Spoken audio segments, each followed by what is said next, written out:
Chapter 101. His daughter is 21 years old this year. She has always been very well behaved and beautiful. After the outbreak of the apocalypse, the father and daughter have been struggling to survive in an abandoned container. He couldn't imagine how miserable his daughter would end up if she was discovered. Hearing what the man said, Brother Chi became interested and asked with his head tilted, "Oh, where's your daughter? Let's go pick her up and go back together." "No. I don't have a daughter." The man lowered his head and said in a panic, "I said it wrong, Brother Chi, you heard it wrong too." Bang! A thug who was leaning against the SUV kicked the man on the side, and he fell to the ground with a ball of mud in his mouth. The man stood up, and because of the mud in his mouth, he said incoherently, "Seventh brother. I was just talking nonsense, really talking nonsense." Seventh brother looked at the man expressionlessly and said coldly, "Swallow it." The man was stunned. "I told you to swallow it, are you deaf?" Seeing this, the thug raised his foot and wanted to kick again. "Stop! Stop hitting me." The man quickly swallowed the dirt in his mouth, then raised his hand to block it, and said in panic.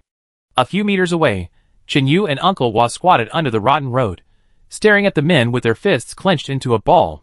Brother Chi continued to squat in front of the man, and said with a little displeasure, "If it weren't for us, you would still be staying in that cesspool. Why are you still not satisfied?" "Yes, yes." The man swallowed the dirt, couldn't help coughing a few times, and continued to beg, "I am very grateful to Brother Chi for bringing me out." "Really?" After staying in the abandoned toilet for an unknown number of days, this morning, the man accidentally heard the conversation of two people on duty outside the door. They heard them saying that recently Boss Long asked his subordinates to find salt, but no one else had a clue, and many people were scolded for this. After eavesdropping, the man didn't care that the person outside the door had a gun. He quickly ran to the door and shouted loudly, "I know where the salt is. I can take you there." The appearance of the man scared the two guards at the door. They cursed angrily, picked up the wooden sticks beside them, and walked forward to beat him hard. Just as the man raised his hand to cover himself, Longshan was about to go out. When he passed by there, he heard the man's words and immediately shouted, "Bring him here." "Okay, Boss Long." The two men threw away the sticks, then walked forward and held one side of the man and brought him to Longshan. As soon as he got closer, Longshan smelled a foul odor. He frowned and said, "Use rainwater to wash him." After hearing the order, a thug picked up a basin, scooped a basin of water from the bucket next to him, and poured it directly on the man. After washing off some stains on his body, it was not so smelly anymore. Longshan said coldly, "You said you can find salt, where is it?" The man said quickly, "After leaving the city, go north for dozens of kilometers and there is a village. There is a salt well in the back of the village. The people there have been making salt for generations. The road is difficult to walk on, and few people can usually find it." Longshan's eyes lit up when he heard it, and he ordered a thug to bring paper and pen, and immediately said, "Draw the map." Hearing this, the man's face changed. If he couldn't get out, how could he escape? Only after leaving here would he have a chance to run away, so he took the paper and pen, pretended to draw a few strokes on it, and then said, I haven't been to school, I don't know how to draw a map. But I can take you there," the man said helplessly. Seeing this, Longshan didn't say much. He walked out the door and called Cheesy, whispering in his ear, "Take 3 people with you and go out to find salt with him. If you can't find it, chop it up. If you can find it, you can do whatever you want. Bringing it back is a waste of food." At this time, Longshan had almost kidnapped all the survivors, so he didn't need this person to attract zombies, so he didn't care much. "Understood." Cheesy nodded and agreed, then selected 3 capable men, drove a car, and took the man out of the hotel. Before leaving, Longshan said coldly, "You have to exchange the rainwater for washing the dirt on your body with salt. If you can't find salt, then pay it back with your own blood." In this way, the man didn't dare to think about anything else along the way. There were always 2 people pointing guns at his head and driving him to the entrance of the village. "Since you are grateful, then tell me the whereabouts of your daughter. Don't worry, I will reunite you 2 father and daughter." Brother Chi said with a sly smile. Anyone could tell that this was not a nice thing to say. The man thought clearly that he would not say it even if he died. He would rather believe that zombies still had reason than trust these people. After a long silence, the man continued, "I really heard it wrong." Brother Chi's eyes were fierce, and then he stood up and said to a thug, "Go inside and see if there is any salt." "Yes." The thug nodded and ran towards the village.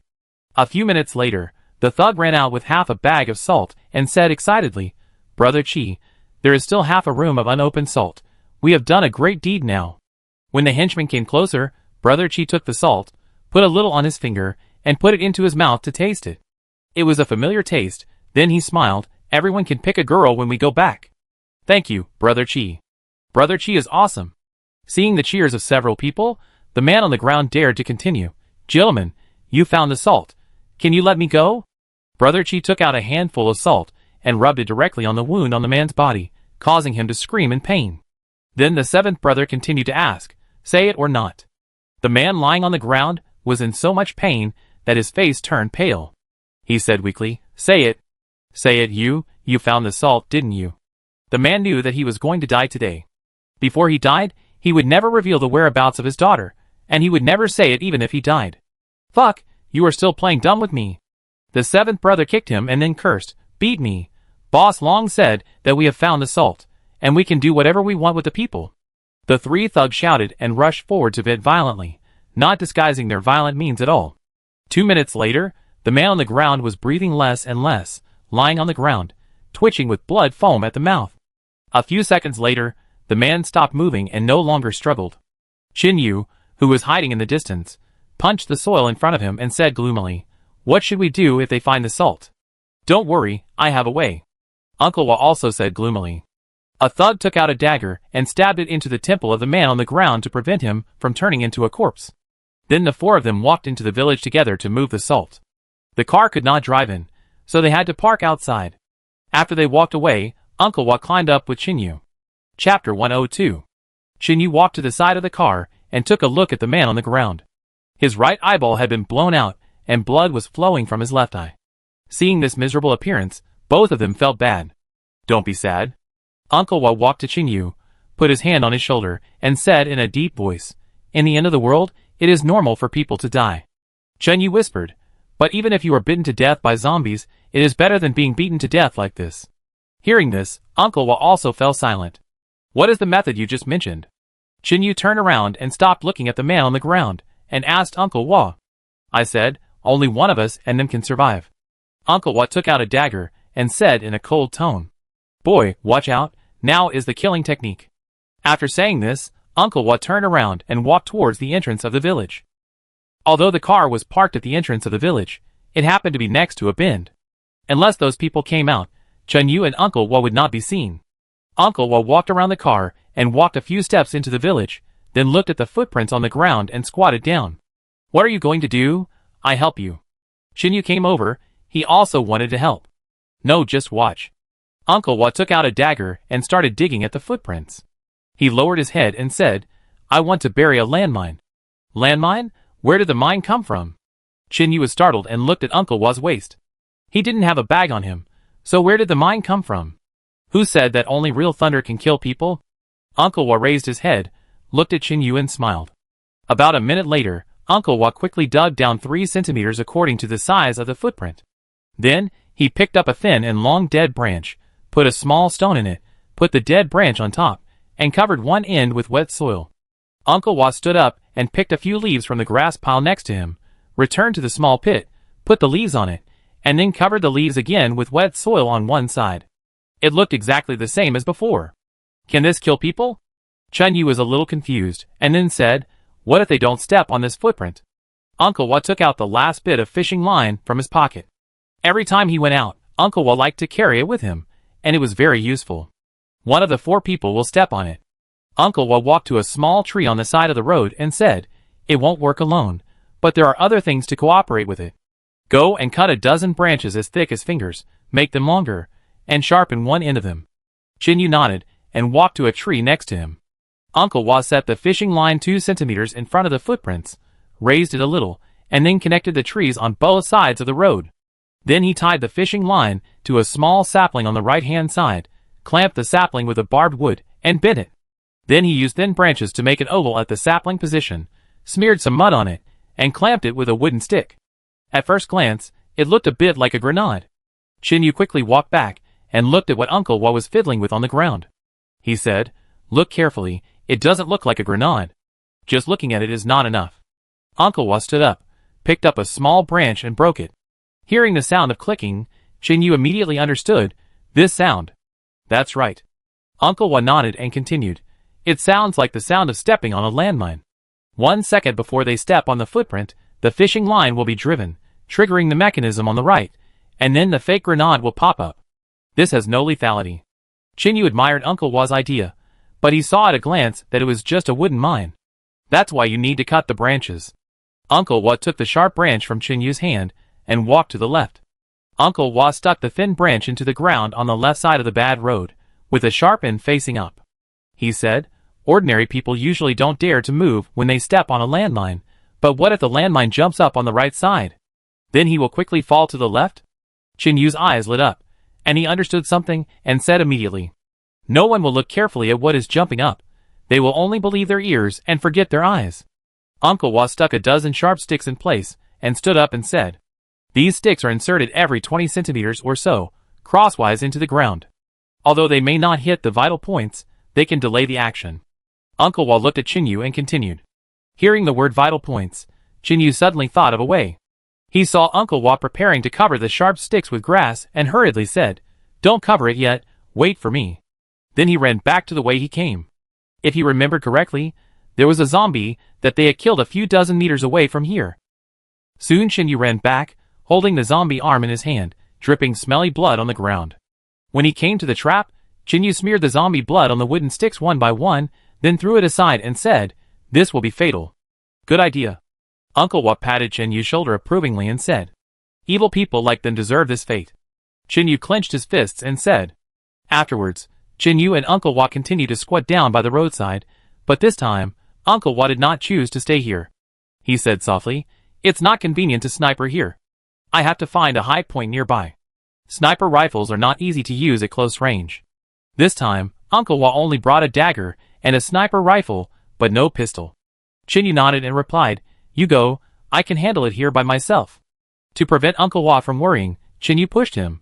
Go quickly, they will probably come out soon.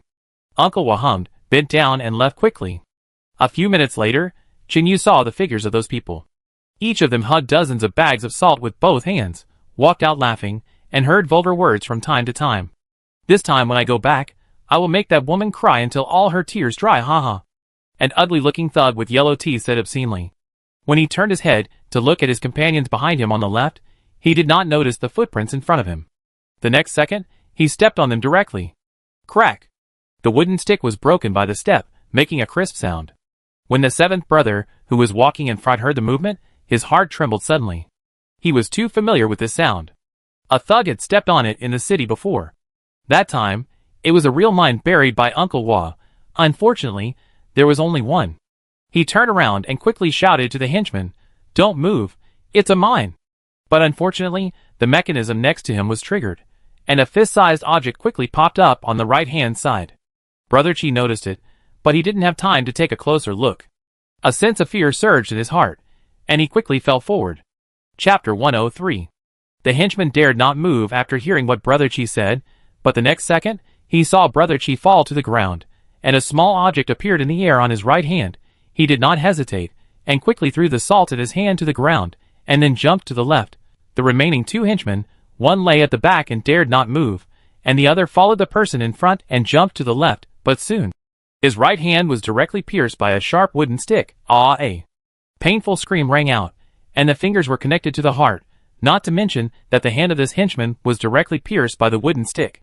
Chizai, who was lying on his head and covering his head, did not hear the explosion, but the screams of his subordinates came. He quickly stood up and went to the right to pick up the object. After a closer look, it was fake. Fuck.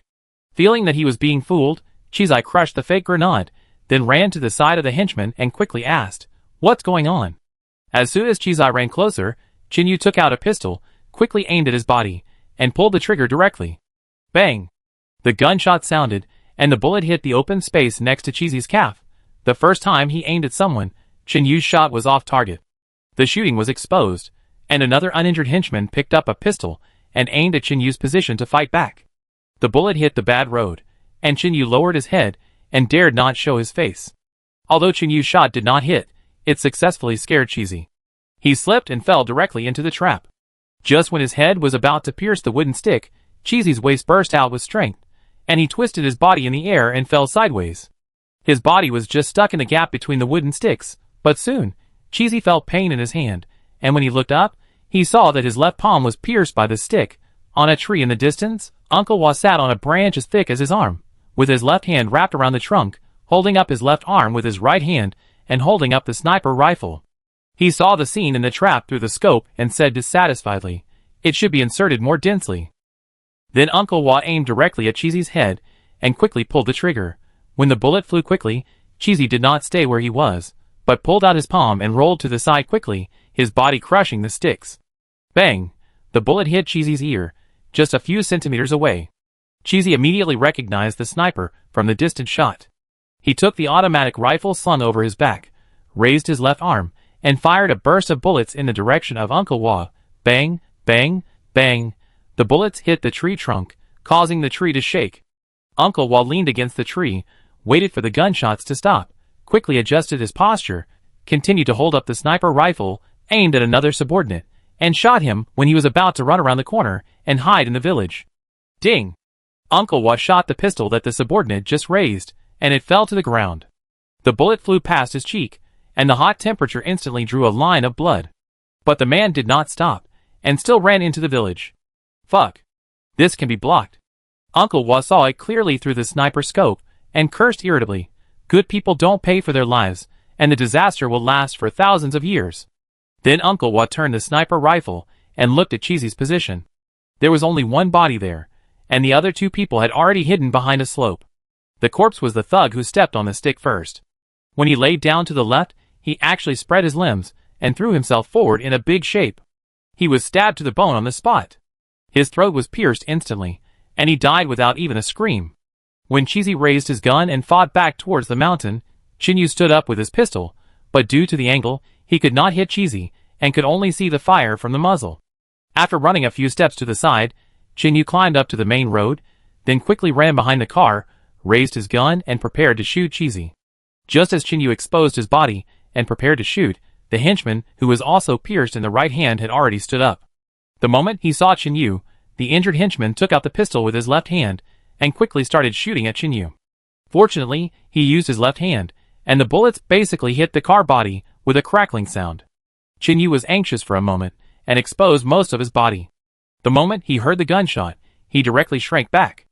Uncle Wa on the tree saw Chinyu being concentrated, and without hesitation, he put on his sniper rifle, and quickly slid down the tree, stabbed the zombie's eyeball with a knife, and ran towards Chinyu.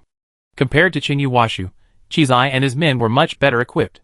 Each of them had 2 magazines, and Chizai had 3 rifle magazines, and 2 grenades on his body, and he was holding a high-precision automatic rifle.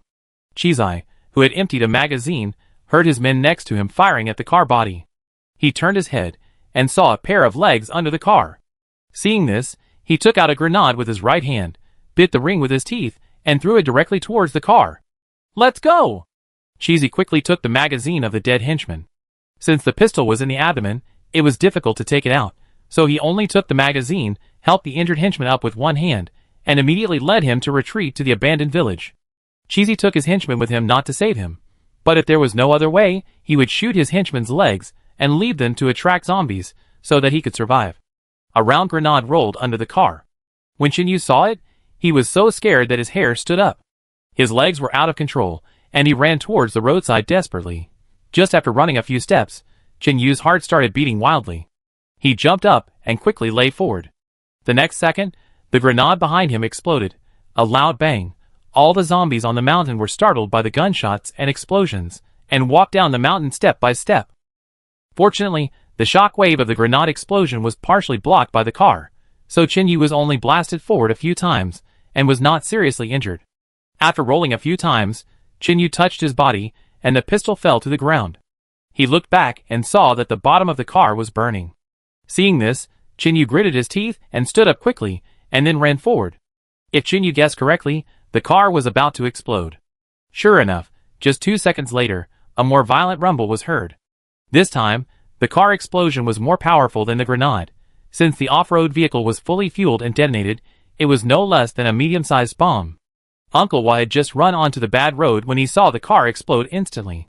He didn't think, and quickly laid down in the haystack next to him. Several zombies were attracted by the gunshots, and they were only a few meters away from Chinyu. The 2-second distance allowed Chinyu to run a little further. He hid behind a big rock with his head in his arms, and was not affected too much by the car explosion. However, the zombies were directly cut into pieces by the fragments caused by the explosion. Chapter 104. Uncle Wall lay on the grass, using a little slope to block a lot of car debris, but because his left calf was exposed, a piece of debris directly cut through his trouser leg, and blood immediately flowed out. Biting off the strip of cloth from his clothes with his teeth, Uncle Wall quickly bandaged his calf. The wound was not deep, and would not affect his movements. Without wasting time, he put on his sniper rifle, and quickly climbed up the rotten road. At this time, the off-road vehicle had been blown into an empty shell, and the man's body had been blown to pieces. The surrounding soil was blown black, and the air was full of dust and dirt flying all over the sky. The surrounding grass was also ignited by some sparks, and burned fiercely. "Xiaoyu?" Uncle Wa's eyes were red, and he covered his mouth and nose with his hands. There was too much dust, and he couldn't see Chinyu's position clearly, so he could only shout blindly. "Here." Chinyu huddled up and lay behind a rock, not daring to move. When the explosion ended, he heard Uncle Wa's voice, raised his hand and waved, and shouted weakly. Hearing Chinyu's voice, Uncle Wa ran over quickly and saw Chinyu's figure. He hurriedly stepped forward to help Chinyu up and asked hurriedly, "Are you okay?" Chinyu leaned on Uncle Wa, blood flowing from the corner of his mouth, and said intermittently, "No. Nothing, just my back. A little painful." Uncle Wa supported Chinyu and looked up in other directions. Zombies were coming one after another, at least 30. "You have to bear it for a while. The zombies can't stay here for long." Uncle Wa put one hand of Chinyu on his other shoulder and helped him walk quickly into the village. When passing by the body of the henchman, Chinyu reminded weakly, "You can use the body to lead the zombies into the village, to block them." Hearing Chinyu's reminder, Uncle Wa put him down and ran over to drag the corpse, but it was very heavy, and the sticks were stuck very tightly, unless all the sticks were taken out first. But Uncle Wa didn't waste time. He looked at the zombies getting closer and closer, and without thinking, he lifted one of the corpse's feet, tilted it a little, and then stepped down hard on the knee with his right foot. With a click, the corpse's knee was directly broken by Uncle Wa. He twisted it a few times, then took out a dagger and cut it directly, cutting the trouser leg open, and then cutting a few lines on the leg. Turning around, Uncle Wa threw it towards the corner of the village. Worried that the zombies couldn't smell it from too far away, Uncle Wa broke off another hand of the corpse, and threw it at the entrance of the village. All this took only a few minutes, but dozens of zombies were getting closer and closer. Chinyu didn't stop there. He stood up and limped towards Uncle Wa. After finishing everything, Uncle Wa quickly ran back to help Chinyu up, as if the wound on his leg was not his, and he was not affected at all. Uncle Wa supported Chinyu and looked around. Those people had already entered the village first. Maybe they were waiting for them to enter in the dark. At present, it seemed that they could not enter the village anymore. Soon, Uncle Wa saw a well a few dozen meters away from the right side of the village, so he took Chinyu to it. When they got closer, Uncle Wa put Chinyu down, walked over, and lay down at the mouth of the well to take a look. "How is it? Are there zombies in there?" Chinyu asked, panting while sitting on the ground. "This is a dry well. No zombies are seen. It seems to lead to other places." Uncle Wa looked at the scene below and hesitated. It would be bad if there are more zombies inside. Uncle Wa was confused for a moment, and looked back at Chinyu. Chinyu raised his head, wiped the blood from the corner of his mouth with his hand, and said with a wry smile, "Even if there are zombies inside, there are fewer than outside. This time I really fell. All the zombies in this mountain should have come here. It looks like there are almost hundreds of them." Chinyu looked in other directions and spoke slowly. All the zombies nearby were walking towards the foot of the mountain. They had no intelligence, and did not need to follow the road. Most of them rolled down the mountain, but as long as their heads were not broken, they could still stand up even if their leg bones were exposed. Hearing Chinyu's words, Uncle Wa looked at the entrance of the village. Although most of the zombies were led into the village by the hands and feet just now, there were still some lying there gnawing on the corpse, and the remaining dozens continued to walk towards their position. "Let's go!" Uncle Wa made up his mind, and helped Chinyu up. Even if there were zombies down there, there would definitely not be more than outside. Chinyu put his feet on one side of the well wall, supported the other side with his back, and slid down slowly. Fortunately, the wound was on his shoulder, so this action was not difficult to complete. Uncle Wa had to stay behind to close the well cover, otherwise the zombies would most likely fall into the well. After Chinyu went down, Uncle Wa immediately flipped in, grabbed the edge of the well with his left hand, took the well cover from the side with his right hand, and then covered it directly. Soon Uncle Wa also slid down. The well was not deep, only about 10 meters. The ground was full of dry soil, which should have been dry for a long time. However, as the well was covered, it became pitch dark inside. Just as Chinyu leaned against the side to rest, he touched a corpse, and the next second, the corpse moved directly. Chinyu immediately leaned to the side, and then touched the gun on his body, only to find that it had disappeared. Hearing the movement, Uncle Wa picked up the sniper rifle and fired a shot at the ground soil. With the flash of the muzzle, he saw the position of the zombie clearly, and quickly stepped forward and stabbed the zombie's brain. Chinyu touched the zombie's body and said, "The clothes are very dry. I guess it has been here for a long time. It should be okay to use it to make a fire." Uncle Wa also touched the zombie's clothes. "It should be enough." Then the two of them tore off the clothes on the zombie and divided them into small pieces. Uncle Wa took out a fire stick and scratched it several times, but the sparks could not ignite the clothes. "We still have to use wood chips," Uncle Wa said in a deep voice. Suddenly, thinking of wood chips, Uncle Wa remembered something. He took out the sniper rifle, then took off the magazine and pulled out a bullet. Uncle Wa touched the position of the bullet with his hand, removed it with a knife, poured the gunpowder, picked up the fire stick, and ignited it directly with a swish. Uncle Wa is really amazing. Chinyu learned another trick, watching him use bullets to make fire, and sighed again. If you are alone in this end of the world, you can also live steadily. A person can live, but not for long, and will always encounter other forces. Uncle Wa looked at Chinyu and said, "Fire is the beginning of human civilization." With it, Chinyu and Uncle Wa are not afraid of staying in this darkness. Chinyu turned his head to look at a passage with the light of the fire, and whispered, "Do you want to go over and take a look?" Chapter 105. Uncle Wa looked at other places in the well, shook his head and said, "Without wood as torches, we can't go far." Chinyu took a break and smiled and said, "You can break the zombie's arm, and you will have wood." Hearing this, Washu gently swung the zombie's arm, and it broke with a snap, then wrapped other clothes around it, and then rolled the fire around, and the simple torch was made. "Is it better?" Uncle Wa asked Chinyu with concern. "No problem." Chinyu smiled. "Much better. I was probably a little dizzy from the explosion just now. Let's go to another place. The zombies here should be able to smell us." Uncle Wa shone the torch on the top of his head, and the zombies above stood by the well, and kept hitting the lid. Uncle Wa wanted to help Chinyu, but he shook his head and refused. "It's nothing. I probably accidentally hit my leg just now. It's okay now." Hearing Chinyu's words, Uncle Wa nodded, handed the sniper rifle to Chinyu, and walked forward with a dagger and a torch.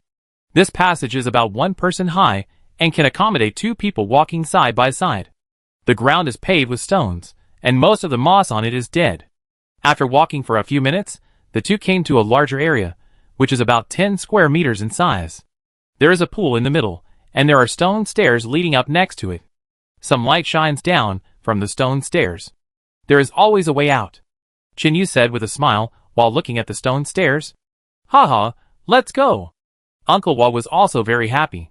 Seeing that there was a way out, he began to walk up. The two walked up the stone steps. There was an iron door in front of them. There was a circle of iron chains hanging on it, but it was not locked, just a few circles. Uncle Wa handed the torch to Chinyu, then reached out to take off the iron chain, pushed open the iron door, and walked out. Chinyu followed closely and looked around. This room looked like a family's kitchen. There was thick ash everywhere. There was a wooden table in the middle, with a few sets of bowls and chopsticks on it. There was also a pot on the earthen stove next to it. Chinyu walked up and took off the lid of the pot, and immediately saw what was inside. There was a pot of extremely rotten and smelly meat in it. The water had turned black, and dozens of densely packed maggots were crawling around on the rotten meat, which made Chinyu feel sick. He immediately closed the lid of the pot, thought about it for a while, and still felt sick, so he took out a few sticks from the firewood pile next to him, and stuffed them into the stove, then lit it with a torch and stewed the rotten meat directly. "Are you scared?" Washa turned his head, and saw the expression on Chinyu's face, and immediately understood, and joked. "Yeah." Chinyu continued to add a few pieces of wood and said, "A pot of rotten meat, so disgusting." Hee hee. Uncle Wa smiled, picked up a rag from the ground, wiped the 2 benches, sat down and said, "This family should have just been preparing to cook something to eat, and then encountered zombies, and ran away directly. The location where Chinyu and Uncle Wa were located had come to the village through the secret passage in the well, and the three people at the entrance of the village were hiding in a house at this time, blocked by zombies, and dared not go out. They didn't see at all that smoke was coming out from behind the village. "Come and sit down, I take a look at your wound," Uncle Wa shouted to Chinyu. There was a window here, and the light was much better. Chinyu, who came over, also noticed the blood on Uncle Wa's calf and immediately said, "You were injured too, why didn't you say it just now?" Uncle Wa was also injured, and he was busy outside just now. Chinyu felt a little guilty about this. In fact, he just bumped his leg, but he let the injured Uncle Wa hold him all the time. Small problem.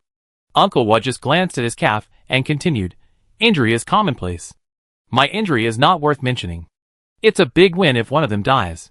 Unfortunately, one died on the spot. Chinyu came over and sat down, saying softly, "The other three ran away. They were poisoned by corpses, and they should have discovered it by now." Chinyu and Uncle Wa looked at each other and smiled tacitly. The first house from the village was a courtyard. At this time, the iron gate had been closed. More than a dozen zombies were roaring at the door, and zombies kept coming in. Damn it. Cheesy looked at the zombies at the door with a dark face, and cursed angrily. Why are there so many zombies? It's probably the explosion. The grenade detonated the car. The uninjured henchman said in fear while sitting in the yard. Cheesy looked dark, and didn't say anything. He looked at the two of them. "Old two, you hold Heisey, let's go hide in the room inside." "Okay, Brother Chi." The uninjured henchman, that is, Old Two, heard the order and walked over to hold the injured Heisey and walked inside. As soon as Lao Er helped Heisey, he said in confusion, "Strange, Heisey, what did you touch? Why is your hand so black?" Cheesy, who was about to enter the house, heard the sound and stopped. He immediately turned around and walked over. He took Heisey's palm with his right hand and looked at it. Sure enough, the wound had begun to turn black. "Chiga, your hand is like this too." Lao Er, who was helping Heisey, saw Cheesy's left hand, and quickly said to him. Cheesy's eyes condensed, and he carefully recalled the scene of the injury. Then he gritted his teeth and said, "Fuck, there is zombie blood on those sticks." "Aw?" Heisey was stunned when he heard this, and he almost cried. He said with a bitter face, "Then am I dead?" Cheesy didn't say anything, raised his hand, and looked at his left hand. The black line began to spread upwards. When it was about to reach halfway, he picked up Heisey's hand, and saw that the speed was about the same, and it did not pass the elbow. "There is still a chance. We must cut off the hand quickly," Cheesy said with a gloomy face. Hearing this, Heisey quickly took out his dagger and handed it to Lao Er. "Second brother, please." The second brother took the knife and said seriously, "Don't worry, I was a pig butcher before the end of the world, I am very familiar with this." Then he asked Heisey to sit down, picked up a brick, and prepared to put the dagger on his hand. "Wait!" Cheesy thought of something and hurriedly stopped him. The second brother and Heisey looked at Cheesy and asked in confusion, "It's too late to delay any longer, Chi brother, you should cut your hand quickly." Cheesy walked forward, took the dagger, took a look and said, "Our knives have killed zombies. There must be blood residue on them, and using them to cut may cause infection again. What should we do?" Hearing this, Heisey was so frightened that he almost died. After taking a look at the room, Cheesy gritted his teeth and said, "Wait for me." After that, Cheesy quickly ran to the inner room, and soon, he came out holding something. The second brother took a closer look and saw that what Chiga was holding was a big axe. Chapter 106. Cheesy returned to the yard with an axe, which was covered in mud. But Cheesy didn't care about that at this time. He looked at Lao Er. "Go and bring the firewood, then make a fire and burn the kitchen knife red." With a clang, Cheesy threw the kitchen knife on the windowsill to the ground. When he heard that the kitchen knife was to be burned red, Heisey immediately understood what to do next. When they were in the camp, Heisey often followed Chiga to torture the imprisoned survivors. They chopped off the little toes of the men's feet. They used the files used by carpenters. They sharpened the top of the files and stuck them on the little toes of those people, and then picked up bricks and hit them hard. Every time, he stamped his little toe very smoothly. The method he used to stop the bleeding was very simple and crude, that is, burning the wound. God has his own way. What they have always done to others needs to happen to them again. Cheesy watched Lauer burn the fire very vigorously. The kitchen knife had already been thrown into the fire, but he was holding the axe in his right hand, but he couldn't make a move. Chiga! Lauer, who was squatting on the ground burning the fire, looked back and saw Cheesy still in a daze. He shouted anxiously, It will be too late if you delay any longer. Upon hearing this, Cheesy placed the axe on the stone table in the courtyard and said to Lao Er in a trembling voice, "Come on, Lao Er. I'm afraid that I won't be able to chop it off with one blow and won't have the courage to do it a second time." After saying this, Cheesy knelt on one knee, took his collar with his right hand, put the clothes in his mouth, and turned his head to look to the other side. Lao Er quickly stepped forward, picked up the axe and prepared to chop down. Before starting, Lao Er raised the axe and said in a trembling voice, "Chiga, I will count to 3, you must hold it, you must not faint here." Cheesy nodded without looking at him. 1, 2. Snap! Old Two chopped down with an axe in advance. Cheesy's eyes widened instantly, bloodshot eyes appeared, and he fell to the ground, holding his left arm tightly with his right hand, biting his clothes uncontrollably. At this moment, he realized how painful it was when he hurt those people in the past. Quickly bring the kitchen knife," Cheesy shouted at Old Two with red eyes. Hearing this, Old Two quickly put down the axe, picked up a piece of wood, and pulled the kitchen knife in front of Cheesy. Looking at the red-hot kitchen knife in front of him, Cheesy gritted his teeth, held his left arm tightly with his right hand, and pressed it down. A sizzling sound was heard, and the smell of burnt meat floated in the air. The instant pain made Cheesy faint on the side. The second brother saw that his arm had been connected to the kitchen knife for a long time, so he stepped forward and kicked Chiga's hand away, tearing it apart instantly. The pain stimulated the nerves and Cheesy woke up. Cheesy, who could no longer bear it, screamed in pain. At this time, more and more zombies appeared at the iron gate outside the door. "Seventh brother, I'm worried that your wound has been touched for too long, so I have to kick it away," Old Two said fearfully when he saw seventh brother wake up. He was very worried that seventh brother would kill him directly in anger. After hearing Old Two's explanation, Cheesy knocked his head on the ground and shook his head with difficulty. "It's not your fault. It's your turn, Heisey."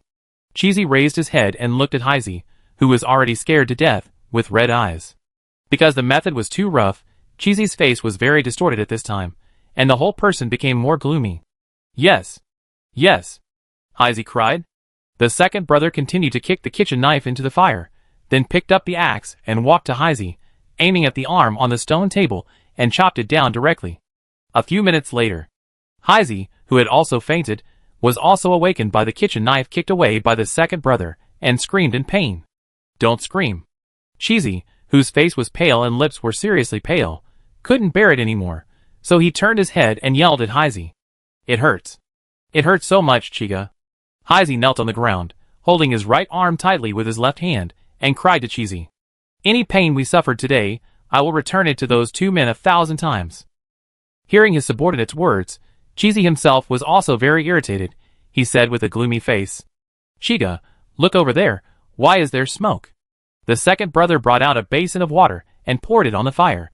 Then he turned around and walked into the house, and suddenly saw smoke rising from the back of the village. After hearing this, Cheesy stood up and walked to the middle of the yard and looked back. Sure enough, it seemed that someone was making a fire inside. It seems that there are other survivors in the village. Cheesy's eyes condensed, and a fierce look flashed across his face. No matter who it was, he would slaughter that group of people fiercely. "Let's go and take a look," Cheesy said with a gloomy face. "No, Chiga, the wound needs to be bandaged."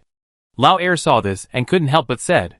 Hearing Lao Er's reminder, Cheesy looked around the house and then said, "Go to the house to see if there are any clean clothes." 2 minutes later, Lao Er came out with a few t-shirts and bandaged them. But after a few minutes, Cheesy began to feel very weak. With such a serious injury, he estimated that he had no strength to attack other survivors. Glancing at Heisey, Cheesy looked at him and felt that he was even worse than himself. Now he should think of a way to leave this abandoned village. In the abandoned kitchen, Uncle Wa lifted Chun Yu's clothes, took a look and said, "You jumped up and fell on the stone, hitting your left shoulder, and it seems to be dislocated.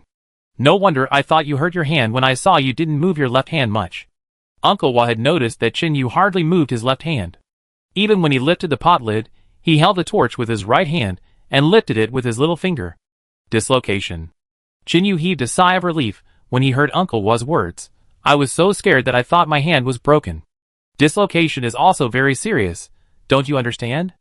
Uncle Wa said in a deep voice. "There's nothing I can do. Injuries are commonplace." In order to liven up the atmosphere, Chun Yu also imitated Uncle Wa's speech. Then, Uncle Wa sat on a stool and thought carefully about one thing. In the past, their team went out to perform a mission and needed to climb over a cliff. One of the team members did not tie the rope tightly and fell down from a height of several meters. He also hit his shoulder and caused a dislocation. At that time, the team doctor directly connected it on the spot without using many tools. Uncle Wa carefully recalled the details of that time, trying not to miss a single detail. Now he must connect Qinyu's shoulder, otherwise if it is delayed, there will definitely be sequelae. Chapter 107. What's wrong, Uncle Wa? Qinyu stared at the stove, and asked Uncle Wa after not hearing him speak for a long time. Your injury can't be delayed. I have to connect it for you on the spot. Can you bear it? Uncle Wa pondered for a while, and finally spoke. Qinyu understood that there were many zombies coming into the village outside, and they must not make any sound, otherwise they would be surrounded by zombies. Qinyu turned his head and said with a smile, I can still distinguish between pain and survival. Uncle Wa, you can do it. I won't make any sound. Hearing Qinyu's affirmative answer, he looked up at Qinyu and said firmly, Don't worry, I will make sure that those 3 people will be more painful than this. Qinyu nodded. Uncle Wa followed the steps of the former team doctor and began to imitate it simply. He lifted the 4 corners of the tablecloth on the table and put them together, lifted all the bowls and chopsticks and put them aside, and then let Qinyu lie on it. Then Uncle Wa saw a thermos on the ground, lifted it, and it was empty. Then Uncle Wa walked to the water tank and took a look. The water inside was very turbid, but it didn't matter, he didn't drink this water. Putting the thermos next to the water tank, Uncle Wa picked up the scoop and began to pour water into it. Soon, the thermos was full. Uncle Wa lifted it, and found that the weight was about right, so it should be enough. In the past, the team doctor also picked up a few stones from the ground, put them in the backpack, let the injured teammate hold them, and then started to catch them. Uncle Wa walked to Qinyu, raised his left hand and said, Hold this thermos tightly with your hand, and you must hold it. No matter how painful it is, you must persist. Qinyu, lying on the table, looked at Uncle Wa and nodded. He gritted his teeth and held the handle of the kettle with his left hand, keeping it parallel to his body. Everything was ready. Uncle Wa held Qinyu's arm, slowly spread it, and pushed it parallel to his shoulder. A piercing pain came from his shoulder.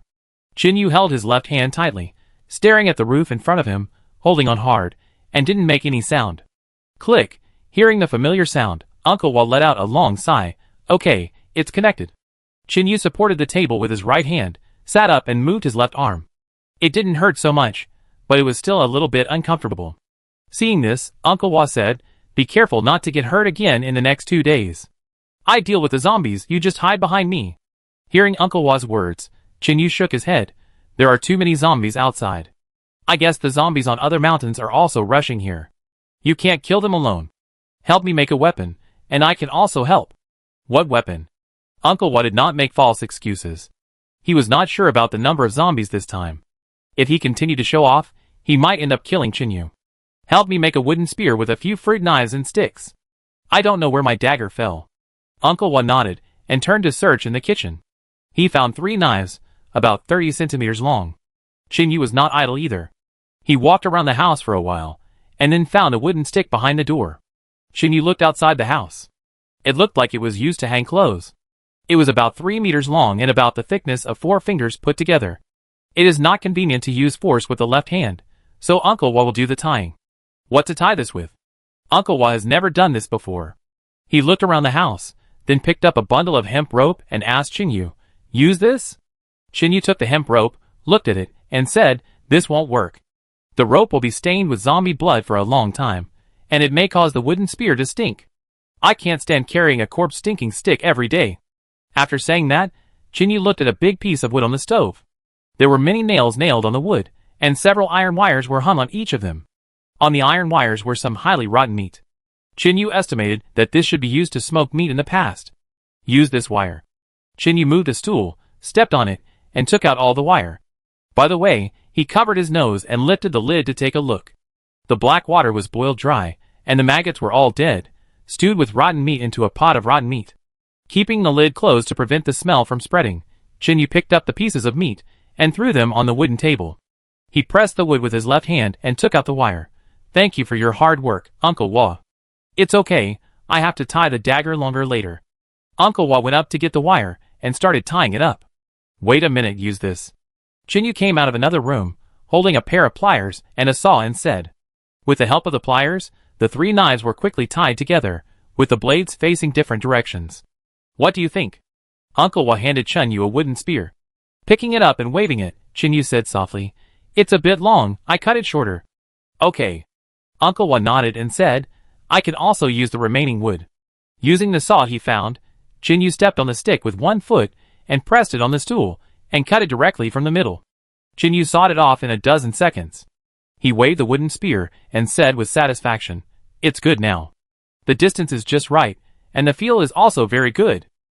The wooden spear made now is more powerful and more solid than the screwdriver.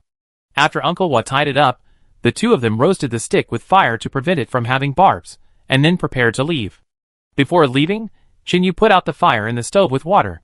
Although this place has been abandoned, it would be bad if a fire broke out. Chunyu and Uncle Wa looked at each other, nodded, and then pushed the door open and rushed out. There were already more than a dozen zombies here. Their clothes were rotten, and their faces were covered with rotten flesh. Seeing the movement of living people, the zombies all turned around and walked over with a roar. Chunyu held the wooden spear in his right hand and stabbed it into the forehead of the zombie in front of him. The next second, a shout came from a yard a few dozen meters to the right. "It's those people." Chunyu paused and spoke immediately. "Many of the roofs of the houses here have collapsed, and it doesn't look like there are signs of people living here." Chunyu and Uncle Wa came in from the secret passage in the well. Apart from them, there should be no other survivors here. The moment they heard the scream, they knew that they should start chopping off their hands. Then Chunyu kicked the zombie in front of him down the stairs, turned around and looked behind him and shouted, "Uncle Wa, this way. Leave from the back." Uncle Wa stabbed the zombie in the chin, then followed Chunyu and left from the path behind the house. Fortunately, the zombies were all in front, and there were no zombies behind the house. Chunyu ran to a step and saw 3 people in the yard below. The leader, Cheesy, was picking up the chopped off hand on the ground and throwing it out the door, trying to lead the zombie away. "Uncle Wa." Chunyu turned his head and whispered to Uncle Wa, while nodding his head to the yard. Uncle Wa looked carefully and saw a henchman kneeling on the ground picking up the broken hand, and seeing this scene, Uncle Wa quickly knelt on one knee and propped up his left hand to hold the sniper rifle, and pulled the trigger without hesitation. Bang! A gunshot. Cheesy turned around and said, "Heisey, throw your hand away." Before he finished speaking, a gunshot rang out, and a high-speed bullet instantly hit Heisey's head. The terrifying lethality directly blew Heisey's head, and Cheesy and Lao Air were sprayed with blood on the spot. Chapter 108. The battle is about to start. Uncle Wa pulled the bolt, swung the muzzle and continued to aim at Cheesy, but his current angle was blocked by a big tree in the yard and he couldn't shoot. The sudden gunshot really scared Cheesy. He originally thought that with so many zombies outside, the 2 people couldn't get in. This is indeed the case, but it just happened that there was a dry well outside the village that led to a family's kitchen. After a brief distraction, Cheesy immediately reacted and ran to the corner of the wall. He quickly squatted down and yelled at Lao Air, "Hide! There is a sniper at 2 o'clock. The second brother hid by the door with his head in his hands, and asked tremblingly, "Where is the 2 o'clock direction?" "On the half slope to your left," Cheesy shouted in annoyance. Hearing the answer, the second brother realized that he was hiding under the gun. He quickly stood up and ran into the house. The next second, the bullet hit his swinging left hand directly. Bang! The second sound rang out. Because the second brother stood up, the bullet happened to hit his left hand that was swinging back, and the little finger and ring finger were instantly broken. The second brother covered his hand in pain and screamed, "We can't hit them here." Uncle Wa put his sniper rifle on his back again, turned his head, and said to Chinyu, "Change to another place, the zombies are coming." Chinyu nodded, followed Uncle Wa and continued to go around the back of the house and headed towards their yard.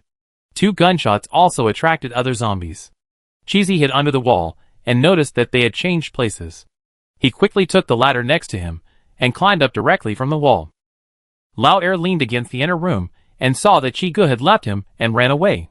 His eyes suddenly darkened and he quickly shouted, "Chi Gu, Brother Chi, wait for me." Then he held the door frame with his right hand, stood up and ran towards the ladder. Cheesy sat on the wall. He saw Uncle Wa and Chinyu sliding down the hillside behind the house. He looked fierce, pulled out a pistol from his waist, aimed directly at Lao Air's foot, and said, "I'm sorry, Lao Air, I can't die here." Bang! The gun went off, and Lao Air fell to the ground.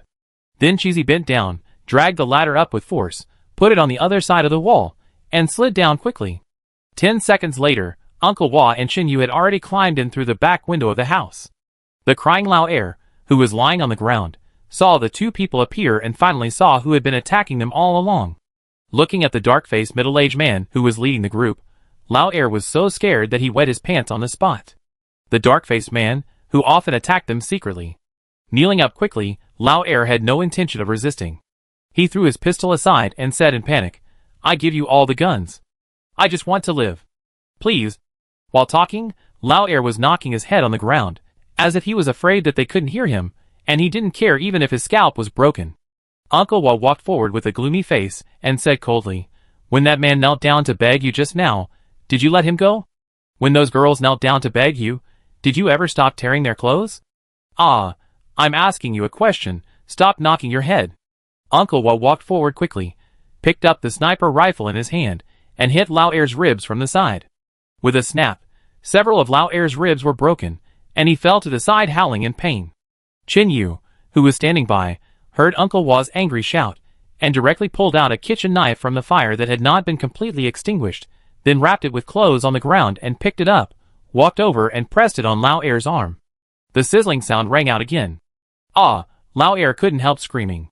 Chin Yu squatted in front of him and said, "Your own life is life, but other people's is not?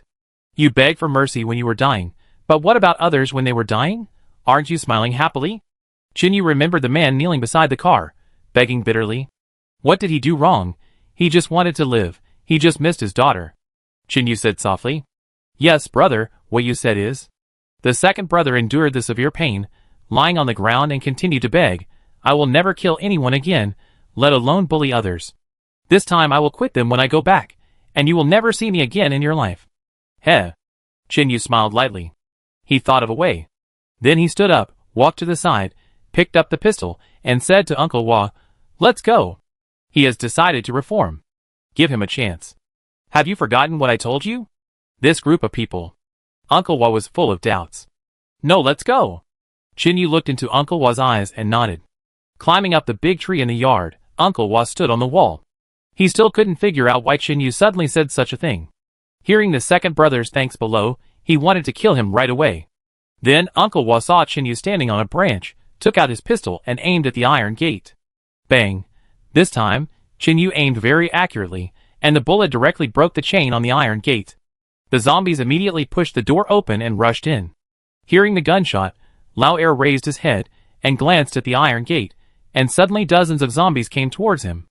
Lao Er turned his head to look at Chin Yu, and cursed, "King lied to me, ah." A zombie directly pounced on him, and bit his thigh, biting off a large piece of meat in an instant. Chin Yu stood on the tree and looked at the scene below, saying coldly, "I can't forgive you on behalf of those you killed, and I am not qualified to give you a chance to live." The second man on the ground was bitten and bleeding all over. He raised his left hand with only 3 fingers left and pointed at Chin Yu, shouting in pain, "You will not die well." The next second, a zombie grabbed his hand and bit it. Another zombie also lay on his throat and bit off his trachea. Chin Yu turned around, looked at Uncle Hua and whispered, "It's too easy for him to shoot him directly." Uncle Hua also realized that he had misunderstood Chin Yu, and he nodded and said, "That's true. Let's go. There's another injured man, can you keep up?"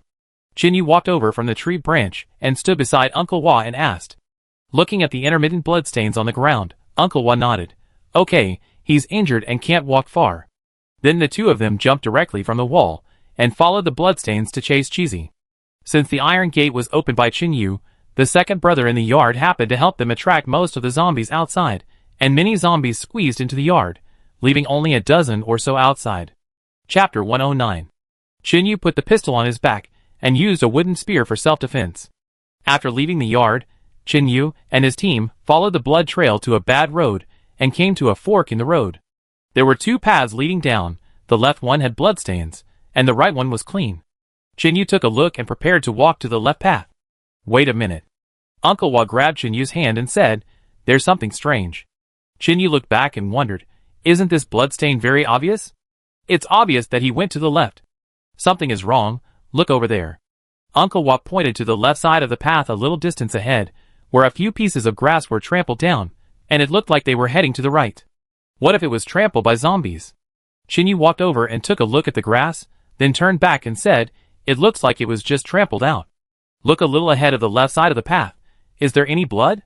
Uncle Wa was not too sure, so he asked Chinyu to look ahead. Hearing this, Chinyu walked forward a dozen steps. "There's no blood. Maybe he really turned around and went to the right."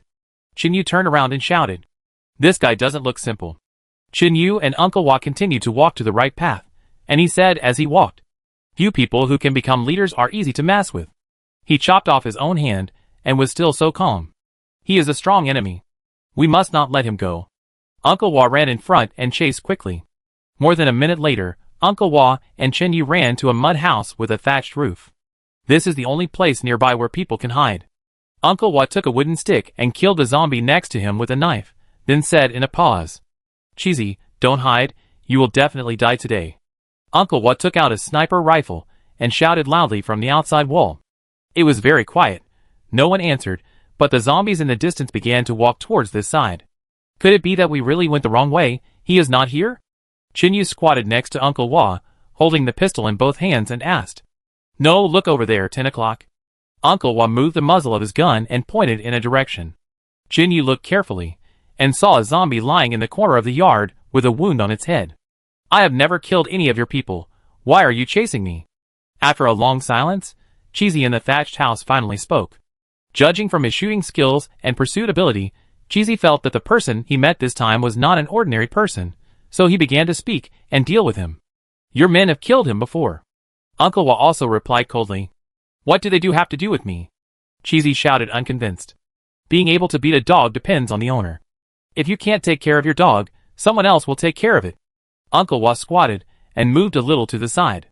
Then he stood up and set up a sniper rifle on the wall. Cheesy, who was hiding in the thatched house, lay in a corner. The wound on his hand had broken open when he moved the ladder just now, and now it was dripping with blood. Cheesy pondered for a while and made a major decision. "Let me live. I will help you defeat Lan Shan." "Why do you think we need your help? You've lost one hand." Uncle Wa immediately hit his sore spot. Afterwards, Uncle Wa turned his head and whispered to Chinyu beside him, "We are short of people, but we won't need such people even if we are short of people. If a lion enters the flock of sheep, something will happen sooner or later." "I understand." Chinyu nodded. "Throw out the rifle in your hand, maybe I can consider it." Uncle Wa thought of a plan and shouted to Cheesy. "Why should I trust you? What if you regret it after taking the gun?" Cheesy clenched the rifle in his hand. This was his only trump card at the moment. He knew that Xiao Jio's group was in great need of weapons, especially this kind of high-precision automatic rifle. What he held in his hand was an M16 assault rifle. At the beginning, Uncle Wa recognized this gun. Although it was not as good as the M4A1 carbine, it was also a rare good weapon. "You can only take a gamble now, otherwise in a few minutes, I can wait for you to bleed to death and go in to get it," Uncle Wa said slowly. Anyway, it was not him who was bleeding now. Hearing the slightly mocking words of the man outside, Cheesy looked at the last grenade on his body. Picking up a piece of dry grass from the ground, Cheesy tied it to the trigger of the rifle, then tied the grenade there, bit off the pull ring with his teeth, and held it tightly with his right hand. Then he shouted outside, "I throw it out right away. I hope you keep your word. Hurry up and throw it out." Uncle Wa shouted. He aimed at the door through the sniper's scope. As long as he appeared, Uncle Wa was confident that he would shoot his hand with one shot. The conversation between the two attracted the zombies from other directions. Chinyu took the wooden spear, walked over and killed 3 of them, then quickly ran back and said to Uncle Wa, "There are more and more zombies. We have to retreat quickly." Uncle Wa hummed, and then said, "Don't worry, I know what to do." Cheesy walked to the door with a grenade in his hand, and then shouted, "Got it." He threw the rifle towards Uncle Wa. Uncle Wa looked through the scope and saw his arm appear. He had already aimed, and was about to pull the trigger when he suddenly saw a round object tied to the rifle. Uncle Wa recognized it instantly. It was a grenade. Cheesy wanted to blow up the rifle and both of them at the same time. Without hitting Cheesy's hand, Uncle Wa quickly picked up the sniper rifle and aimed at the grenade in the air, and instantly aimed at the straw rope above the grenade. In a flash, Uncle Wa shot the straw rope, and the grenade fell directly. Cheesy, who was hiding in the thatched house, saw this scene, and picked up the gun on the spot to aim at the grenade. He wanted to detonate it in advance. If it weren't for the fact that the thatched house was too small, and the explosion of the grenade would affect him, Cheesy would never risk throwing it out. Fortunately, Chen Yu was very focused. He kept staring at the door. When he saw the man inside take out a pistol, Chen Yu quickly aimed and shot Cheesy first. Bang! Chen Yu directly hit Cheesy's right hand, knocking the pistol away. After breaking the straw rope, Uncle Wa was not idle either. He instantly picked up the wooden stick next to him and threw it directly at the gun. All this happened in just 5 seconds, but because Uncle Wa and Chen Yu worked together, the ending was completely rewritten. The stick hit the rifle, pushing it a little further away. The next second, the grenade exploded. All the hundreds of zombies in the abandoned village heard the sound and turned to look in the direction of the explosion. When the smoke from the explosion dissipated, Chen Yu and Uncle Wa rushed into the thatched hut. At this time, Cheesy's left hand was broken and his right palm was pierced by Chen Yu. He could only collapse against the wall and could not move. Without wasting time, Chen Yu picked up the wooden spear, stepped forward and stabbed Cheesy's calf, leaving him there to die. Then Chen Yu picked up the pistol on the ground, and then the two of them left the thatched hut directly. Without saying a word, the zombies were coming. The knife on the wooden spear was full of blood, and Cheesy also saw it. He would not think that it was animal blood. Chapter 110. After coming outside, Uncle Wa picked up the rifle and looked at it, and breathed a sigh of relief. Fortunately, it was not damaged by the explosion. Chen Yu stood in the yard, watching the zombies from other directions all surrounding him. He ran into the house, and took Cheesy out with one hand. He wanted to use Cheesy to attract the attention of the zombies. What? Can't escape? Cheesy was getting weaker and weaker. He looked at the groups of zombies outside and laughed. Don't bother with that. Chen Yu answered quickly, then threw him in the middle of the yard and slashed his leg with a wooden spear. Ah! Cheesy collapsed to the ground, covering the wound with his right hand, turned his head and stared at Chen Yu. The next second, Cheesy forced himself to grab Chen Yu's leg and quickly took out an iron chain to lock Chen Yu's leg. Uncle Wa stepped forward and kicked Cheesy in the chest. Ha! Ha ha! Cheesy lay on the ground, holding his stomach in pain, and laughed loudly a few times. I want to see how you run away with the corpse. Either take me with you, or you carry me and run away. Just now, after Cheesy was stabbed by Chen Yu, he turned his head and saw that the zombies had all surrounded him. Judging from the number, there were about 100 of them, surrounding the yard from all directions. Unless a tank dropped from the sky, there was no way to escape. He thought of how he had just used Lao air to hold them back, and was worried that the two would do the same, so he tied a dog chain under the bed to his waist in advance, and then put the other end of the chain in his arms.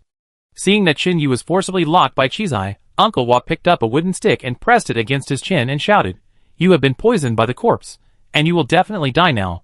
Hand over the key quickly. Cheesy swallowed the key in one gulp, panting and saying, I will drag him down with me even if I die.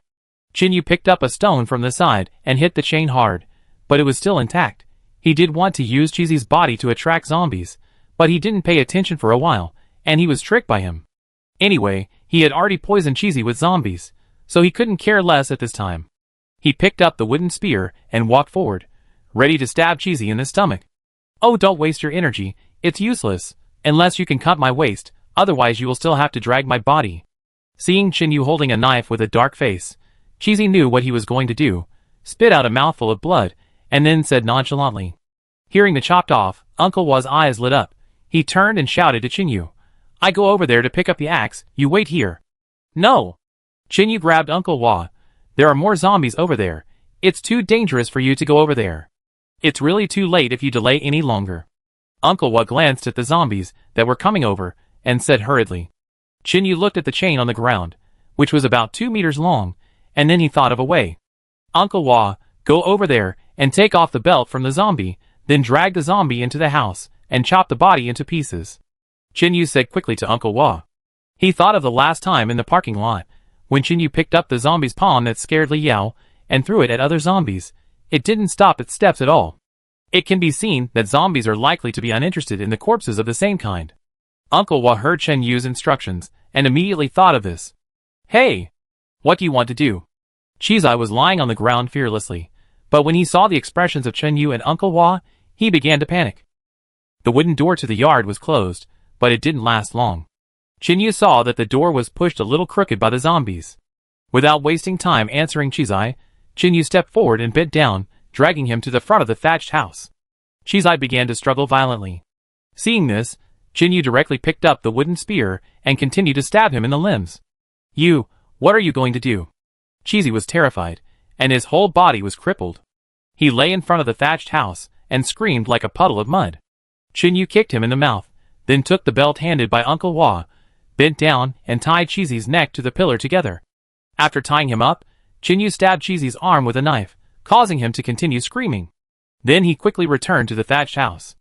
Uncle Hua had already cut the body into pieces. Chinyu didn't care about that anymore. He held the zombie's internal organs with both hands and smeared them on the door frame.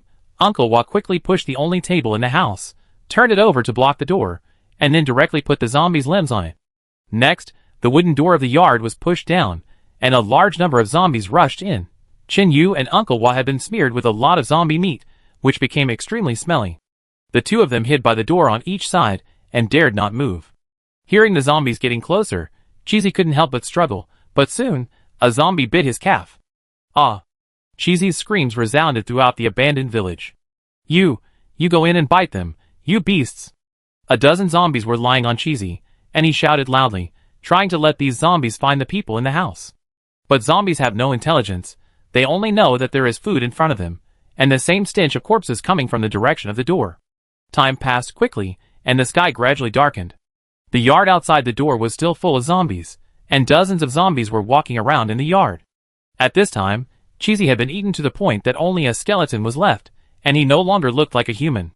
Uncle Hua looked around the thatched house. There was no window, and even no door.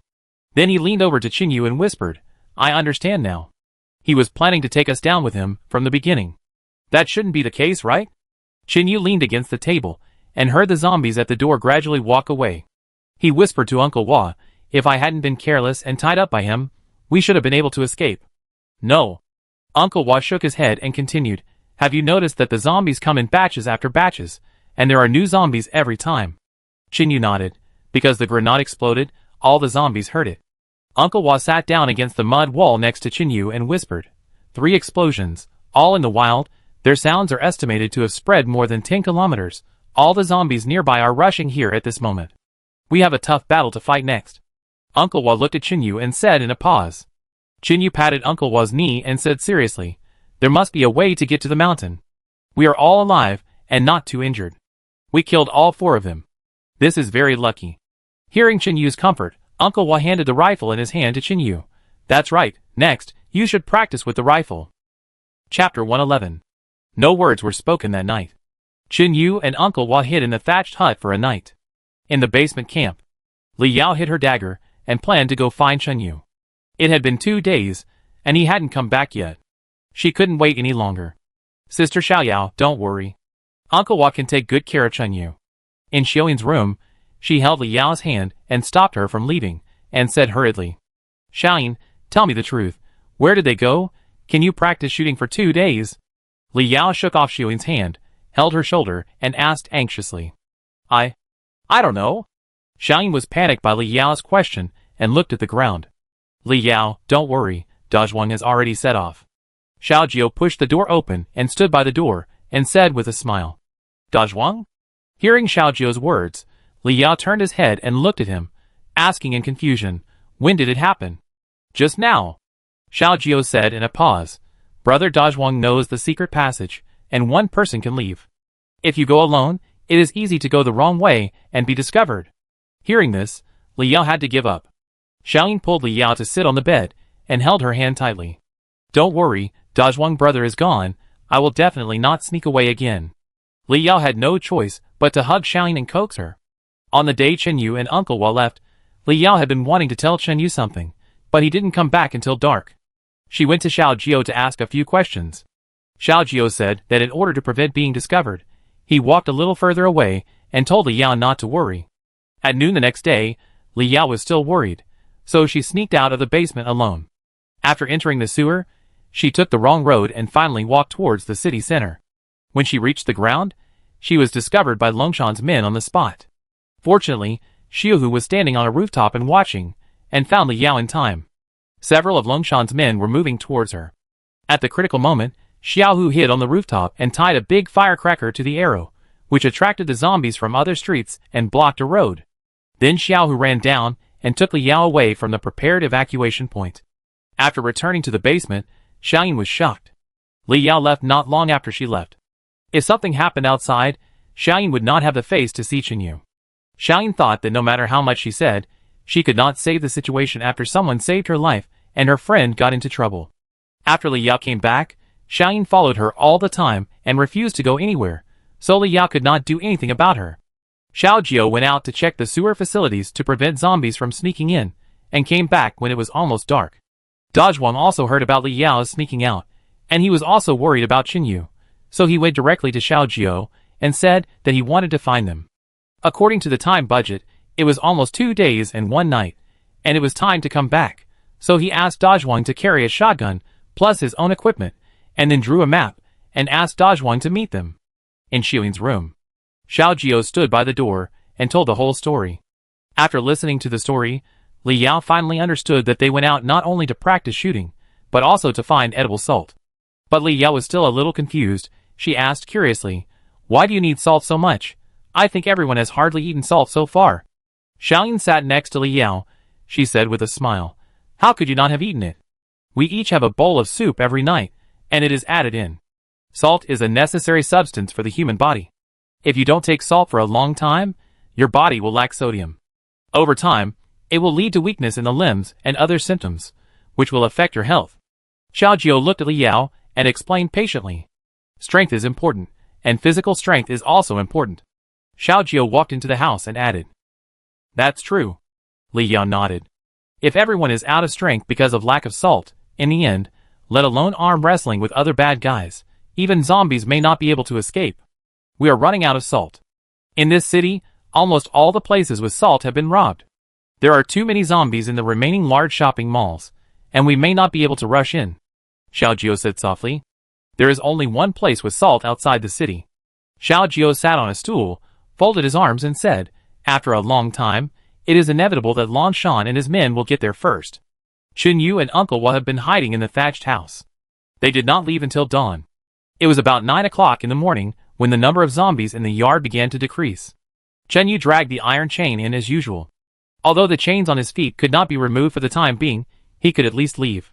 They smeared the zombie viscera on their bodies, to cover up the smell on their bodies. Then the two carefully moved the table away and slowly walked out. Even the guns were smeared with some zombie meat. Fortunately, the zombies had no intelligence, and could only rely on smell and hearing to chase. There were still many zombies on the road out of the village. Chenyu just took a look and gave up and left. "Let's leave the well." Chenyu, with zombie meat hanging on his body, leaned close to Uncle Wa's ear and said, "Okay." Uncle Wa waited until the zombies next to him walked away, then nodded slightly. Following the route, they continued to return to the kitchen, but several zombies had already entered. After entering the house, the two of them quickly killed the zombies with knives, then opened the iron door of the secret passage and immediately went in. To prevent the zombies from following in, Chenyu continued to circle the door with an iron chain. Both sides were blocked, so there was no need to worry about zombies appearing inside. The two of them quickly ran to the bottom of the well. The walls of the well were all raised, making it easy to climb up. Chenyu held the wooden spear in one hand, then used his hands and feet to support both sides and climbed up first. When he reached the well mouth, he stopped and listened carefully for a while, confirmed that there was no movement, and then quickly climbed out. After jumping out of the well, Chenyu quickly killed the two zombies outside with a wooden spear, then handed the iron chain down and pulled Uncle Wa up.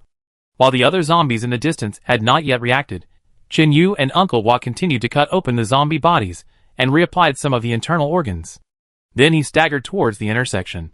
"We need to take some salt with us," Uncle Wa whispered. They had already reached the place where they had parked. There were fewer zombies around here. The dozen or so bags of salt on the road had been trampled, but there were still 2 men's salt thrown on the grass. Chenyu nodded, caught up with the zombie, killed it from behind, and then took off the clothes from the zombie, ready to use them to wrap the salt for easy departure. Chapter 112. Wrap the salt with clothes, then stick it on the back, tie the sleeves around the front, and each person carries dozens of bags of salt and quickly leaves the village. Suddenly, dark clouds began to appear in the sky. Seeing this, Chenyu's face changed. If it rains, the zombie meat on their bodies will definitely be washed away. By then, they will be surrounded by zombies. Without caring about so much, Chenyu and Uncle Wa did not choose to run up the mountain, but left along the rotten road. At least from what he saw, Chenyu thought there would be more zombies in the mountains. After running for more than 10 minutes on the bad road, The zombies on the road began to notice the two of their kind and gradually walked towards them. After running for about half an hour, the two came to a stone bridge. Chinyu knelt on one knee beside the bridge, holding the stone with one hand, and then squatted there and vomited. There were fewer zombies near the stone bridge, and Uncle Wa simply killed a lone one, then walked up and asked with concern, "Are you okay?" Chinyu wiped his mouth and shook his head gently. "I don't know why. I've never vomited before." Chinyu rested for more than a minute, then said slowly. Uncle Wa walked to sit next to Chinyu. He had seen this situation many times before the end of the world. When performing tasks abroad, some bosses would ask them to take time to help train other people under their command. They often encountered these people who vomited while running, and every time, Uncle Wa's teammates would explain to them.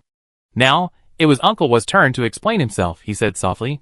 If you suddenly exercise vigorously, it will increase the pressure on your stomach, which may cause food to flow up and cause nausea, and you will feel like vomiting. Hearing the answer, Chinyu rubbed his calf, and now he felt that his entire thigh was very sore. The main reason is that you don't exercise enough. Chinyu sighed. Hee. Uncle Wa smiled and continued to nod. There will be more opportunities to run in the future. Just as Chinyu was about to continue answering, he suddenly noticed a tremor in the haystack in front of him on the right, and then Chinyu picked up the wooden spear and pointed it at the bushes. "Hey, it's me!" A familiar voice sounded. A few seconds later, a muscular man appeared. Seeing Dazhuang's figure, Chinyu was surprised and said, "Brother Dazhuang, why are you here?" Dazhuang walked forward and saw the blood on Uncle Wa's calf. He reached out and took the salt that Uncle Wa was carrying and said, "Uncle Wa, you are injured. I will carry you, you hold the shotgun." Seeing this, Uncle Wa did not refuse, nodded and put down the salt. Then Dazhuang confessed, "Oh, it's because Li Yao was worried about you. She didn't come back for 2 days. She sneaked out alone yesterday at noon and was almost caught. Fortunately, Xiao Hu was watching outside." "Are you injured?" Chinyu was stunned and asked immediately. Dazhuang waved his hand. "I'm not injured this time, but I don't know next time. It just so happens that I have nothing to do, so I came out to pick you up. By the way, why are you a little later than expected to find salt?" Dazhuang put the salt on his back and asked in confusion. "We met 4 men from Longshan." Uncle Wa took off the bandage on his calf and explained. "Ah, where are they?" Hearing this, Dazhuang grabbed the pistol at his waist. "We sent them down," Chinyu added. After a short rest, the 3 continued to leave the stone bridge. Sure enough, not long after they walked, it started to rain heavily. The rain mercilessly washed away the zombie viscera on Uncle Wa Chinyu's body. Since we didn't take the mountain road, we took a long detour and walked for most of the day before we got back to the sewer entrance. When preparing to enter, Chinyu thought of a way. He put down the salt, then went out and captured a zombie, broke its limbs, took off the zombie's clothes, tied the zombie's hands and feet together, and walked back with it in his arms. Seeing what Chinyu was holding, Dazhuang was stunned. "Where did you find so much smoked ham?" When he got closer, Dazhuang saw it clearly, and he blurted out, "Why are you holding the zombie's hands and feet?" "Don't worry, the mountain man has a plan." After returning to the entrance without any trouble, Chinyu rarely kept the secret. "Are you trying to cultivate a group of zombie rats?" When Uncle Wa saw this scene, he immediately thought of it. "That's right." Chinyu stepped on the dirty water and admitted directly, "Returning the person's way is not enough in my opinion. If we have to return it, let's return it in a big way. Haha, I'm looking forward to it." Uncle Wa didn't want to just swallow this breath. When he heard that Chinyu had other ways, his eyes lit up. Next, the 3 of them followed the route and quickly returned to the basement. Chinyu and Uncle Wa took off their clothes and went back to the sewer to find a place to burn them. Chinyu said that he would never wear clothes like this that were smeared with zombie meat again. After several battles, Chinyu's muscles began to gradually show, and he was completely different from when he first left the rental house. Of course, he was also a little tanned. Back in the room, Chinyu filled a basin of water and sat aside to wash his body, stripping down to his underwear. The next second, Xiaoyin came over with Li Yao. Like Li Yao last time, she didn't plan to knock on the door this time. "Sister Xiaoyao, what do you want to say?" "Do you have to say it in front of Chinyu?" Chinyu, who was wiping his face, just heard the sound outside the door, and then the door opened. Xiaoyin, who was walking in front, was stunned when she saw Chinyu's almost naked body. After a second, she quickly turned her head away and shouted with a red face, "Why are you not wearing clothes in broad daylight?" Then Li Yao also walked in. She found this scene a little funny, but she didn't turn her head. She just stood there and looked at Chenyu. Now Chenyu felt a little embarrassed. He pulled the bed sheet and tied it around his waist, and then couldn't help saying, "The door is closed. I'm going to wash my body. I was smeared with zombie meat all night yesterday. I'm almost moldy. You should go to the bathhouse downstairs to wash. Isn't Uncle Wa there too?" She secretly glanced at Chenyu and saw him tying the bed sheet and getting dressed. She turned around and said, "There are too many people there. It's not comfortable." Chenyu muttered, "You are not a virgin. Why are you shy?" Xiaoyin rolled her eyes at him, then pulled Li Yao to sit on Uncle Wa's bed. Seeing Chenyu put on his clothes, Xiaoyin said angrily, "Really, I haven't even seen Brother Xiao yet, but you've already taken a fancy to him." Hearing this, Li Yao suddenly felt a headache, stretched out her index finger and poked Xiaoyin's forehead, telling her not to talk nonsense. After Li Yao and Xiaoyin had whispered to each other for several nights, she already knew that she secretly liked Xiaojio. "Who do you like?" The door was pushed open again, and Xiaojio walked in with the rifle he had just obtained. Chapter 113. "Look!" Li Yao was about to speak, but Xiaoyin quickly covered her mouth. Seeing the two women's actions, Chenyu smiled lightly, but did not break the news, and did not intend to speak out. "Nothing. Why did you bring this gun?" Chenyu looked at Xiaojio and asked. "I just want to ask you, who is willing to use this gun?" Xiaojio walked to sit next to Chenyu. Chenyu took the rifle, held it in his hand, and asked curiously, "What kind of gun is this?" Chenyu, who had never been in contact with firearms before, knew nothing about most guns. Now he asks a few questions whenever he has the chance to learn more. "M16 automatic rifle, one of the 6 famous guns in the world," Xiaojio said with a smile. "Ah?" Chenyu scratched his head. "Is it so awesome?" "Fortunately, it is ranked with AK-47. It is not bad. The effective range is 600 meters. The magazine capacity is 30 rounds, and we happen to have bullets." Xiaojio took the M16 rifle, took off the magazine and said, "Let Li Yao try. I want to practice with the sniper rifle." Chenyu stood up and handed the gun to Li Yao. "Sniper rifle?" Xiaojio touched his chin and said, "There is only one in our camp, and Uncle Wa brought it himself. It is not convenient for me to ask for it. Lanshan and the others have too. We will have them when the time comes." "Well, I listened to your arrangement." Chenyu nodded. Then Xiaojio took out the pistol and said regretfully, "It's a pity that this pistol was broken. The bullet just happened to break the trigger. Uncle Wa said that you shot it." "Good, Chenyu." After taking the pistol and taking a look at it, Chenyu said embarrassedly, "He was going to shoot the grenade at that time, but he just shot it in a hurry. What happened when you went out? Tell us." Xiaoyin was curious and asked eagerly. Then, Chenyu began to tell the story slowly. "What a pity. It would have been great if I was there at that time." After listening, Xiaoyin waved her little fist and said, "What would have happened if you were there?" Chenyu asked with a smile. "Humph, I will definitely tie them to a tree, and then lock a few zombies outside, and cut a piece of meat from those people every day to feed them," Xiaoyin said viciously. "Put some chili sauce on the knife." Li Yao also echoed on the side. "That's right. Burning the knife red?" The two girls began to talk more and more outrageous.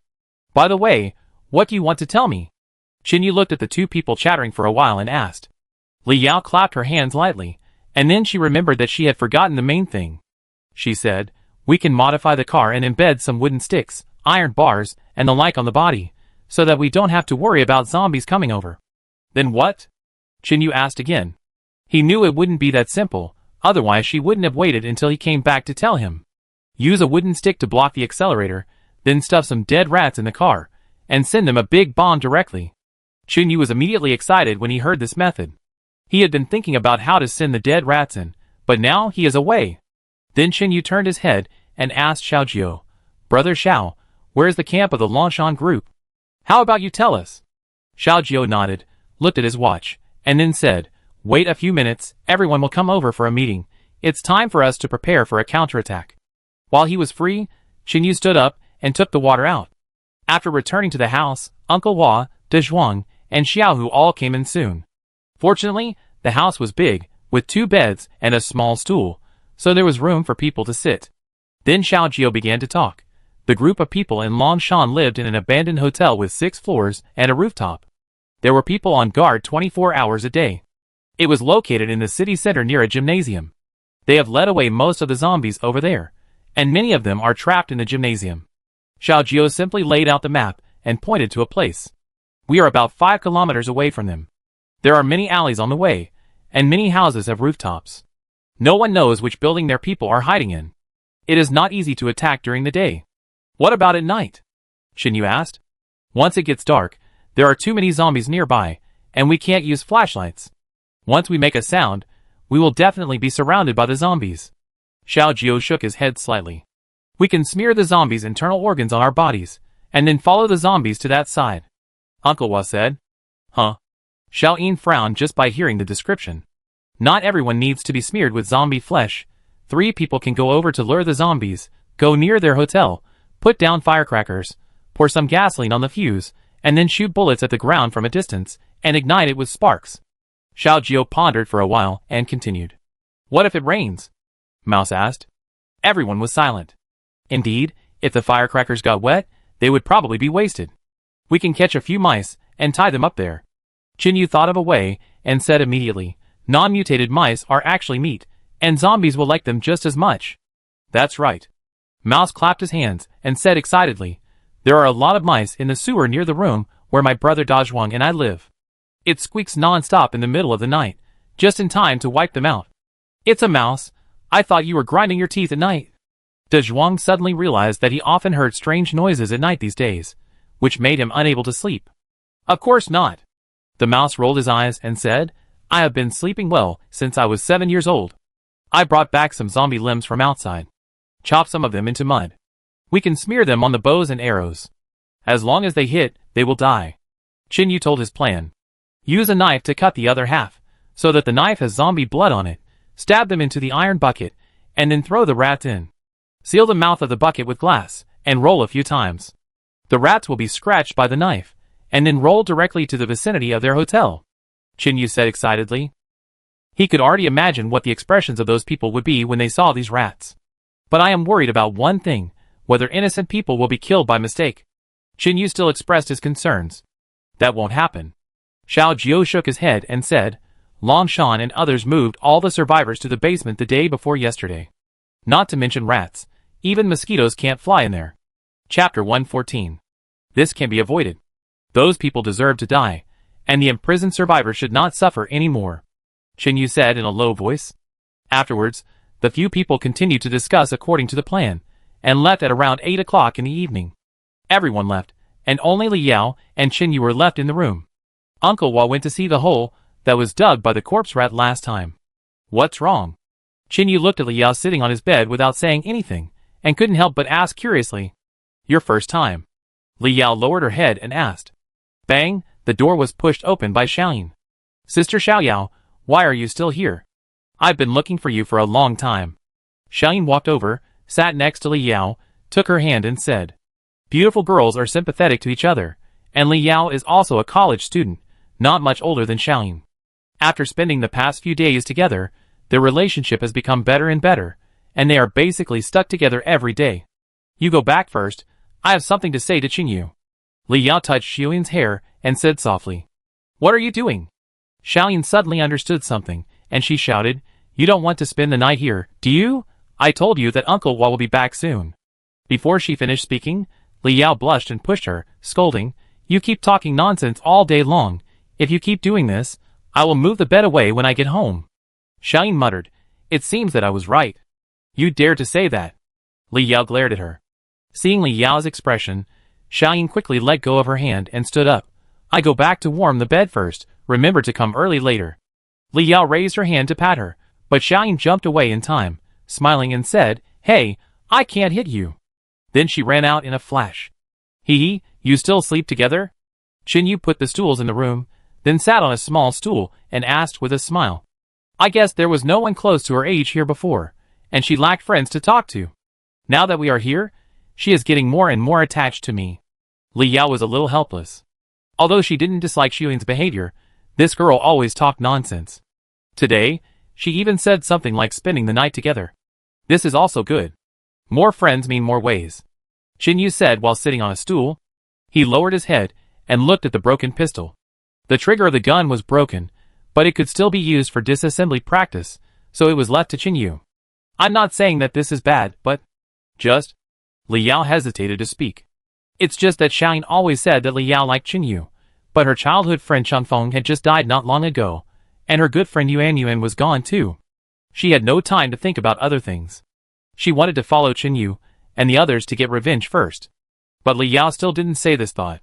She didn't know what Qinyu's attitude was. If she said it rashly, it might hurt Qinyu's heart. Li Yao had rejected too many people before, but this time, she didn't want to pour cold water on Qinyu's enthusiasm again. Although she didn't know whether Qinyu had this kind of enthusiasm. Just what? Without hearing Li Yao continue to speak, Qinyu raised his head and stared into her eyes, and asked with a smile. Nothing. Li Yao turned her head away, looked away, and then continued to ask about what happened just now. What was it like when you killed someone for the first time? That time at school. I saw you cut the throat of Fan Shuyang's lackey with one knife. Li Yao added. The apocalypse broke out, and Li Yao wanted to know in advance. She was worried that she would panic and drag her feet when the time came. She didn't want to be like that. Li Yao hoped that she could become stronger. That wasn't the first time, Qinyu said slowly. Ah? Li Yao was stunned. The earlier one was a few days before entering the school. In fact, I didn't feel anything. At that time, my adrenaline surged and I was very nervous. Qinyu said softly, recalling the scene with the man in that building. Why? Li Yao asked softly. Why? Qinyu looked at her and asked. Why did you kill him? Li Yao added. He blocked my door with zombies and tried to steal my food. If I gave it to him, I would probably starve to death. If I didn't, he would bring more zombies. Qinyu said lightly. Do you regret it? Li Yao raised her head and looked into Qinyu's eyes. Regret, after all, that is also a life, but if I don't make up my mind, I will be the only one who dies there. And that person will definitely not regret it. Qinyu stood up and sat beside her and said softly. If I had to do it again, I would still do it. I'm afraid that in a few days, when I see those people, I won't have the courage to shoot. After a long silence, Li Yao still whispered. Hearing this, Qinyu understood why Li Yao asked him these questions. He must be worried that he would hesitate and hurt others. After all, shooting zombies and hitting people are two completely different situations. Qinyu said slowly, I know your concerns. After all, the three people in the underground parking lot only blocked us in the emergency passage and did not cause us any actual harm, but things don't work that way. If they don't block the road, we will drive out of the city. After several conversations, Qinyu understood that the mixer truck at the exit of the city was deliberately parked there by Longshan's people to block their way out. If they hadn't blocked us, we would have left the city, and you wouldn't have reunited with Dazhuang. Maybe he would have been looking for you. Li Yao whispered. It doesn't matter whether we reunited or not. What's important is that Yuan wouldn't have died. Qinyu whispered. Li Yao was silent, and didn't say anything more. In fact, many people were good people before the end of the world. Some were kind uncles in the neighborhood, some were drivers, who accompanied you to and from school on the bus every day, and some were community security guards, who greeted you every day. Qinyu spoke earnestly. He was afraid that Li Yao would have psychological problems, so he patiently explained. The end of the world breaks out, the law collapses, the social system disappears, and everyone has only one identity, that is, the survivor, and the goal is to survive. Some people choose to stick to the bottom line and not murder others. They would rather go out every day to search for food in danger, and never think of pointing the knife at their own people. But some people just want to get something for nothing and enjoy the fruits of others' labor, fantasizing that others go out to search for supplies, and then come back to hand them over to them. Qinyu sat next to him, and spoke for a long time. They have changed. Many people have changed after the end of the world. Good people may still be good, but in order to survive, they may also become bad, and bad people will become worse. Chapter 115. These people, relying on a knife and a gun, began to enslave others, trample on the dignity of others, and take people's lives at will. What is the difference between them and zombies? There is no need to have any psychological burden when attacking such people. After Qinyu finished speaking, he placed his left hand on the back of Li Yao's hand. Now he is like a brother to Li Yao, gently guiding her. Li Yao covered Qinyu's hand with her left hand, looked down at the ground, and replied softly, Thank you. Feeling the atmosphere was a little subtle, Qinyu pulled out his palm and smiled lightly, then moved aside a little without leaving a trace. A man and a woman were alone in the same room, and Qinyu was afraid that Li Yao would misunderstand something. If they don't die and live in the world, they will kill more people. Qinyu looked at the pistol next to him, and said slowly. Li Yao nodded, stood up and looked at Chinyu seriously and said, I understand. I won't let those bad guys hurt my friends and family, including you. Hearing Li Yao's words, Chinyu smiled and nodded gently, not taking it to heart. He didn't really need Li Yao to protect him. If the sky fell, he, a tall man, would naturally be the first to hold it up. Go back and rest, it's getting late, Chinyu said softly. Li Yao hummed and walked out. Outside the door, Uncle Wa was about to push it open when he saw Li Yao coming out, saying hello to him, and leaving directly. Walking into the house, Uncle Wa asked Chinyu, what's wrong with her? It's fine. Chinyu shook his head, and didn't tell the conversation. When he saw Uncle Wa coming back, he asked, how is it, Uncle Wa? How's the leg injury? It's a small problem. Uncle Wa waved his hand, and said directly while sitting on the bed. Chinyu was worried, so he walked forward, squatted down and rolled up Uncle Wa's trouser legs. Seeing that 2 band-aids had been applied, he was stunned. Why did you just apply this thing and no stitches? Uncle Wa put his trouser legs down, and then said, there is no need for stitches, there is no damage to the blood vessels. It was just cut by the fragments stirred up by the explosion, and there was no bleeding in the first place. Xiaoyan saw the wound and refused to do anything, and insisted on stitching a few stitches. Finally, after much persuasion, she agreed to use a band-aid instead. Seeing this, Chinyu said no more and walked back to his bed. When he leaned against the wall at the head of the bed, Chinyu thought of something and asked, Uncle Wa, your life was very hard before, right? There are several wounds on your arms. Uncle Wa lay on the bed, his hands continued to support the back of his head and said, in order to survive, there is no other way. It is very chaotic abroad and injuries are very common. The restaurant you ate at today may be bombed into ruins the next day. In this case, why don't you go back to China to make a living? Before the end of the world, there should be many jobs to survive, right? Chinyu turned his head and looked at Uncle Wa and said softly, he. Uncle Wa smiled for a rare moment, then said calmly, it's easy for me to survive, but what about the families of those dead comrades? Once you set foot on this road, you can't turn back. No pension? Chinyu was stunned. They have all retired. There are many people in the family to support, and the children have to go to school. It's hard to rely on such a small salary. Uncle Wa recalled the past and spoke slowly. Uncle Wa can always see his past self in the young man Chinyu, so he is willing to talk more about himself. At first, I was just a team leader in a domestic security company, but later, I had a disagreement with my boss, so I just quit. Uncle Wa looked at the roof. As if he could see the starry sky through the roof, he said softly, because the salary is low? Chinyu sat up directly, leaned against the wall, and looked at Uncle Wa and asked, that's not the case. Although the boss is like an animal, the commission he gives to his subordinates is quite high. After all, if the salary is low, you can't recruit powerful people. If you kill the employer, the boss will lose more. Uncle Wa shook his head. That's why? Chinyu asked. Because that boss asked me to protect a mine owner. Uncle Wa said. Is that mine owner bad? Chinyu seemed to understand something. No. Thinking of that incident, Uncle Wa's face began to change. He gritted his teeth and said, it can no longer be described as bad. Before the end of the world, killing a person could be sentenced to death, but that black-hearted mine owner directly killed 52 lives. So many? Chinyu was shocked, but then he shook his head and said, no, I also paid attention to the news before the apocalypse broke out, but I didn't see any mine saying so many people died? Oh, that's money talking. The death toll reported to the public at that time was 25. Uncle Wa still feels angry when he thinks about it now. After hearing this, Chinyu understood. I did hear about this. I heard that the mine owner was fined a lot of money at that time. The number of people was underreported by half, because the boss knew that if more than 30 people died in the mine, it would be a particularly serious accident. In addition, most of the safety monitoring and alarm equipment in the mine was broken, and if another major accident occurred within a year, the black-hearted boss would most likely be sentenced to death. Uncle Wa continued to tell the story. How much did the black-hearted boss compensate the dead workers? Chinyu asked.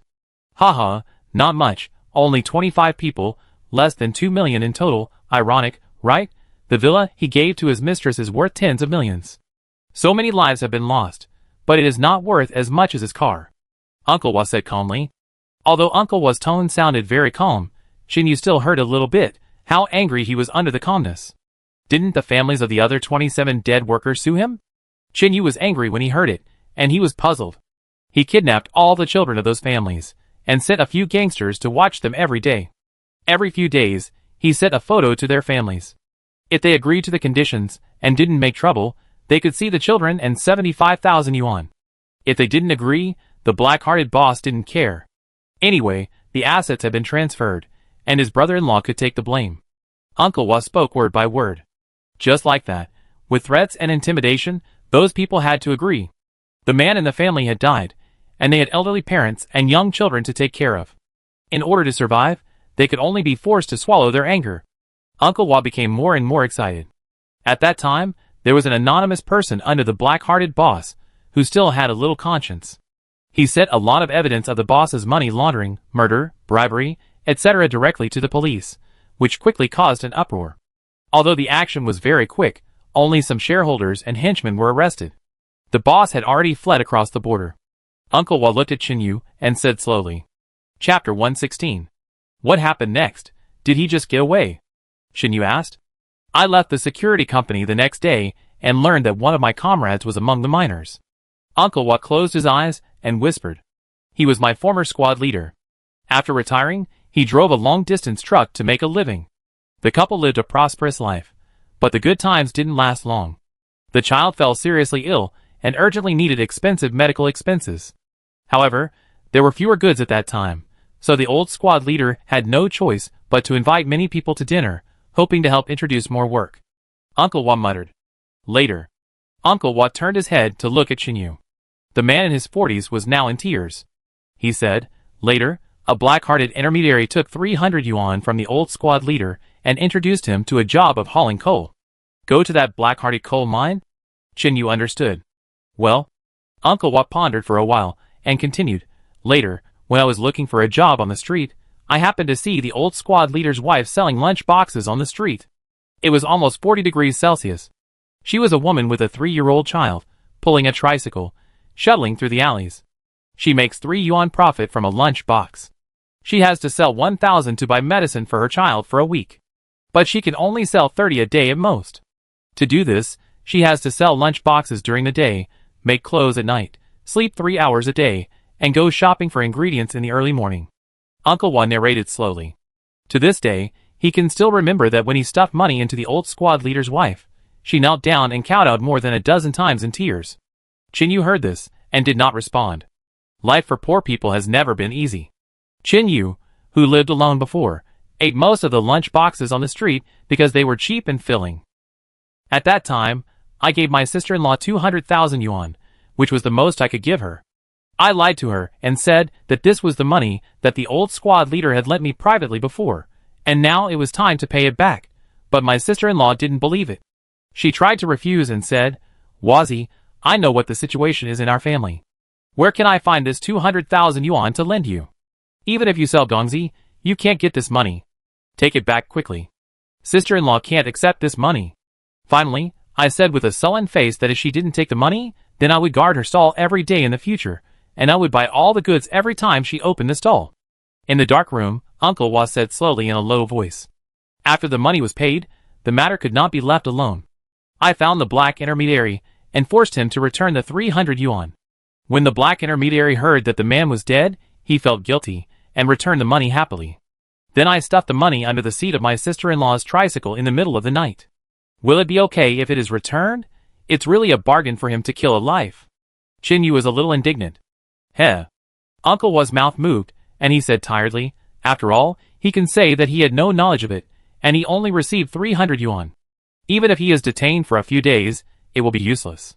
My sister-in-law's family still can't change anything, but 300 is their living expenses for a month. Qinyu smacked his lips, remained silent for a while, and then said, Rich people pursue life, poor people pursue survival. Later, I asked my former subordinates in the security company to obtain the location of the black-hearted boss, and prepared to go to him to ask for more money. When I was about to leave, several retired comrades contacted me. After knowing my idea, they all wanted to act with me to avenge the old squad leader. Uncle Wa said calmly. After we went abroad, we had just arrived when a war broke out there. The black-hearted boss was also punished. In the end, he was crushed to death by a large truck. Uncle Wa spoke slowly.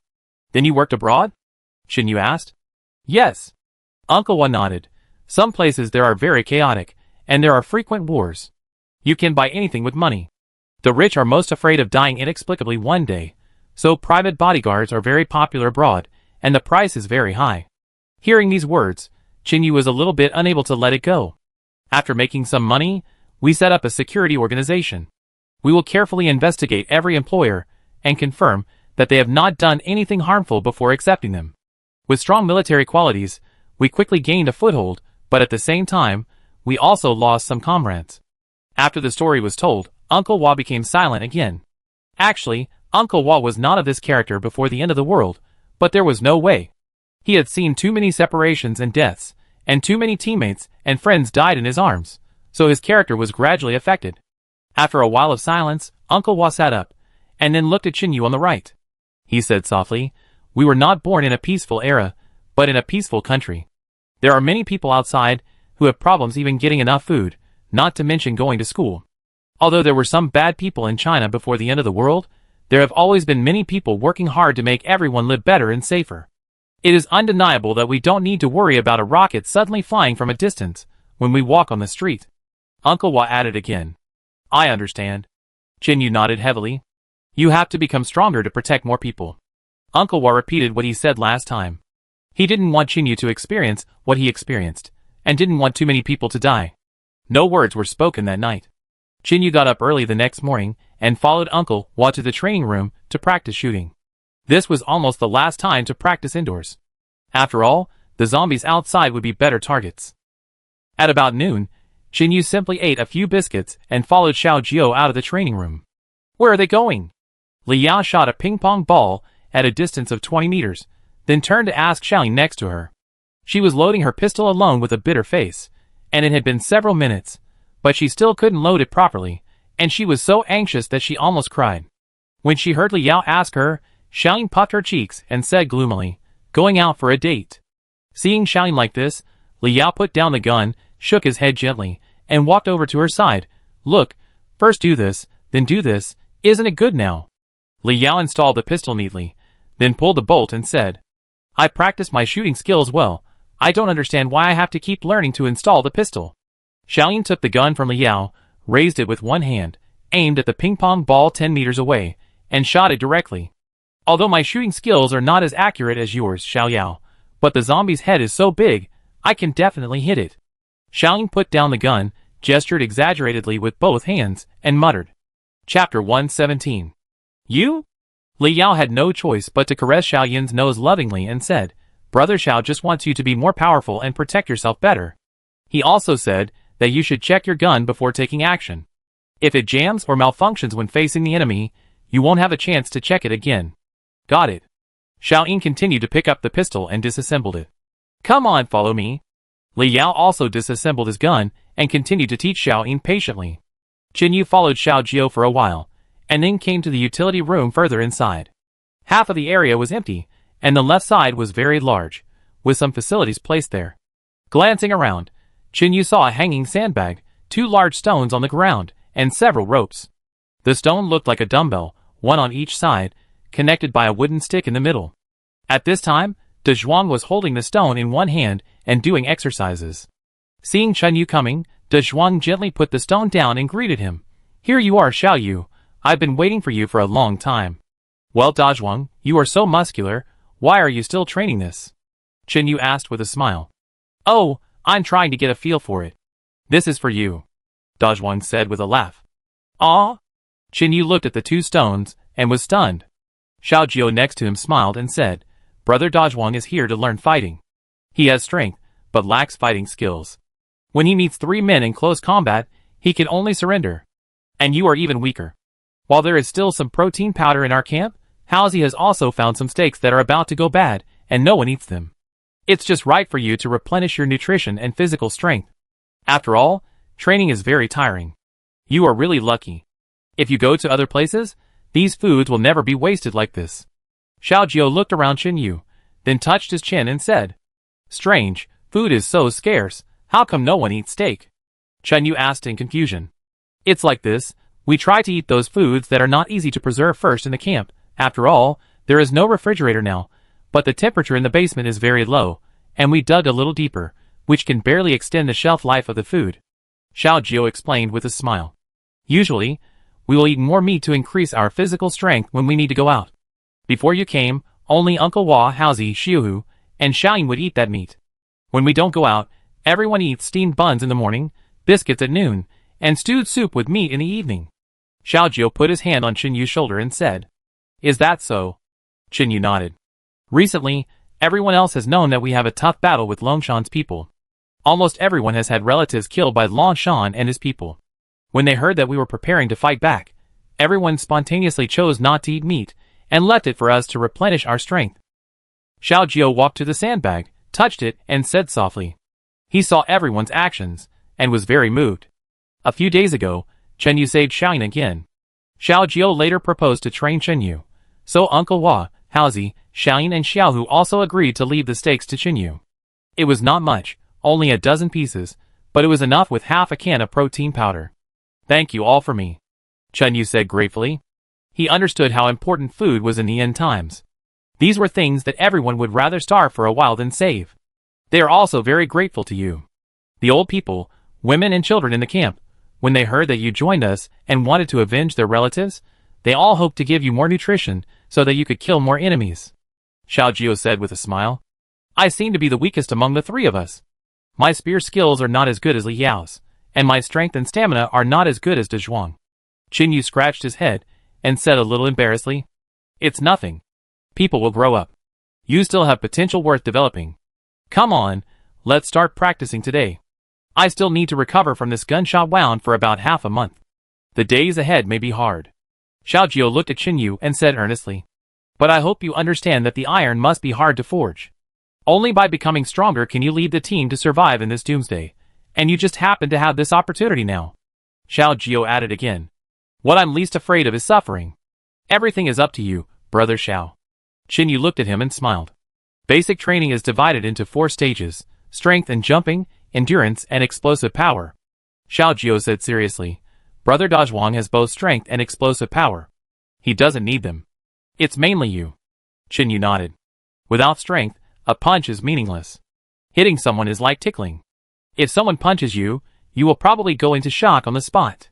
After the end of the world, have you ever fought with someone in close combat? It's either you or me. Xiaojiu stared at Qinyu and asked seriously. Once, the man weighed almost 200 pounds. Qinyu continued to nod.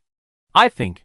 Xiaojiu glanced at the muscles on Qinyu's arm and said directly, "The man should be injured, maybe seriously. Well, I scratched him with a knife stained with zombie blood. In order to save his life, he had to saw off his hand. I secretly chased him and took the opportunity to win by luck." Qinyu did not hide anything and told the truth. De Zhuang, who was sitting on a rock, asked, "Aren't you afraid of being killed in return?" Although he was injured, the weight difference is too big. If he kicks you, it is very likely that you will lose your fighting ability directly. "Yes, but I am more afraid that he will recover from his injury and then secretly target me," Qinyu said in a low voice. Qinyu's approach is right. Cut the grass and root it out, leaving no future troubles, but the method is wrong. You can be safer and let him exchange food for his life. He sawed off his hand and urgently needs to stop the bleeding. He has no time to entangle with you. After you leave, you can continue to lead the zombies over. Blocking the door will definitely kill them. Xiaojiu suggested another way. At that time, I didn't dare to touch the zombies. Qinyu smiled bitterly and said, "I could only go up and give it a try. So you have to strengthen your body's strength. Start with plank support, 3 minutes at a time, then rest for 15 seconds. Do it 3 times, and then run around this room." Qinyu nodded and lay down directly. The first time he did plank support, Qinyu was very tired. Every time, he felt his arm shaking. But during the process, Qinyu felt that his abdomen began to heat up, and the same was true for both sides of his thighs. After finishing, Qinyu began to run around the room. The space here is a little bigger than the training room. A normal runway is 200 meters. Qinyu ran about 100 meters in this room. Chapter 118. After running 20 laps, Qinyu was sweating profusely and was out of breath. "That's enough. Now take it slow and walk 3 laps." Seeing Qinyu running slower and slower, Xiaojiu turned around and shouted at Qinyu. Xiaojiu was fighting with De Zhuang in close combat, teaching him fighting skills, but even though Xiaojiu's left shoulder was injured, De Zhuang was no match for him. This was mainly because at the beginning, De Zhuang saw that Xiaojiu was still injured, so he said casually, "Brother Xiao, I won't bully you. Let's just use our right hands. Haha, I don't care. Xiao Jiao smiled lightly. After more than a dozen rounds, Dazhuang was already beaten black and blue. Every time Dazhuang attacked, Xiao Jiao could find his flaws at the right time and attack him first, or his punch was blocked by Xiao Jiao's elbow, and then he was hit by a heavy punch. However, Xiao Jiao's attack was very measured. It looked serious, but it was actually just external injuries, not a big problem. At this time, although Dazhuang and Xiao Jiao's muscles looked similar, they were completely different in combat power. Dazhuang was an archery athlete before the end of the world. He had hardly ever fought. Others would back off when they saw his muscles. He only had strength, but no fighting skills. But Xiao Jiao was different. He was a special forces soldier before the end of the world. He joined the army at the age of 17. When he was 27, he was on a mission, and was surrounded by hundreds of enemies alone. Although he completed the mission after going through all kinds of difficulties, Xiao Jiao was also seriously injured. He was floating in the sea holding a dead tree. If a cruise ship had not happened to pass by, Xiao Jiao would have died at that time. Not long after he recovered from his injuries, he chose to retire. After retiring, his superiors also arranged a job for Xiao Jiao, but before taking office, he planned to take a good look at his country, and traveled all over the country without any accidents. As a result, he almost died abroad again. A few years later, zombies broke out and a global catastrophe occurred. In the past, Xiao Jiao often carried out combat missions behind enemy lines with several members of the team. Every time, the number of enemies far exceeded theirs. It can be said that Xiao Jiao's fighting skills were completely trained through a lot of actual combat, stepping on countless enemy corpses. Qin Yu and Dazhuang were able to meet Xiao Jiao, and Xiao Jiao was willing to teach them these things, which was completely like saving the Milky Way in their previous life. Why don't you just use two hands? Xiao Jiao looked at Dazhuang's miserable appearance, and said with a bit of reluctance. No. No need. Dazhuang knelt on the ground, his eyes swollen and purple, he said vaguely. Ah! There was a cry of surprise from the door of the utility room, and 3 people walked in. Qin Yu turned his head, and saw that they were Xiaoyin, Li Yao and Uncle Hua. Xiaoyin ran forward with the things in her hand. Are you okay? Dazhuang was a little confused and started to talk nonsense. Small problem, I can still fight. Stop it, don't move. I take care of it for you. Xiaoyin pressed his hand down, then took out a bag of cold water to ice his wound. It's very cold in the basement, and we dug a little deeper. There is no ice, so we can only use this instead. Xiaoyin looked at Dazhuang and said. After walking 3 circles slowly, Qin Yu came over. He saw the medicine in Xiaoyin's hand, and couldn't help wondering, could it be that you know that it can heal injuries, so you don't worry about Dazhuang getting hurt? You guessed it, haha. Xiao Jiao took the towel next to him, and handed it to Qin Yu, and said with a smile. Hearing this, Qin Yu didn't know what to say. Don't worry. I'm fine. Dazhuang waved at Qin Yu. Don't worry, Brother Xiao is very measured in his actions. Haozi and Xiaohu have been trained by him. Otherwise, how do you think we can fight against dozens of people like Long Shan for so long? Xiaoyin turned her head, and whispered to Qin Yu. Okay, use the water bag to apply on your hands. I will apply safflower oil to you in 24 hours. Xiaoyin left the cold water bag to Dazhuang, and stood up and said. Hearing this, Qin Yu was more certain that this was premeditated. Huh? How come you are not injured? Xiaoyin walked to Qin Yu, and found that he was not injured at all, and was surprised. I haven't reached this stage yet. Qin Yu replied with a chuckle. Drink some water, you've sweated so much. Li Yao walked up and handed Qin Yu a bottle of water. Qin Yu hummed, took the water, and drank a little. Go to the side, and press the ligaments of your whole body. Press each part 15 times. Xiao Jiao looked at Qin Yu and said. Okay. Qin Yu nodded, walked to the side, and started to stretch his legs. As for you. Xiao Jiao turned around and looked at Li Yao, then whispered. It's okay for girls not to learn these, after all, they will get hurt. You just need to practice your shooting skills well. Before he finished speaking, Li Yao said firmly, I want to learn too. Xiao Jiao was stunned. He thought that Li Yao saw Dazhuang's appearance at this time, and didn't need him to ask, but he didn't expect that Li Yao would take the initiative to say it. Xiao Jiao's original intention was that as long as Qin Yu and Dazhuang became stronger, it should be no problem to protect her. He himself was reluctant to let Xiaoyin practice with him. What are you doing? Xiaoyin was startled, pulled Li Yao, and hurriedly said, Dazhuang and Qin Yu are men, it's okay to get hurt, but you, a girl, will become ugly if you get hurt. I don't care. I just want to avenge Brother Feng and Yuan Yuan. Li Yao looked at Xiaoyin and said seriously. Then she continued to look at Xiao Jiao and nodded seriously. Please, I really want to kill the enemy for them. The gun will eventually run out of bullets. When that happens, I hope I can still fight. Xiao Jiao didn't say anything more. After all, if he became stronger, it would be easier to take revenge. Go run around this room first, until you can't run anymore. Xiao Jiao said softly. Li Yao is a girl, so he didn't let her do the plank support first. It won't be too late to make up for it later. Li Yao nodded, took off the things on her body, tied her hair into a ponytail, and started running around the house. It must be said that hatred can make a person stronger. What Li Yao is doing now is something she would never do before. You? Xiao Jiao looked at Xiaoyin and was about to say that you don't have to practice with me. Just practice your gun skills well, you won't get hurt with me. But as soon as he opened his mouth, Xiaoyin's eyes condensed, and then she tied her hair up and started running with Li Yao. Xiaoyin has changed too. Uncle Wa walked to Xiao Jiao's side and whispered. We all have to eat less these days. Xiao Jiao smiled and said softly. Chapter 119. It's okay. I don't need to do any physical work recently. Uncle Wa shook his head and replied. A few minutes later, Chen Yu came over again. Come on, let's have a fight, and let you get a feel for it first. Xiao Jiao looked at Chen Yu and said with a smile. Looking at Xiao Jiao's muscles, Chen Yu was a little hesitant, but still followed him a little further away to avoid affecting their running. Let me do it. Uncle Wa put his hand on Xiao Jiao's shoulder and said, You are still injured. Try to rest as much as possible. You can just watch from the side. Xiao Jiao did not shirk and nodded. Uncle Wa's close combat ability was not inferior to his, so it was enough for him to teach Chen Yu.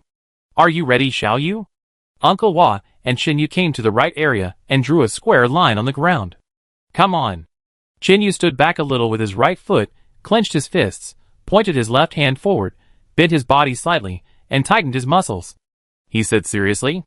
Seeing Chen Yu's actions at this time, Uncle Wa couldn't help but nodded secretly, and then planned to use 50% of his strength, but he didn't know that this almost cost Chen Yu's life. As soon as the voice fell, Uncle Wa stepped on the ground and rushed over at a very fast speed. The next second, he rushed directly in front of Chen Yu, grabbed Chen Yu's right arm with his left hand, and then pulled it inward. At the same time, his right shoulder quickly bumped forward and hit Chen Yu's chest directly. With a bang, Chen Yu retreated several meters, knocking over several cartons on the ground. Then Chen Yu fell to the ground and didn't get up for a long time. Hearing the sound, the two women were shocked and ran towards Chen Yu. What's going on? Damn it! How could Chen Yu be hit so far? Even De Zhuang was shocked, struggled to stand up, and limped over. When Uncle Wa was about to hit him, he felt that Chen Yu did not fight back, so he relieved most of his strength and quickly changed to hit with his right arm, but even so, Chen Yu still couldn't bear it. Li Yao arrived first, pushed the debris on the ground away with her hands, and then hugged Chen Yu in her arms. At this time, Chen Yu had fainted. Pinch him. Xiao Jiao ran over and shouted hurriedly. Li Yao immediately pressed the thumb above Chen Yu's lips, and a few seconds later, Chen Yu woke up. As soon as he opened his eyes, Chen Yu subconsciously covered his chest, and his face was full of pain. Why are you so cruel? Li Yao was a little angry. She turned her head and looked at Uncle Wa and questioned. Yeah, Uncle Wa, what's wrong with you? You really use too much force. Xiao Jiao was also a little confused. He turned his head and looked at Uncle Wa and asked.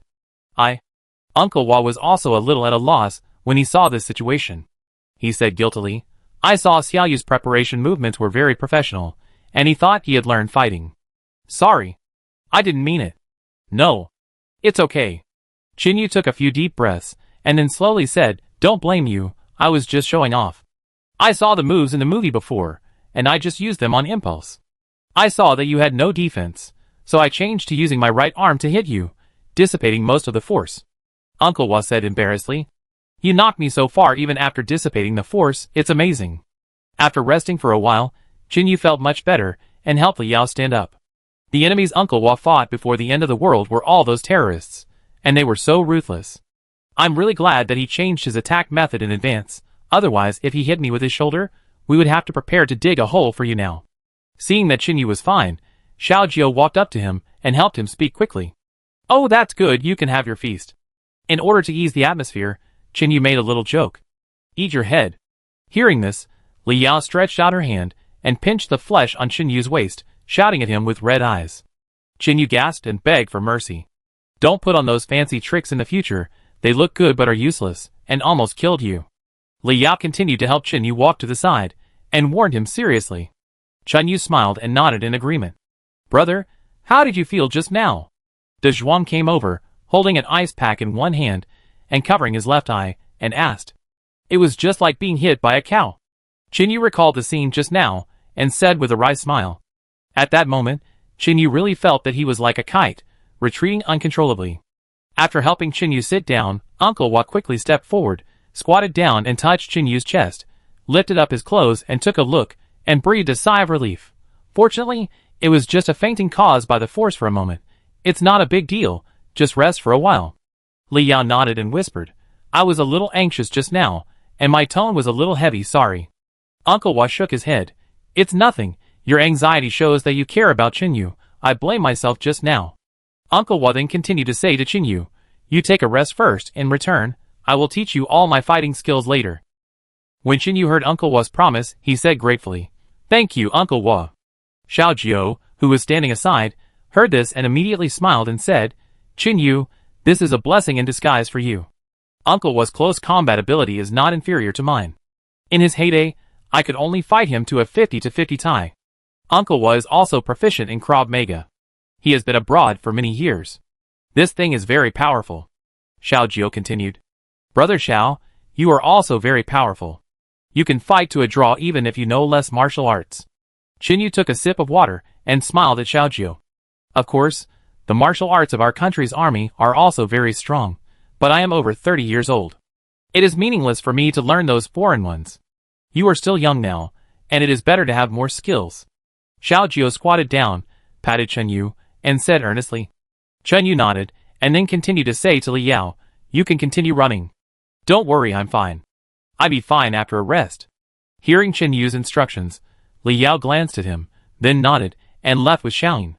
After resting for a while, Yu stood up and stretched his body, then smiled and said, It's okay. Yeah. Xiao Jiao nodded. Don't practice martial arts these days, improve your physical fitness first. Having a good physical fitness is the foundation. Yu hummed and followed the instructions. Can you hold on? Xiao Jiao asked. Not bad. Yu replied.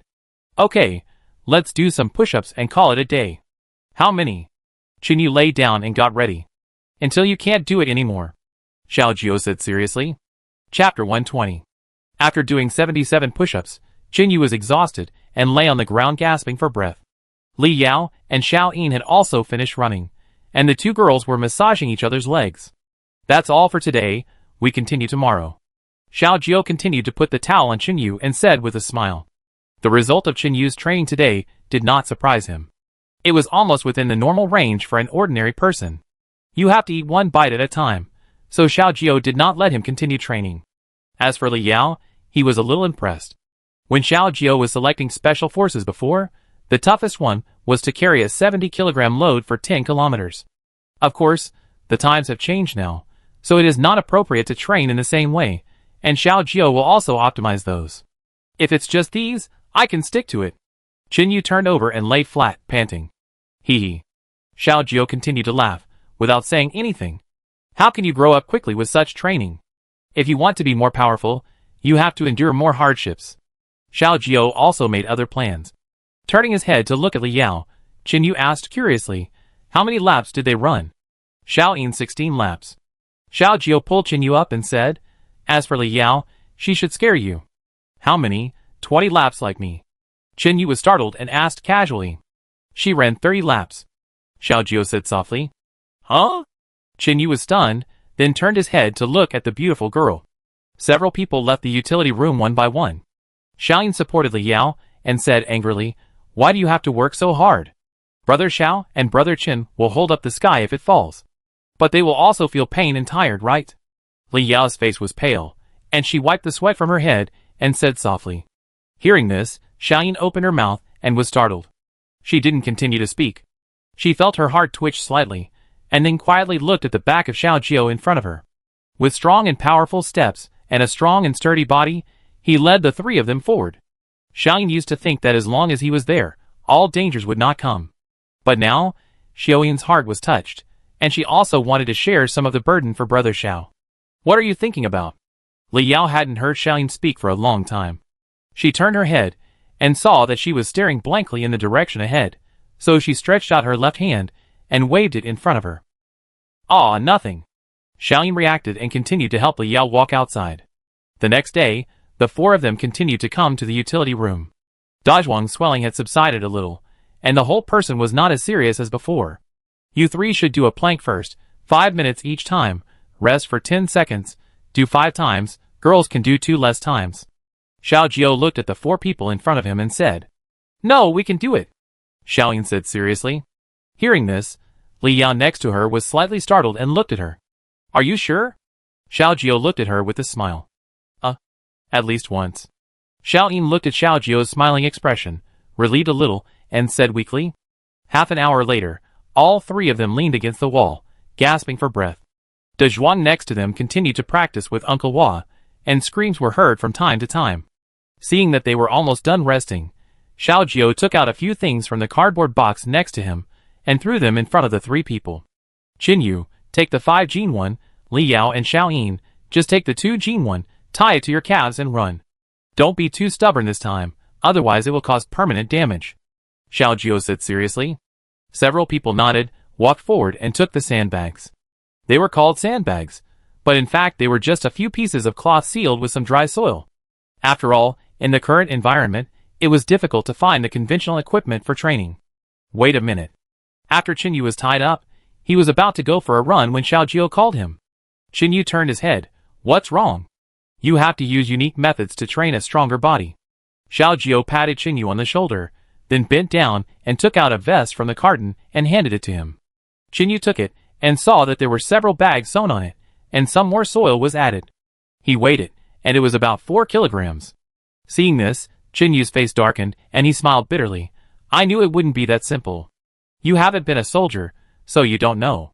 The first time I ran an armed cross-country race, I carried 10 kilograms. Xiao Jiao directly picked up the vest, and put it on Qinyu and fastened it.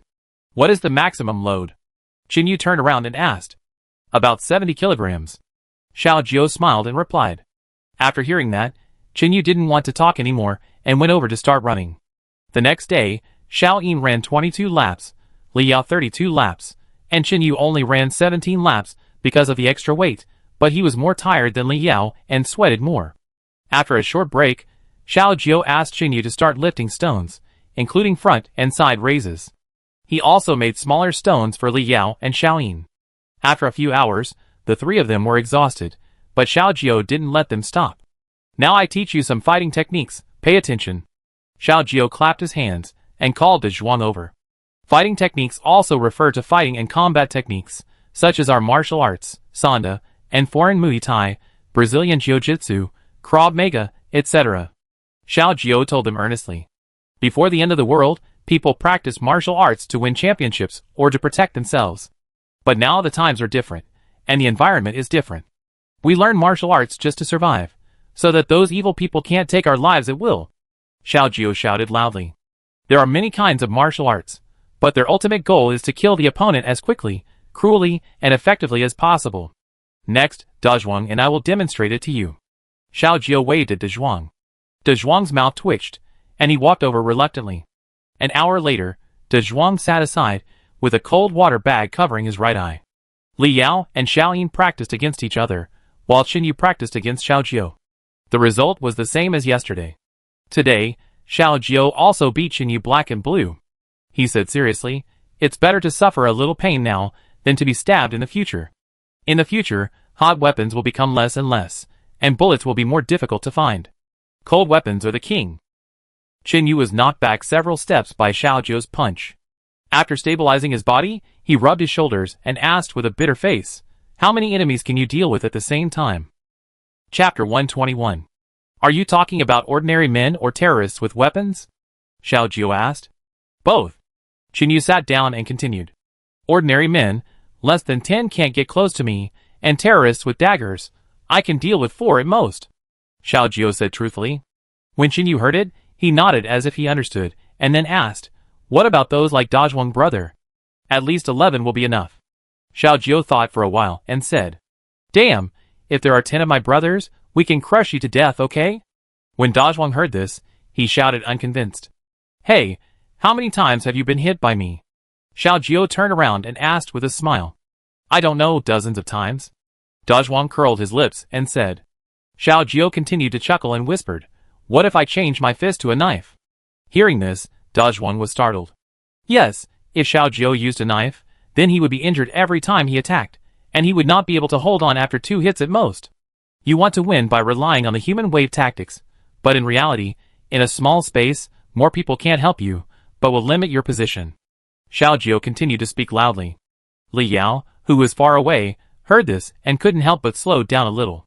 At this moment, Xiao Yin seized the opportunity and punched directly with her fist, with very little force. But the next second, a snap sounded, and Li Yao stretched his right hand to the left waist and directly grasped Xiao Yin's fist. Oh! Why did you block it again? Xiao Yin immediately pulled her hand back and yelled depressedly. We are different. Li Yao looked at Xiao Yin and said softly. What's the difference? Do you have an extra eye or an extra pair of ears?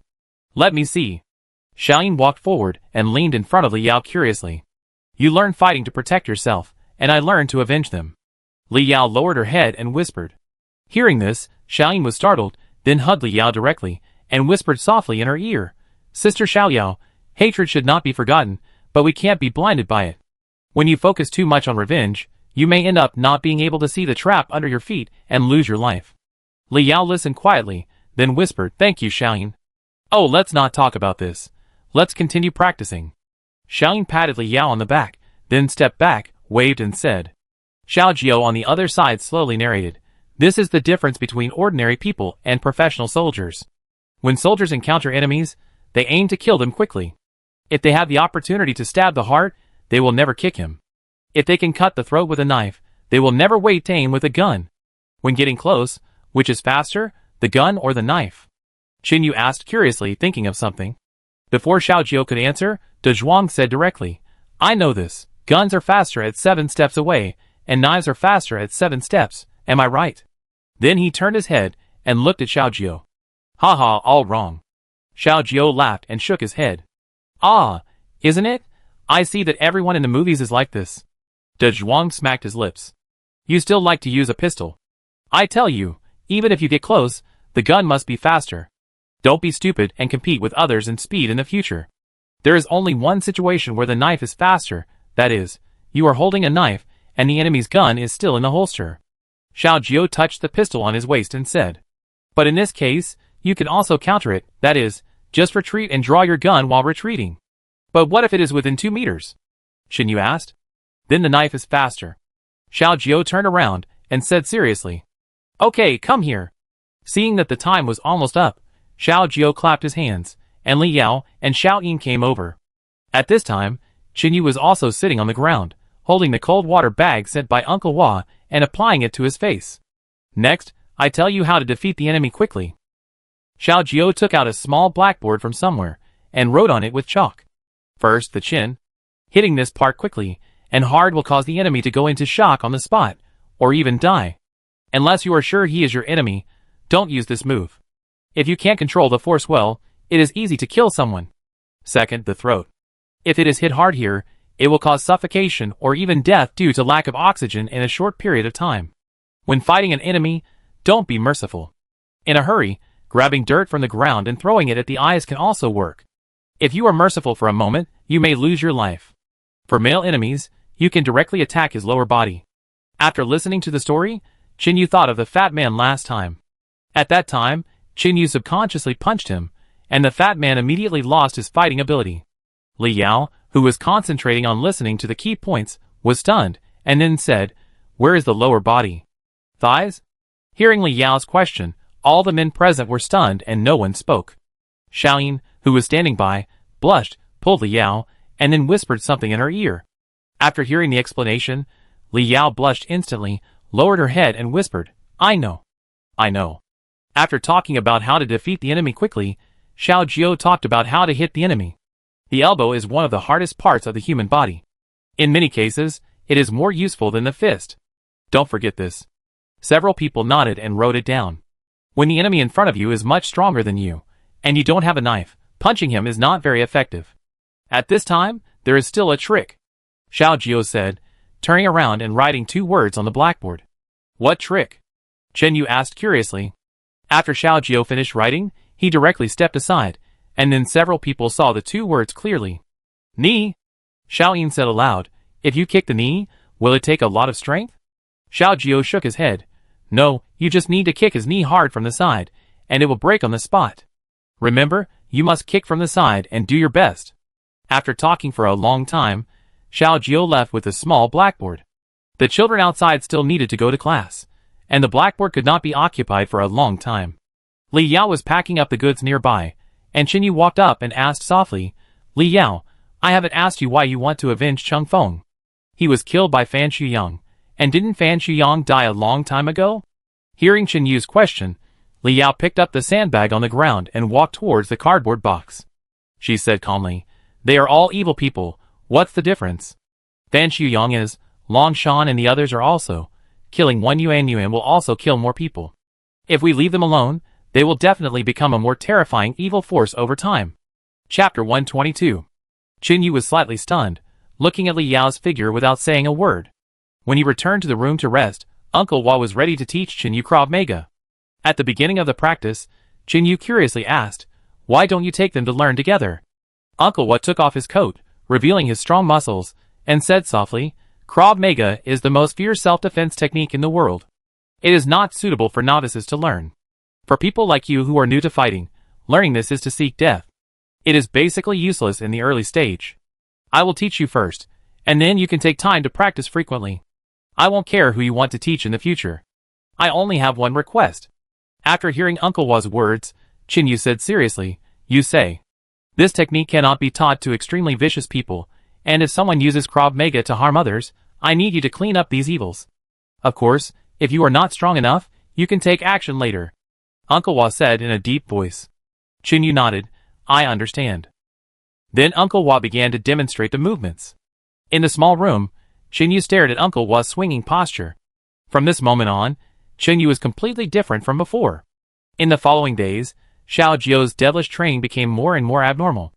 Every day, they would basically collapse from exhaustion, and Dazhuang had completely become their sparring partner. On the 7th day, Chen Yu's weight had reached 30 kilograms, and he had no pressure to run 50 laps. Even Xiaoyin's daily weight increased to 15 kilograms, and she ran 40 laps every day. As for Li Yao, she was even more ruthless. Even with a weight of 20 kilograms, she could still run much faster than Xiaoyin. Xiao Jiao had specially tested Li Yao's limit. With a weight of 20 kilograms, she could run 70 laps a day, which is 7,000 meters. As the training gradually intensified, the aura of the few people changed a lot from before, but at the same time, the demand for food also increased seriously. This made Haozi and Uncle Hua suffer. They searched for supplies in the city in the dark every day, and basically searched everything edible around. On the 15th day, Xiao Jiao's gunshot wound had completely healed, and today he was going to test everyone. Let's see how much effect these days have had. Chen Yu, Dazhuang, Li Yao, and Xiao Yin stood upright in the utility room, waiting for Xiao Jiao's arrival. Starting from the 3rd day, every night before the end of the training, Xiao Jiao would ask everyone to stand at attention for 3 hours. Unlike the usual method, everyone had something hanging on their body. Dazhuang had a bowl of mud on both shoulders.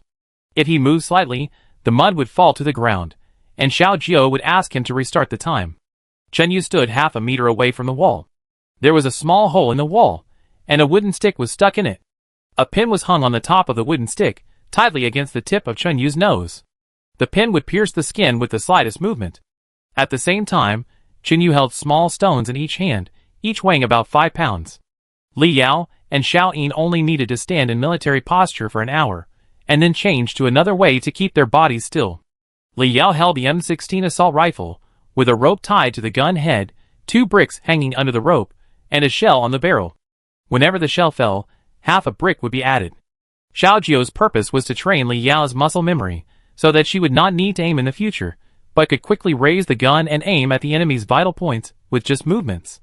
As for Xiaoyin, she changed her gun to a pistol, with a rope hanging from her wrist and a shell, trying to keep her posture steady. After more than 10 days of training, they picked up the guns just like they picked up their own hands, without any discomfort. After waiting in the utility room for a few minutes, Xiao Jiao came over with 2 wooden daggers in his hands.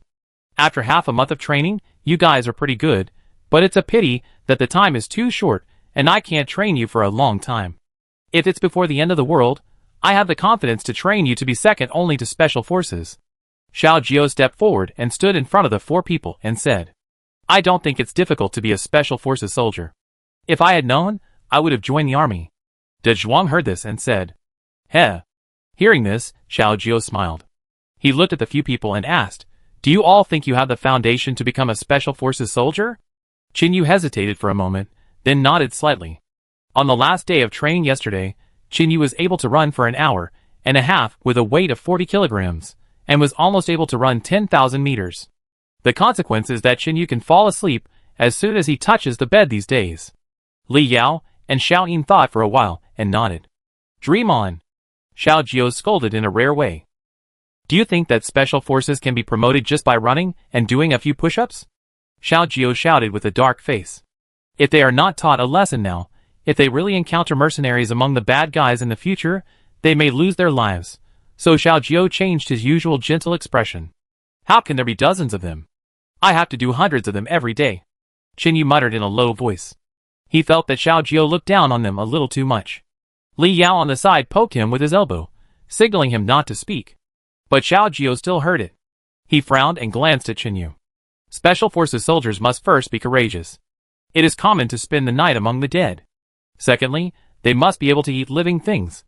It is not as simple as cutting a piece of raw fish or a piece of raw beef. Xiao Jiao walked back and forth and shouted loudly.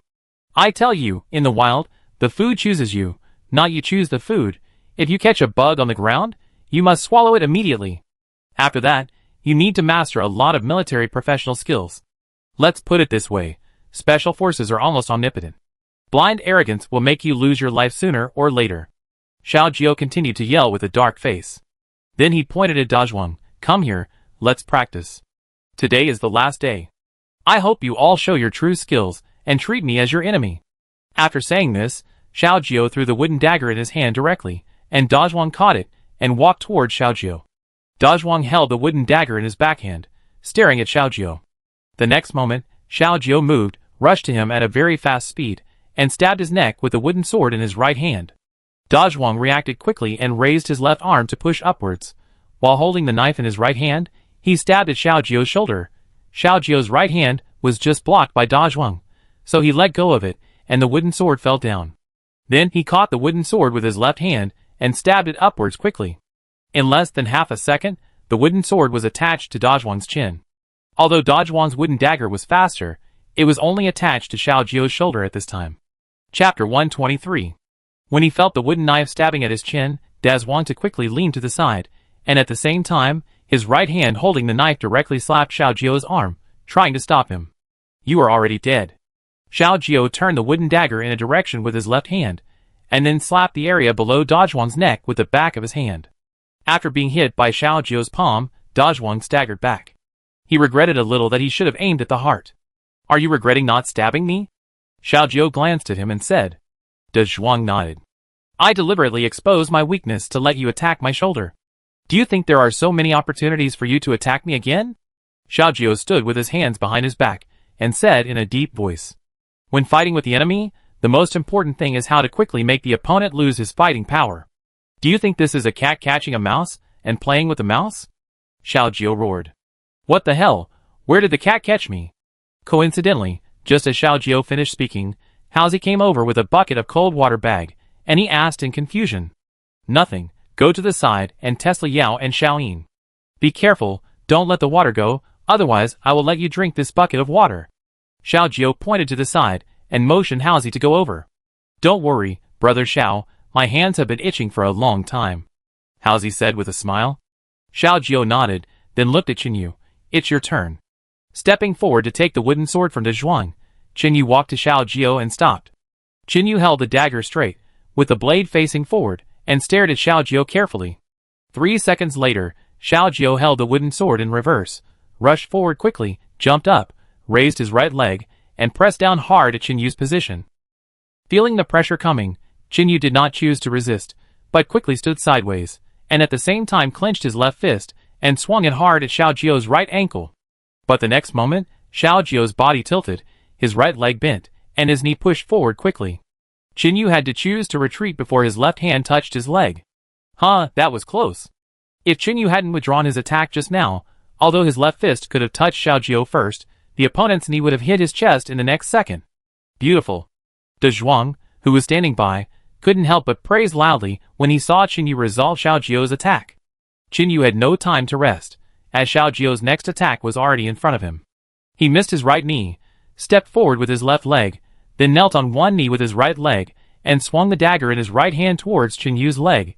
Noticing Xiao Jiu's action, Qin Yu moved his feet, instantly moved to Xiao Jiu's right side, and kicked him hard at his right knee.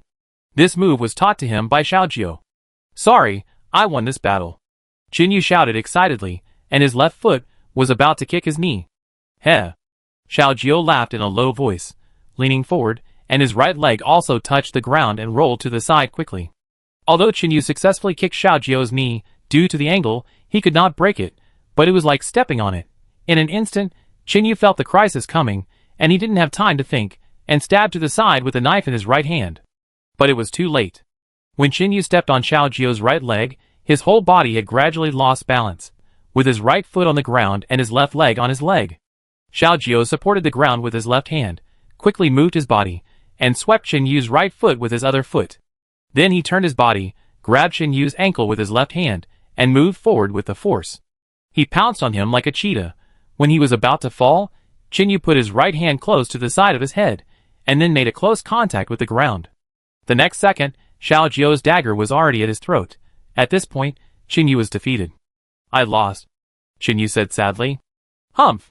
Xiao Jiu snorted coldly, stood up, and said in a deep voice, a lion will fight a rabbit with all its strength. It has only been training for half a month, and it is delusionally thinking of being on par with special forces. It is simply too long to live. We are wrong. Qin Yu continued to hold the dagger and whispered back. A few minutes later, Li Yao, Xiaoyan, and Haozi also followed back. Judging from the expressions of the two women, they must have lost. No fun, no fun, I haven't fought enough. Haozi shouted as he walked. If you haven't fought enough, I fight you. Xiao Jiu glanced at him, and said directly. Haozi's face flushed when he heard this, and he quickly said, well, Uncle Hua seems to be checking his gun, I go help him. After saying that, Haozi ran away in a flash. Just kidding, anyone can see that Xiao Jiu is really a little angry today, he doesn't want to offend, and running away is the best strategy of the 36 strategies. I hope that every opponent you meet in the future will be treated as the most powerful enemy on the spot. Unless you watch him die, you can't take it lightly. Do you understand? Xiao Jiu shouted. We understand. The four stood in a straight line and replied in a sonorous voice. Today I will teach you one last lesson. You can take a day off tomorrow. The day after tomorrow we will start the action. Long Shan and the others can't hold back any longer.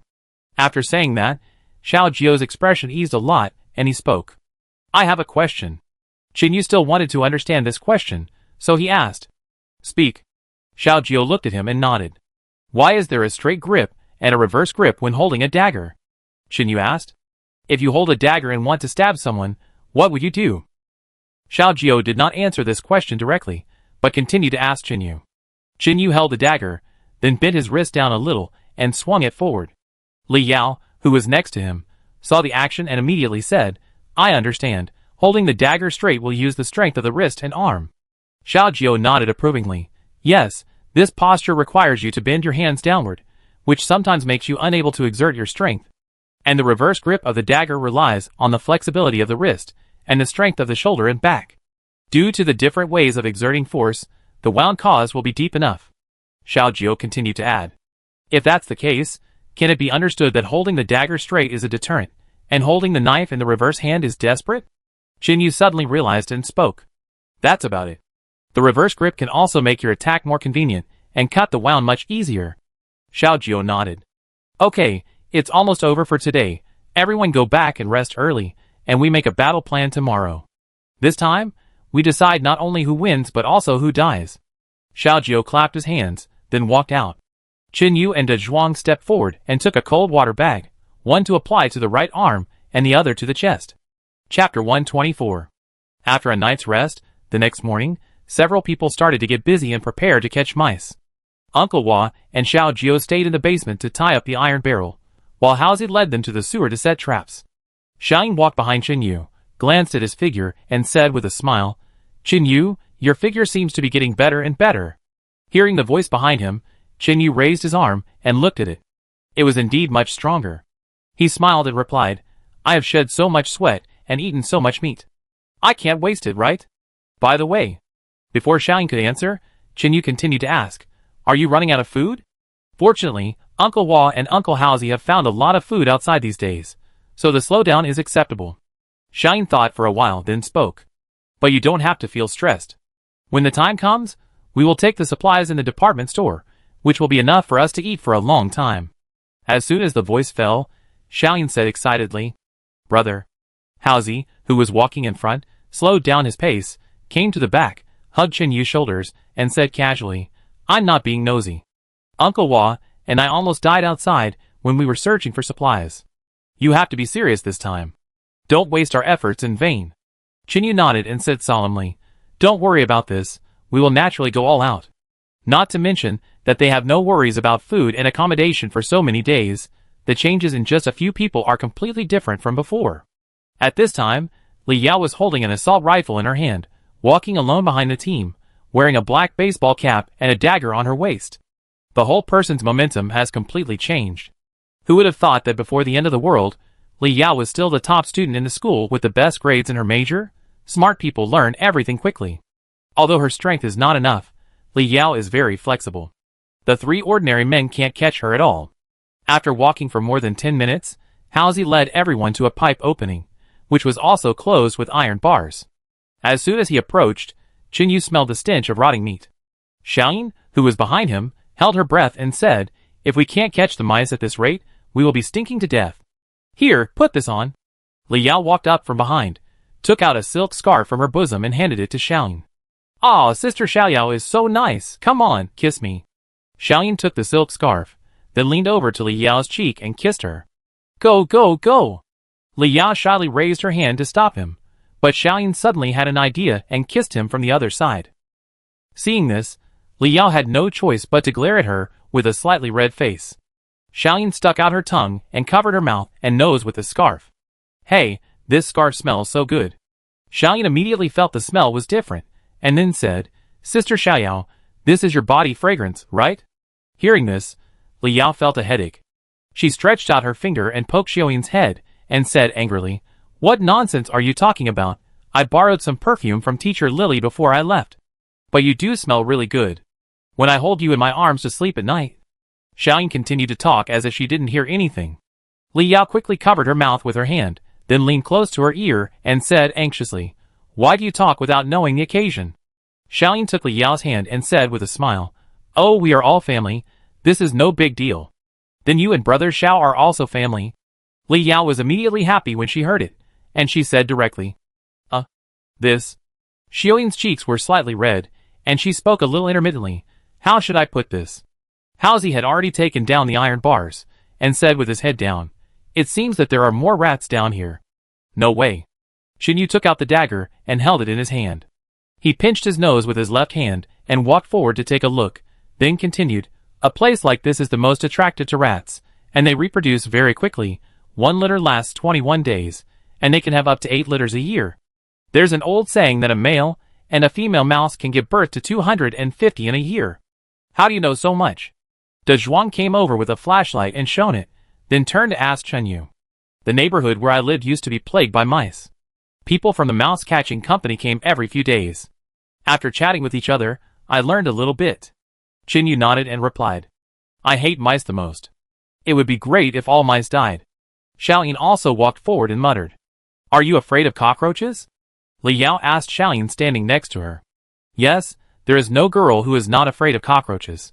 They are too scary," Xiaoyin replied immediately. Li Yao turned on the flashlight and pointed it in a distant direction. There was a mouse hiding in the corner, motionless. Then she whispered, "The ecological chain is very important. Mice eat cockroaches, and other wild animals such as wolves or foxes will eat mice. Their main food in the wild is rodents." "Is that so?" Xiaoyin nodded thoughtfully. Qin Yu also smiled and said, "Farmers grow crops, mice eat food, and then snakes eat mice. In the end, the snakes are also protecting the crops, right? Li Yao nodded and continued to add, what Jinyu said is right, and there is another important problem. There are many dead animal bodies in the wild. Mice will deal with these bodies together with other scavengers. Without the help of mice, the efficiency will be very low. The bodies will rot in large quantities, and then cause plagues. More creatures will lose their lives for this, and even we humans can hardly avoid it. But the plague is just as terrible. Although we can't make rats extinct, we should kill them when we see them. The leader of the 4 pests is not a joke. Chunyu said seriously. I understand. Xiaoyin realized that her idea was a bit ridiculous. She murmured, it seems that in the food chain, the extinction of any animal will cause a chain reaction. Hee. Chinyu smiled and continued, there are zombies everywhere now. Maybe we humans will also become extinct. Don't say such depressing words. Dajwang picked up a wooden board from the side and handed it to Haozi, using it to block the exit here and make a small path. He paused and said, as long as all of us work together, we can definitely survive. Lenny is still waiting for you. Do you want her to never see you in this life? Chinyu scratched his head after hearing this, and walked forward to help Dajwang place the wooden board. Xiaoyin led Li Yao to use several pieces of wood to support a large bag, and then put a wooden stick horizontally on it, and stuck the other side with a wooden board. The wooden stick in the middle will rotate with a slight movement. After being busy for more than 10 minutes, it was finally completed. A piece of fried rat meat was tied in the middle of the wooden stick. After being coated with flour, it was completely invisible that it was from the rat. Chapter 125. After finishing everything, several people walked outside and sat at a corner. The sewer here has dried up, and there is not much sewage on the ground. Although it still stinks, at least you don't have to stand in the stinky water. Everyone hid in another sewer.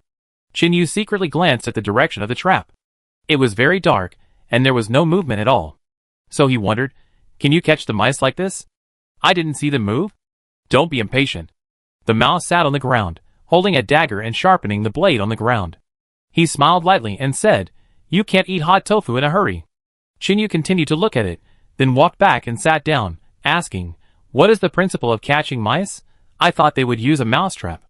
Xiaoyin squatted by the wall and said with a smile, the wooden stick can be rotated. After we block the exit, there is only a small gap for mice to come out. Once they come out, they will smell the fried mouse meat, and they will fall into the bag as long as they step on it. Won't the mouse crawl out? Li Yao turned her head and asked. Of course not. Xiaoyin chuckled. Brother Xiao smeared engine oil inside the bag, so the mouse can't get out even if it breaks its legs. Okay, everyone can take a break. It takes a long time to wait for the mouse to take the bait. Haozi said after sharpening the knife, then walked to a wall, leaned against it, and closed his eyes. Seeing this, Chinyu walked a few steps outside the sewer, intending to stand guard for everyone. You go to sleep, I stand guard. Li Yao walked to Chinyu, and said softly. Chinyu turned his head, and looked at her. At this time, Li Yao stared at the ground, biting her lips, and looking like she wanted to say something but stopped. Seeing this, Chinyu chuckled and said, what's wrong? Li Yao pinched her dagger, and made up her mind to speak. Will you leave after the things here are over? Of course, I've been missing for almost a month or two. Chinyu nodded, a little surprised why she asked this. Because of that Lin Yi? Li Yao took a few steps forward, making sure that no one behind her could hear her, and then she said something in a very low voice. Chinyu was stunned for a moment, then scratched his head and said, not entirely, she is a doctor, very important in the end times, I can't let her get into trouble, this may be the only doctor I have met. Li Yao looked at the rat squatting by the stinky ditch in the distance, and muttered in a mosquito-like voice, if I had known earlier, I would have studied medicine. What did you study? Chinyu didn't hear it clearly, so he asked patiently. Nothing. Li Yao replied a little unhappy. Seeing her like this, Chinyu didn't know what to say, so he just stood beside her quietly. After so many days of getting along, Li Yao has become accustomed to the days when Chinyu is around. Although he knows very little, he has never stopped learning. When he encounters a problem, he never blames the people around him, but thinks about solving the problem. Knowing that his physical fitness is not good enough, he practices desperately. Li Yao thought about what happened in the past few days, and had a great change of mind towards Chinyu. She followed Chinyu at first just to take Yuanyuan out of the city, and live slowly. But something unexpected happened, and Li Yao didn't want to escape anymore. She wanted to take the initiative, and make those who chased them pay the price. Before leaving the underground parking lot, Li Yao was thinking about how to use Chinyu. But later, she gradually changed her mind and began to hope that she could also contribute when she was with him. So she worked so hard to train, learn fighting, learn firearms. Both of them were silent and didn't speak. Jinyu felt that the atmosphere was a little different, but still didn't speak. All good things must come to an end. Jinyu wanted to ask Li Yao if she was willing to go with him, but he didn't know what the final result would be. Jinyu was not sure if he could survive the battle with Long Shan and the others. If he left first, wouldn't that be giving others hope in vain? He was also an adult. He could feel that Xiao Yin had a crush on Xiao Jiu, and naturally he could also feel the change in Li Yao's mood. But he only wanted to survive, and let the people around him survive. At least before the zombies completely disappear around the world, Jinyu will not think about those things. He regards the people around him as family and friends. Who is she to you? After about half an hour, Li Yao asked in a low voice. Family. After getting the answer she expected, Li Yao breathed a sigh of relief and was a little happy. You are also my family. Jinyu pondered for a while and continued. Yeah. Li Yao looked ahead. She turned her back to Jinyu, chuckled, and then replied in a low voice. After about 3 hours, everyone else woke up. Hey, why are you two standing there instead of sleeping? Shang yawned and asked. I can't sleep, and I'm trying to prevent the mice from destroying the trap. Jinyu smiled and turned around. Let's go! The mouse stretched his head and looked in that direction, then turned his head and said, We should have caught almost all of them. Several people continued to walk back with flashlights, and when they got closer, Jinyu heard a chirping sound. Haozi and Dazhuang ran forward quickly, took down the wooden board, picked up the iron railing on the ground, and continued to seal the hole. Then, they came to the wooden shelf and walked to the basement with the bag. Wow, so many! Jinyu walked forward and took a look. It was full of rat heads, which made him feel sick. There are not many things in our sewers, but there are many rats. Haozi replied with a smile. This time, there are at least hundreds of rats. They are all dead rats. If they don't die, they will be skinned, Dazhuang said excitedly, holding the bag in his left hand.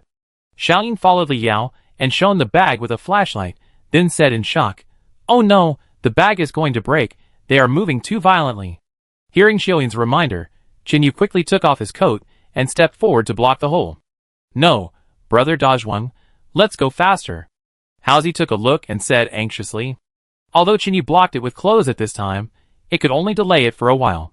Jinyu felt something hitting his palm, his face changed. Oh no, rats are biting my clothes. Damn it!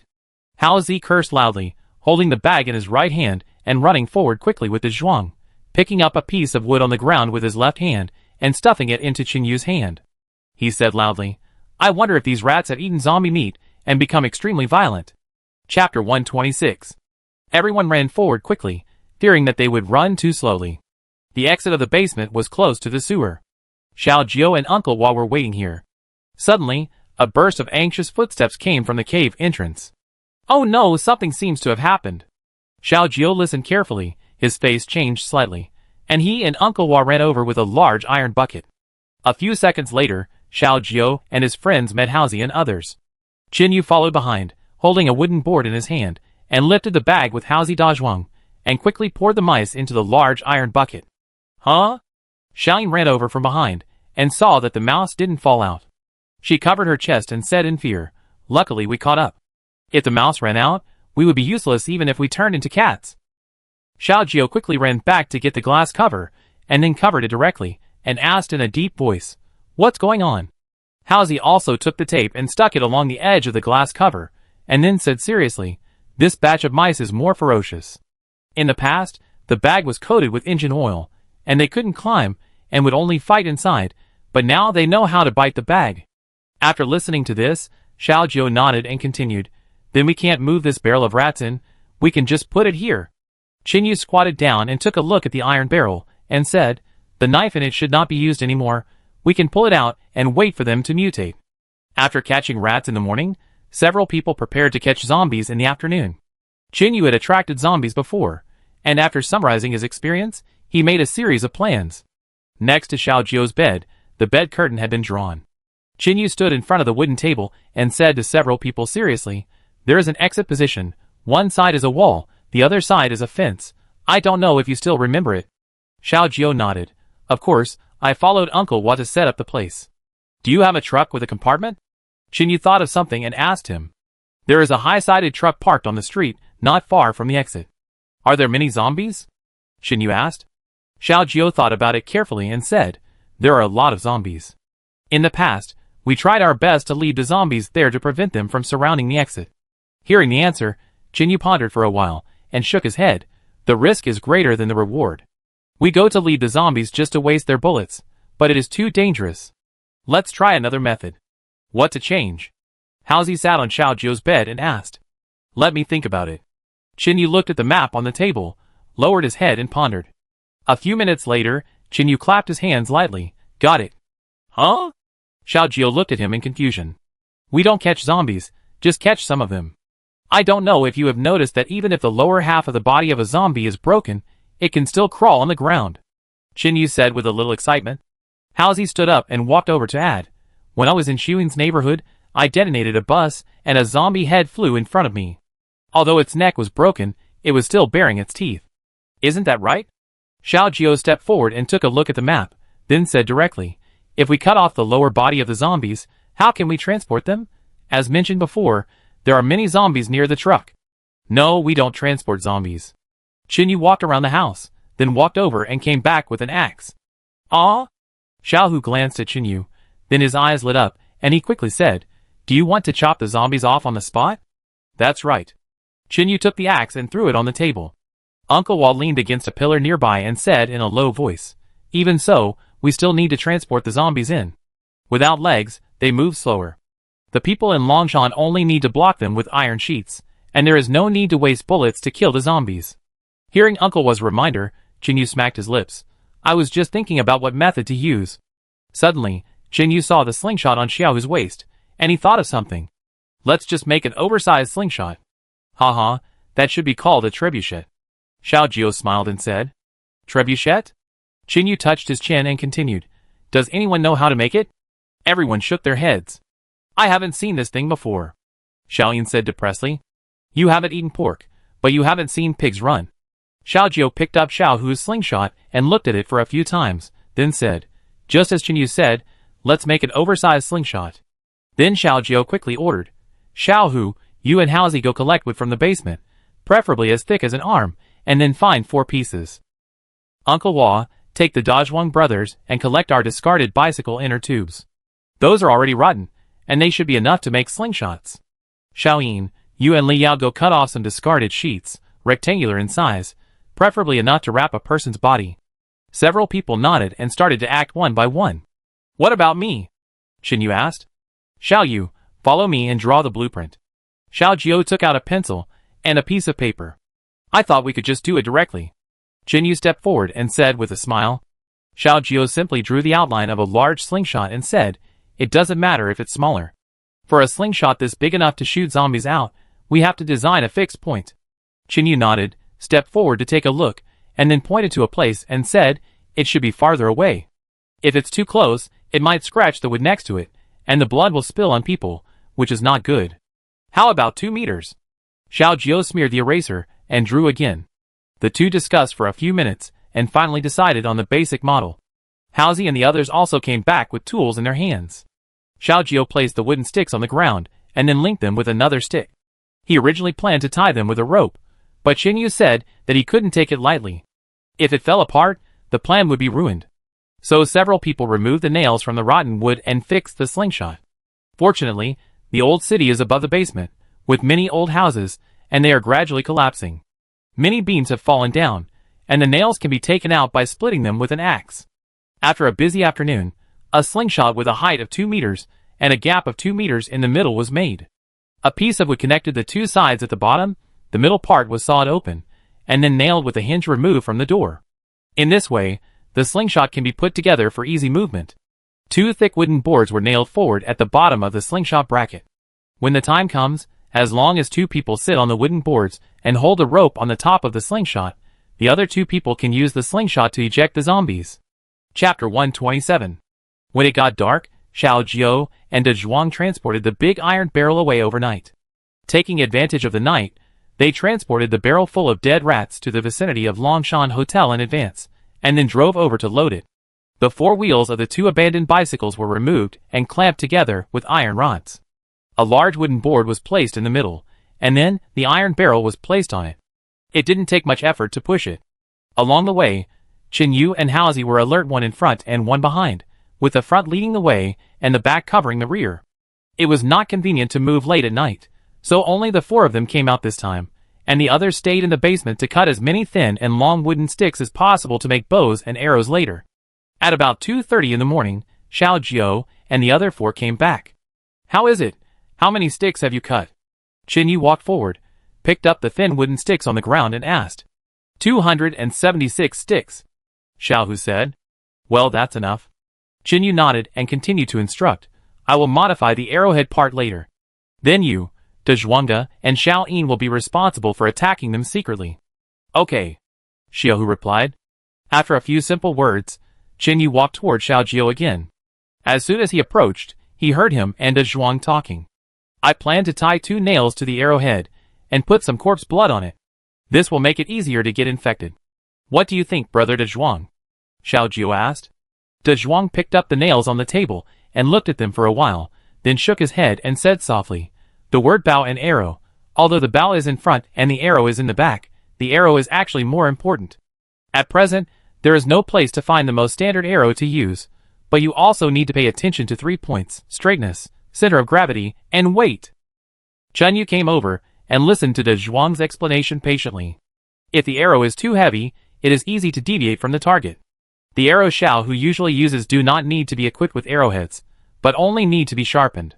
Such arrows are very deadly to zombies, but if they attack people, the lethality is not enough. De Zhuang said seriously. "Can't the arrows be coated with zombie blood? If they hit people, they will cause mutations." Xiao Yin came over with a bunch of thin wooden sticks and asked in confusion. De Zhuang heard this and felt that Xiao Yin was right.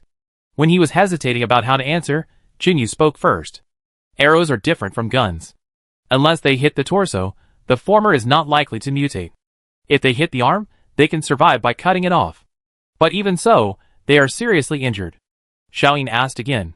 "We can only launch an attack, take advantage of the unexpected to launch a big sneak attack, severely injure them, and then attack. Even if we are seriously injured, we are not very sure."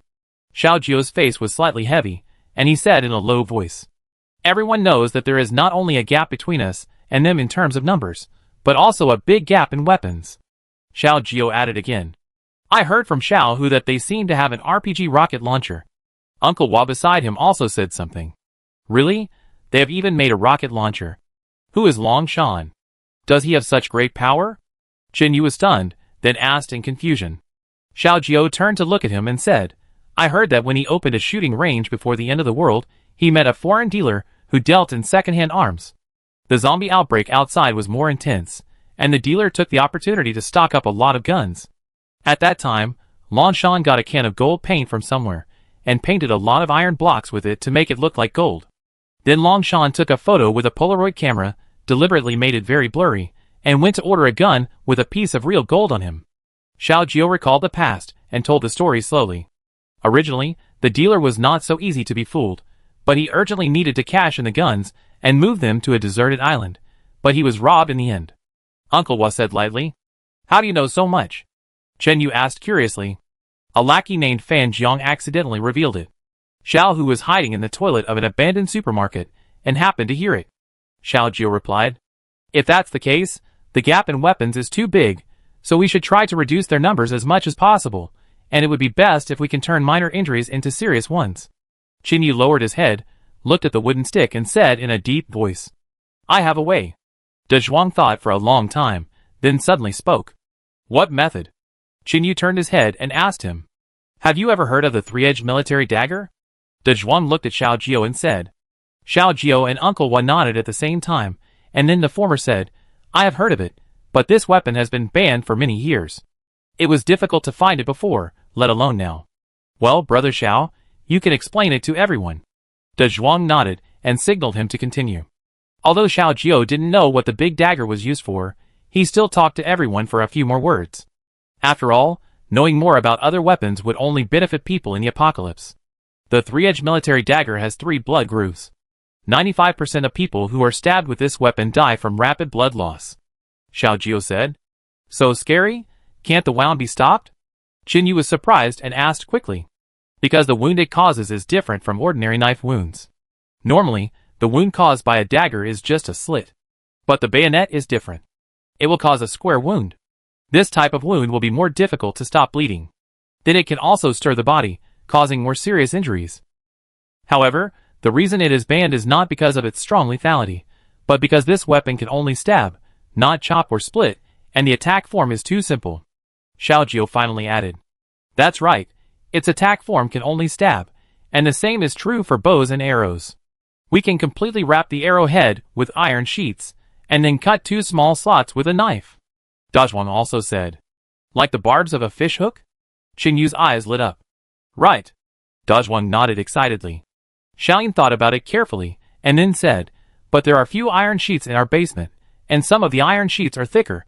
It is estimated that they will be heavier than nails if installed. Use cans. Dazhuang looked at Xiaoyan, who was holding a leftover beverage can in his hand. Yes, we still have some cans that we haven't thrown away after eating. Xiaoyan immediately understood and said directly. Next, the people had a clear division of labor. Xiaoyan, Li Yao, Qinyu, and Haozi cut off the cans and popped cans with knives, while Xiaojio and Washu attached arrowheads to them with hammers. As for Dazhuang, he started making barbs with a knife. After more than an hour of hard work, they were finally finished. At this time, there were nearly 100 arrows with barbs on the ground. The arrowheads were hammered into 4 sides with hammers, and the front was sharp, and it was wrapped tightly with iron sheets. Chapter 128. Qinyu came over with a bucket of zombie blood in his hand, and then soaked the arrowhead in it. Soak for a few minutes each time, and then continue to change new arrows. After finishing, it was almost morning. Several people ate something casually, and then went back to their rooms to catch up on sleep. At 6 o'clock in the afternoon, Xiaojio woke everyone up on time. At the exit of the basement, all the people in the camp gathered here, a total of 61 people. Xiaojio held a shotgun in his hand, with more than 20 bullets hanging on his waist, and said seriously, the zombies near the department store have been almost cleared, only the zombies inside are left. If they break in, they will definitely establish a new base there. The building area over there is easy to defend, but difficult to attack. There are few alleys nearby. The sewer exit is directly exposed to the road. Only a few buildings have rooftops, which are very difficult to attack. So tonight is our last chance. Xiaojio shouted. Clear them, and then take down that building, which can provide food for all of us for 2 years. By then, whether we move to a new camp or live here, we don't have to go out and risk searching for supplies. Now that winter is coming, it is difficult to find food outside. It will be more difficult to survive in other places except cities. If we go to a new city, no one can say whether we will encounter other more ruthless local snakes. In comparison, we know Longshan's group better. The risk is high, but the reward is also great. Xiaojio's words, like thunder, resounded in everyone's heart. Okay, fuck them. In the crowd, a man with his right hand cut off shouted excitedly. Why can they bully us at will? I have lived here for 50 years, and this city has never been named Long. The old man in military uniform shouted with a red face, while leaning on a cane. Xiaoyan, who was standing beside him, supported him and said anxiously, Don't be excited, Grandpa Jiao. No. It's okay. The old man called Grandpa Jiao took a few deep breaths, then waved his hand and said. A lot of voices suddenly came from the crowd, and some people were shouting loudly. Qinyu stood by, looking at the people in front of him seriously. Except for Xiaojio and Xiaoyan's group, the rest were a bit miserable. Most of those with intact limbs were under 10 years old, and the rest were over 70 years old. Most of those who lost one hand were women and men. There were still a dozen men left, all with their right legs cut off, without prosthetic limbs, and leaning on crutches. Longshan didn't kill these people, not because he was merciful, but because he was tired of killing and didn't care. These survivors with broken limbs were not as threatening to Longshan as a zombie. This was why Xiaojio and Uncle Wa could frequently rescue these people from those people. If they were ignored, within 3 days, their wounds would definitely be infected and they would be bitten to death by zombies. Longshan cut off one of my legs, but I still have strength in my hands. I can help you pull the slingshot and throw the zombies. A man in his 40s, leaning on a crutch with his left hand and holding the wall with his right hand, shouted excitedly. And me, although I lost my left hand, I can also pick up stones to help you lure the zombies. Count me in, although I don't have hands, I still have a pair of legs that can run fast. I used to run marathons. I can carry rat meat and lure the zombies to their door. Almost everyone in the crowd spoke up, and everyone wanted to contribute. Looking at the group of people in front of him, Xiao Jiao was very moved and did not speak for a long time. About 2 minutes later, Xiao Jiao raised his right hand and pressed it, signaling everyone to be quiet, and then he spoke. A finger is very fragile, and it can be broken by bending it upwards, but 5 fingers are clenched together, it becomes a fist, and it can also become a weapon to attack vital parts. Women are responsible for taking the elderly and children to retreat outside the city and stay in the small house in the sewer. Men, all follow us to fight them, Xiao Jiao yelled. A few minutes later, Xiao Jiao began to arrange for the women to retreat. The other men were assigned some tasks according to their physical conditions. Chun Yu and De Zhuang were telling them what to pay attention to. A few minutes later, when everyone was done and ready to start the action, Xiao Yin came out from the secret passage next to them. When Xiao Jiao saw her, his face suddenly darkened. Didn't I ask you to protect the women and children and evacuate? They need you very much. Ignoring Xiao Jiao's gaze, Xiao Yin walked forward and put the zombie quiver on her back. She held a bow and said seriously, I left my pistol to teacher Lily. She knows how to shoot. As long as she doesn't meet anyone, there will be no danger. They need me, and you need help too. What's more, I've been trained and can be more useful than ordinary people. She raised her head and said unconvincingly. This time, Xiao Yin did not listen to Brother Zhao's orders. You? Xiao Jiao glared at her. He could neither hit nor scold her, so he had to stare at her. Li Yao put the M16 rifle on her back, walked up and pressed Xiao Jiao's finger, and said, Don't worry, I will take good care of Xiao Yin. Please. Xiao Jiao turned around and looked at Li Yao, and said softly in a soft tone, If the fight really starts later, I may not have so much energy to pay attention to Xiao Yin. If we really lose to them in the end, I hope you can take Xiao Yin away as soon as possible, the farther the better. Li Yao heard this, looked into Xiao Jiao's eyes, understood the other meaning in his eyes, pondered for a while, and then nodded. After preparation, everyone walked to the sewer and began to rush to the vicinity of Longshan Hotel. In an abandoned hotel on the top floor. No zombies have come here. Everything is the same as before the end of the world. Expensive calligraphy and paintings are hung in the corridor, and the floor is covered with clean carpets. 2 young girls with good figures, fair skin and beautiful faces stood at the door of a room. They heard the sound coming from inside. They were wearing short skirts, and their bodies trembled uncontrollably. Both girls were very pretty, with no injuries on their faces, and even the exposed parts of their arms and legs were intact, so tender that you could squeeze out water. But if you take off their clothes, you can see that the rest of their bodies are covered with scars, and there are blues and purples everywhere. This is because Longshan can't bear to see them get dirty at all, and when he beats and scolds them, he only hits the parts that are covered by clothes. At this time, Longshan was sitting on the luxurious sofa in the house. When he heard his subordinates kneeling on the ground in front of him reporting the situation, his face became more and more green, and finally he directly picked up the flower pot next to him and smashed it. Chapter 129. Waste. All of them are fucking waste. Longshan threw the flower pot away, still not satisfied, and walked forward and kicked the men on the ground. I have raised you for so long, and you have been looking for salt for so many days, and you are still missing? It has been so many days, and there is no news from Cheesy. What the hell are you doing, huh? Longshan kicked several times and cursed loudly. The men on the ground seemed to have gotten used to it.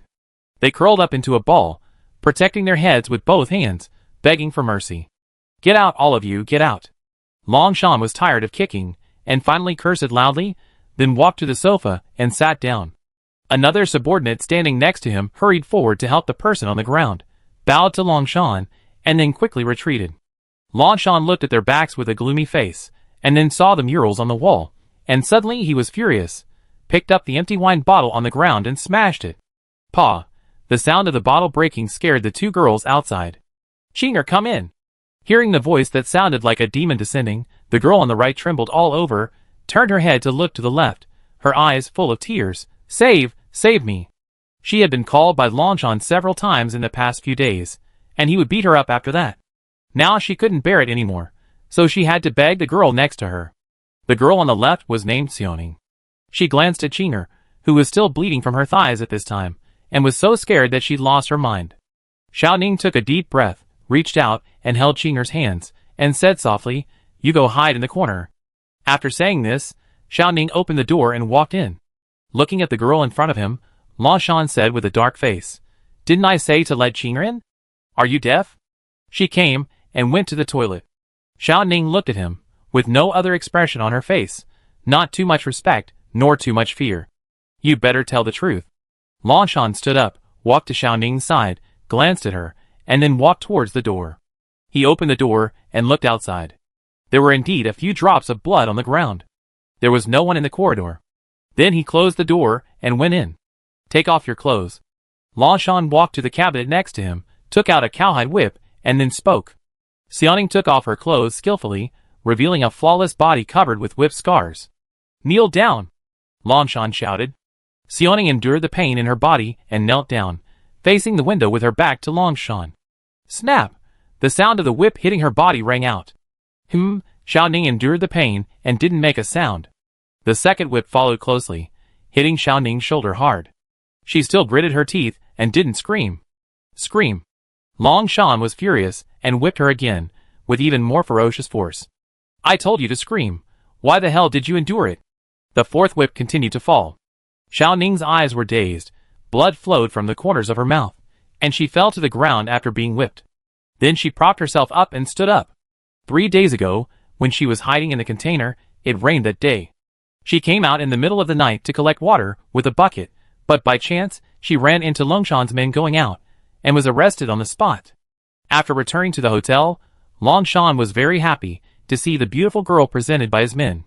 He rewarded his men with 3 large steaks, then took her to the top floor, locked her hands and feet, and locked her in the room. The men who had just been brought back to the hotel were all beaten and locked up, and the women were brought to Longchamp, who selected them first. Those with good looks and figures would be taken away by Longchamp and not allowed to be touched by others. Longchamp doesn't like to force them. He likes to imprison these girls, starve them for a few days, then strip them naked and beat them every day to make them mentally collapse. Then he continues to starve them without food, and waits for them to kneel down and beg.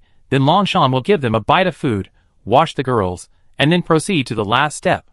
When those girls lie on the bed with tears in their eyes, letting him toss them around, looking at their expressions, Longchamp, the beast, will feel extremely satisfied.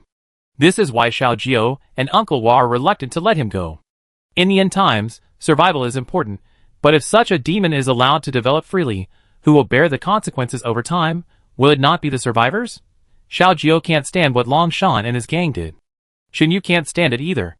Xiao Ning has been locked up by Longchamp for 3 days, not because she can stand hunger, but because Qing often steals a biscuit in the middle of the night, hides it in her hair, and then quietly slips it under the door for her.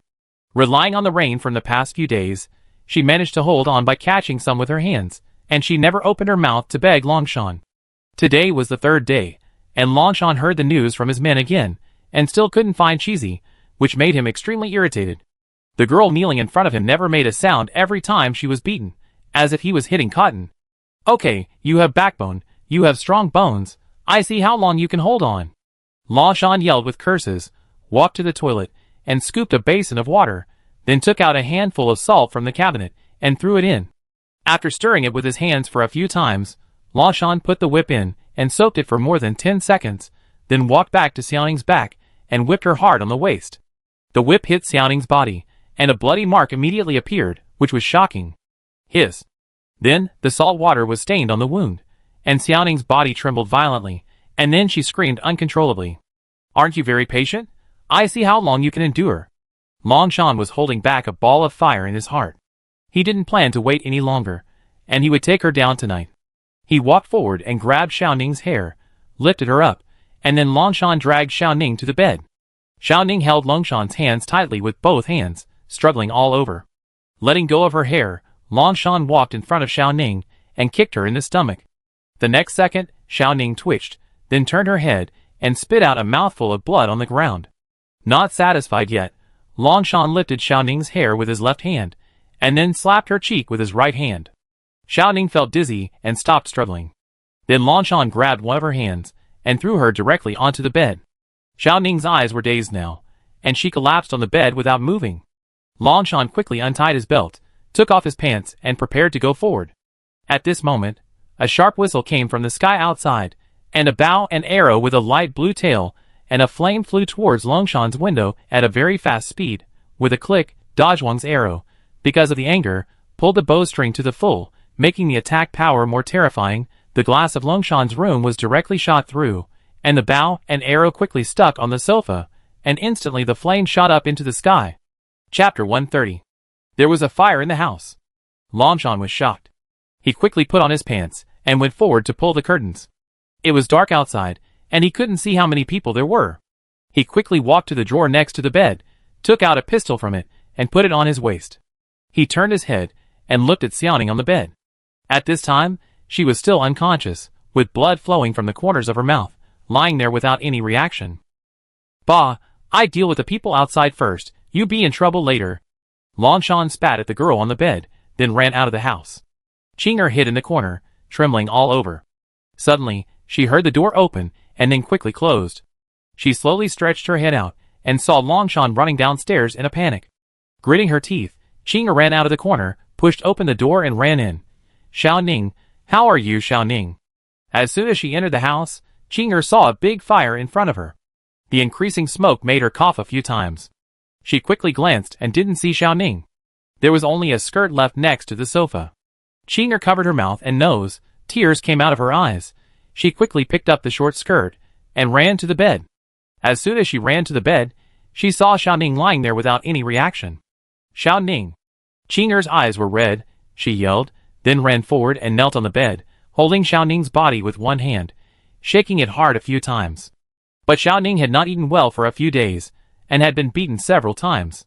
She had just been kicked in the stomach and slapped by Longshan. Now her eyes were staring at the ceiling.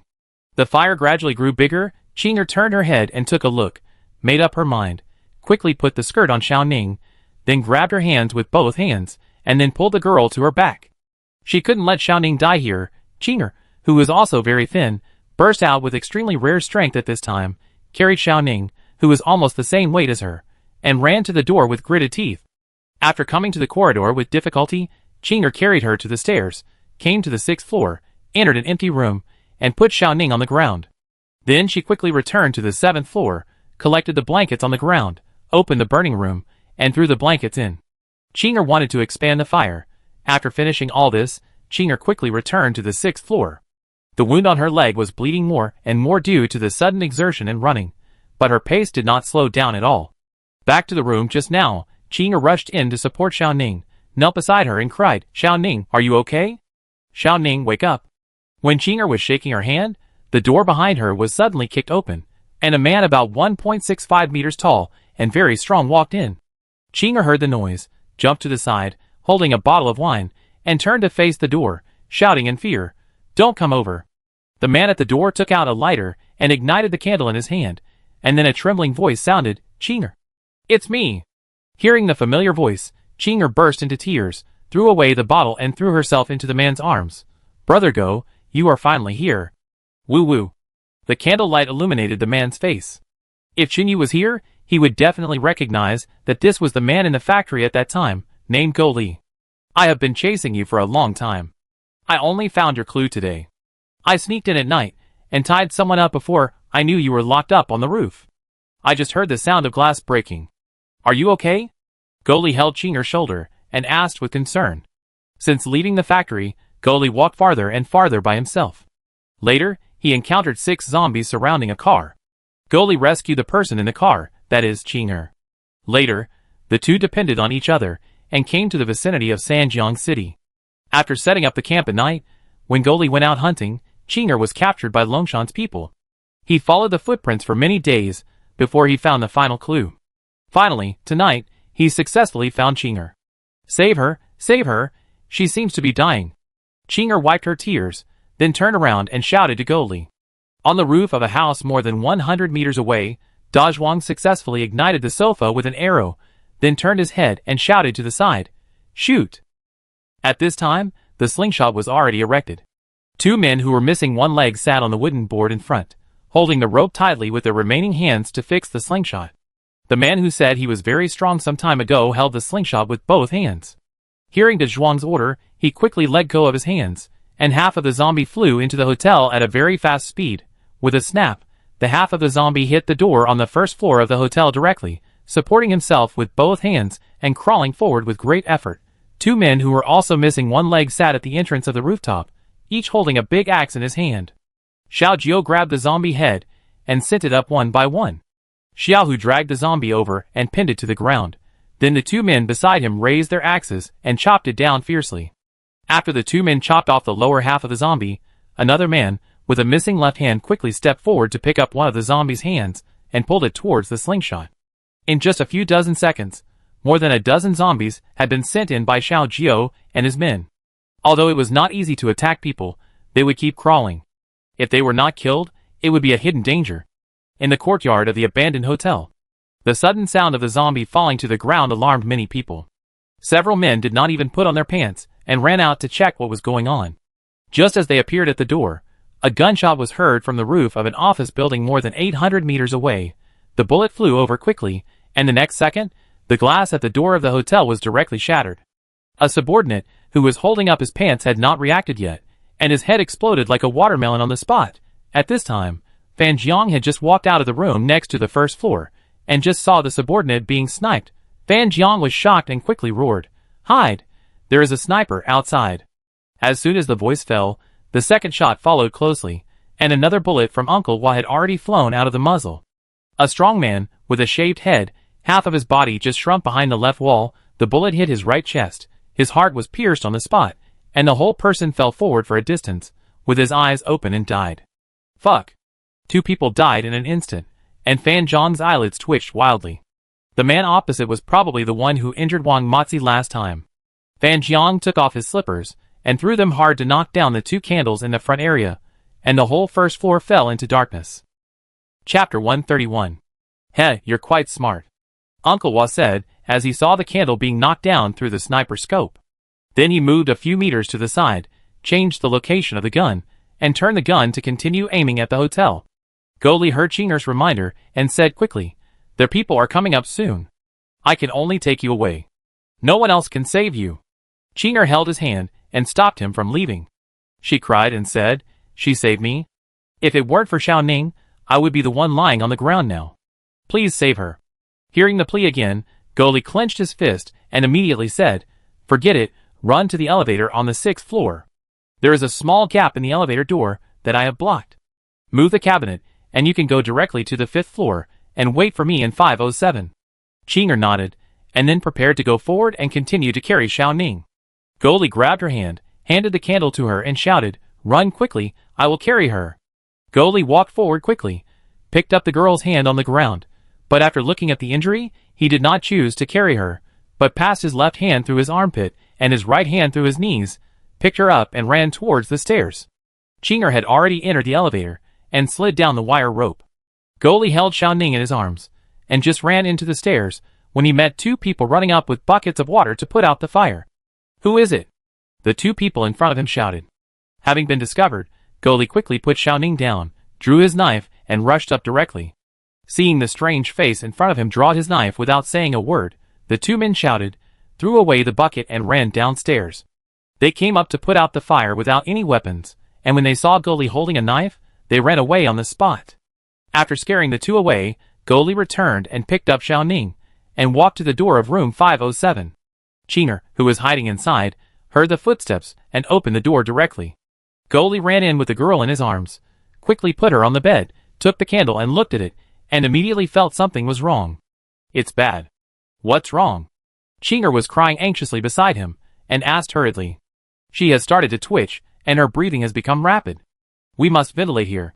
You give her CPR and artificial respiration. I go and smash all the windows." Goli quickly gave the order, then picked up a stool and walked to the window. After hearing the instructions, Chinger climbed onto the bed and knelt beside her, crossed her hands, and placed them in the middle of Xiao Ning's chest, pressing hard. After doing it 15 times, she laid down and blew air into her mouth. Now Chinger was very glad that she still remembered the first aid method she had seen on TV before, and was very glad that she had not forgotten it. The windows were all smashed, and air immediately circulated in. In addition, Chinger had been rescuing her. After a few minutes, Xiao Ning coughed a few times, and her blurry eyes gradually became clear. She turned her head to look at Chinger and said weakly, Thank you." Seeing Xiao Ning wake up, Chinger lay on her chest and burst into tears, scared. "I was so scared. I was so afraid that you would be beaten to death by him. It's not safe here, we have to leave quickly. Goli returned to the bed and said anxiously. Looking at the strange man in front of him, it seems that he is not Longshan's men. Xiao Ning nodded and tried to stand up with the help of the bed. Slow down. Qinga hurriedly helped her. Xiao Ning shook her head. I've recovered now, it's not a big deal, let's go. Goli hummed, picked up the dagger and walked outside, and continued to return to the elevator entrance, intending to leave from here. Okay, the zombies are almost gone, you guys stay here. Xiaohu finds a position to shoot arrows, and try to set the hotel on fire. Brother Dazhuang, we should go in. Xiao Jiu moved the last zombie, and shouted loudly. Dazhuang nodded, put the bell on his back, and followed Xiao Jiu directly off the roof. Qinyu took Li Yao and Xiao Yin to hide under a wall of the hotel, waiting for Xiao Jiu and Dazhuang to come. 10 seconds later, Qinyu saw their figures and whispered, let's go in. Then he stood up and grabbed the iron fence and climbed in directly. Waiting for Dazhuang to enter last, several people squatted together, and Xiao Jiu whispered, Longshan's arsenal is in the first room on the second floor. There are 6 people on duty there 24 hours a day. We have to quickly occupy it, otherwise they will get the weapons and fight back, and we won't be able to stop them. Brother Dazhuang, come with me. The 3 of you go to the first floor at the back. There should be some firecrackers and the like there. Take them down and throw them at the door of the first floor. Normally, there are only 2 people on duty. There are more people in front of the first floor. Uncle Wise killed 2 of them. He will help you set up the gun. Qinyu, Li Yao and Xiaoyin nodded. After the simple instructions, the 5 people separated. Qinyu took the 2 women and went to the back of the first floor of the hotel. At this time, only the 2nd, 3rd, 4th, and 5th floors of the hotel were still bright. The fire on the rooftop was getting more and more fierce, which made the light much brighter. Gently pushing open the window, Qinyu and the other 2 climbed in.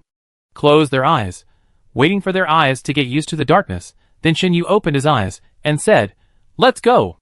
Pushing open the door, a small candle was burning in the corridor, and 2 men with machetes in their hands were leaning against the wall smoking. Qinyu turned his head and whispered, you stay here, I will sneak over from the outside, and then just hold one hostage and kill the other one. The 2 girls nodded. Then Qinyu continued to leave through the window. Not long after, one of them complained. There are gunshots outside again. Who is practicing shooting? Why are we on night duty here while Nyoer goes down to play with girls? Said a fierce-looking man with long hair. That's true. Why? I heard that girl is young and tastes good. The more I think about it, the more I can't help it. Said another wretched man, with a scar on his face with a smirk.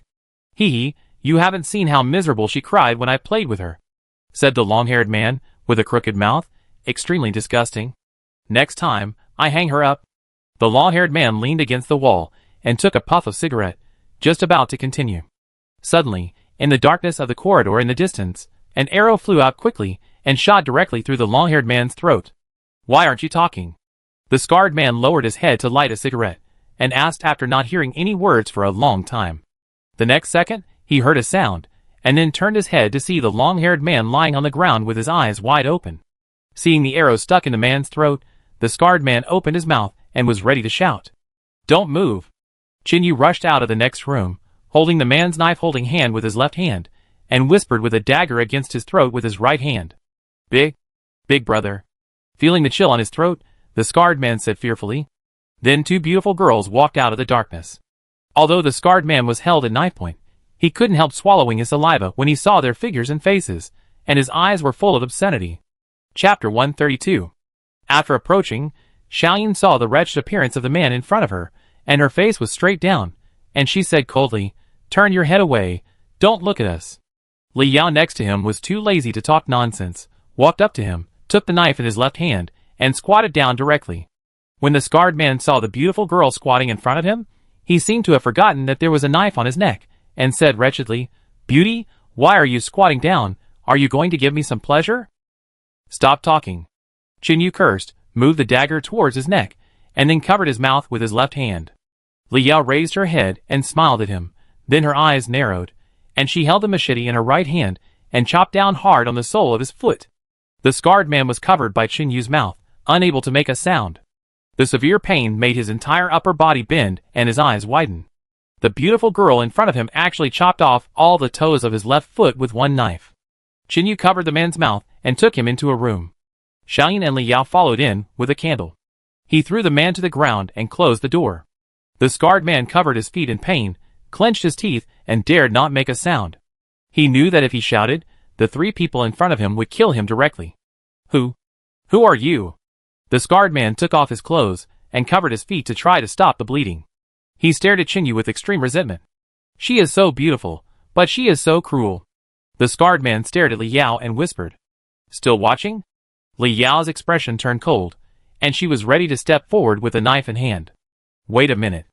Chinyu pulled Li Yao and whispered in her ear. Don't worry, wait until you find out where he is before you do it. Li Yao nodded and took 2 steps back. Oh, you don't dare to come up? The scarred man took a deep breath, then glanced at Li Yao and said in a sarcastic tone, You can't get out. There are all our people outside. Once the gunshots are heard, the area around here will be surrounded. Then you don't have to worry about it. Chinyu walked forward and squatted, whispering, Where are the firecrackers? The scarred man curled his lips and cursed directly. So it's for this thing? The firecrackers are in your mother's coffin. You can see it when you open it. Chinyu laughed, took out the dagger and placed it above the man's lower body. Tell me or not. Do you think I was scared? The scarred man wiped the sweat off his face without leaving a trace and roared. Huh? Chinyu moved the dagger 2 centimeters to the left and quickly inserted it. Ah! The scarred man opened his mouth to shout, but was covered by Chinyu again. The scarred man was getting more and more frightened. The group of people in front of him didn't seem to be joking with him. Next time, they would probably really chop him off. Last chance, tell me or not. We will find you even if you don't tell us, and you will die in vain. Chinyu said calmly. Li Yao, who was standing next to him, took 2 steps forward with a machete. Okay, isn't it okay if I say so? The scarred man covered his foot with his left hand and his thigh with his right hand, and said in a submissive manner. It's inside room 106. The door is locked. The key is with Ermingzi. Where is Ermingzi? Chinyu asked. He's lying on the ground outside. The scarred man glared at him and growled.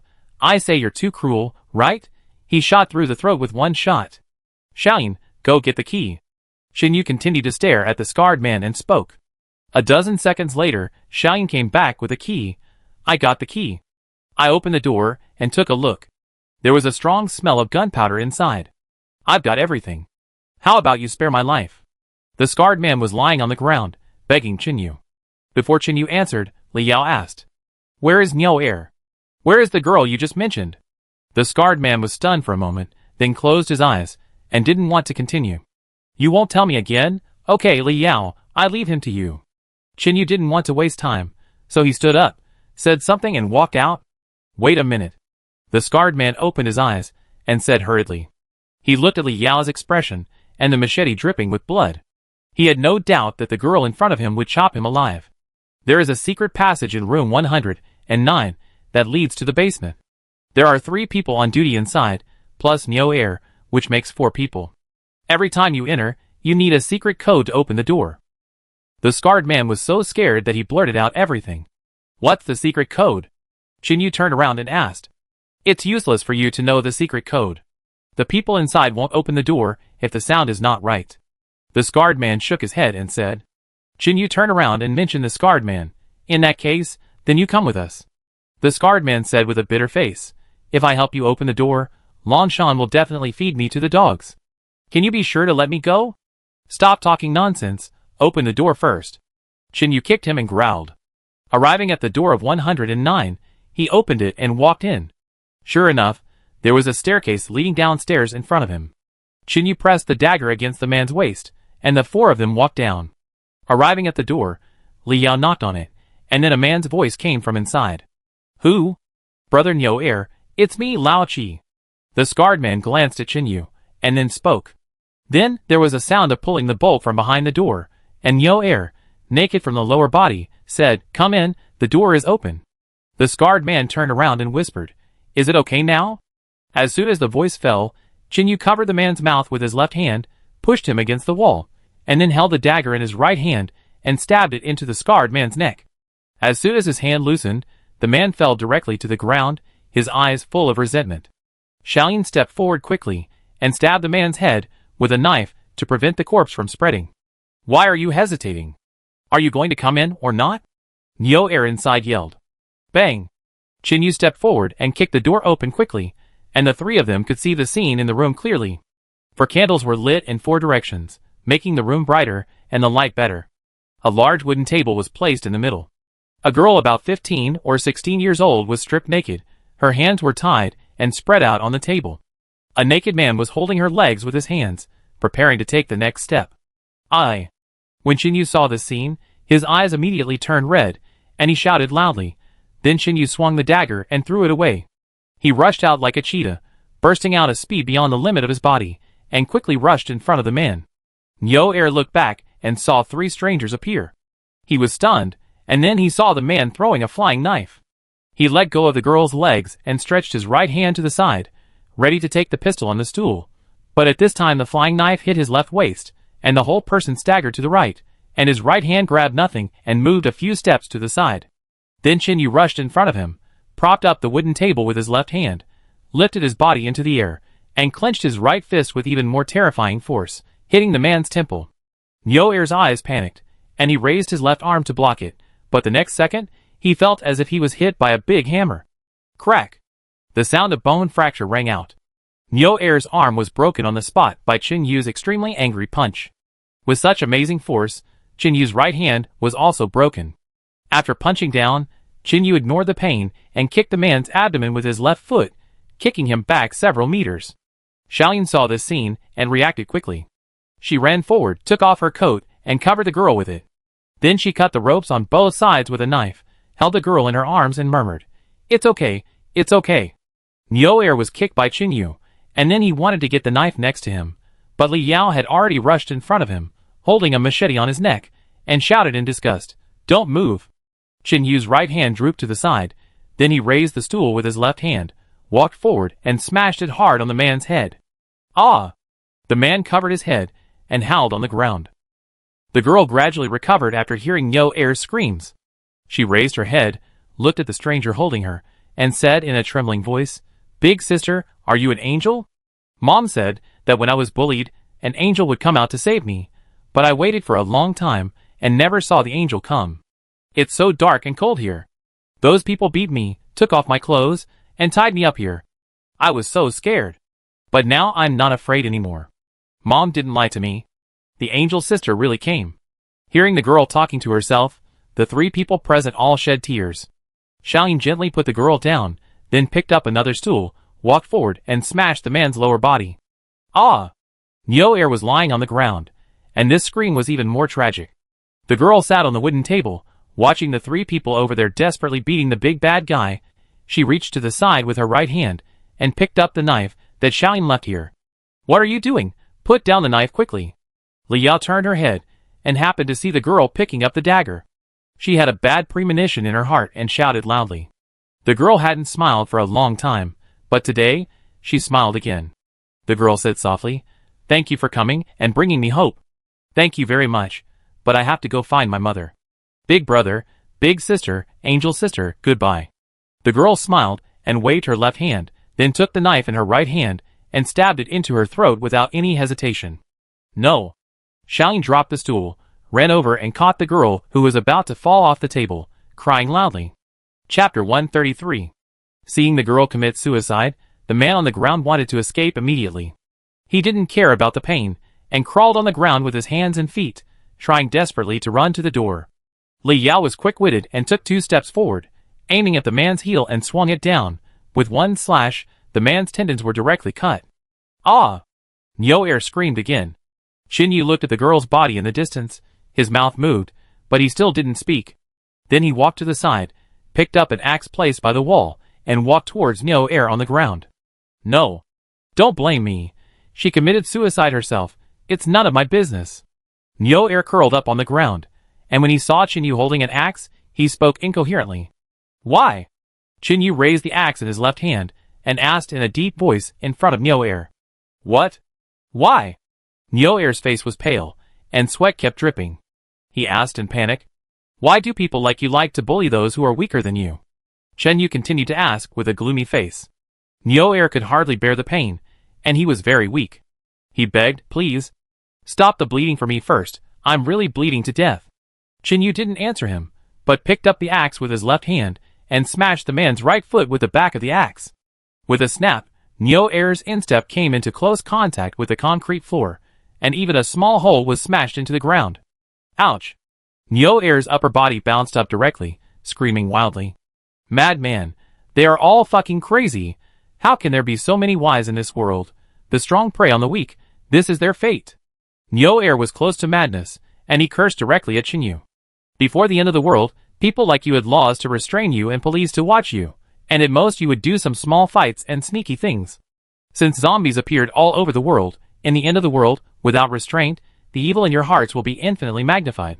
Chinyu looked at him with a blank expression and said coldly, We have weapons, and we are more powerful than them. In this environment, if they are not enslaved by us, they will die outside sooner or later. Nyo Air was very unconvinced, and he spat a mouthful of blood foam on the ground, still shouting loudly. No, you are wrong. Everyone should decide how to live by themselves. No one is qualified to decide the fate of others.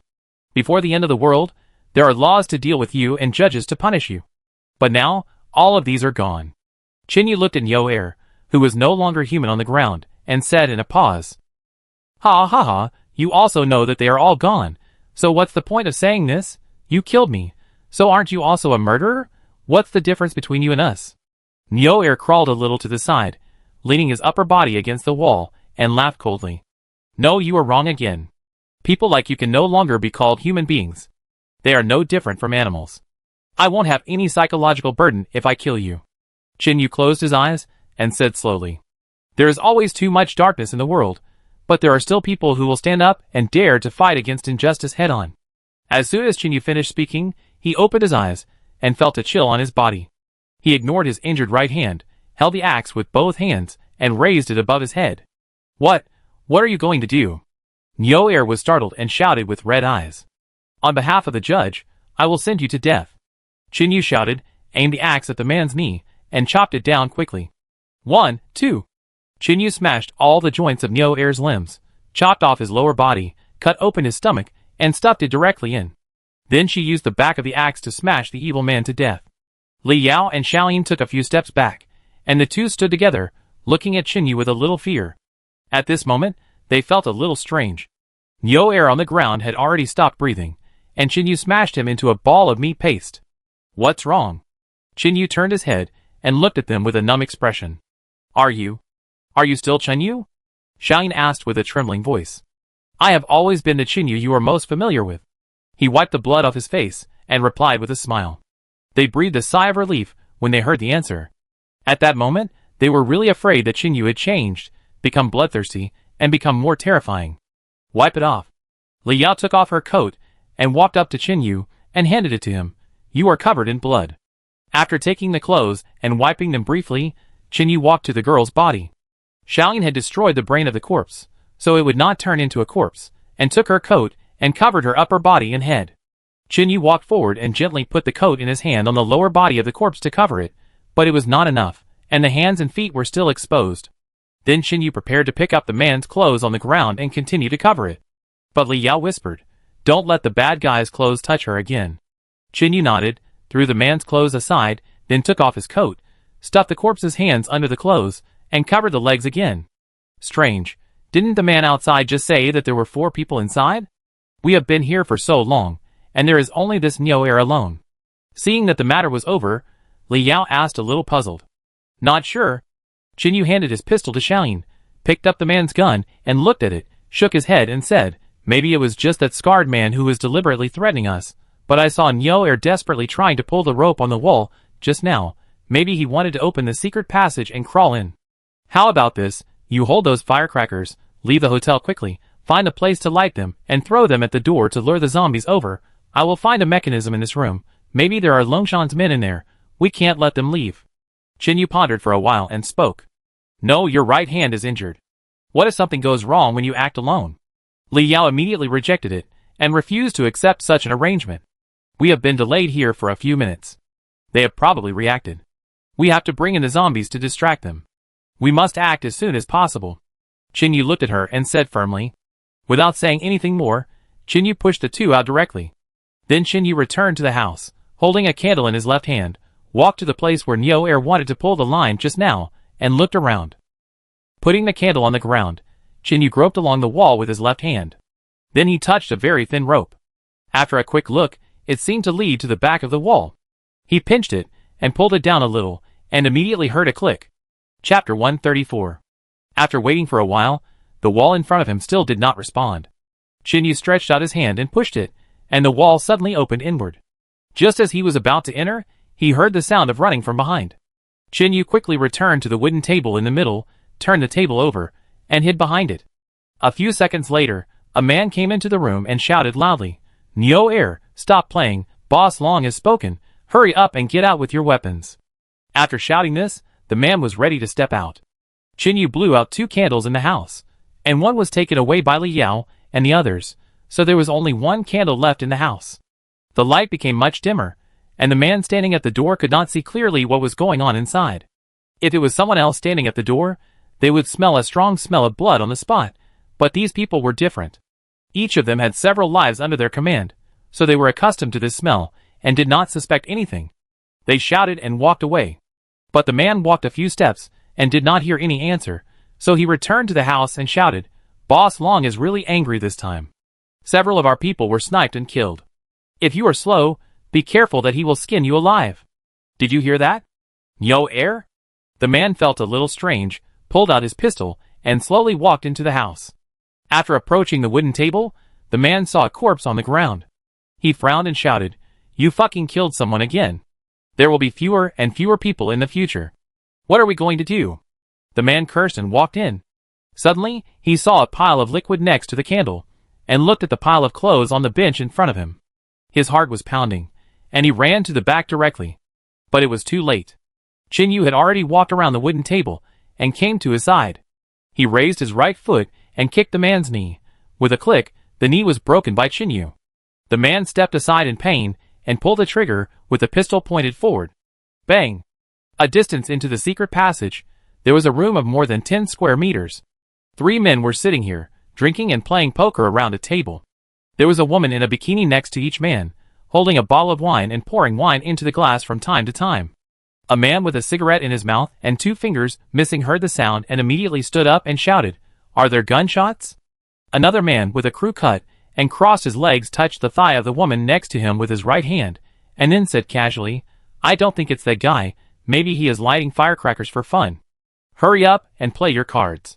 I tell you, this hand of cards is a sure win. You are ready to lose 10 packs of cigarettes to me," the man with the crew cut urged. The man with the cigarette scratched his head, then sat down and picked up the poker. Inside the hut outside the secret passage, Chinyu quickly fell to the side and dodged the bullet in time. The man on the opposite side endured the pain and continued to fire 2 shots at the wooden table. Bang bang. Just now Chinyu was worried that he would be exposed if he fired, so he planned to capture the man first, but he did not expect that the man on the opposite side would react so quickly even though his knee was broken, and he almost shot him. Quickly hiding aside, Chinyu pulled the corpse next to him to cover himself, used the corpse to dodge a bullet, then raised his left hand, aimed directly based on his feeling, and shot back with a bang. Ah! The man was shot and screamed. Chinyu quickly pushed the body away, then rolled to the side and fired another shot, hitting the man's throat directly. The man stared with his eyes wide open, and died with his eyes wide open. He didn't even see who was in front of him until he died. Chinyu moved the girl's body, covered her with clothes again, and said softly, "Sorry." Then Chinyu came to the man's body, first stabbed the head of the body with a dagger, then held up the candle and looked at it, and suddenly showed joy on his face. The man had 3 grenades and 2 magazines hanging around his waist. He took off the magazines, and put them on his waist, then put the grenades in his pockets. Then Chinyu heard footsteps coming from the direction of the secret passage. The people below had reacted to the continuous shots just now, and ran out with their rifles. Chinyu thought quickly, then took out a grenade, held it in his left hand, pulled the ring with his teeth, ran to the side of the secret passage, kicked it open, and threw the grenade directly in. Gudong, gudong, the grenade rolled downwards. In the secret passage, the buzz-cut man who was running in the front was stunned, and then he felt something touching his feet. He shone the flashlight down, his pupil shrank, and he suddenly shouted, "Grenade!" Then he threw away the gun and rolled directly to the back, but the secret passage is called a secret passage because it is smaller and easier to hide. The buzz-cut man only took a few steps back and was blocked by the people behind him. The next second, the grenade exploded directly. There was a loud bang, and Chinyu felt a shake outside.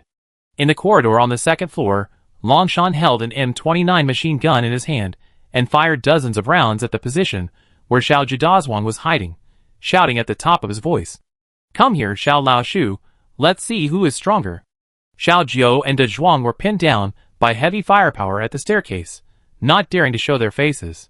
De Zhuang hid downstairs, shouting with red eyes, "Damn it, is this guy running a gun shop? Can he even get this gun?" Xiao Jiu was also covered in dust, and whispered back, "It seems that the intelligence is not detailed enough. Longshan has been hiding this machine gun." Suddenly, Xiao Jiu felt a shock under his feet, and his face changed slightly. "It seems to be coming from the first floor below. It seems that Chinyu and the others are in trouble." Longshan, who was holding a machine gun and sweeping away with a red eye, also heard the explosion of the grenade. He held the machine gun with one hand, pulled the collar of a subordinate next to him with his right hand and shouted, "Take a few people to the basement to check. Damn, the rocket launcher is hidden there." The subordinate nodded quickly, then turned around and called a few people, and jumped down directly from the window. Longshan knew that eggs should not be put in one basket. The machine gun in his hand was hidden in the ceiling of the armory, and the RGP rocket launcher was hidden in the wall near the cage in the basement. Although there were 3 people with rifles on duty, Longshan suddenly felt something was wrong and his eyelids began to twitch. Inside the secret passage, Chinyu's grenade directly collapsed the secret passage, and the gap became larger. He walked down the ruins and saw 3 men buried in the rubble. He stepped forward quickly, drew his knife, and stabbed them in the head one by one. Just as he was about to go out, Chinyu saw 3 women hiding in the corner and shivering. He thought for a moment, walked over and said in a deep voice, "It's safe here, we can go." The women shook their heads and continued to run towards a cave entrance further inside. Chinyu frowned and followed them. Suddenly, he caught a glimpse of a wall next to the cave entrance. The wall was the wrong color, and there were many cracks. He walked forward and touched it. It was some broken stones. Chinyu pulled it open with his hands, and then saw a black rectangular box. He took it out and put it on the ground, took the candle and put it aside. Chinyu opened the box and saw what was lying inside. His expression was stunned. Fuck, it turned out to be hidden here. Chapter 135. The first floor of the abandoned hotel. At this time, the whole corridor was dark, and the zombies at the door gradually crawled inside. Fan Jiang hid next to a flower pot, and waited quietly for more than a minute. After confirming that he didn't hear any more gunshots, he held the wall with his hands, and quickly returned to the room according to his memory. Kneeling down beside the bed, Fan Jiang bent down and dragged out a long object from inside, tore off the cloth on it, and then jumped out of the window with it on his back. In the secret passage, Chinyu excitedly stroked the rocket launcher in front of him, then closed the box, raised his left hand, and ran towards the hole. After running for dozens of seconds, there was suddenly a light in front of him. Chinyu ran closer, and saw a room of dozens of square meters in front of him. There were 2 candles lit, and there were several large iron cages, with more than a dozen people locked inside, both men and women, all curled up in a ball. Chinyu frowned. He smelled a foul smell as soon as he stood here, and there was a mouse on the ground looking for food. Putting down the box, Chinyu went forward and relit the extinguished candle in the room. The light was much better, and then he stepped on the mouse next to him to death. This thing is full of viruses. It was easy to infect humans in the past. Moreover, in the doomsday, medicine is not so easy to find. If you are unlucky enough to be hit, you can dig a hole for yourself on the spot. Are you all captured? Chinyu looked at the 3 women prying the chains, and asked in a low voice. A woman looked back at him, without saying a word, and continued to pull the iron chain hard, trying to break it, and release the people inside. Use this. Chinyu took a ring of keys from his wrist, and threw them over. He took them from the 3 men who were buried alive just now. When the woman heard the sound, she looked back at the key on the ground and was stunned for a moment, then quickly picked it up and hurriedly poked it into the keyhole. Half a minute later, all the iron cages were opened, and the survivors all limped out. The women were only wearing 1 or 2 pieces of clothing, barely covering themselves a little, and the men were all topless, wearing only a pair of shorts. For the temperature in the basement, it was no different from winter. A lame man came forward and took a candle, then threw it on the sofa, and the flames immediately ignited. All the survivors gathered together, put their hands close to the fire, and tried to warm themselves from the cold. Xinyu felt bad when he saw this. He had also stayed in the basement for a while, and it would be very cold in the middle of the night, not to mention that they didn't even have clothes. Let's go, we can leave here, there's a commotion outside, they don't have time to guard you. Xinyu pondered for a while, and said softly, No. We don't dare to go that way. A long-haired woman, with a dirty face, and her hands tightly hugging her shoulders said tremblingly, Here we dug a hole, but unfortunately the spoon broke. I can't dig anymore. The long-haired woman felt her body warm up a little and continued. Let me see. Xinyu took the box and walked forward a few steps. The long-haired woman took him into the iron cage, then pointed to a corner and said, It's there. Xinyu took a look and found it was about the same size as a dog hole. After thinking for a while, he turned around and said, You guys step back a little, I blow this up. Everyone walked a few meters over there. Xinyu put the box aside, took out a grenade, bit it open, and threw it directly into the small hole. A few seconds later, the grenade exploded, and the wall collapsed directly. Where does this lead to?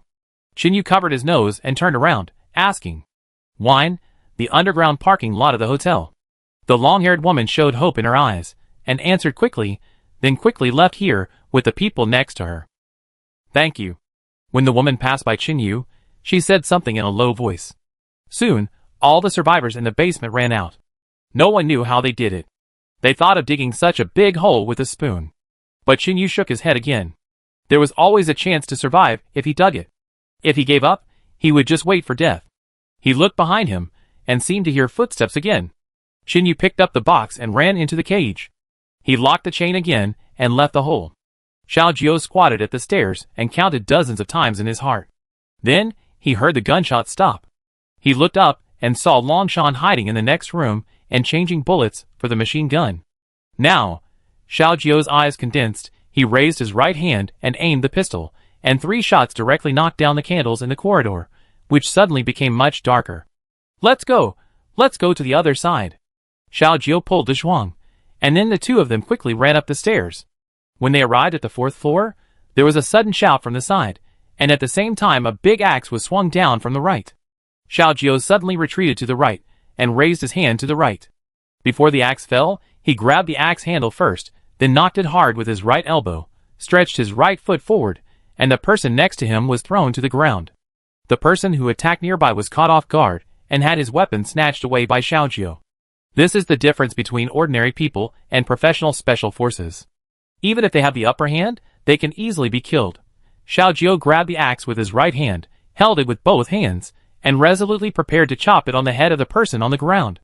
Wait a minute.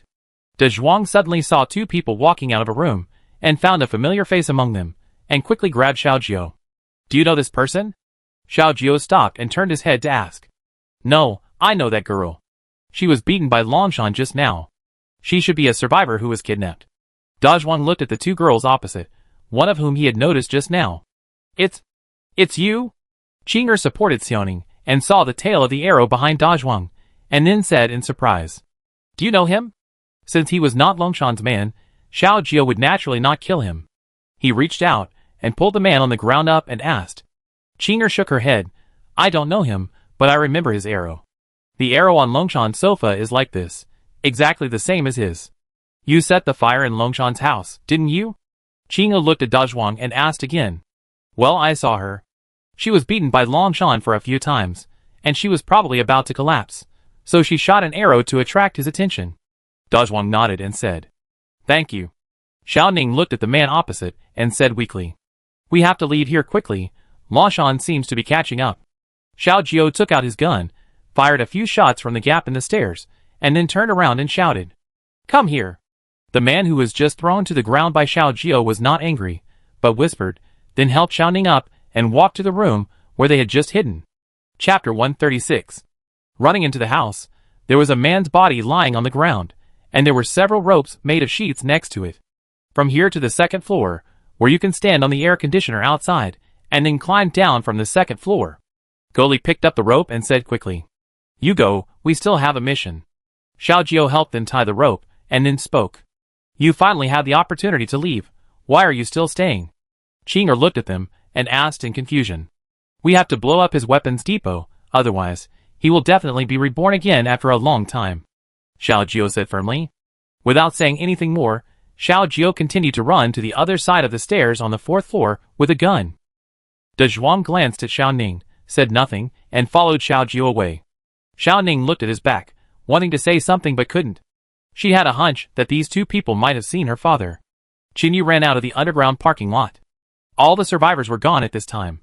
It was pitch black outside, and only a few zombies were walking towards this side. The explosion just now attracted a lot of zombies. Qinyu picked up the box and continued to run to the back of the hotel. Just after running a few dozen meters, a man suddenly ran out from the alley next to him and knocked Qinyu to the ground, and threw the box in his hand to the side. The moonlight here was much better. Qinyu stood up by supporting the ground, slowly backed away, and then looked at the 4 people walking out of the alley. The person in front was carrying a bag with more than a dozen machetes in it. Brother Wang, this person seems to be alone. The man with the knife on his back shouted back. The man at the back stepped forward, and under the moonlight, his face was revealed. It was Wang Mozi. It was you? Wang Mozi looked at Qinyu and said gloomily, that day, I missed a shot, and I was almost kicked to death by Long Shan. Tell me, why did you have to turn around there? Qinyu listened to the man's words, and his face gradually turned cold. He gritted his teeth and said, you are the one who shot at us? It's a pity that you ran too fast, but the girl next to you is really pretty. It's bad luck that you escaped. Wang Mozi smacked his lips, and said with a wicked smile, I don't want to waste time talking to him, Brother Wang. Let's kill him, and go back to the hotel. There seems to be a fight over there. One of his men didn't want to waste time and took out his pistol and aimed at Qinyu. You are stupid. When Wang Mozi heard this, he slapped his men next to him in a rage. The street next door is full of zombies. Are you shooting to attract them? Go chop him to death. Wang Mozi kicked his men in the buttocks and shouted. Putting down the backpack, 3 men walked forward and took out their knives, slowly walking towards Qinyu. The machetes in the hands of the 3 men opposite were almost half a meter long. Qinyu's forehead was sweating, and his mind was thinking quickly. At this time, the rocket launcher box fell to the side, and it took several seconds to open and take it out. At such a close distance, if the gun was fired, there was a high probability that both would perish. As for the pistol, it also fell to the ground when it fell just now. There was a grenade in his pocket, but it would take time to detonate after pulling it open, and it was still too late. Qinyu narrowed his eyes, and looked at the 3 people in front of him. It seemed that he could only fight in close combat. Well, he had practiced for more than half a month, and he would see how far he had come. Holding the dagger in his left hand, Qinyu's whole body tensed up. A subordinate walking in front saw that Qinyu's right hand did not move, and immediately sneered, Brother Wang, his right hand is injured. Stop talking nonsense, chop him and let's go. Wang Mozi cursed behind him. The 3 subordinates didn't waste any more time, waving machetes and running up quickly. Die! A man with a pigtail stepped forward and swung a knife at Qinyu's waist. Feeling the attack coming, Qinyu swung his feet quickly, stood to the right, and then fell down with his upper body, and quickly kicked the pigtailed man's leg with his left foot. But at the critical moment, the pigtailed man retracted his machete and swung it in front of him. If Qinyu dared to kick him, his leg would be cut off on the spot. Seeing this, Qinyu rolled to the right, retracted his left foot, and at the same time held the knife in his left hand, and suddenly pushed the ground. His body bounced up directly, then he endured the pain, clenched his right fist again, and quickly smashed at another subordinate next to him. With a bang, Qinyu's right fist directly hit the throat of the man next to him. The man felt pain and swung the knife in his hand before dying. It directly cut across Qinyu's right arm, and a deep wound appeared immediately, and the blood kept flowing. One punch, the trachea of the man who was hit by Qinyu was broken on the spot. Just now, Qinyu deliberately did not move his right hand, so that they thought he could not use it. At the critical moment, with a powerful blow, he actually killed one person directly. Taking this opportunity, Qinyu covered his right arm with his left hand, and quickly ran into the dark alley. Wang Mozi saw this scene, and yelled in anger, What the hell are you doing? 3 people can kill 1 person, and still be killed in return. Hurry up and chase him. Wang Mozi cursed, then chased him into the alley with a knife in both hands. Along the way, Qinyu couldn't see the debris on the ground clearly, and was tripped several times. Fortunately, they were all garbage, so he didn't get hurt again. After running for dozens of meters, he leaned against the wall to take a breath, and then he touched a door next to him, and without thinking, he pushed it open and hid inside. As soon as he entered, a low roar came from the lower left, followed by a foul smell. A zombie pushed away the table and chairs and reached out to grab Chinyu's feet. In the panic, he couldn't see where the zombie was, but he could only feel that it was lying at his feet. He quickly turned around, grabbed an object next to him with his left hand, and smashed it directly at the area next to his feet. Once, twice, Chinyu smashed it 5 or 6 times, and finally the zombie didn't move. Without time to rest, he quickly ran a few steps inside. Chinyu sat on the ground gasping for breath, and then tore his t-shirt with his teeth. Fortunately, the blood on it was not from the zombie, so he could use it for bandaging. He tore off a strip of cloth, bit one end, and quickly passed the cloth around his right arm with his left hand. Then he tied a knot to stop the bleeding temporarily. The next second, the door was kicked open, and Wang Matzi lit a ball of clothes and threw it in. The house was instantly on fire. Under the light of the fire, Chinyu could see the scene inside the house. It seemed to be a restaurant that had been abandoned for a long time. The fire gradually expanded. Chinyu picked up a stool with his left hand and smashed the side window. He didn't care about being cut by glass fragments and rushed out directly. As soon as he landed, the pig-tailed man outside twisted his mouth. He had been waiting for a long time, and quickly raised the machete, ready to chop down Chinyu's throat. Instantly, Chinyu's hair stood up, and in a hurry, he took an iron rod with his left hand and held it across his body, trying to block the falling machete. At this moment, the large trash can lying on the ground next to him moved, and a figure suddenly rushed out from behind the pig-tailed man. A long-haired woman held a sharp iron sheet in her hand, and with a fierce look in her eyes, she covered the pig-tailed man's mouth with her left hand, and quickly raised her right hand and stabbed him in the heart. She stabbed more than a dozen times in a row. Chapter 137. Chinyu sat on the ground, staring at the woman in front of him in amazement. Suddenly, he heard footsteps coming from the alley next to him. Chinyu stood up with his iron rod on the ground, ran a few steps forward and grabbed the woman's hand. "Calm down, he's dead." Disturbed by others, the long-haired woman gradually stopped her right hand, and the pig-tailed man fell directly to the ground. She couldn't help shaking and said, You don't know what he did to us." Chinyu heard this and said softly, "I know." "No, you can't know." The long-haired woman turned her head suddenly, and shouted with red eyes. Just when Chinyu was about to answer firmly again, a figure appeared behind him. The long-haired woman saw this, and pushed Chinyu away with her right hand, and then threw herself in front of him. Bang! The gunshot was like an explosive, and all the zombies in the nearby streets moved. The person who fired the gun was Wang Matzi. When he ran over just now, he happened to see the pig-tailed man being stabbed to death. Regardless of whether the zombies would surround him, Wang Matzi took out his pistol, aimed at Chinyu's back, and pulled the trigger, but the long-haired woman noticed it first, pushed Chinyu, and blocked the bullet with her body. "Damn it, you are rushing to die." Wang Matzi cursed loudly, then turned the gun around and continued to aim at Chinyu. Unfortunately, it was too late. When Chinyu was pushed by the woman, his body had already turned around, and he saw Wang Matzi holding the pistol in an instant. Taking advantage of the opponent's first shot missing, Chinyu fell to the left and quickly pulled out the man's pistol on the ground. At the same time, he lowered his head and bit the sleeve with his teeth, and pushed his left hand to the right, quickly completing the loading action. All this happened within 2 seconds. The moment Chinyu finished loading the gun, he lowered his head to the left, and then pulled the trigger several times with his left hand. Bang bang bang. 3 bullets, 1 was empty, and 2 hit Wang Matzi's abdomen. When Chinyu fired, Wang Matzi also successfully pulled the trigger. The bullet flew quickly and brushed against Chinyu's right arm, and a burning pain came quickly. Without taking a breath, Chinyu desperately stood up and ran forward quickly, aiming at Wang Matzi's head, and fired 2 shots. Then he ran back, knelt beside the long-haired woman, lifted her up with one hand, and asked anxiously, "Are you okay?" The long-haired woman covered her left chest in pain and couldn't speak. Chinyu saw the location of the wound, his eyes darkened, and he immediately lost his strength, and said numbly, "It's over." Hit the heart. Seeing the woman's painful appearance, Chinyu's eyes were red and tears were streaming down his face. At this time, she didn't know where she picked up a dirty white t-shirt from and put it on her body. The blood had already completely stained the clothes red. Just when Chinyu was in pain, a few people limped into the alley. With just one glance, the person on the opposite side quickly shouted, "Run over here, the zombies are coming over there." Seeing that Chinyu did not move, a person ran over and he said anxiously, "What happened to her?"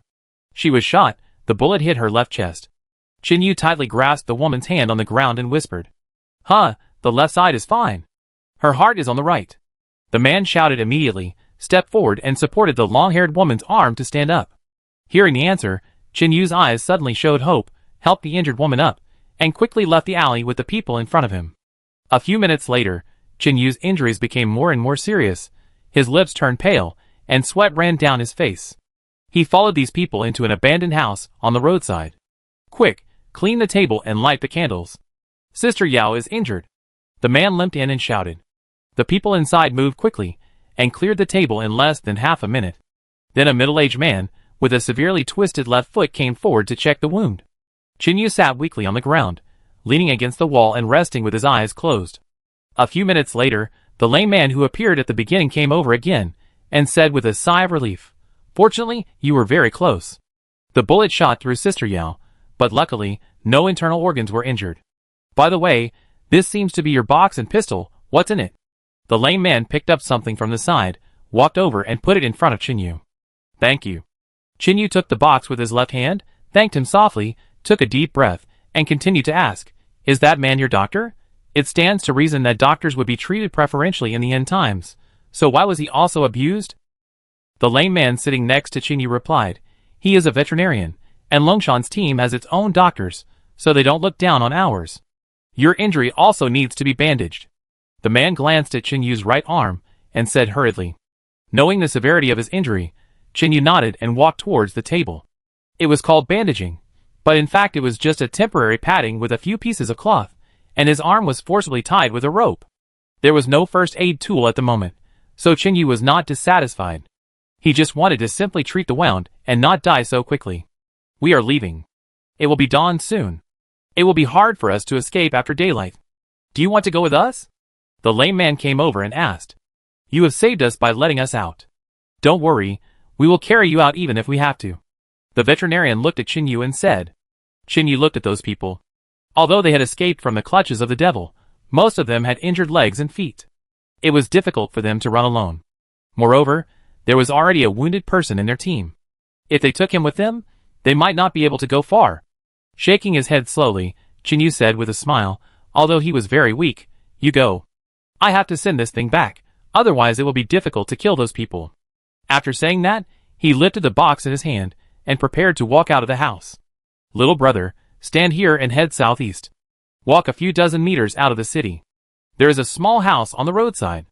I will leave some medicine under the stone slab at the door. I hope it can help you." The veterinarian hesitated, but still shouted loudly. There was the life-saving medical kit he hid before he was caught. Chin Yu kept walking and replied softly, "Thank you."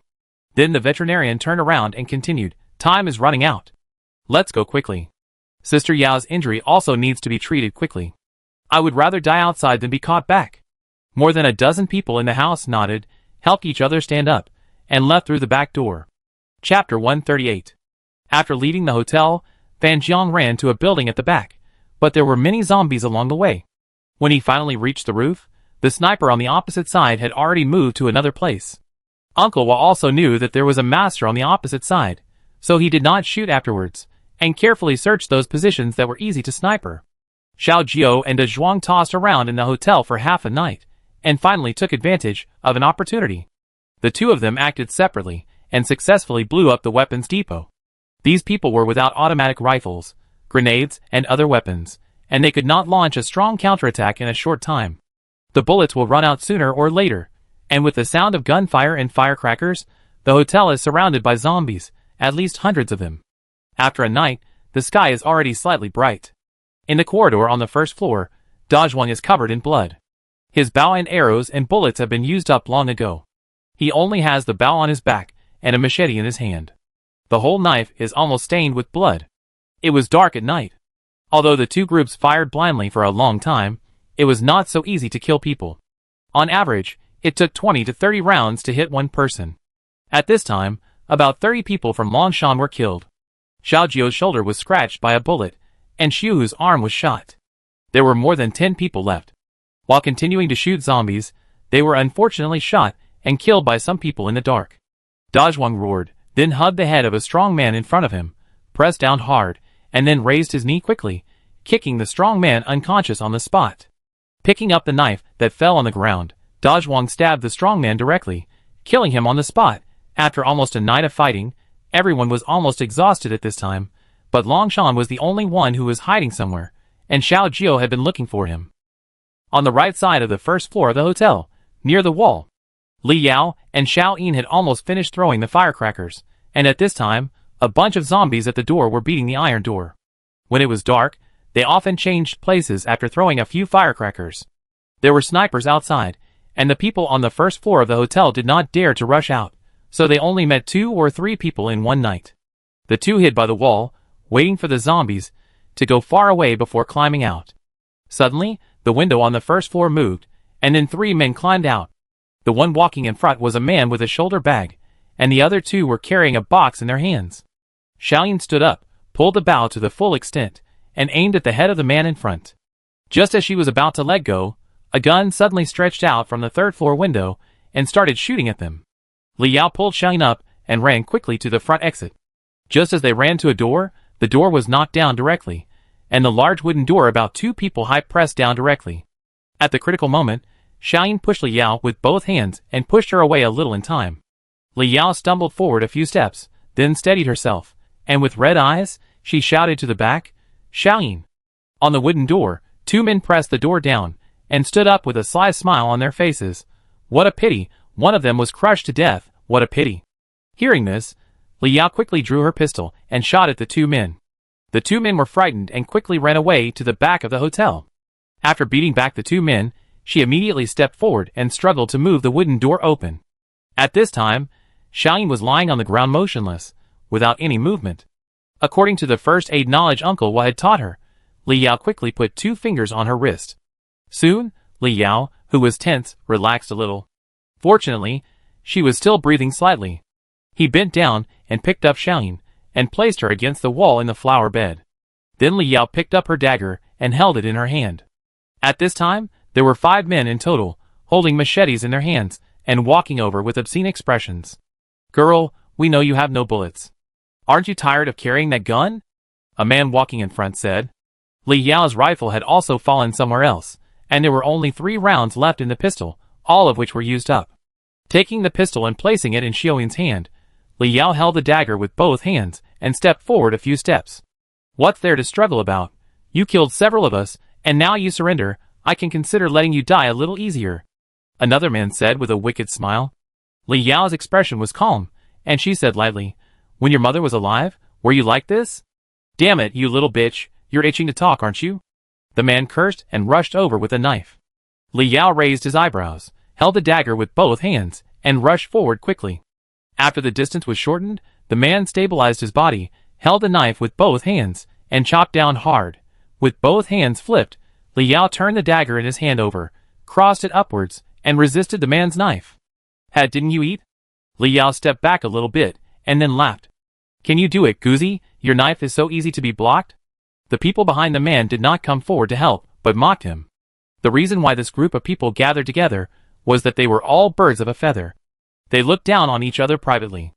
Although they rarely fought, they never stopped talking. Longshan turned a blind eye to this. Anyway, he was not threatened, so he didn't care at all. The man was angry when he heard his companions' ridicule. He exerted force with both hands and pressed forward fiercely. But Li Yao could no longer stand still. She moved forward a distance with her right hand holding the blade, then turned her right hand over, quickly pulled out the dagger, pressed down fiercely, and at the same time raised her left leg up and kicked the man's chin on the spot. With a click, the man let go of the knife, rolled his eyes and fell backwards, hitting the back of his head on the concrete floor, and died on the spot. Seeing the girl on the opposite side act so decisively and lethally, the other 4 men began to be alert. Li Yao picked up the man's machete and threw it directly at the corpse on the ground, hitting the head instantly. Anyway, the corpse turned.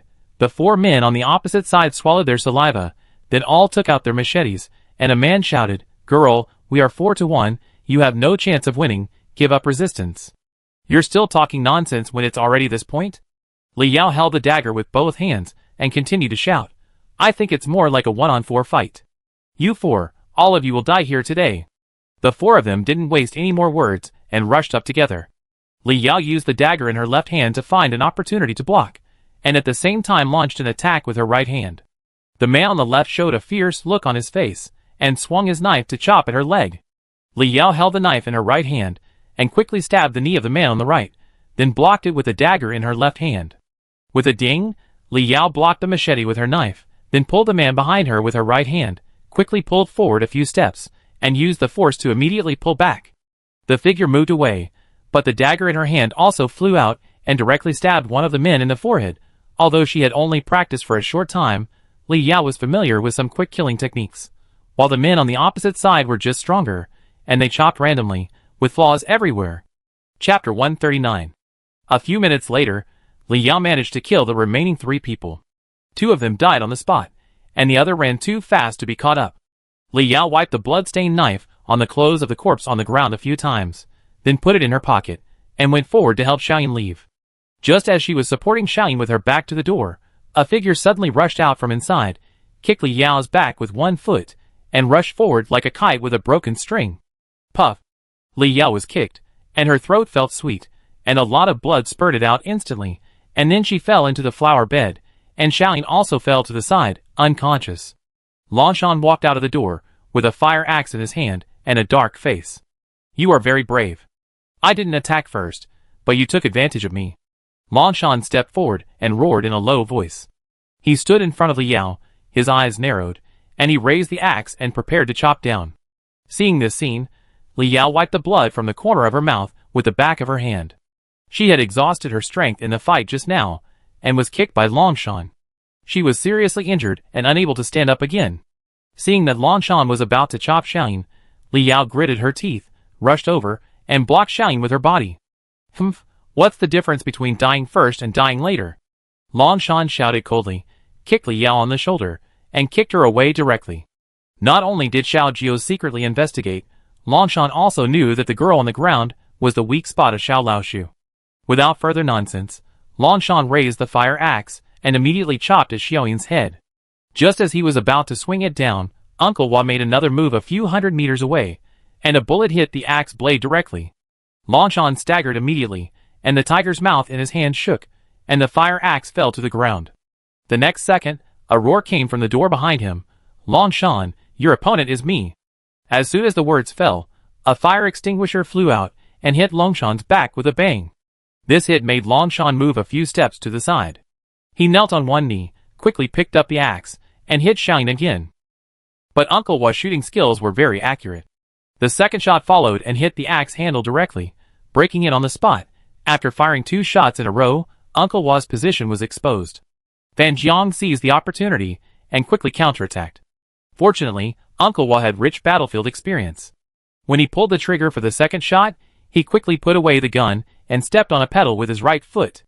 A few meters to the right, a zombie head was stuck on a wooden stick and moved up a little.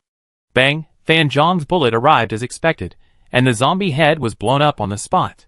Uncle Hua successfully bought a few seconds of reaction time and quickly disappeared on the roof. The open space on the right side of the abandoned hotel. Taking advantage of the opportunity, Li Yao forced himself to move forward quickly, picked up Xiaoyan and ran to the wall. Only Xiao Jiao and Longshan were left in the open space. Finally, it's time to fight to the death.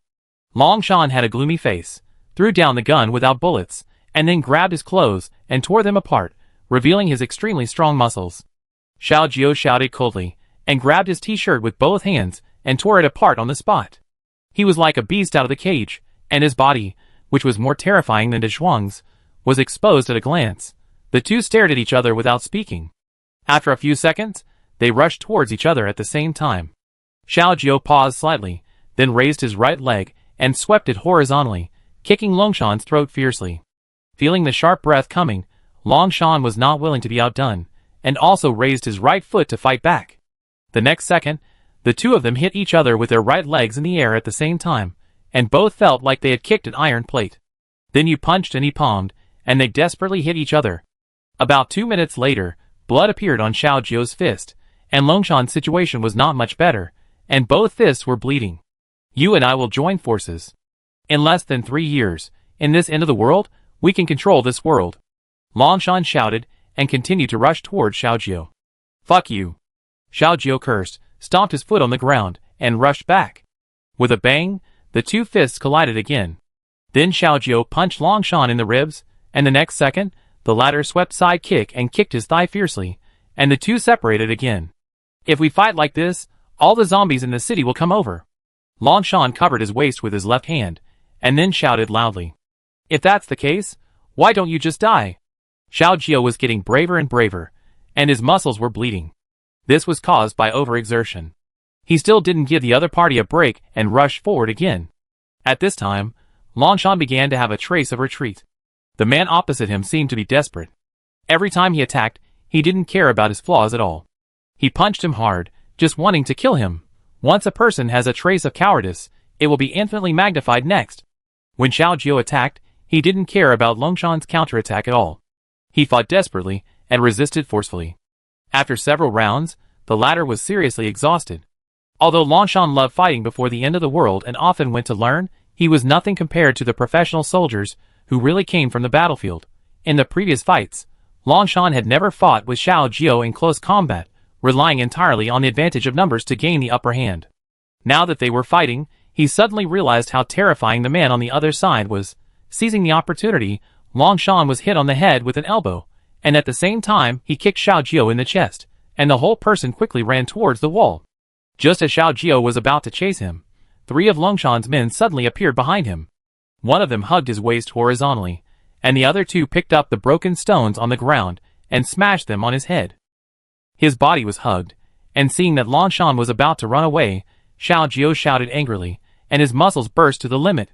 He grabbed the 2 men on the side, twisted their heads, and hit them hard. Suddenly, their heads collapsed, and they fell to the ground and fainted. Then Xiao Jiao picked up the man who hugged his waist, clenched his right fist, and smashed it down at his throat, killing him on the spot, but it was too late. Longshan had already sat on the wall and yelled at Xiao Jiao, "Just wait for me. Next time, I drive a tank back to kill you." Then he jumped down. Seeing this, Xiao Jiao gritted his teeth and clenched his fist, smashing the wall next to him, and a small hole appeared on the wall. But then, he heard a familiar voice, and a whistle that cut through the air flew over quickly. Xiao Jiao's eyelids twitched wildly, and he yelled, "Fuck, it's RGP." Then he ran quickly towards the hotel, wishing he had an extra pair of legs. The next second, the wall exploded, and dozens of zombies, including Longshan, were blown into slag on the spot. Chapter 140. Outside the wall, in an alley about 200 meters away, Xiaoyan had already woken up.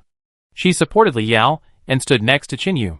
Qinyu knelt on one knee, and the box stood up. He held the rocket launcher in his left hand, and aimed at Longshan and fired. Huh? Finally, he's dead.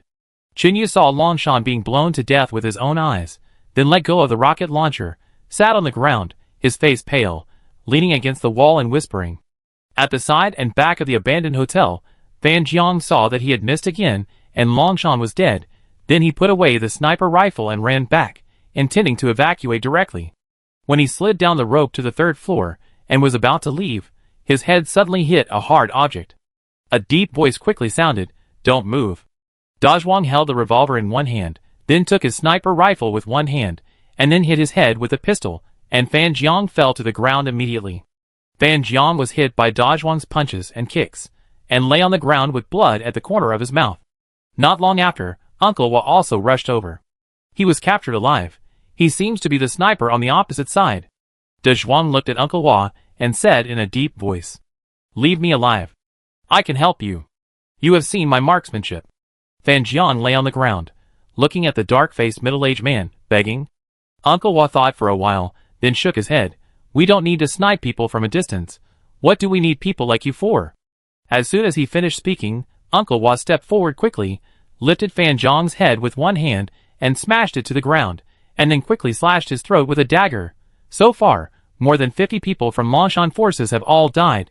Even the abandoned hotel was basically burned out and almost became an empty shell. Dazhuang stepped forward and stabbed the head of the corpse on the ground with a knife to prevent another zombie. Then he carried the captured sniper rifle on his back and quickly left with Uncle Wa. This battle lasted for almost 10 hours. All the people in Longshan were wiped out, and more than half of Xiao Jiao and his people died. Many people were injured and then bitten to death by zombies. Due to the long-lasting gunshots, a large number of zombies were attracted here, and even the zombies outside the city were alarmed, and they walked towards the sewer. Dozens of zombies crowded at the iron gate. The old people and children were forced to leave the small house and run to the basement. Unfortunately, the zombies got in from other entrances. The sewer was dark and full of zombies. It was like hell on earth. Only 2 old people, 5 women, and 4 children ran out. At this time, everyone in the basement had numb faces.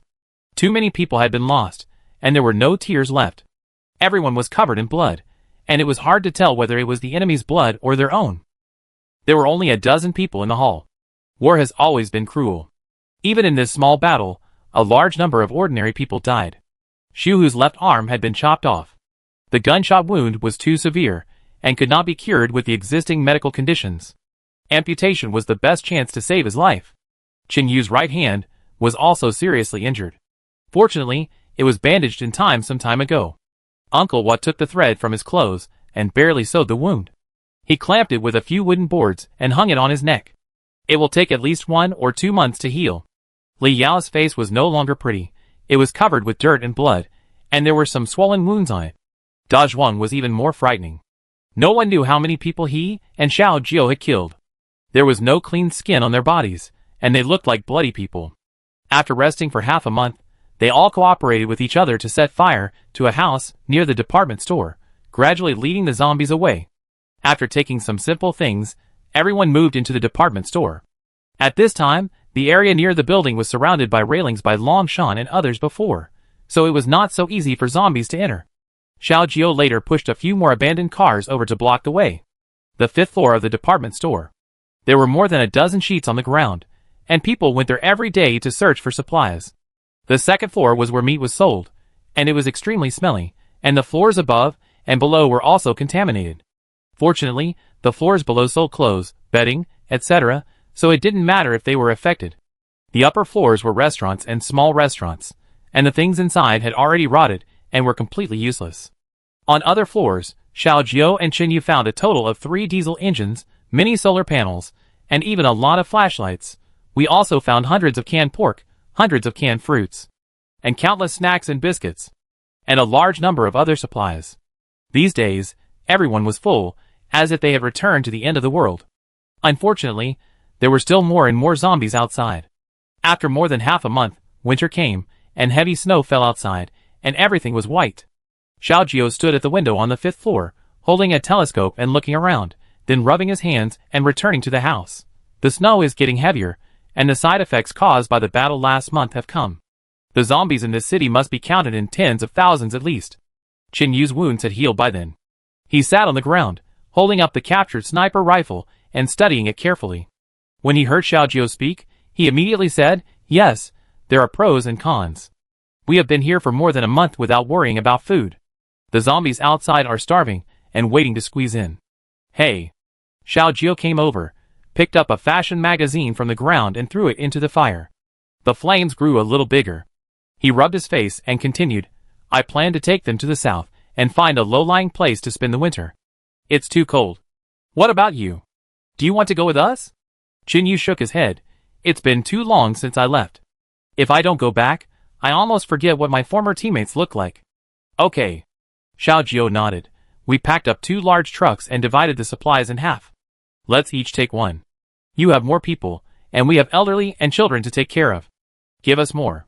Qin Yu looked at the fire and said softly, "This pile of supplies was discovered because of you. If you hadn't said it, we wouldn't have known at all." Qin Yu said again. Xiaoyin came over with a cane and a scarf around her neck. "It was also because of your help that we were able to clear those people and then take these supplies. It's only right that we split them in half. I told you to recover well. Why did you come here?" Xiao Jiao stood up and went forward to support Xiaoyin, saying with a doting look on his face, "It takes 100 days to recover from a broken bone, and you've only been resting for more than a month." Chapter 141. Xiaoyin supported Shujiao, then walked to the side and sat down. She put down her crutches and continued, "The room is too stuffy, and it's a bit wasteful to light candles for a long time." Shujiao heard this and continued, "We also found a lot of candles here, enough for a long time. But the candles will run out eventually, and then they can't be replenished, so save them," Xiaoyin said with a smile. A few minutes later, Da Zhuang came back. "It's done, and it's almost all divided." Qin Yu nodded. "Thank you for your hard work." "Hey, what's Da Zhuang busy with?" Xiao Jiao turned around and looked at him and asked. "Moving supplies.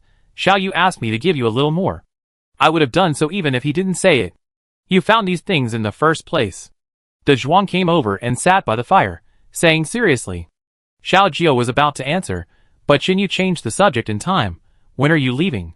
Hearing the question, Xiao Jiao turned his head and looked out the window, then looked at the other people sitting on the ground reading and playing in the house, thought for a while, and said, tomorrow morning, it seems that the snow has become a little lighter recently, so we should leave quickly. Chen Yu hummed and asked casually, will we meet again in the future? Xiao Jiao laughed. The world is round. If nothing unexpected happens, we will meet again. Getting up and putting the sniper rifle away, Qin Yu said oh, and didn't say anything else. After more than half a minute of silence, Xiao Jiao stood up and stood beside him, and said softly, when you can replenish your physical strength, remember to exercise more every day, and practice the skills of using daggers to attack more. I understand. Qin Yu looked at the large number of zombies outside the window, and nodded in response. At night, everyone sat by the fire, finished dinner, and then chatted with each other. Qin Yu threw the leftover packaging bag into the fire and burned it, then whispered, Li Yao. Li Yao was changing the bandage on Xiuyin's ankle. When she heard Qin Yu calling her, she turned her head and asked, what's the matter? Are you willing to go with me and Dazhuang? Yes. Li Yao didn't wait for him to finish and quickly answered. Qin Yu was stunned for a moment, and continued, I haven't finished yet. Whatever you say, I'm willing. Li Yao was very determined, looking into his eyes, and said sincerely. Xiaoyin, who was standing next to him, pulled Li Yao calmly and whispered, what are you doing? I was just wondering if you want to go with us. Li Yao touched her hand and replied, there has to be a first come first served. After talking for a while, everyone returned to their beds and prepared to rest. Nothing happened overnight. The next morning, everyone stood at the intersection behind the department store, with two large trucks parked next to them, and began to say goodbye. Xiaoyin hugged Li Yao, buried her head in her arms, and said with red eyes, I will miss your sister Xiao Yao. I will miss you too, Xiaoyin. Li Yao stroked her back with her right hand. She said softly, this is for you, one for each of us, and you are not allowed to take it off when eating, bathing, or sleeping. Xiaoyin wiped her eyes imperceptibly, took out a small thing from her pocket, and stuffed it into her hand. Li Yao took a closer look and saw a small bracelet in her hand, which was very beautiful. Where did you get this? Li Yao was startled and then asked. I asked Brother Xiao to take it from a zombie. Don't worry, I boiled it many times with hot water. I used water melted from snow. Xiaoyin put the bracelet on her and said seriously, haha, thank you. Li Yao smiled gently and took out a bow, an arrow from the box next to her, and handed it to Xiaoyin. This is a bow and arrow I made myself after asking Brother Dazhuang for advice. It is made of bamboo strips. I made it a little slowly, but fortunately I caught up last night. Wow, it's so beautiful. Xiaoyin took the bow and looked at it lovingly. The bow was painted light blue, and there were 10 arrows in the quiver. The tail was stuck with pheasant feathers, and the colorful colors were very beautiful. Li Yao smiled and said, you don't like to use guns, but it's hard to survive in the end times without using guns. But sooner or later, the bullets will run out, so after thinking about it, I still gave you a bow. Xiaoyin took the bow, stepped forward excitedly, and kissed Li Yao on the cheek. Li Yao smiled, and did not stop him this time. Sister Xiaoyin, can you let me see your bow? Xiaohu stood beside him, and asked. Here, take a look. Xiaoyin handed the bow over. It's really good. Xiaohu took it in one hand and weighed it for a few times, with envy in his eyes. It's a pity that I only have one hand left, and I can't even draw the bow. Although Xiaohu liked it very much, he still returned the bow to Xiaoyin, turned around and walked to the back, ready to get into the compartment of the truck. Seeing the one-armed boy in front of them, the people present were all moved.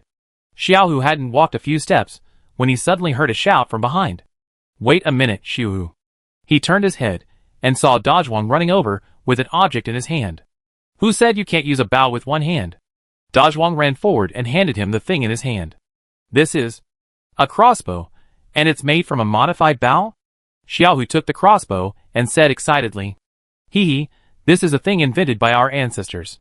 It is said that it has been more than 3,000 years. A wooden arm is installed next to the bow body, and then a mechanism is installed to control the bowstring to fire. Dazhuang patted him on the shoulder with one hand and laughed. Master, how did you make this? Xiaohu was very happy, and looked at it carefully. Before the end of the world, a good brother of mine liked to tinker with it. Although I don't like to use this thing, I can also string it with one hand. Like this I show you. Dazhuang took the crossbow, Put it on the ground and stepped on it. I made a bulge at the bottom. Press it with your foot, then pull the bowstring with your right hand, and then there will be a small piece of wood stuck. Then point the crossbow body upwards, and then put the arrow in. With the arrow body in, the small piece of wood will bounce down, and then the front will press against the arrow body. Pull the trigger, and it can be fired. Dazhuang demonstrated it to him simply. It's all thanks to your brother Xiao. He's very familiar with guns, and he explained it to me for a long time, so I came up with this idea. Dazhuang handed the quiver to Xiaohu as well, and hung it diagonally behind him. Since he got the crossbow, Xiaohu's eyes have lighted up again. After a few simple instructions, everyone got into the car. Qin Yu, Dazhuang, and Li Yao drove a large truck and drove away to the left. Two cars, two groups of people, drove in different directions. Chapter 142. Fortunately, most of the zombies were trapped near the front door of the hotel and the department store. After a few turns, the two cars left the city safely. Dazhuang was driving the car, and Qin Yu was sitting in the passenger seat looking at the map with a frown. What's wrong? Dazhuang glanced at Qin Yu's expression and asked casually. We have to cross a bridge on the way back. I wonder if it will be the same as last time. Qin Yu expressed his concerns. It doesn't mean that a bridge will collapse. If there is a crack, we can just take a detour. Anyway, there is more gasoline this time, right, Li Yao? Dazhuang said. Yeah. Li Yao touched the 3 large oil drums beside him and nodded. We pumped a lot of oil for backup this time. We are only 200 or 300 kilometers away, which should be enough. Qin Yu hummed and turned his head to look out the window, thinking. There are many zombies on the road, but most of them are concentrated on the roadside. The speed is kept at 50 or 60. If nothing goes wrong, we should be able to return to Dazhuang community in a day. But soon, the farther we drove, the more snow there was on the road, and the road began to freeze. After driving for more than 10 minutes, Dazhuang stepped on the brakes and stopped. What happened? Qin Yu was dozing off. When he felt the car stop, he turned his head and asked, then looked out the window. It seems to be a plain here, and most of the surrounding plants have been crushed by the snow. Dazhuang jumped out of the car, looked at the ground, and said, the road is too slippery, we have to put on anti-skid chains. Qin Yu and Li Yao nodded, took their weapons, and got out of the car. Li Yao, you hold the rifle and be alert, pay attention to the surrounding movements, I will follow Dazhuang to put iron chains on the tires. After a quick order, the two men started to act. 10 minutes later, the anti-skid chain was put on. Qin Yu shouted, and the 3 of them continued to return to the car. It's freezing. As soon as the 2 got in the car, they rubbed their palms quickly to try to keep warm. Use this to warm up. Li Yao took 2 glass water cups, which she found in the department store at the time. When she left, she boiled some hot water and put on thick socks. It's still hot now. The 2 men took the water cups and rolled them on their faces. Dazhuang smiled and said, it's really not good to have no women in his family. We only drink water, but they can think of using hot water to keep warm. Qin Yu laughed but didn't respond. He started the truck and continued to drive forward. The snow on the road was still thick. Now that there was no snowplow, it was difficult to walk on the road. Dazhuang drove very slowly along the way, basically at about 30 miles per hour. At night, it was almost dark, and they had only walked half the distance. Due to the cold, the zombies moved very slowly, but they were still active in the wild, ready to move. Finally, after walking for an hour, it was completely dark, and they had to turn on the car lights to continue walking. This was tantamount to being a target at night in the end of the world. And I don't know if it was because it was night, the snow got heavier. The 3 of them had no choice but to rest on a flat ground, lock the truck, and lock the back with iron chains. Then they came to a small shed next to them. I don't know what it was made of, but it was ventilated on all sides. But at least there was a roof to cover the snow. Li Yao took out the plastic sheet and started to tie it up to barely block the wind. Dazhuang went out to collect dry firewood, and as for Qin Yu, he used the old method to prepare to make an early warning device. During the days of living in the department store, we drank a lot of canned drinks. No one threw them away, but used ropes to string them together, making 3 cans in a group, each extending more than 10 meters. Now there are more than 10 such devices left in the carriage. Qin Yu held 2 in his hand and hung one on his body, and started walking in 3 directions. After walking about 10 meters, he surrounded the small shed in a triangle. This kind of can, due to the increased weight, will not be triggered by ordinary wind. Moreover, if the wind is really strong, they will not choose to spend the night in the wild. 3 people were tied to the tree in groups of 3, about 2 meters apart. A few minutes later, the three people wore down jackets and continued to hide in the shed. Chinyu took out 3 canned meats and said, "It's not safe in the wild. It's easy to be discovered if you make a fire. You have to work hard tonight." Next to Li Yao were 3 sleeping bags. They were called sleeping bags, but they were just quilts sewn together. You could sleep in them. At that time, many quilts in the building were contaminated, but some were intact. Every day, the women used needlework to transform quilts into sleeping bags. After all, winter is coming. It is difficult to survive in the wild without thick clothes, thick quilts, and fire. That department store is really a treasure. It has everything.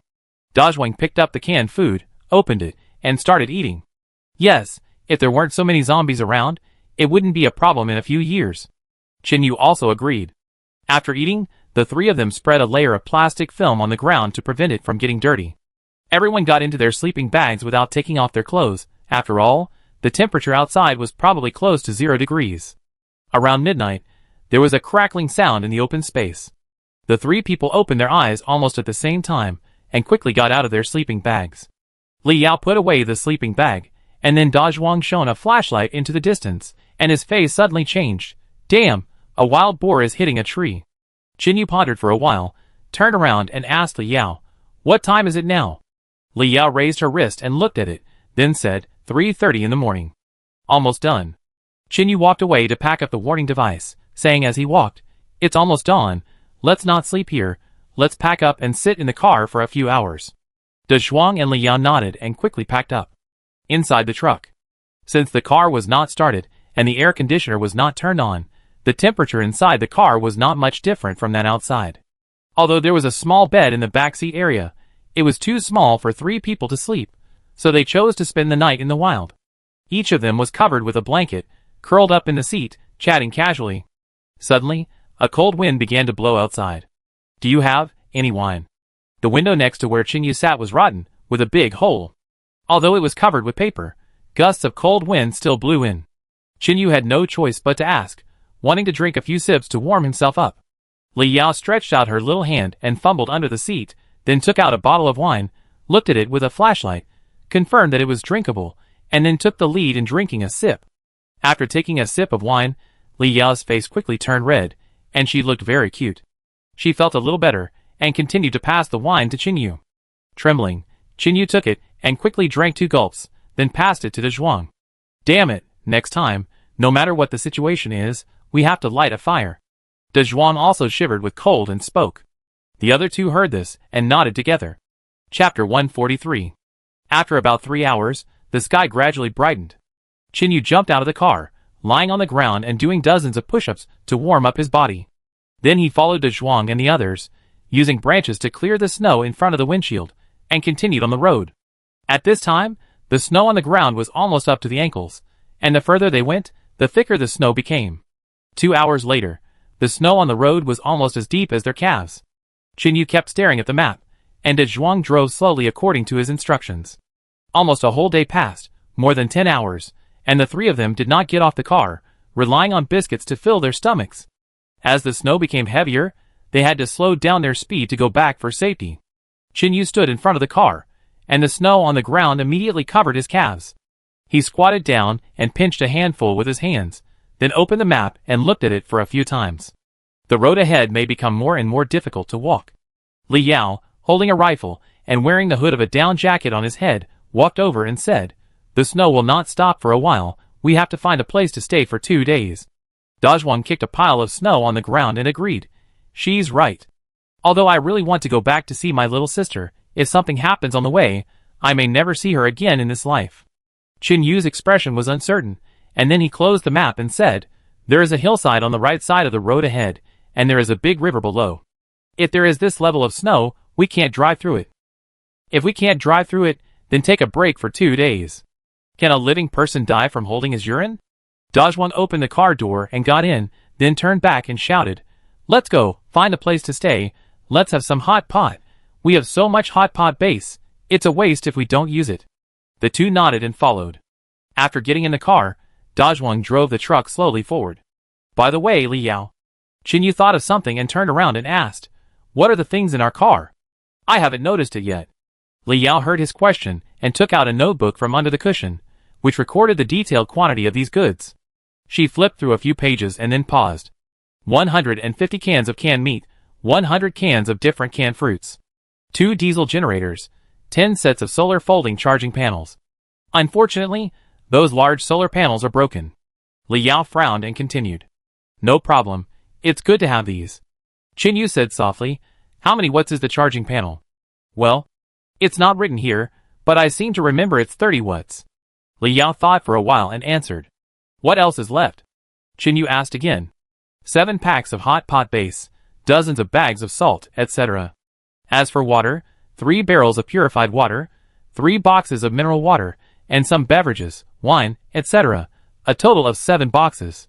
These good things, wow! De Zhuang smacked his lips and continued, don't worry, I will only hand over a small part of them after returning to the community, and we will keep the rest for our own use. Hee, anyway, they are all for people to use. It's not bad to exchange them for other things.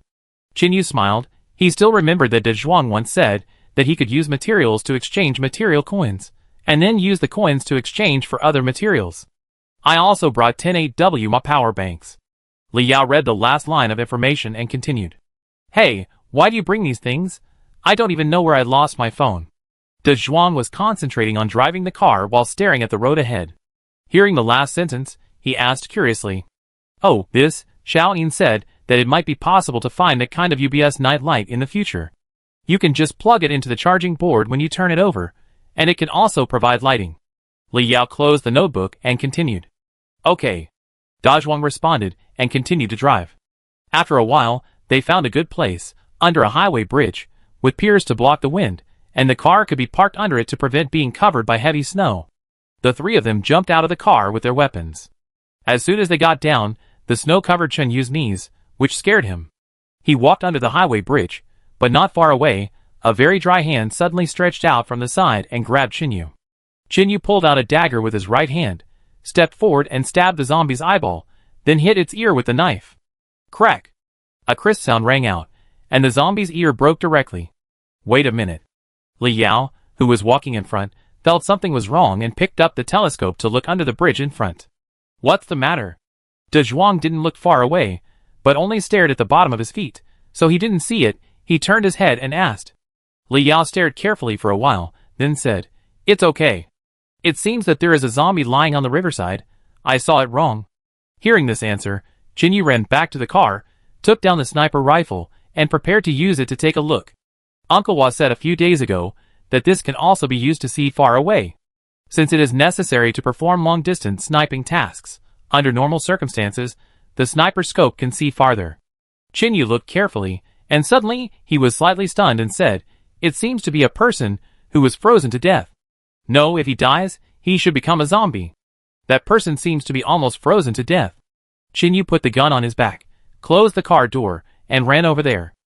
Since we have chosen to stay here temporarily, we should at least clean it up, even though we don't know what it is. The 3 of them came under the bridge, and saw clearly what was on the ground. Only a pair of feet were exposed, without shoes, and the soles of the feet were exposed. The toes were already frostbitten, but there was still a trace of blood. The heavy snow covered most of the person on the ground, and the upper body was buried. Da Zhuang picked up a dead branch on the ground and pulled away the snow, then a thin layer of plastic film was exposed. He bent down and lifted a corner, revealing the face of the person below. The person covered by snow had very few clothes on him, and he was wearing a pair of dirty pants that he had picked up from somewhere. Only half of them were left. There were snowflakes on his eyelashes, his face was basically frozen red, his lips were also frostbitten, and his hands were tightly covering his neck, trying to warm up a little. It was a young girl. De Zhuang was slightly stunned, and couldn't help but say, Why is it her? Qin Yu and Li Yao asked curiously, Do you know her? De Zhuang then shook his head and frowned and said, Do you remember? I said before why I would be the first to shoot arrows and set fires. Well, you said you saw someone dying. Chen Yu nodded. I didn't explain it clearly at the time. After Longshan stripped the man naked, he was whipped several times, then kicked and slapped, and the whole person fainted, so I couldn't help but shoot the arrow. De Zhuang said slowly. She is the survivor I saw. Chapter 144. The sound of the 3 people talking, plus the film was lifted, the cold wind blew in, the person on the ground trembled and opened his eyes. The next moment, she climbed up and quickly crawled towards the river. Grabbing a rope tied to a stone, and then pulling it up, a fishing trap floated to the surface. The girl quickly stepped forward and reached in with her right hand, grabbed a palm-sized fish and pulled it out. Then, she held it with both hands, opened her mouth and bit the fish's belly. The three stood a few meters away, quietly watching her wolf down a fish. After a few seconds, the girl ate the fish clean, then reached into the trap and continued to feel around, but found nothing. After a few hours, she finally caught a fish. The girl untied the trap, grabbed it in her hand, and then went back to pick up the plastic film on the ground. Her face was expressionless, her eyes were dull, and she limped downstream, completely ignoring the three people next to her. Before she had walked far, her left foot slipped, and she stepped on nothing, falling directly to the left and into the icy cold river water. More than 10 seconds passed, and the girl still didn't respond, lying in the river, motionless. Dajwang gritted his teeth, threw down a sentence and ran up. "I will eat less food myself, take her with me." Holding a stone in his right hand, Dajwang dragged the girl out of the river. Qinyu and Li Yao didn't stand there, and quickly picked up a pile of dry firewood on the ground and prepared to make a fire. Suddenly, Li Yao thought of something. She dropped the wood, ran back to the car to pick up a down jacket, and brought a pot by the way, filled a pot with snow on the ground and ran back. Dajwang ran over with the girl in his arms, and put her on the ground. At this time, the girl's forehead was swollen and her face was pale. Everyone worked together. Li Yao put thick clothes on her, Dajwang put a pot on the stove to boil water, and Qinyu blew hard at the fire. The busy figures of the three people added a touch of warmth in this extremely tragic end of the world, and in this snowy winter. For these strangers who were about to freeze to death and starve to death, they brought a kind of mutual help between people that only existed before the end of the world. The hot water was quickly boiled, and Li Yao wet a towel and wiped the stains on the girl's face. Dajwang quickly dug a small hole in the ground with a dagger, then laid the film, sprinkled some snow, poured some hot water, and then put the girl's feet in. The snow was sprinkled to prevent the hot water from scalding the film. About a minute later, as the fire grew bigger and bigger, the coldness around was dispelled a lot, and the girl slowly opened her eyes. She staggered, quickly jumped to the side, picked up the cage on the ground and wanted to run. Dajwang hugged her tightly and said quickly, don't be afraid, you have seen me. Look at me carefully, we know each other." The girl struggled desperately in Dajwang's arms, trying to break free, but how could a woman weighing less than 80 kilograms be a match for this man? Perhaps she was tired of struggling, or perhaps she had been listening to the voice of the man above her head. She slowly raised her head and tried to stare at the person in front of her. 10 seconds later, the girl's severely chapped lips opened. It's you?" The girl's dull eyes remembered something and gradually opened wider. Because she hadn't spoken for more than a month, and the food she ate was very messy, the girl's throat had been injured a little, and her voice was not as good as before. The girl's voice was very hoarse now, like an old woman in her 70s or 80s, but she was only 21 years old. The strongman Dajwang was also red-eyed now, although it was not clear what had happened to the girl for the time being. But he had seen that day that the girl did not cry out even after being whipped several times in order not to surrender. The girl was about the same age as his sister who depended on him for everything. Dajwang could not imagine if his little sister was alone in the wild, tortured by the cold, and had to prevent the zombies from attacking. He felt so distressed just thinking about this scene. The girl in front of him, he didn't know whose daughter she was, and whose sister she was. The girl couldn't tell whether it was reality or a dream. She kept repeating, "It's you. It's you." Suddenly, she saw a can of meat placed next to the fire, and rushed over quickly, grabbed it with her left hand, opened the ring with her right hand, and didn't care about the heat. She grabbed the meat directly with her hand and stuffed it into her mouth quickly. Seeing this scene, Li Yao was also a little moved. A good person was forced into this state by this doomsday. She was lucky to meet Qinyu and his group of people, otherwise, she might have lived a hard life like the girl in front of her, just for a bite of food. Li Yao walked over and squatted, put her hand on the girl's shoulder and whispered, "Eat slowly, don't be in a hurry." The girl quickly finished the can, not wanting to waste even the soup, and drank it all. She even licked the liquid on her fingers clean. The food she ate now was the most normal she had eaten in more than a month. After the girl finished eating, she knelt by the fire, lowered her head and said, "Is there water?" Li Yao said softly, "Yes." Then he took off the water cup hanging from his waist, and handed it to her. The girl took the half cup of water, and drank it all. Then, she felt as if she was really alive. The girl put her hands on the fire, felt the rare warmth, Her stomach was full, and she began to have strength. Thank you. The girl turned around quickly, knelt on the ground and kowtowed to the three people. You don't have to do this. De Zhuang couldn't bear it, stepped forward to help her up, and asked, I remember you left with those two people. Why are you the only one left? The girl sat by the fire, and when she heard De Zhuang's words, her memory emerged in her mind, and then she began to tell the story slowly. After leaving the abandoned hotel, the three of us kept running, but there were always two people chasing us. The man who led us away fought hard to kill the two people, but the sound of fighting attracted many zombies. The road was dark, and we couldn't see the direction clearly. We ran all the way until we reached a dead end. Chinger and I were stuffed into a trash can, and the man ran in another direction to try to lead the zombies away. Chinger was worried and ran out with me. I wanted to go out, but the trash can fell over and the lid was against the wall, so I couldn't push it. The girl lowered her head, scratched the soil with her fingers, and spoke slowly to herself. Not long after, I felt my eyelids were heavy and tired, and then I fainted. Chapter 145. What happened next? How did you get out? De Zhuang asked. The girl pondered for a while and continued to answer. I hid in there for about a day and a night, and then I don't know why, there were fewer and fewer zombies nearby. On the third day, I was so hungry that I shook the trash can hard, and it rolled, revealing a small hole, and then I crawled out. After I came out, I found a zombie lying at the entrance of the alley. I couldn't figure out why at the time, but I saw that the other zombies didn't come in, and then they just wandered outside. The girl continued to speak slowly based on her memory. I waited for the zombies outside to go far away, then dragged the corpse on the ground inside, and smeared the internal organs on my body. Strange, you don't have a knife. How did you chop the zombies? Qinyu asked from the side.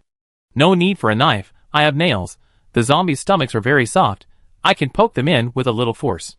The girl said with her head down. Qinyu took a closer look and found that the girl's nails on both hands were all worn off. It must be because the nails were not cleaned well afterwards, so fortunately they were gone. What's your name? De Zhuang added a few pieces of wood to the fire and asked softly. Wang Ning. Ning as in solidified. You can call me Xiao Ning. De Zhuang nodded and introduced the three of them. Xiao Ning rested her chin on her knees and stared at the firelight and hummed. What happened later? Didn't you run into those two people again? How did you survive? Qinyu looked at the frostbite on her hands and continued to ask. I was following the zombies and was very tired, so I walked crookedly. Perhaps because of this reason, no zombies found me. After walking for a while, I saw the road out of the city. There were zombies everywhere. I was scared and hungry, so I was forced to follow some zombies out of the city. At night, I sneaked away from the zombies and hid in the woods. Maybe I was destined to die. I found a tortoise near the roots of a tree. After listening to these words, Qinyu suddenly understood something. He was stunned for a moment and said, You gave it to. Xiaoning kept digging the soil on the ground with her hands and said in a low voice, Well, I ate it raw. I couldn't make a fire, and I couldn't make a fire. I lived a few more days relying on its meat, and then I met a garbage truck overturned on the side of the road. I searched inside and found a fishing cage and a piece of film. With these, I walked along the river, stopping and starting until now. You eat everything raw? The more Qinyu listened, the more pitiful he felt. Not all. Xiaoning raised her head, looked at him and replied, Sometimes you can find some wild fruits and the like. Zombies will eat animals, but they won't touch these. After talking for a while, it was dark. Then Qinyu and Li Yao tied the cans 10 meters away, and then walked back with a few sticks. He dug a hole in the ground with a dagger, then inserted a wooden stick to fix it, and then pulled up the plastic sheet, one side against the wall, and 3 sides to block the wind. Li Yao took a few canned fruits and heated them by the fire, looking at Xiaoning curiously. You catch fish in the river, aren't you afraid of dead fish? Xiaoning was slightly stunned. Dead fish, what is that? Qinyu patted the dust on his hands and explained softly. Dead fish. Similar to zombies, this virus can also revive animal corpses, and even animals will mutate when attacked. I don't know if it's because animals are easily eaten by zombies. So far, we have only encountered corpse snakes, corpse dogs and the like. We are worried about the possibility of corpse fish, so we rarely go near the river. Qinyu added. Xiaoning thought carefully for a while, and then suddenly realized, I know what you were talking about. She picked up a wooden stick, walked a few steps to the side, and started digging at a snow pile. The 3 of them followed with torches. 10 seconds later, Xiaoning held 2 strange-looking things in her hands, and threw them on the ground. They looked a bit like fish. Chinyu squatted down and shone a torch on them, then said, "Why do they look a bit like fish, but also a bit different? They look like they have legs." Xiaoning squatted down and explained, "I didn't know what these were at first. They don't move in the water, they just float on the surface. I caught one by accident when I was fishing. It didn't move in the water, but it crawled when I threw it on the ground." "Huh?" The three of them were stunned when they heard it. "No, did I hear it right? The fish can't move in the water, but it moves on the ground?" De Zhuang couldn't believe it. "You heard it right," Xiaoning said seriously, pointing at the belly of the dead fish on the ground. "Look, does it look like 2 feet? The fish bones have changed, and sharp teeth have grown in its mouth, and 2 bones in its abdomen have split downwards. I didn't know what these were at the time. After that, I didn't dare to fish in areas with dead fish in the water. I thought those live fish would eat their own kind, but they didn't. But I don't understand why the meat on their bodies disappeared. Until one day, I saw a bird eating a dead fish. After eating, the bird didn't mutate, but it was too disgusting. The dead fish was full of rotten meat. I didn't dare to eat it." Xiaoning used a wooden stick to swing something on the ground and continued. "Later, a bird accidentally fell into the water while fishing. Its wings were wet, and it couldn't fly. I caught it, then fished out a dead fish and bit the bird's leg with the dead fish's teeth. Half an hour later, the bird died. 10 seconds later, it resurrected and became almost like a zombie. It began to become violent. At the beginning, the dead bird could fly, but its feet were tied by me. This damn apocalypse is getting more and more scary. The zombies haven't mutated, but all kinds of animal zombies are emerging one after another." De Zhuang cursed and vented. "From our perspective, the appearance of zombies is not normal." Chinyu thought carefully. He was very smart and quickly figured out the general idea. Although zombies will not stop, they will rot. After a long time, the flesh on their bodies will be almost rotten, and only the skeleton will be left. They can still attack people. They don't gain energy from eating. It's also because of the virus that zombies like to bite all living things. Similarly, birds infected with the virus also like to attack people. By the way, did the meat on the bird's wings rot later? If only bones are left on the wings, then the feathers will fall off, and it will be impossible to fly again. Chinyu looked at Xiaoning and suddenly asked. Chapter 146. Xiaoning shook her head. It's winter, and the temperature is lower, so it's not so easy to rot. I don't have time to keep watching. I just smash the bird's head and leave. Li Yao, who used to be a top student, answered this question directly. In fact, we already know the answer. We have been out for so long now, and we have basically never encountered dead birds flying in the sky, right? If nothing unexpected happens, we will have to deal with them soon. Chinyu said with a serious face. Oh, never mind, we will fight back when the enemy comes and cover the water with earth. Dazhuang kicked the 2 dead fish on the ground back into the pit, covered them with snow again and said, How did you solve the problem of drinking water? The 4 of them returned to the fire, and Li Yao looked at Xiaoning and asked, Use this. Xiaoning took out a plastic bag from her body. I will find some clean snow, put a little in the bag, and use the heat of my body to melt it, and there will be water. You are too miserable. Chinyu was slightly startled and couldn't help but say, First survive, then talk about life. Xiaoning held the bag in her hand, and was about to put it into her clothes.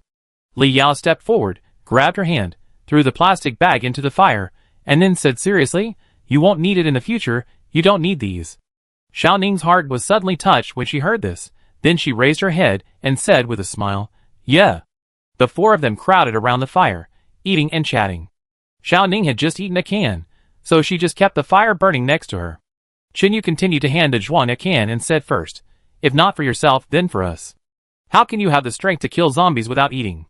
Dazhuang wanted to object, but Chinyu opened the can and placed it in front of him. It's already opened. It's a waste if you don't eat it. A few minutes later, several people prepared to melt snow blocks to soak their feet. After all, there was no need to suffer. Decided to take Xiaoning with them, so her plastic film was no longer needed. The 3 continued to dig a pit next to them, and took turns using it. Chinyu stared at Xiaoning for a while, and the more he looked, the more he felt that he had seen her before, but he couldn't remember where. Xiaoning glanced and saw Chinyu staring at her, so she was stunned for a moment and said, Isn't my face clean yet? No. Chinyu looked away and continued, Do you have any brothers or sisters? Xiaoning shook her head. No, I'm the only child in my family. After the zombie outbreak, I followed my father to hide in the city and lived a hard life. At that time, there were not many zombies in the city. Qin said oh but didn't say anything. Soon, everyone was ready to rest. Since they didn't bring extra sleeping bags, Li Yao cut the quilt and covered Xiaoning with it. It was a peaceful night. The next day, Li Yao woke up. Xiaoning was no longer around. Qin and De Zhuang didn't know where they went. The fire was much smaller, with only a few small pieces of wood left burning. Li Yao picked up a few pieces of firewood on the ground and threw them into the fire, then opened the plastic sheet and walked out. Xiaoning was setting the trap at this time. When she heard the noise, she looked back and said with a smile, "You're awake. Well, what are you doing?" "We have food." Li Yao walked over and helped her set the trap. "Where are the two of them? Why can't we see them?" Xiaoning pointed in a direction. They said there were zombies blocked by ropes over there, so they went to clean them up. Li Yao said oh, returned to the bed, picked up his rifle, and went to find them. Near the overpass camp, Qin took a sharpened wooden stick and stabbed it into the forehead of a zombie in front of him with a neat movement, and it collapsed instantly. After inserting the wooden stick into the ground, Qin stepped forward and swung the zombie so that it hung on the rope. "What are you doing? Why don't you clean up the corpse?" Li Yao came from behind and asked. Hearing that someone was coming, Qin clapped his hands, shook off the snow residue on it, and turned around and said, "The temperature is very low, and the stench of the corpse is basically unscented. This posture, from a distance, looks like a zombie standing, which can scare away other survivors." It was snowing heavily. After being out for a while, Li Yao's hair was covered with snow. She patted her sleeves and whispered, "The environment outside is like a natural freezer. No one can survive outside, right?" Shen Yu laughed, "Who knows? It's good to be safe. Let's go back and warm ourselves by the fire. We probably won't be able to leave today." Qin picked up a stick and walked under the bridge. Next to the fire under the bridge, Qin and Li Yao pulled open the plastic sheet and walked in. Xiaoning, who was chopping wood inside, was startled. "Where is De Zhuang?" "He said that there is no roof. It's too cold. Cut a tree and bring it back to build a shed." As soon as he finished speaking, there was a rustling sound outside, like something was dragging on the ground. Yu chuckled. "Ha, if you mention the devil, he will appear." Xiaoning put down her knife and walked out when she heard it. "Hey, what are you doing out here? Go in quickly, your frostbite hasn't healed yet. It's too cold outside." De Zhuang's voice sounded outside. Then Xiaoning was pushed in by him. Qin couldn't help but smile when he saw this. De Zhuang had said before that he would find a sister-in-law for his younger sister. It seems that this day is coming soon. "What are you smiling at?" Li Yao sat next to Qin and asked curiously when she saw his appearance. "Nothing." Qin didn't say anything, but got up and walked outside to help build it. Li Yao rolled her eyes at him. This man was hiding his little thoughts. Then she saw Xiaoming's hand. She grabbed it and said, "Sit down, let me see your hand." After looking at it for a few times, Li Yao breathed a sigh of relief. Fortunately, it's not an external injury, it's just frostbite caused by being too cold. Xiaoning whispered, "It doesn't hurt, it's just itchy, but unfortunately my nails have been worn off, and I can't scratch it even if I want to." Li Yao warmed his hands, then covered the back of her hand, and said, "Fortunately you don't have nails.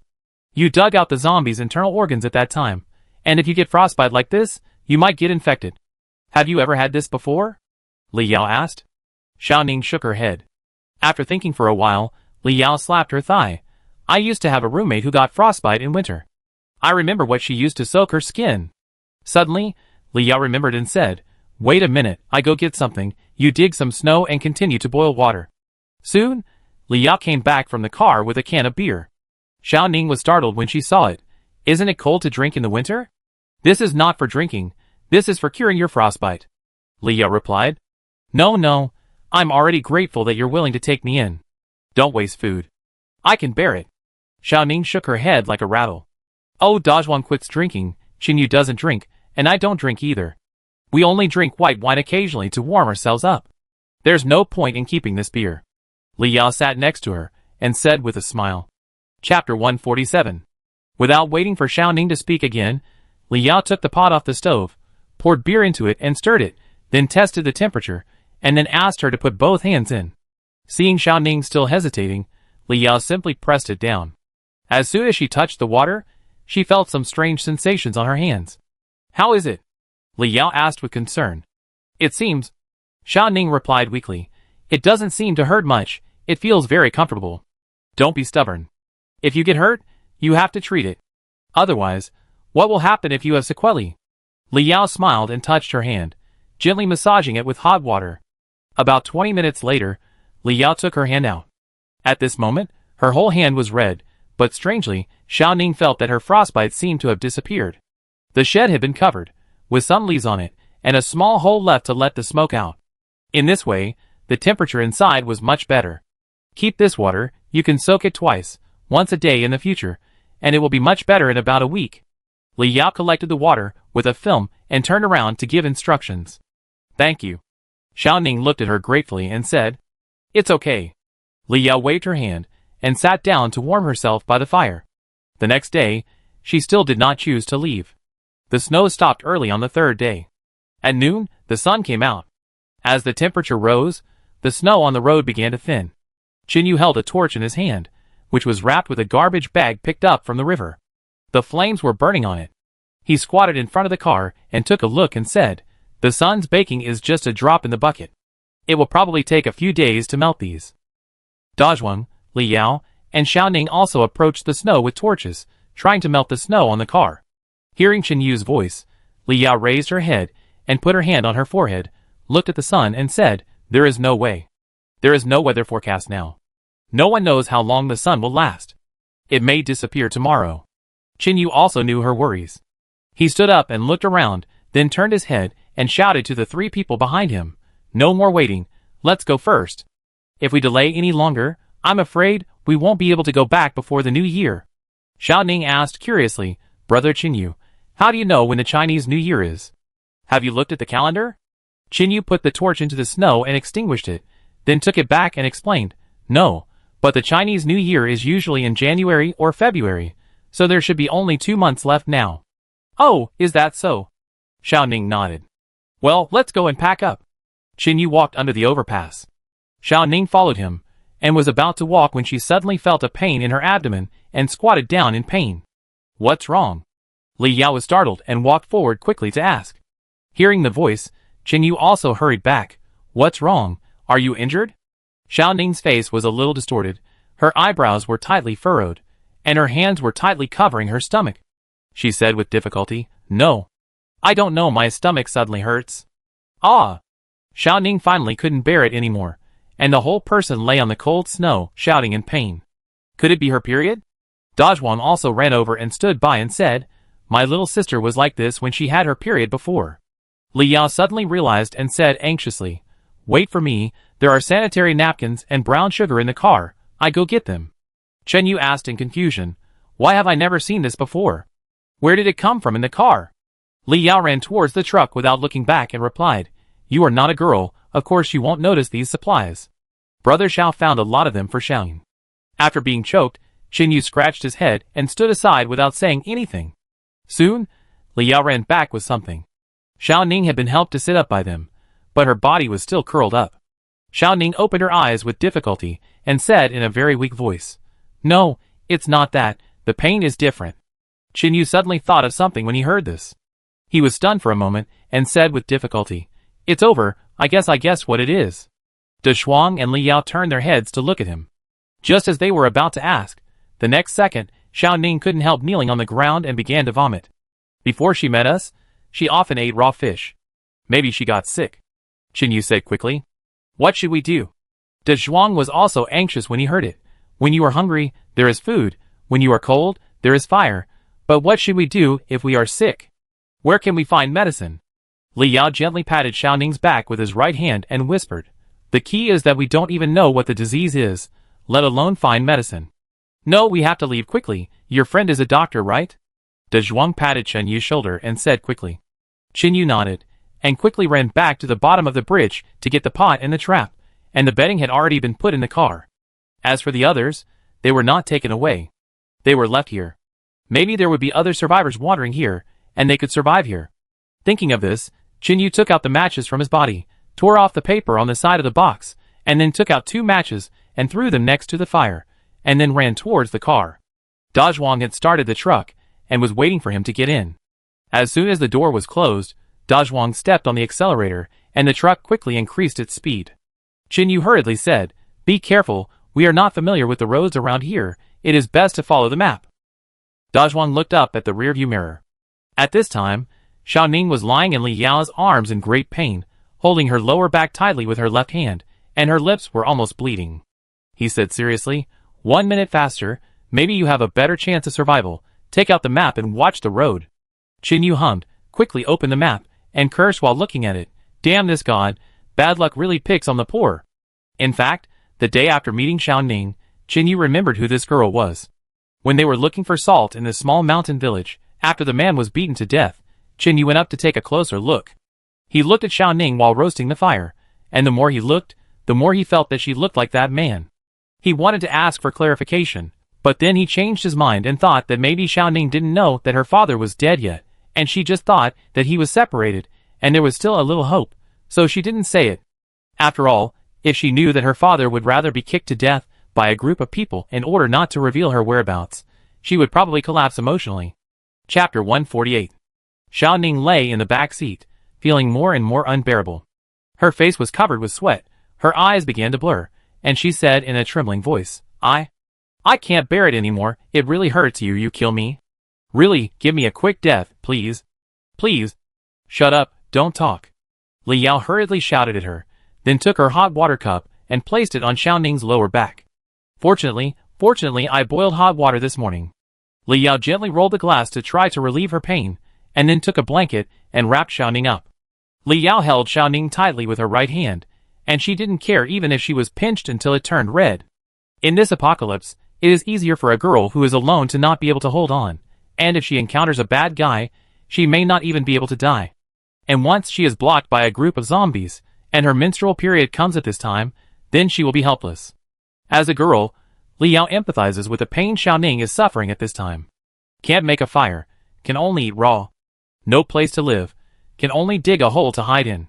I really don't know how she stayed in the cold and terrifying snow for so many days alone. The truck drove for dozens of minutes. Qin Yu glanced at the sign on the side of the road, frowned and said, There is a cliff ahead, be careful. Don't worry, I know what to do. Dazhuang nodded, holding the steering wheel tightly with both hands. Qin Yu looked at the map, holding the handrail next to him tightly with his right hand. At this time, Xiaoning had bitten her lips until they bled, and even Li Yao's hand was blue. After thinking it over, Li Yao made up his mind, raised his left hand, and hit Xiaoning's neck hard. With a muffled groan, Xiaoning fainted. What happened? Hearing the sound, Qin Yu, who was sitting in front, turned his head and asked. I knocked her out. If this continues, I don't think she can hold on for 3 minutes. Li Yao hugged Xiaoning, and said with a bad heart. It was the first time I knocked someone out, but I didn't expect it to be done this way. When Dazhuang heard this, he immediately said anxiously, What if she died of pain? Li Yao shook her head and replied, No, Brother Xiao told me before that the pain will still be there, but it will be reduced.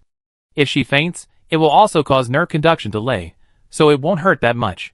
Okay, I understand. Dazhuang nodded and continued to concentrate on driving the truck.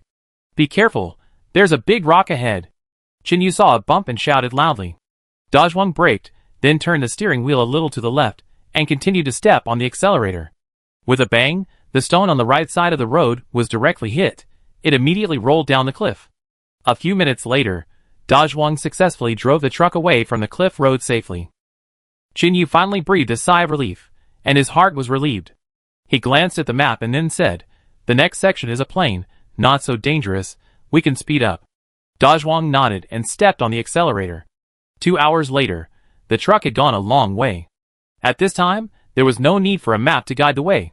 Dazhuang also remembered the way back. When they were still more than 10 minutes away from the community, Dazhuang whispered, Qin Yu and Li Yao, I may have to pull this truck of supplies in. Don't worry, I promise not to let you hand it all in. Qin Yu nodded lightly and said, It's okay, you can just drive in. Li Yao in the back seat also replied, Now human life is important, these don't matter. Dazhuang hummed and continued to increase the speed. More than 10 minutes later, Dazhuang drove the truck to a covered area. There were wooden stakes on both sides of the road outside, inserted diagonally into the ground. Almost every wooden board was 2 palms wide, about 10 meters high, neatly inserted into the ground to surround the outside. At a glance, the edge could not be seen, and the enclosure was very far away.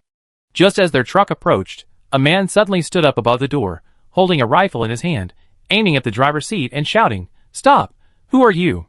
Dazhuang quickly pressed the car window, stuck his head out and shouted, "It's me, Lao Cheng. Open the door quickly, someone is injured." The man inside the door took a look, rubbed his eyes carefully, confirmed that he was not mistaken, and then shouted, "Fuck, Dazhuang?" After that, he quickly patted the door frame and shouted loudly, "Open the door quickly, Dazhuang is back. I have to report to the boss quickly." Then he grabbed a fist-thick tree trunk next to him, slid down quickly, and ran towards the community. After the truck drove in, the people at the door continued to close the door and climbed up to stand guard. Dazhuang jumped off the driver's seat immediately after the car stopped, turned back, and shouted to the door, "Where is the doctor?" "It seems to be in the medical room near the reservoir at the back." Although the other person at the door was a little confused, he still answered quickly.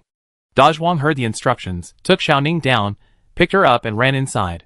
Li Yao also jumped off the car and was about to follow, but Xinyu grabbed his hand and whispered in his ear, "You don't have to go all the way.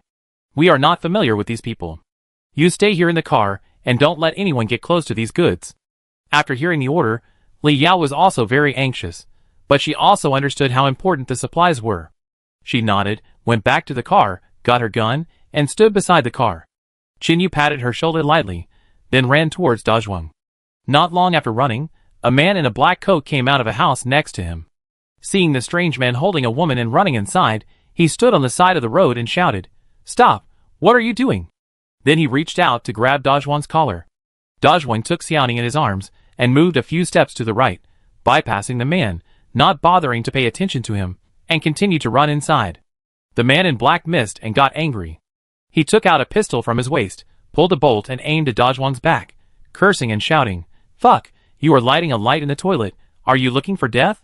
Without hesitation, the man in black was ready to pull the trigger. Suddenly, there was a gust of wind from his side. Xinyu quickly stepped forward, grabbed the man in black's hand with his right hand, and at the same time stuck his thumb into the trigger position to prevent him from pressing it down. Then he grabbed the gun with his left hand, and smashed the man's wrist with his right elbow, pulled it down, pressed his shoulder against his chest, grabbed his right hand, and threw it directly to the ground. With a bang, the man was smashed on the hard concrete floor by Xinyu. Holding the pistol, Xinyu swung his hands, and quickly disassembled the gun into a pile of parts and threw it on him. If he hadn't arrived in time, Dazhuang would have been attacked by this man. Xinyu pulled out the dagger on his body with a gloomy face, walked forward and prepared to stab the man in the heart. "Don't kill him!" Suddenly, a female voice that had not been seen for a long time, and was very familiar sounded behind Xinyu. Chapter 149. When Xinyu heard this, he was stunned, and his right hand paused in midair. He suddenly turned his head, and looked behind him. There was a person standing there, a person wearing a white coat, who covered his mouth because of joy, and then shed tears. Lin Yi. Qinyu's eyes were also slightly red, and he smiled and whispered, "Are you okay?" Suddenly seeing Lin Yi's figure, Qinyu was very touched. Things have changed, and they haven't seen each other for a long time. At this time, she still has a ponytail, and is still as beautiful as before. Lin Yi wiped her tears with the back of her hand, and then shouted happily, "I really miss you." Qinyu nodded slightly, "Me too." After saying this, he was ready to walk towards Lin Yi. The man on the ground saw the opportunity, saw Qinyu suddenly dazed, then his eyes became ruthless, pulled out the knife on his body, jumped up and stabbed behind him. At this time, Qinyu looked straight at Lin Yi, and the person behind him didn't notice it at all. "Be careful." Lin Yi found that the man was going to attack, and hurriedly shouted loudly, and then Qinyu turned his head to look behind him, but it was too late, the knife was very close. At this moment, a gunshot suddenly sounded in the distance, followed by a precise bullet flying over. Bang! The man's palm was broken on the spot, and the part above the wrist disappeared instantly. The man had just been shot, and he hadn't reacted yet, until his arm touched Qinyu's back. He found that the knife had disappeared. The next second, the man knelt on the ground, holding the broken part tightly with his left hand, howling in pain. Beside the driver's seat of the truck in the distance, Li Yao held a sniper rifle in his hand, with his right foot on the seat inside and his left foot on the window frame, and put away the gun with a cold face. Li Yao heard the man shouting just now, but the distance was too far. If she used a rifle, she would probably hit Qinyu, so she took out the TAC-50 sniper rifle. Uncle Wa had explained that this rifle was extremely powerful, with amazing destructive power, and a range of more than 2,000 meters. He specifically reminded her that under normal circumstances, It would be a waste of bullets to use it to shoot zombies. Li Yao's shooting skills were even better than Qin Yu's. Although she had never touched a sniper rifle, Qin Yu had also said that in order to allow everyone to use the gun as soon as they got it, the gun was adjusted to 0 in advance, and it could shoot whatever was pointed at within 200 meters. Under such a terrifying force, the man's palm was directly beaten into a bloody mist, and many people in the community were stunned. Standing outside the door, a young man in his 20s watched Li Yao fire a shot expressionlessly. He swallowed his saliva, pushed his teammate next to him with his hand, and said cautiously, "We better not provoke this girl." His teammate next to him also replied weakly, "She can survive in the wild until now. She must not be easy to provoke. Of course I won't go to die." The gunshot alarmed everyone in the community, including the zombies in the wild. At this time, the man was screaming in pain on the ground, shouting, "I will fucking kill you. I must fucking kill you." Linny ran forward, quickly pulled Chun Yu's hand and ran to the side, checking him carefully with both hands. "Are you okay? Did he stab you?" Qin Yu held the girl's hand in front of him, then hugged her directly, muttering, "You are still alive. It's great." When Linny heard this, she leaned her head against his shoulder and whispered, "You are the one who got lost. I should be the one asking you this." Then she saw the man on the ground. Because his hand was broken, blood was everywhere on the ground. Linny pushed Chun Yu away and whispered, "The boss doesn't like blood in here. Wait a minute, I help him stop the bleeding." Linny ran forward quickly, squatted down to take out the man's shoelaces, then tied his wrists tightly, then turned her head and shouted to the side, "Someone help him to the infirmary, I bandage him later." As soon as he finished speaking, Qin Yu saw two people who were watching the excitement nearby quickly step forward and lifted the injured man from the ground. Qin Yu thought for a moment, and judging from this, Lin Yi's status in the community was not low. Suddenly he remembered something, and quickly stepped forward to pull Lin Yi up and said anxiously, "Go back to the infirmary quickly." On the way here, a teammate suddenly fell ill. Dazhuang carried her over. "The situation is very serious." Lin Yi nodded immediately after hearing this. "Okay, I go over now." Then she shouted to the front, "Put that man outside the infirmary, I will save him later." The injured man who had lost too much blood fainted when he heard that the doctor had to wait before saving him. Lin Yi ran to the infirmary, and Qin Yu wanted to follow him, but a man with a face scarf appeared next to him and grabbed his shoulder with his right hand, not letting him go. Then another woman walked out from where Lin Yi had just walked out. She glanced at the blood on the ground, looked a little annoyed, and said with a sullen face, "You have to give me an explanation for this matter. You entered my community and shot and injured my people." Qin Yu shook his body hard, but he couldn't get away at all. He felt as if his shoulder was grabbed by an iron hand and couldn't move. Lin Yi and the others should be able to live well here. He did hurt that person, so Qin Yu thought for a moment, didn't struggle, and followed the man with the face scarf next to him and left. In a luxurious villa, Qin Yu sat on the sofa in the lobby on the first floor with his hands tied, looking around. A few minutes later, the woman just now changed her clothes and came down, sitting on a chair in front of him, legs crossed, looking at Qin Yu with a cold face. "What's so good about it? Didn't you just make the outside bloody?" the woman said coldly. After hearing this, Qin Yu looked at her carefully. She had short hair, a smooth and fair face, and a sharp and cold expression. Although she was also very beautiful, her aura was so strong that it was as if a few words were engraved on her face. "Keep away. It was an accident just now. That person wanted to kill my friend. I had no choice but to take action." Chun Yu looked away and replied, "But your friend is fine, but he lost a hand. In the end times, what's the use of being disabled?" The woman was furious when she heard this and stared at him. "Oh, you should be thankful that this is inside the wall. If it was outside, it would not be a hand that was broken, but his head." Qin Yu pouted and answered casually, "You?" The woman was immediately angry. She gritted her teeth and said, "Do you know how much effort I spent to establish order here? No one is allowed to fight inside, and no blood is allowed. Anyone who commits the same crime will suffer the same punishment. And your actions today may have ruined my hard work." The woman stood up and said coldly, Chapter 150. Who can be blamed for this? Chun Yu replied with a gloomy face, "Since we can enter the community, he doesn't need to think about it. If we are really outsiders, why would the people at the door let us in?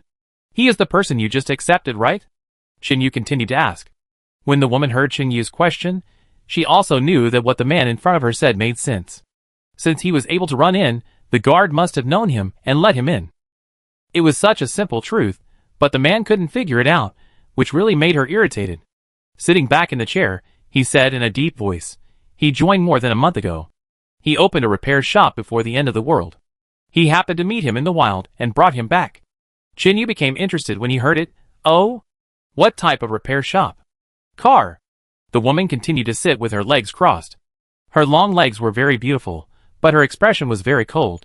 Do you know that our car may not start every time? With him, we can go out to search for supplies smoothly. Hearing the answer, Chinyu was stunned and whispered, No way, it's such a coincidence that any random person is a technical type. What are you talking about? Such a big man, talking like a mosquito. The woman asked, slightly dissatisfied when she saw Chinyu's appearance. Nothing, by the way. How old are you? Looks like 30 years old. A woman can build this community to such a scale. She really suffered a lot. Chinyu said seriously. The woman stood up and walked to the window, and replied lightly, No one taught you. Is it impolite to ask the other person's age right away? As for suffering, what is not bitter now? Let the zombies bite you, and you will no longer be bitter if you are heartless and lungless. Chinyu smacked his lips, and was too lazy to say anything more. A dozen seconds later, the door of the villa was pushed open again, and the man with the mask pushed Li Yao in.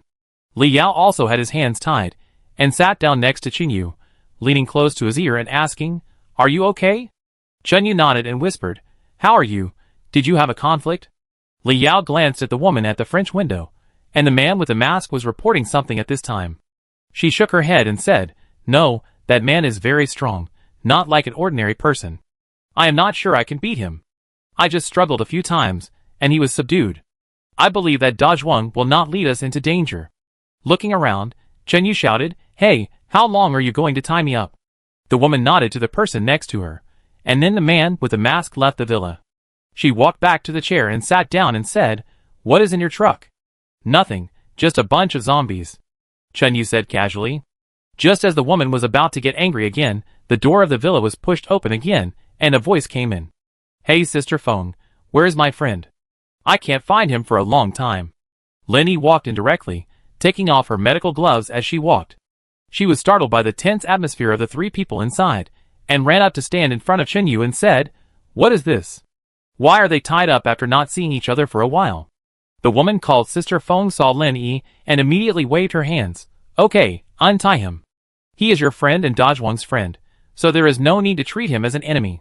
Before she finished speaking, Lin Yi had already untied the rope. Then Lin Yi walked to Sister Feng and said, You need to laugh more. Laughing often can improve immunity, and make you less likely to get sick. You just know how to bluff me.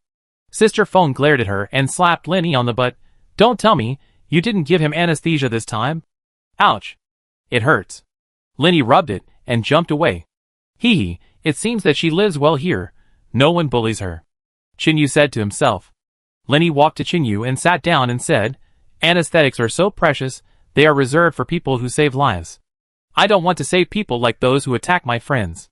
Who told you that everyone's life should not be given up easily? Sister Feng rolled her eyes at her and asked, What happened to the car mechanic? Lin Yi examined Chinyu and said, It's nothing serious, he won't die, but he kept screaming when we were stitching him up, so we had to let Dazhuang knock him out.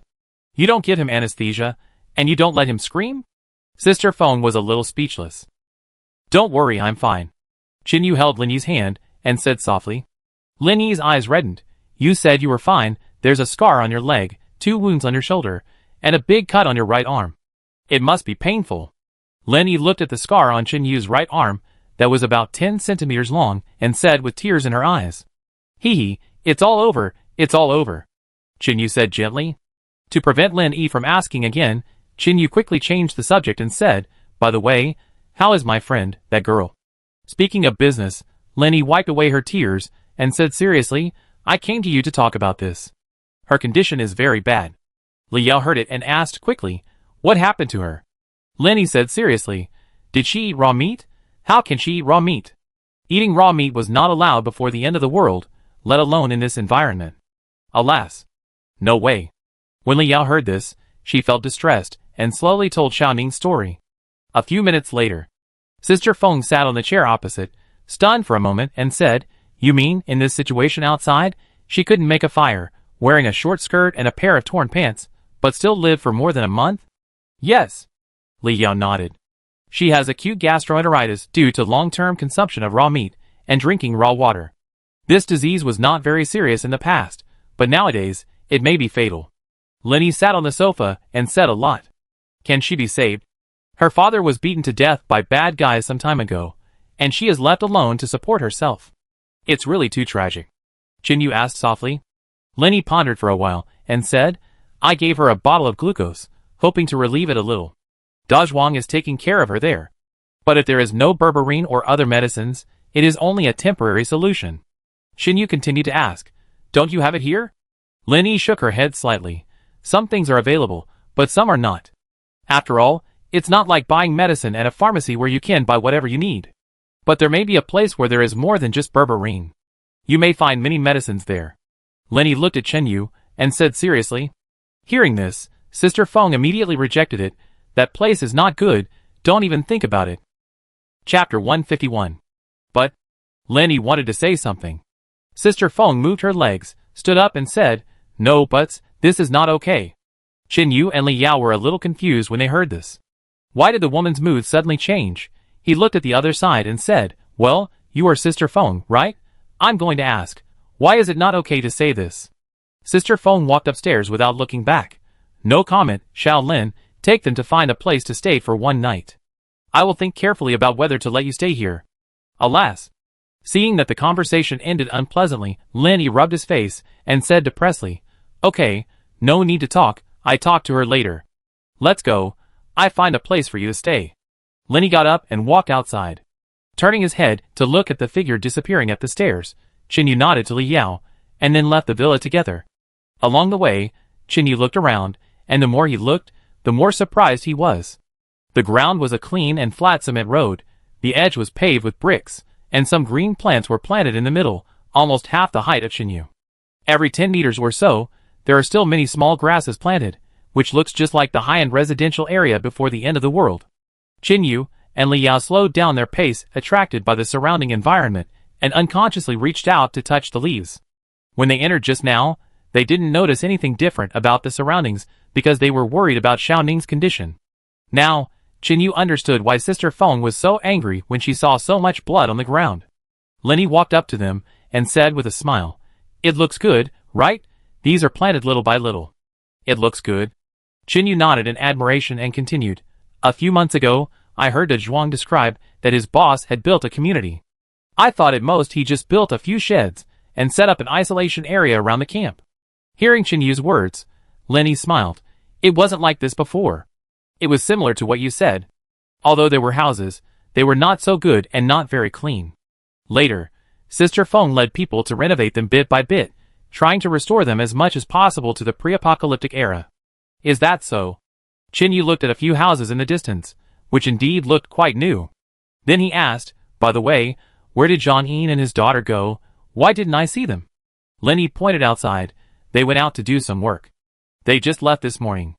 After walking for a few minutes, they came to a 3-story building. It was similar to the single-family house in the past, with a small yard and some stains on the wall, but it did not affect living. Lenny pushed open the door and walked in and said, This is where Yang Zi and his brother live. Do you remember Yang Zi? Of course I remember. Chinyu followed him in and nodded. Li Yao stood in front of the door, a little hesitant. Lenny looked back and saw her, walked back, and took her hand, and went in together, saying casually, Don't be so polite. Sister Feng is actually a very good person, and the man next to her is also a good person, but today such a big incident happened and a gun was fired, so he turned his face to you. Hearing Lin Yi's words, Li Yao said a little embarrassedly, Sorry. I saw that man draw his knife, and I didn't pay attention for a moment. I should have hit the one on the ground. What's there to apologize for? Lenny waved her hand, walked to the kitchen, took out 2 cups from the cabinet, poured 2 cups of water from the water dispenser next to her and walked back. I can't stand that man, but I'm a doctor here, and I can't do this openly. She walked back and put the water on the coffee table and said, Thank you. Li Yao took the water with both hands and thanked him. Your environment here is really good. Chinyu looked around, looking here and touching there. Except for the lack of electricity, life is actually no different from before. Lenny sat down and said. Hearing this, Chinyu did not mention the diesel generator. The compartment was locked, and he was not worried about anyone seeing it. As for if someone broke the door violently, it would not be their fault. Before leaving, Xiao Jiao helped them improve the truck here. Only the right rear door could be opened. Inside the left door, there was a wire hanging from the inside, connected to a grenade hidden in an empty can. If the two doors are forced open, no matter who it is, they will be killed. Qinyu walked back to the sofa and sat down and asked, Xiao Ning's matter cannot be delayed. You just said there is a place where you can find medicine. Tell me in detail. Lenny looked into his eyes and said, that girl, you said her name is Xiao Ning, right? Although her illness is serious, it will be fine for her to hold on for another 2 days. I will cook some millet porridge for her later, which can relieve some of the pain. As for the place I mentioned, it is not ordinary dangerous. Qinyu shook his head slightly. We have experienced many dangers. We have cleaned up a building full of zombies. Lenny frowned and whispered, if it's just zombies, it's okay. Be careful, and it will be cleaned up sooner or later. Then what else? Li Yao asked. Do you know why Sister Feng's community has existed for so long, and has never been involved in it even though there are weapons? Lenny turned his head and said, how should I know? We just got here. Qinyu smacked his lips and said, why don't you tell me from the beginning to the end? I'm also curious about what you experienced when you came here. Lenny took the watch on Li Yao's wrist and took a look. It's still a few hours before dark, there's still time, so I tell you in detail. A few months ago, when you disappeared, De Zhuang went to look for you alone, and then Yangzi brought us back here. The walls here were not so high at that time, and there were more people. Zhang Yin, his daughter, and I were very excluded when we first came here. Those people saw that we had no weapons, and had a child, and they bullied us openly and secretly. Hearing this, Qinyu asked in confusion, didn't you tell them you were a doctor? Lenny shook her head slightly. Just like you now, I didn't know what these people were like at the time, and I didn't dare to tell them. Although Yangzi tried his best to protect us in front of the boss, and prove that we were not bad people, the effect was only average. At that time, the community established a committee, which was similar to the previous community. 3 people managed the community, and they had the final say on all matters big and small. Other people could get a bowl of porridge in the morning, but when the 3 of us went there, we only had half a bowl. Even if Yangzi lied to them, and said that the truck of supplies was found because of us, it was still useless. Chapter 152. Sister Feng was determined to establish a system at that time. It seemed that it was because a friend of Da Zhuang was killed by people in the community. She hoped to restore civilization in this area as much as possible, so many times, she would not interfere with the decisions made by the committee. Committee? Interesting. Qinyu touched his chin and said, when I talked to her today, why didn't those committee members show up? Lenny curled her lips and said, it was abolished by Sister Feng a long time ago. A group of people who only eat and don't work, they discuss this, and that every day. When encountering something, several people have to vote to decide. Even if a cookie is lost, the committee will discuss it for a long time. It's just like the garbage property management in some communities, before the end of the world, just taking money but not doing anything. Lenny added. Go on. Qinyu nodded. Later, Zhang Yin couldn't stand it anymore, so he asked the boss for permission to go out with others to search for supplies, hoping to be nicer to me and his daughter. Yangzi also said something nice, so even if the matter was settled, Sister Feng spoke directly and specifically allowed us to move into Yangzi's house. Wait. Li Yao, who was standing next to him, noticed something was wrong. She was stunned for a moment and said, you said you moved into the house, so where did you live before? On the grass outside, there were just a few pieces of cloth. Ah? Qinyu was stunned. De Zhuang should be doing well here, why can't her sister say anything? Lenny continued, later, I learned that the committee had just been established when De Zhuang followed Yangzi away from the supplies. Coincidentally, there was a person in it who had liked his sister. This kind of love is different from the previous one. In the past, when you pursued a girl, you had to do it step by step, right? Eating, dating, watching movies, walking on the street, etc., you have to do one of them. But after the outbreak of the apocalypse, many things have changed. Although that person likes Yangzi, to put it bluntly, he just likes her because she is beautiful. Nowadays, there is no such thing as love at first sight. It's all about lust. When Da Zhuang was still in the community, the man occasionally pestered Yangzi, hoping that she could move in with him and help him wash clothes and cook, etc. He also said that he could protect Yangzi and prevent people from harassing her, and so on. Lenny thought of the past and became more and more angry. Bah, he didn't even look at his body, and he still protected her. Her brother Da Zhuang could probably punch him in the head. Don't get excited, don't say dirty words. Qinyu patted her shoulder and said, You don't know how disgusting that man was later. Sister Feng issued a death order that no one was allowed to force the other party to live together, otherwise they would be expelled from the community. But the man took advantage of the loophole and said that he was just pursuing her and didn't break the rules, so nothing happened until now. Until one night, Dazhuang went out to check the fence.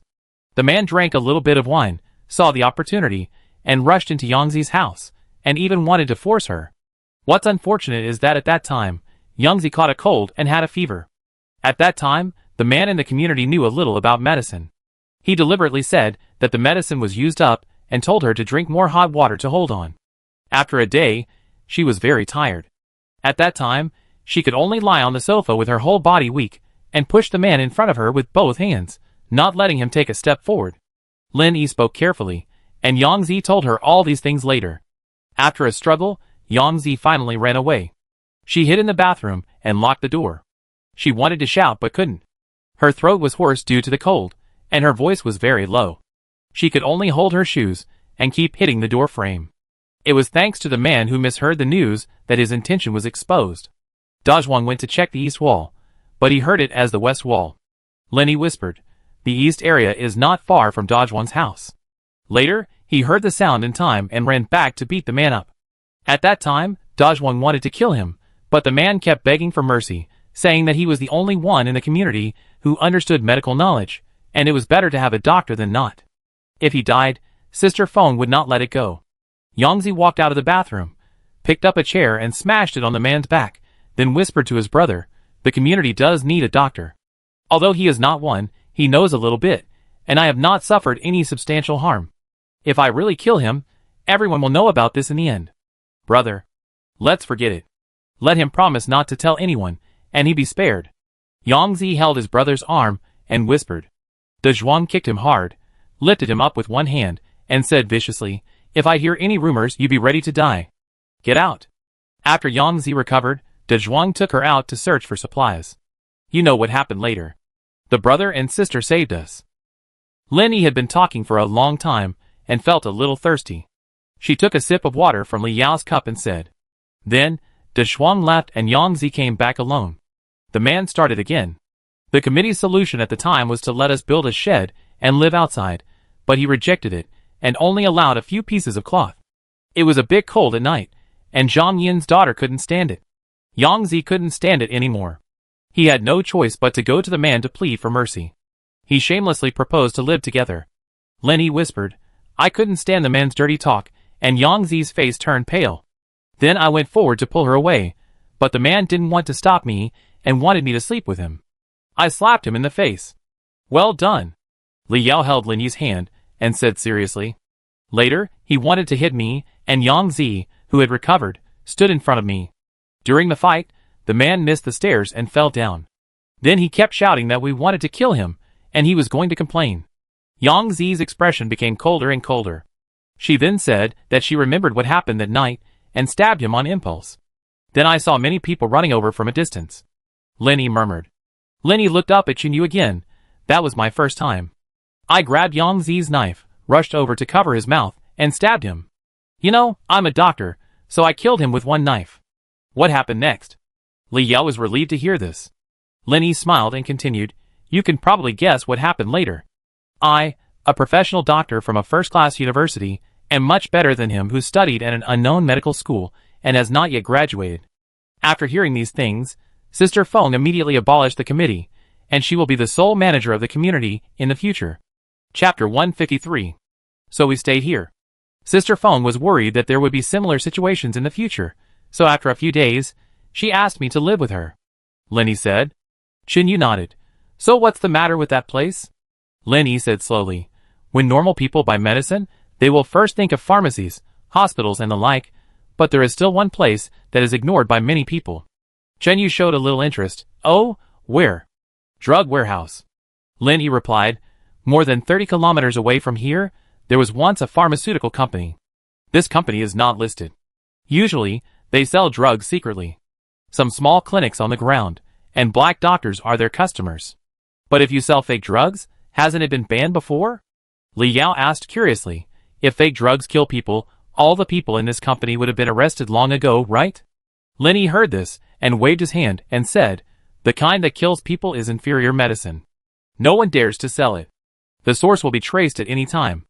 They sell generic drugs developed by scientific researchers. Some genuine drugs are very expensive. Some poor families can't afford to take them for a few years." At this time, the series of drugs they launched were well received. Many people even voluntarily concealed the sellers when they were investigated. Unfortunately, after the outbreak of the apocalypse, the company had long been paralyzed. Without the maintenance of the drugs, those patients may have long since passed away. Lin Yi's words were a little sad. There is no way. When the natural disaster comes, no one can escape. Chen Yu comforted. After the zombies appeared, the company closed down. They once wanted to move the drugs out of the warehouse and distribute them to the patients before escaping, but somehow the news leaked out. More than a dozen groups rushed over to rob them, and finally the news spread farther and farther. Many patients heard that the company that sold their drugs was robbed, so they rushed over to help, and the situation became more and more chaotic. About 1,000 people gathered to fight. Since the end of the world had just begun and zombies appeared in the city, the police and the army needed to maintain order and ensure safe evacuation, so no one cared about the warehouse until the first zombie appeared. Then, all those people died there. How many? Chen Yu was shocked when he heard this, and stood up to say. The last time he heard this number of zombies, he was not surprised because they were all dead, and were led there intermittently. Lin Yi's face was also very solemn. If they all gathered there, it would be fine. Making a lot of noise in the wild could also attract a group of them. But the problem is that the location of the warehouse is unusual. How is it unusual? Chen Yu asked hurriedly. It's a small island, surrounded by water, with only one bridge to leave. It was built specifically to prevent being targeted by others. It cost a lot of money. After the chaos, a group of idiots threatened the people of the company to give them a ton of drugs, otherwise they would blow up the bridge. It's really a big mouth. Li Yao followed. Yes, in the end times, everyone needs medicine. Who will give it to them? The safe hasn't been opened yet, but they are getting anxious because of how to distribute it. Since everyone knows that they don't have bombs, they beat them up and then go back to break the door. Lin Yi quickly narrated. Later, this group of idiots went out to spread the news everywhere, attracting more and more people. The island can accommodate so many people, but the bridge can't, so they drove more than a dozen cars to the bridge, punctured the fuel tanks, and threatened the people inside to pay the bridge toll with medicine. But they were so stupid. The people inside just broke the door, and the bridge collapsed. Lin Yi continued. No, it really exploded. Chen Yu was a little surprised when he heard it. There was an idiot standing on the bridge smoking. The sparks ignited the gasoline. More than a dozen cars exploded one after another. The bridge collapsed instantly. The people who were killed in the explosion mutated into zombies and floated in the water, which was equivalent to blocking the waterway. There was also a fight inside. The fight was not light. Several people died and turned into zombies. Then, they were infected one by one. The key is that many people rushed over on motorcycles. Lin Yi was a little speechless when he said this. You mean? Some of them were wearing helmets. Chen Yu was stunned for a moment. Yes, after all, they were going to rob things, and wearing a helmet could protect their heads. There were about 200 or 300 zombies wearing these things, and they were completely unable to deal with them, not to mention the others. The island was basically full of zombies, and cars couldn't drive in. Even if they got the medicine, they could only move it box by box, but the risk was huge. That's what happened. After Lin Yi finished speaking, he looked at Chen Yu with his hands spread out. It's really difficult. Tisk, it's not worth it to go to the island with so much effort, but only take a small amount of medicine. Chen Yu smacked his lips and said, There are zombies in the water, and rowing is impossible, not to mention there is no boat. Li Yao also added a sentence. Chen Yu sighed, grabbed a handful of his hair and said nothing. And if you have the time to go there, you might as well take the risk of entering the city to search for pharmacies. Li Yao said weakly again. But it's easy to go to the pharmacy in vain. Lin Yi said, We have people who have been to the city, and you have seen the results. The medicines we can get are basically not used, and the medicines that can be used are not found. I will discuss this with the Zhuang tonight. Let's not think about it for now. Please make some porridge and feed Xiaoning something. Chen Yu thought for a moment, then looked up and said, What did you call me? Lin Yi suddenly blushed when she heard the change of address, and she asked nervously. Yi. Chen Yu said puzzledly, then he suddenly realized, If you don't like it, then I call you by your name. That's not the case, it's just that my dad used to call me by this name. If you want to call me by this name, that's fine. Lin Yi finished speaking quickly, then stood up and walked away. She walked into the kitchen cabinet and grabbed a handful of broken rice, holding a bowl in her hand, and took some water and walked to the back door of the house. I go out and cook porridge first. What's wrong with her? Qin Yu was slightly startled and looked at Li Yao and asked. Li Yao rolled her eyes at him, stood up and said, I go help her light the fire. You think about it slowly. Qin Yu scratched his head, picked up the water and drank it, then left the house, ready to find Sister Feng to talk about where the truck would park tonight. Chapter 154. The sky gradually darkened. Qin Yu followed his memory and walked back to the villa, pushed open the door and walked in. There was no one inside. Qin Yu stood by the sofa and thought for a while, then walked to the second floor. In front of a door, a ray of light came from below. Qin Yu stood outside the door and knocked a few times. Knock, knock, knock. Come in. A voice came from inside. Qin Yu pushed the door open and entered. Sister Feng was sitting in front of the table, staring at a map on it, and frowning and said, What's the matter? Qin Yu stood in the room and said, Is there any place where we can park our truck? The moment she heard the voice, Sister Feng raised her head and asked, What are you doing here? Why, is there anything shameful in your study? Qin Yu took a chair and sat down. The familiar look of the man opposite made Sister Feng a little disgusted. She snorted and said, Don't act like we are familiar with each other. Don't forget that you just broke someone's hand a few hours ago. Oh, these are just minor issues. Qin Yu said casually, I just give you a car mechanic as compensation. Compensation? Can you repair a car? Sister Feng said coldly. No, but I can drive. Qin Yu said with a grin. If you have nothing else, please go back. You and the other girl will leave at dawn. The sick one can stay here. Sister Feng was too lazy to pay attention to him, and continued to draw something on the map with a pen. What about the truck? You just confiscated it for me, right? Qin Yu heard this and said calmly, You injured our people. Can I give you a car? Sister Feng looked up and said to him, I said, I can give you someone who knows how to repair cars. As for that man, it doesn't matter if he dies, but you can't eat that car, otherwise you can try. Qin Yu's face gradually fell. After several times, this woman was not willing to listen, and he was almost too lazy to talk. Sister Feng looked at the playful expression of the man opposite her, and suddenly felt a little uneasy. She opened the drawer and quickly took out a walkie-talkie, pressed it, and immediately said, Ali, don't touch the truck for the time being.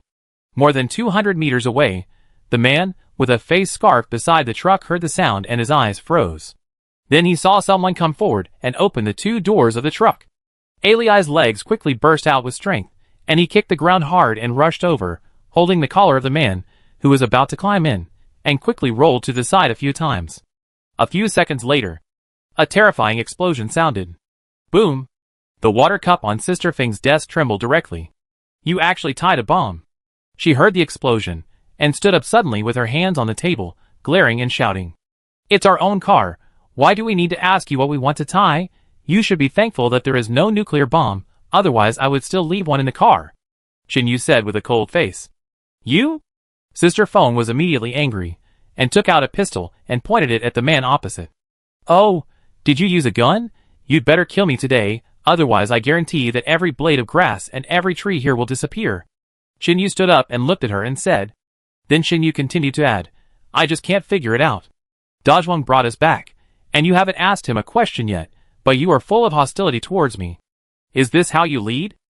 Sister Feng also realized that she was a little too excited. The person in front of her was indeed a friend of Dazhuang's brother and sister. She put down the gun, sat on the chair and closed her eyes, and said, Many people didn't see what happened before. They only saw that you threw a man to the ground, threw the gun parts on him, and walked up to kill him. I asked the witnesses, and the answers were basically the same. Sister Feng whispered, Tell me the details of the situation at that time. Qin Yu is a person who is soft-hearted and not hard-hearted. If you are tough with him, he is more stubborn than anyone else, but if you are soft, he is a little uncomfortable. Seeing the appearance of the woman opposite, Qin Yu thought about it from her perspective. If a man rushed into his camp and was ready to kill people, or even broke a palm, then he would most likely shoot him on the spot. After pondering for a while, Qin Yu slowly began to speak. After listening to the story, Sister Feng suddenly opened her eyes and said coldly, You mean, he was going to shoot at Dazhuang? Qin Yu nodded and said, I saw that he had already pulled the bolt and the bullets were loaded, so I drew the knife. Sister Feng thought for a moment and continued to ask, "What's your name?" "Qinyu, the island of you." "Well, you come with me to meet the man." She stood up, picked up her coat, and walked towards the door. Qinyu turned around and shouted, "Hey, you haven't told me your name yet?" "Feng Yi." A voice came from outside. Qinyu was stunned for a moment and scratched his head. "Feng Yi, Aunt Feng? This name is a bit of an advantage. Are you leaving?" Another cold shout came from outside. "I'm coming." Qinyu hurriedly followed him out. In the infirmary. At this time, Xiaoning was lying on the bed, her eyes closed, with an 4 tube inserted in her right hand, and she had not woken up. Dazhuang stayed beside her, and didn't go anywhere. A man sat on a chair next to her and said painfully, "Brother, she seems to be asleep. Why don't you move over and let me lie down for a while?" Dazhuang turned his head and looked at him, and shouted coldly, "If you want to lie down outside, don't be an eyesore here." The man took a look at Dazhuang's muscles, swallowed his saliva, and didn't dare to say anything else. A few hours ago, he had a gun on him, so he was much braver and dared to speak loudly. Now the gun has become a part, and is in his arms. He dared not breathe. "Brother, something seems to have exploded outside. Do you want to go and take a look?" The man said weakly again. Dazhuang was very annoyed at the moment.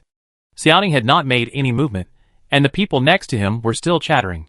He stood up and walked over, ready to throw him out. But as soon as he stood up, the door was pushed open. The man saw a figure appear and quickly shouted, "Boss, save me, he wants to murder me."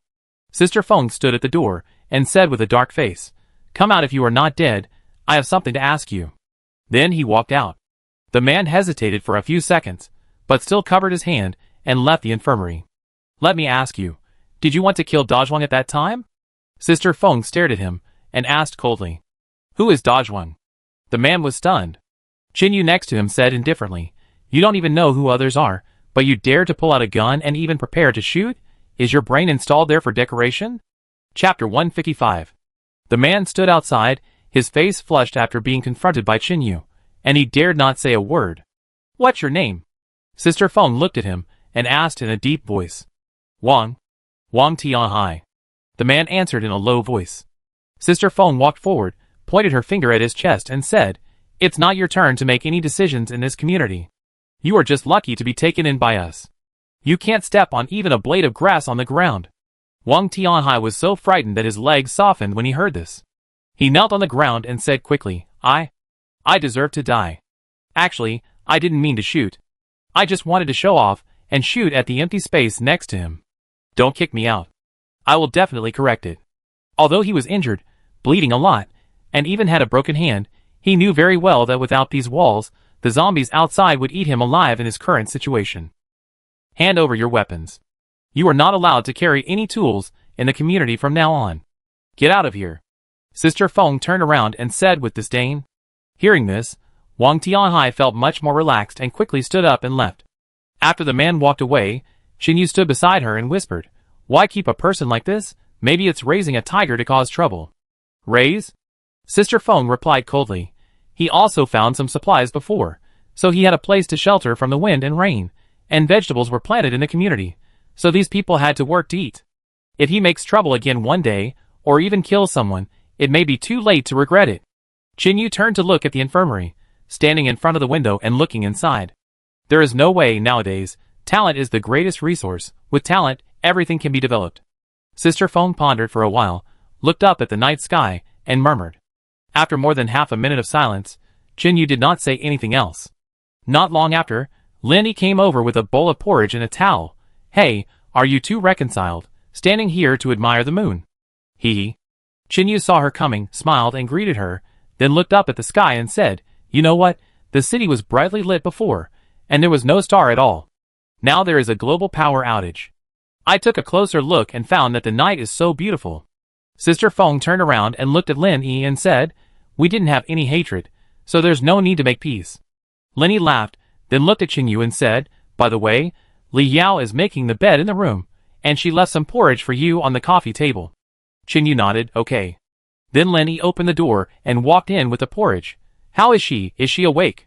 Dazhuang heard this and turned around and said, "Just woke up, but still very weak." Lin Yi walked forward and touched Xiao Ning's forehead with the back of his hand, and said, "She has a little fever, eat something first, And then find 2 snow cubes and put them in the bag, and apply it for a while, and it will be fine. Xiao Ning was lying on the bed, smiling palely. Thank you. Lenny brought the porridge over and placed it on the cabinet next to her, then took a stool and sat down, picked up the bowl and said, We are all Qinyu's friends, so we are also good sisters, you are welcome. Then she scooped a little porridge with a spoon and blew it gently. De Zhuang on the other side of the bed saw the scene and said, How about I feed it? I have nothing to do now, and I am idle here. Lenny looked up at him, then at the smiling girl on the bed, was stunned for a moment, and then nodded. Okay, come on, I'm just going to get some medicine. Then she handed the bowl over. Be careful of the heat, blow it for a while, if it's troublesome, put it outside to freeze for a few minutes. I added a little sugar in it. Don't waste it if you can't finish it. Eat it yourself. De Zhuang said gratefully. It's thoughtful, thank you. I always remember your life-saving grace in the past. It's strange to say these. Lenny waved her hand, then stood up and walked towards the inner room. Qinyu stood in front of the windowsill, looked for a while, turned his head and said, You have so many things, rice and sugar, to be honest, I didn't dare to think about it before. Sister Feng said calmly, I don't eat rice at ordinary times, these are just for the wounded. Okay, let's go. After saying this, she turned and walked in another direction. Qinyu hurriedly followed. Where are you going? It's dark and you're still busy. Sister Feng heard this, stopped, turned back and stared at him and whispered, Have you forgotten the explosion just now? Now go and clean up the mess. Qinyu took a step back and said with a little guilt, Will there be another death? Sister Feng walked very fast and said quickly, With a lay watching over there, nothing will happen. A few minutes later, the two came to the entrance area. At this time, many oil lamps were lit there, and a lay and a few men were cleaning up the debris on the ground. Sister Feng stepped forward and said quickly, This is a lay, who has been with me for several years. This is Qinyu. The previous things were all misunderstandings, and now they are solved. Without saying too much, Sister Feng quickly introduced it, and then continued to ask, How is it? No one was injured. Alay glanced at Qinyu, and then shook his head slightly. After getting the answer, Sister Feng walked forward and took a look inside the car. She saw that only the area near the driver's seat was piled with things, and there was nothing outside. You are smart. You didn't tie the bomb to your cargo. She looked at Qinyu and said, Of course. Qinyu picked up an empty can on the ground, threw it aside and replied, We are not stupid. We worked so hard to find something, and it exploded like this. Wouldn't it be heartbreaking? Sister Feng curled her lips and continued, I thought you filled the whole car, but it turned out to be just this little. Hearing this, Qinyu couldn't sit still. He stretched his neck and yelled, Sister, it's been more than a year since the apocalypse broke out. Do you think you can go to the wholesale market to buy goods? How much do you want to buy? Sister Feng ignored him, looked around the car, turned around and said, Your car body is useless, but the wheels are fine, they can still be driven. Qinyu said casually, It doesn't matter, anyway, it's impossible to drive it around. By the way, the supplies can be exchanged for supply coins, isn't that right? Qinyu thought of something and added again. Hearing this, Sister Feng looked at him, thought for a while and nodded. Yes, did Dazhuang tell you? Qinyu hummed, and then said, Exchange these things for supply coins for me, I want to exchange them for something else from you. Sister Feng was about to answer, and heard him continue. Don't fool me, Dazhuang is my brother, I will ask him carefully. Chapter 156. Too lazy to pay attention to him, Sister Feng walked over to look at the boxes, then told Alay, Take people to move these things into the warehouse. I come over later to count together. Alay nodded, waved to a few people, and started to move. Qinyu walked to Sister Feng and asked in confusion, Why don't you drive the car over there? There's no place big enough for you to park your truck. So park this car over there, and use it to block the wall. Sister Feng said quickly, then walked to the driver's seat, and climbed up. Do you want to put the gun away yourself, or do we keep it for you? Sister Feng asked, sticking her head out. Qinyu hurried forward. Don't worry about these, big shot, we can do it ourselves. Seeing this, she said nothing more, and moved the things from above down. By the way, how do you exchange material coins for materials? And why do you have to exchange them? Can you explain it to me? Qinyu stood below and asked while receiving things. Sister Feng handed over a quilt, and sat in the driver's seat, and said, The main reason is that the materials searched back are too messy. Sometimes Team A goes out to search for 3 days, and all they bring back are tools and the like, while Team B may bring back only food. At the beginning, there were many people in this community, and I couldn't control them too much. The people in Team B looked at Team A eating food, and they were weird. After a while, the conflict never stopped. Finally, I took Alay and a few others to control the group of people by force. Finally, I publicly stated that those who were not satisfied with the current situation could leave with the supplies they found for one day. Chinyu nodded while listening and said, "Did everyone leave later? After all, in the end of the world, people are selfish, and everyone wants to live longer." Sister Feng hummed, staring at the ground ahead, and said slowly, "About the same. More than 20 people left that day, and the rest are almost all in this community. Without manpower, we couldn't even build the wall. At that time, we had to go out every day to kill zombies, and pile up their corpses to block the perimeter." When Chinyu heard this method, he actually thought of using the corpses of zombies to block it, and praised, "Smart. What's the use of this?" Sister Feng shook her head and said, "When there are many people, a 2 or 3 meter wall can be built in one day. After most of the people have left, it may not be completed in a few days. And," Sister Feng continued to add, "too many corpses can easily lead to plague, and even rats can bring in the virus. There was no other way. I held a meeting with the remaining people and unanimously decided to bring back as many survivors as possible when searching for food. Then Alay and I discussed for a long time. No matter what we brought back, as long as it cannot be produced in the current environment, it can be exchanged for material coins. All materials will be stored by me. On the 1st of each month, most of them will be put out and exchanged for coins at a clear price. Number 1, that means 7 days later?" Chinyu's eyes lit up, and he spoke. Sister Feng nodded, "That's right. But," Chinyu thought for a while and continued, "will someone forge the material currency? The things we use cannot be produced now." Sister Feng replied, "What are they?" "Coins, the kind that circulate in our community, all have a corner cut off and a number written on them. The corresponding coin corners with the same number can only be exchanged when they are put together." Sister Feng glanced at him and said it directly. This was a plan that was decided after careful consideration. She was not worried that someone would use other coins to exchange them. After all, she was the only one who kept the coins and arranged them according to the numbers. "Is that so?" "Okay, I understand." Chinyu nodded and replied. Then he continued to work. After about an hour, the materials in the truck were all emptied. Chinyu was not worried that these would be taken by them alone. After all, he had been with Dajwang for so long, and he believed in his character. If there is something wrong with this community, then Dajwang will definitely not feel comfortable with his sister living here. Just as Chinyu thought, after experiencing several major and minor incidents here, Sister Feng basically kicked those bad apples out of the community. That Wang Tianhai, because he just joined and didn't know Dajwang, caused this trouble. Before, Li Yao was asked to guard the truck to prevent it from being robbed. There is no surveillance here, and if something is lost, no one knows who took it. Around 9 o'clock in the evening, Chinyu was carrying a rifle on his back, holding a sniper rifle in his arms, and holding a black box in his right hand, which was filled with bullets. There weren't many of these things. After splitting them in half with Xiao Jiao and the others, there were only about 100 rounds, and the sniper rifle had even fewer bullets, only 25 rounds. However, after Chinyu saw the power of this gun, he was satisfied. It didn't matter if there were fewer bullets.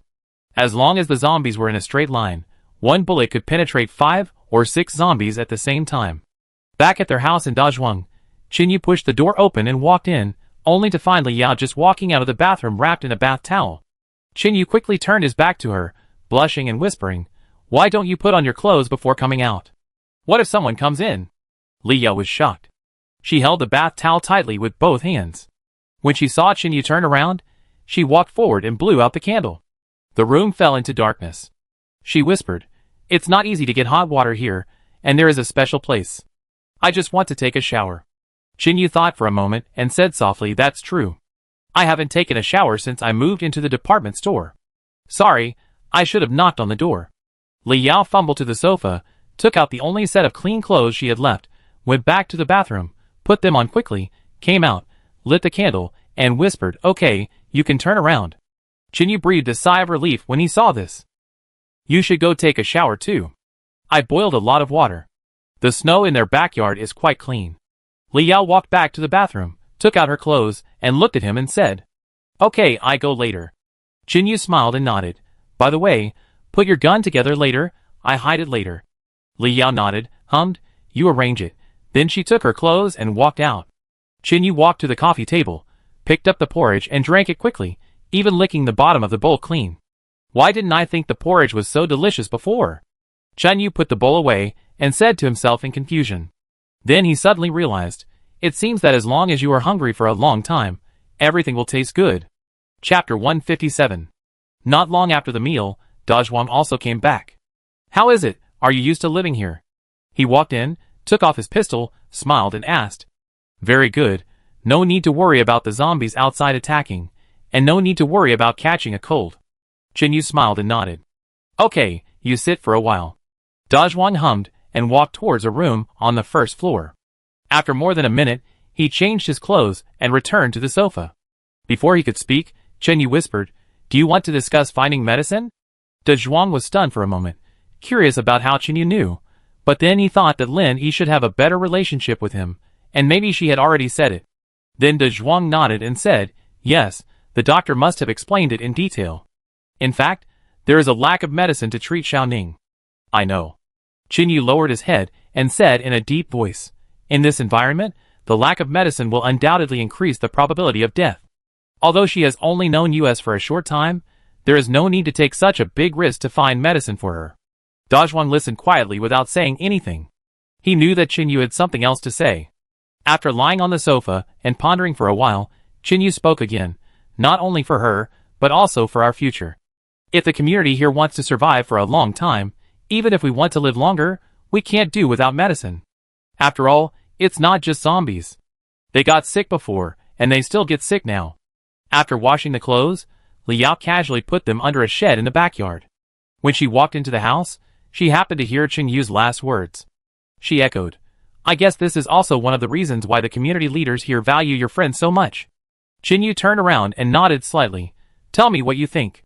Having said this, Liao also walked to the small sofa next to her and sat down, saying softly, Although Xiaoning is sick now, there is no guarantee that our group will be like this in the future. Anti-inflammatory drugs and antibiotics are very important. Chun Yu nodded while listening. Yes, we are fine now, but what if someone falls ill in the future? If Dazhuang and I fall, how can you girls clean up those hundreds of zombies? We can leave it alone now, and look for medicine when we need it, but time waits for no one, and we can't afford to gamble. Right now, health is the most important thing. Dazhuang and Liao both agree that as long as Chun Yu gives the order, it will be fine. Then Chun Yu shook his head and said, It's better to wait for bullets to rain down from the sky if we want to take down that island with just the three of us. It's no different from dreaming. Dazhuang took out his revolver and took a look, then said, I only have 7 rounds left. Let alone landing on the island. We can't even get to the edge of the bridge. In this case, the two groups must cooperate. Everyone needs medicine, so why should we do it alone? Let's go and discuss it with them tomorrow morning. Okay, everyone is tired in the wild these days. Have a good sleep and talk about tomorrow's things tomorrow. After saying that, Chun Yu stood up and walked upstairs. Your room is the second room on the right, by the window. Liao shouted at him. Chun Yu waved his hand, got it. Then Liao was about to stand up, but saw Dazhuang walking out the door. She was stunned for a moment and said, It's almost midnight. Where are you going? Dazhuang turned around and whispered, I go to keep watch. Xiaoning is not doing well at the moment. I'm worried that if her condition worsens in the early morning, I notify Lin Yi in time. Liao thought for a while, looked into his eyes and asked, Do you have a good impression of her? Hearing this, Dazhuang scratched his head for the rare occasion and replied, I don't know, but seeing that she would rather be beaten and beg for mercy from those beasts, I admire her spirit of dying rather than surrendering, so I want to take care of her more. Haha, okay, I got it. Liao nodded. You go first, I take your place in 4 hours. Dazhuang said gratefully, Thank you. Then he walked towards the infirmary. Luxury villa, Sister Feng's residence. At this time, 2 candles were lit in the bedroom on the 3rd floor, covered with glass covers, so the light in the room was quite bright. On a large bed in the middle, Sister Feng leaned against the headboard, holding a book about how to grow vegetables, and reading it, and there were several thick books next to her waiting for her to finish reading. Some of the green vegetables planted in the community have withered again, and the living environment is becoming more and more difficult. From time to time, she took a sip of the water cup beside the bed and read the information carefully. It has never been easy to build a community, especially after losing many people. Sister Feng also started from scratch and transformed step by step. From Chun Yu's perspective, he had never thought of building such a large survival camp. He didn't know how to build a wall, how to divert water, how to drain water, and even how to build a house. In fact, Qin Yu's idea has always been similar to Xiao Jiu's. Just find a place where zombies can't get in, and live there peacefully. Why spend so much effort to build a community base? But Sister Feng's idea is different, especially after she has experienced so many things. A few months ago, only Dazhuang's sister came back. Although she was very anxious, she could only believe in Dazhuang's ability. Before the end of the world, she was an internationally renowned photographer. Her works often appeared in various magazines, and she won countless awards. She flew to many countries every year. In order to take the most satisfactory photos, she often stayed near the primeval forest for 10 days, and half a month. Half a year before the zombies appeared, Feng Yi was still active in other corners of the earth, until one day. During that time, she was young, full of vigor and wealth, but she still did not stop exploring the world. After several changes of transportation, she came to a very remote village abroad with 2 bodyguards and a local guide and translator. There was no electricity, and no tools here. The people living here had to dig by hand to farm. Some places abroad are very far away and not so developed. The language that can be understood here is like listening to a foreign book in other places.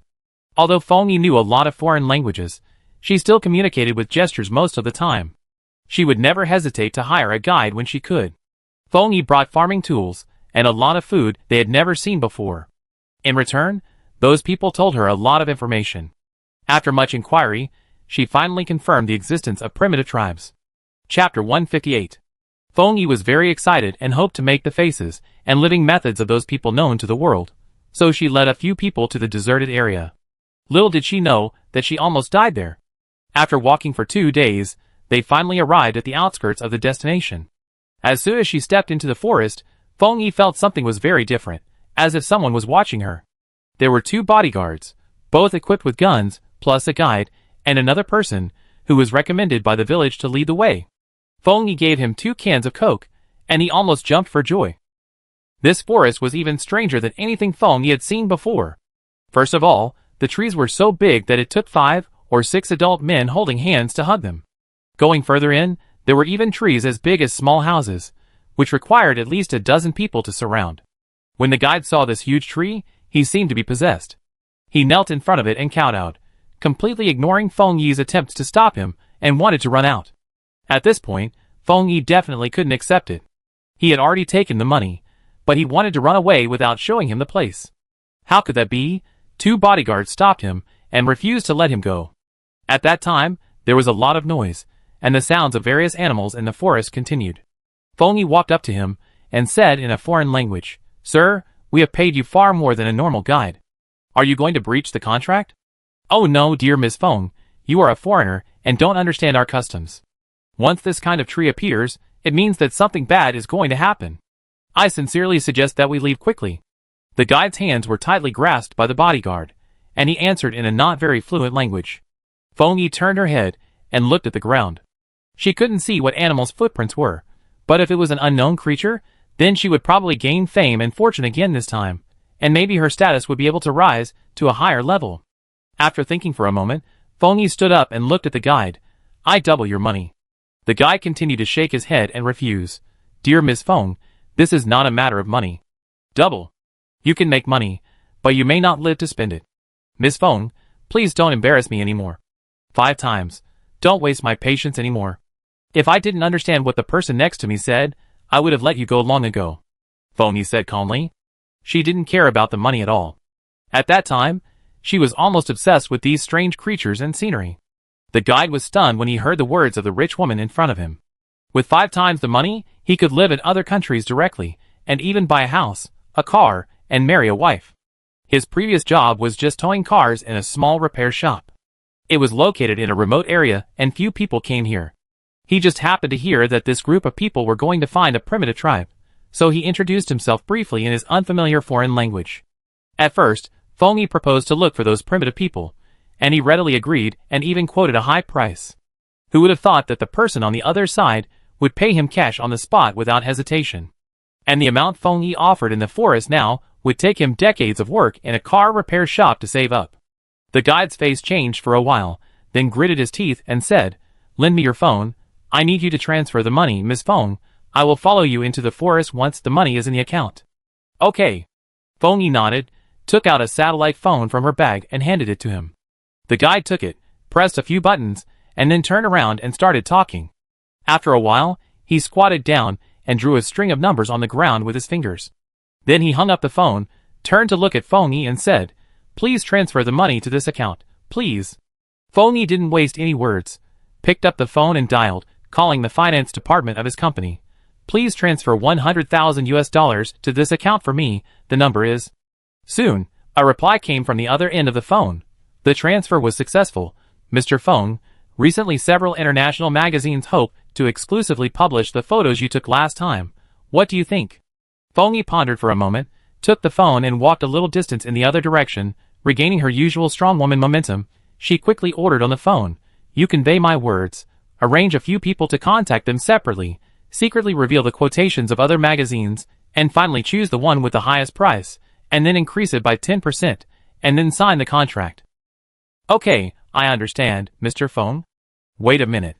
Feng Yi was about to hang up, but she thought of something and ordered again, "Tell them that whichever company signs the contract, I will give priority to signing the photos I took this time." "Understood, Mr. Feng." "May I ask what kind of photo it is?" the finance officer on the other end of the phone asked in a low voice. Feng Yi looked at the towering trees in the distance, and then glanced at the strange footprints on the ground. She said excitedly, "It is a land creature that has never been published on the earth." After that, she hung up the phone and walked back to hand it to the guide. "Check it out. It may have arrived now." The guide took it and dialed again. After more than 10 seconds, his face was filled with a happy expression, and he spoke some language that Feng Yi could not understand. After a moment, he smiled and walked towards Feng Yi and said, "Oh my God, my dear Miss Feng, you are as kind as God. I really love you so much." After saying that, he opened his arms, and wanted to come over and hug her. Feng Yi took the phone and took a look at his hair, that looked like a chicken coop, and his hands, that were as black as mud.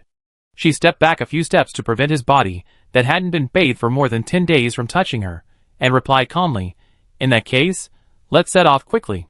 If we waste time now, our target may run away." The guide didn't care that the person on the other side disliked him. He scratched his neck with his right hand and said with a smile, Okay, I will communicate with him now." Then the guide walked to the side. The man in the village was sitting on the ground to rest. He walked up, took out 2 big chicken legs from his bag and handed them to him, saying something difficult to understand.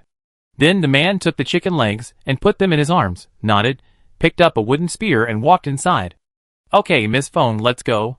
The guy came back and said something, then took his things and followed the steps. A bodyguard standing beside Feng Yi whispered, "This man is just like the black agents outside. He eats the big fish and meat, and gives a little sparrow meat to others who work for him. Sometimes, those black agents don't even leave soup. Leave a way out for others, so that they can meet again in the future. These people will only understand this when they are about to die. Let's go, let's follow." Feng Yi answered casually, picked up her luggage and followed the steps, and walked into this terrifying primitive forest. Chapter 159. After leaving the outer area and entering the inner part, there are countless towering trees, and some plants nearby have leaves that are almost as big as cars. There have been no traces of people for many years, and the rocks in this forest are covered with moss. It was very difficult for several people to walk, and it took half an hour to walk about a kilometer. On a pile of strange-shaped gravel, the stones here are very strange. All of them look oval, and there are some plants growing outside, like moss, but the color is not right, and the size is also very large, about the size of an adult curled up. Everyone sat here to rest for a while, and then prepared to continue on their way. Feng Yi supported the ground with her hands, and just as she exerted force, she suddenly heard a cracking sound. The man in the village saw this, turned around and immediately shouted, and waved his hands. Feng Yi looked at him in confusion. "What are you talking about?" Then she shouted to the guide, "Why don't you translate it? Why are you standing there?" After the guide heard what the man said, his face changed drastically, and he quickly turned around and shouted, "Miss Feng, don't move." But it was too late. Feng Yi didn't understand what the man said. She grabbed the bodyguard next to her, and then she stepped hard, and the place where she stepped on suddenly cracked. The next second, Feng Yi screamed and fell down. The bodyguard was holding the luggage in his hand, and he dropped it, and tried to pull it, but it was too late. Then, all the surrounding rubble began to tremble violently, and cracks appeared on the surface. A sharp beak suddenly rushed out of an oval stone, which was almost like a bird's beak, but much larger. The surface was dark brown, and then it pecked at the broken stones and began to crawl out. The man in the village quickly took out a piece of wood wrapped in cowhide, which contained a few charcoals. This was the way they had preserved fire for decades. Then he grabbed a handful of hay from the ground, and then the man poured the charcoal on it and blew it hard, and the flames burned quickly. He grabbed the fire and waved it around vigorously, while anxiously shouting something to the guide next to him. The guide was frightened when he saw some strange creatures appearing in the surrounding stone piles, and began to talk nonsense. It's over, the disaster has come. At this time, a bodyguard dropped his luggage, pulled out his pistol, and shot at a monster rushing towards him. Bang! The gunshot, the creature that looked like a chicken, but was a little bigger than an ostrich, fell on the spot. Feng fell down at this time. She was already scared. The inside was very sticky, a transparent liquid like egg white, but it emitted a very disgusting stench. A monster inside that was forcibly awakened pecked at her arm several times, and blood flowed everywhere. Feng grabbed the monster's mouth with both hands and yelled upwards, "Pull me up quickly." While she was resisting desperately, she looked at the monster pressing on her. She saw that it had dark black feathers on its surface, and was very similar in size to an ostrich, but there were some barbs on its back, which were about 10 centimeters long and very hard. The monster pressed down desperately, and opened its mouth at the same time. Feng even saw sharp and tiny teeth. This was a creature she had never seen before, but at this moment, she didn't feel happy at all, only panic. The sound of gunfire continued from above, and the bodyguards were forced to get close by the strange bird. Feng made up her mind, grabbed the strange bird's neck with both hands, and pushed it to the side. Then she knelt on its neck, which was as thick as her arm, to prevent it from moving. She glanced around and didn't find any useful items. Suddenly, her eyes stayed on the barbs on the back of the strange bird. She gritted her teeth, grabbed one with both hands, and shook it left and right in other directions. Then she pulled hard, and a bloody barb was immediately pulled out by her. The bird was in great pain and became even more crazy. Feng held a thorn with both hands and stabbed the bird's eyes fiercely. Once, twice. The bird's neck was stabbed by Feng and bloody eyes were everywhere. Just after killing the monster, a wooden stick came down from above, and the bodyguard lay on it and shouted, "Catch it!" Feng turned around and held the stick with both hands. The other things fell into the eggshell. She didn't care about carrying those items. She hooked the bag with the satellite phone with her foot and left. After climbing up, Feng put on the backpack with the phone in it, and then looked at the monster corpses all around. Her face turned pale. She was covered with that kind of smelly mucus, and even her face was stained with a lot of it. An uncontrollable physiological reaction surged up her throat, and she lay on the ground and vomited wildly. Then Feng quickly grabbed the grass on the ground, wiped her face clean, and then followed the bodyguard to retreat to the side. At this time, the guide had climbed up a tree, holding the trunk tightly and refusing to come down. There were 3 strange birds under the tree, pecking at the tree desperately. The man in the village grabbed the fire and ignited it on the ground, creating a safe area for a short time, but it didn't work. A dozen strange birds flapped their wings outside the fire, trying to put out the fire. At this point, the man was so anxious that he yelled at the guide over there. At this time, Feng and the bodyguard didn't understand what he was saying at all. The guide was so scared that he forgot to translate. Feng grabbed the bodyguard's pistol and pulled the trigger directly at the guide on the tree, shouting with a sullen face, "Tell me what he said quickly, or I send you to see God now." The guide felt the bullet hit his head, shuddered, and explained stammeringly, He said to start a fire quickly. These monsters are afraid of fire." Feng and the bodyguards quickly took out a small bottle of gasoline from a bag, which she used to start a fire in wet areas, and then poked a small hole with a knife, and then quickly squeezed a line under her feet. Everything was ready, and the man next to him kicked a piece of firewood over with his foot. Suddenly, with a bang, a larger line of fire ignited on the ground. Feng rolled hay into a ball, then lit it, and threw it at the strange birds. At this time, the 4 of them had been blocked by the strange birds, and had to retreat into the woods. Seeing that they were getting closer and closer, Feng grabbed a few burning woods, and threw them at the guide's feet, shouting loudly, "Come down quickly." If he hadn't been needed to translate, Feng would have retreated with his men long ago.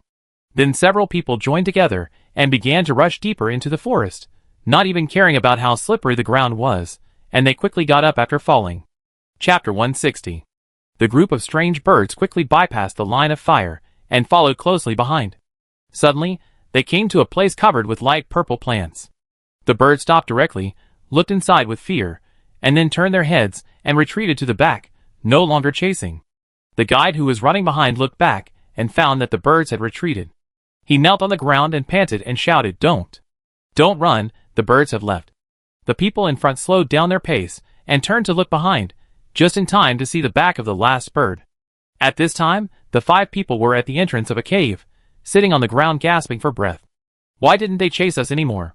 a bodyguard asked with lingering fear, stacking 2 satchels together. Another bodyguard next to him also answered with a serious face, "Could it be that our guns scared them away? Are you stupid? We just killed more than a dozen strange birds outside, but they also kept chasing us." The bodyguard who spoke before immediately shouted at him in a low voice, "Although I don't know what they are afraid of, it must not be because of us." Feng Yi leaned against a tree root and answered while resting. The guide knelt on the ground and kept bowing his head in a certain direction. Feng Yi didn't quite understand what he said, but it seemed like he was asking God to bless him or something like that. "Hey, ask that man what these things are, and how does he know he is afraid of fire?" Feng Yi didn't wait any longer and shouted to the guide. After hearing the employer's instructions, the guide also wanted to find out what these things were. He stood up and ran to the side, squatting in front of the man and asking something in a gibberish. A few seconds later, the guide came over and explained. He said this bird has been the #1 enemy of their village tribe for decades and often attacks them.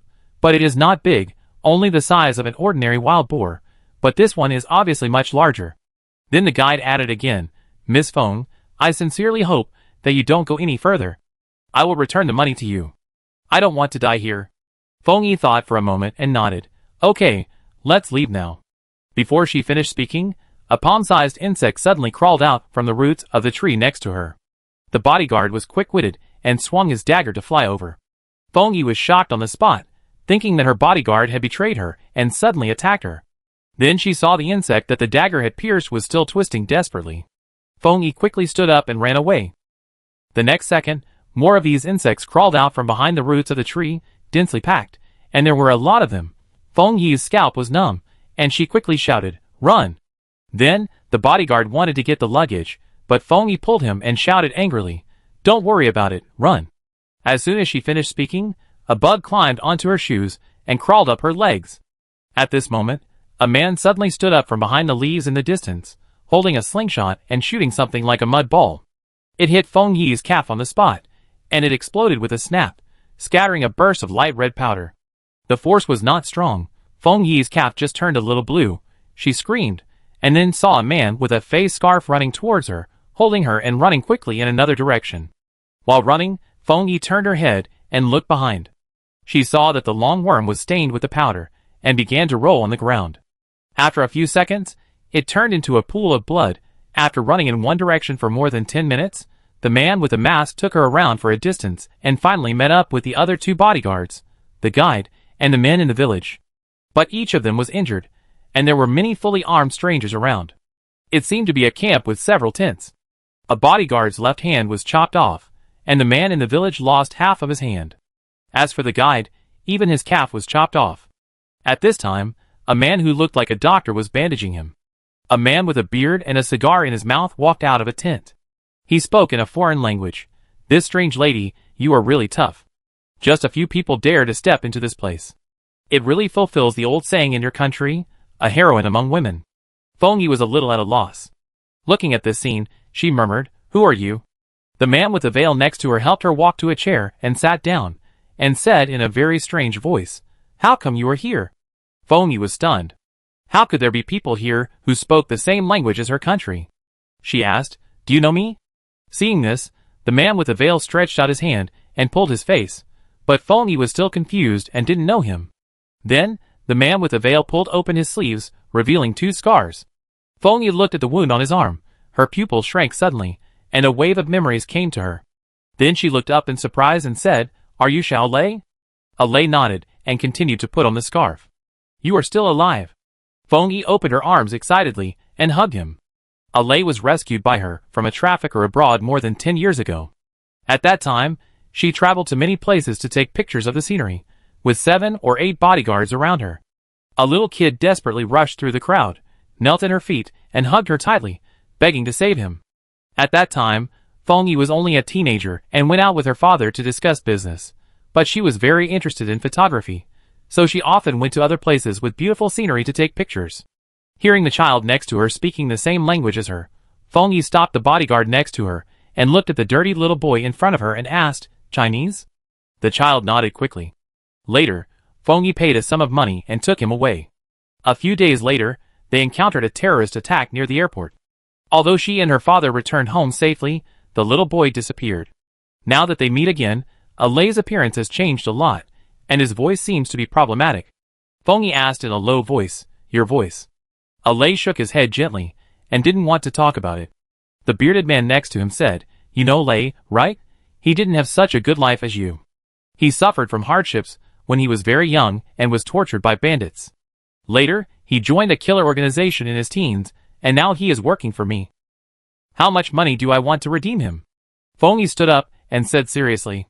When the bearded man heard this, he laughed and said, "Money is meaningless to me. It is just a thing outside of our body. Eternal life is what we pursue. You don't know how magical this forest is." Fengyi looked to the side and saw a cage with several strange animals in it. Even the long worm was in a glass container. She didn't ask much, just followed the group of people out of the forest. Before leaving, Fengyi didn't ask the guide to return the money. After all, a leg was broken, so fortunately he left it to him for his old age. However, not long after Fengyi returned to China, he just announced that he would retire from the background. But a few months later, he heard a news from all over the world.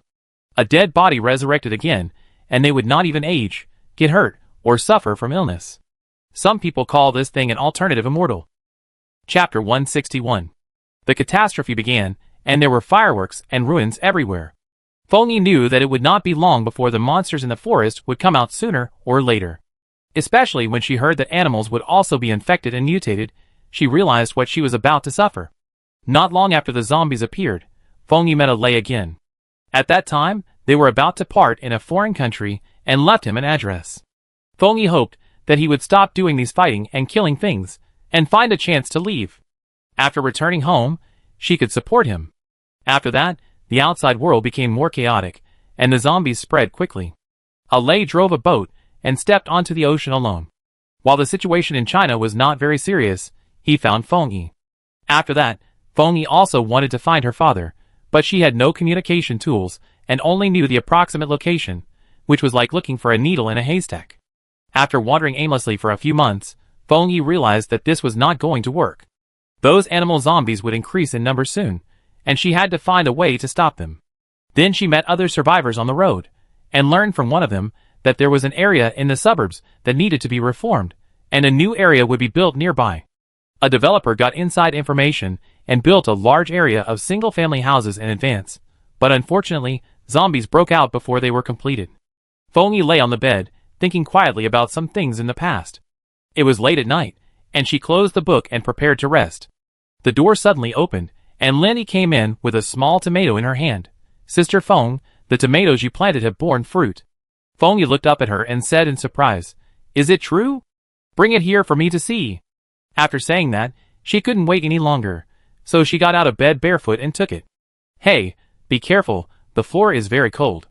Lenny handed her the thing in her hand, then pushed her back to the bed, and continued, "The cold medicine in the infirmary is all used up, and catching a cold is not easy to cure." Fengyi took the small tomato and looked at it carefully. It was not very big, about the size of a baby's fist, and it was bright red. She turned her head and asked, "By the way, have you covered the greenhouse cloth? Don't let the cold air in. The temperature will be very low at night. Just ventilate it during the day." "I know, Sister Feng. I checked it carefully." Lenny nodded.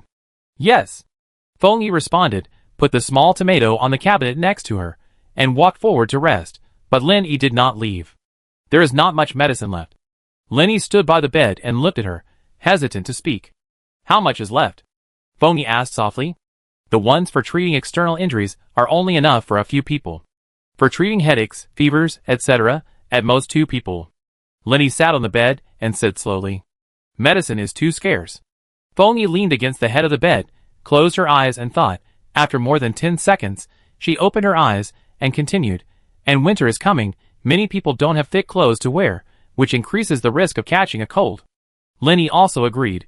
Zhang Yin and Yang Zi have been searching for winter clothes outside, but it's not that easy to find, and we have to be careful of zombies. Feng Yi's eyes suddenly lit up. Speaking of zombies, she continued, after killing some wandering zombies nearby, we should be able to wear their clothes after stripping them off, right? Lin Yi shook her head slightly. First of all, it's a virus problem. Although there will be no infection without external injuries, no one can say whether the skin will be broken one day. For such minor injuries, they may not come to me. If someone in this community mutates in the middle of the night, it will be like throwing a bomb in. After hearing the answer, Feng Yi pondered for a while, and said again, take off those clothes and make torches. Try to light them outside for lighting in the future. Okay, I tell them tomorrow. Lin Yi nodded. As for the medicine, Feng Yi thought for a while and said, they need to save the girl, and there is a high probability that they will go out to find medicine. Since everyone needs it, let's just act together. To be able to survive in the wild for so long, he must not be an ordinary person. Lin Yi was immediately interested when she heard this, and continued, De Zhuang is your man, so I won't say much. As for Qin Yu, he is very calm, knows how to analyze things, and in most cases, he will prepare a retreat in advance. I trust him. Feng Yi looked at her and asked, oh? How much do you trust? Lin Yi blinked. I won't tell you, but I feel much more at ease when he is around, and I always feel that he has a very different aura now. Tell me about it. Feng Yi sat up and asked softly. Lin Yi pondered for a while, looked up at the window. That was the direction where Qin Yu lived, she said. Before, when we were traveling in the wild, we also met two people. They were Zhang Yin's enemies. At that time, Qin Yu had no intention of going up to fight alone. Even the two people were a little injured. He did not want to capture the other party, but pretended to gain trust and finally tied them up. Lin Yi thought and continued, and when I saw him today, the aura he exuded was very scary. I don't know if you understand that feeling. It's like an ordinary person, and a butcher, who has killed many pigs standing in front of you. You will naturally feel that the butcher's eyes are different. Feng Yi nodded. I understand this. Alei had the same feeling before. Then Lin Yi said again, at that time, Qin Yu cleanly killed that man. What was his name? Wang Tianhai. Feng Yi added. Oh, Wang Tianhai, he was thrown to the ground by Qin Yu before he could react. Lin Yi continued. To this day, I still remember Qin Yu's eyes. It was a look of contempt for the dead, an attitude of contempt for everything. I have no doubt that if I hadn't stopped him, Wang Tianhai's body would be frozen now. Feng Yi listened quietly, pondered for a moment, and said softly, after separating from you, he killed people. Lin Yi said seriously, now in the end of the world, many people have killed people, and some even eat people. Either kill or be killed. I don't think he is wrong. She thought Sister Feng wanted her to stay away from Qin Yu. Feng Yi poked her with a finger and explained, I didn't say he was wrong. I just said that he may have experienced something that led to change. Lin Yi whispered, most of those who did not choose to change are dead. We also have to change and learn to cooperate with others to survive longer. Feng Yi nodded lightly and said, I know what to do, go back to sleep first. Chapter 162. It was a peaceful night. It had been so long since the apocalypse, and for the first time, Qin Yu found the old feeling here. No need to worry about zombies suddenly rushing out. No need to beware of those evil guys suddenly stabbing him. The bed was very soft, and the quilt also had a faint fragrance, which was very nice. If it weren't for the wounds on his body, Qin Yu would really think that this moment was reality, and the previous experiences were all dreams. Touching his arm with his left hand, Qin Yu shook his head gently, then put on his clothes, put his feet on the bed, supported himself with his hands, and started doing push-ups. After 200, Qin Yu tried to do it with one hand again, but unfortunately, he failed after only 3. Huh? Qin Yu stood up, clapped his hands, let out a long breath, and then walked downstairs. Not long after he walked, Qin Yu smelled a fragrance coming from the backyard. He pushed open the back door, walked over and said hello. Hi, good morning. You're awake. It doesn't matter if you sleep a little longer. I call you when breakfast is ready. Li Yao was sitting at the stove, stuffing firewood into it, and when she saw Qin Yu appear, she raised her head and said with a smile. It's just that her face is a little bit stained and black at the moment, which is completely caused by her lack of experience in making fire. Qin Yu walked up and smiled. Let me make the fire. Look at your face. It's like a little cat. Go and wipe it. Hearing this, Li Yao finally felt relieved. She stood up and moved to the side and said, Last night, Lin Yi made a fire, and I saw that she didn't make so much smoke. Why can't I make a big fire for a long time when I burn it? Qin Yu sat down, used a wooden stick to fiddle with it twice and said, add small wooden sticks first, and then add big firewood after the fire is big. Use a thick piece of wood to pad the left side, and then put dry firewood on the right side. In this way, air will enter from below, and the fire will get bigger and bigger. Li Yao wet a towel with some water, and wiped her face carefully in the basin. She nodded while listening and said, is that so? It turns out that there is a science to making fire. Then, she turned her head to look at Qingyu. Now, is it still dirty? Qingyu looked up and nodded with a smile. It's still as beautiful as before. Li Yao curled her lips. It's a pity that beauty can't be eaten. Then she came to the stove, where 5 cans were steaming, and the lids were already opened. As the temperature rose, the aroma of meat also wafted. The extra one was for Lin Yi. After all, she was also Qinyu's friend. Qingyu saw this and said, cover it with a lid, don't let others smell it, this is our private collection. Li Yao said unconvinced, this is originally our own thing, it can't be called private collection, let's see who dares to come and grab it. Having said that, she still followed Qinyu's instructions, and put the lid on to avoid unnecessary disputes. A few dozen seconds later, a person came to the backyard. Li Yao turned her head, and saw that it was the woman who tied Qingyu last night. Seeing this, Li Yao looked slightly unhappy, and then walked to the other side.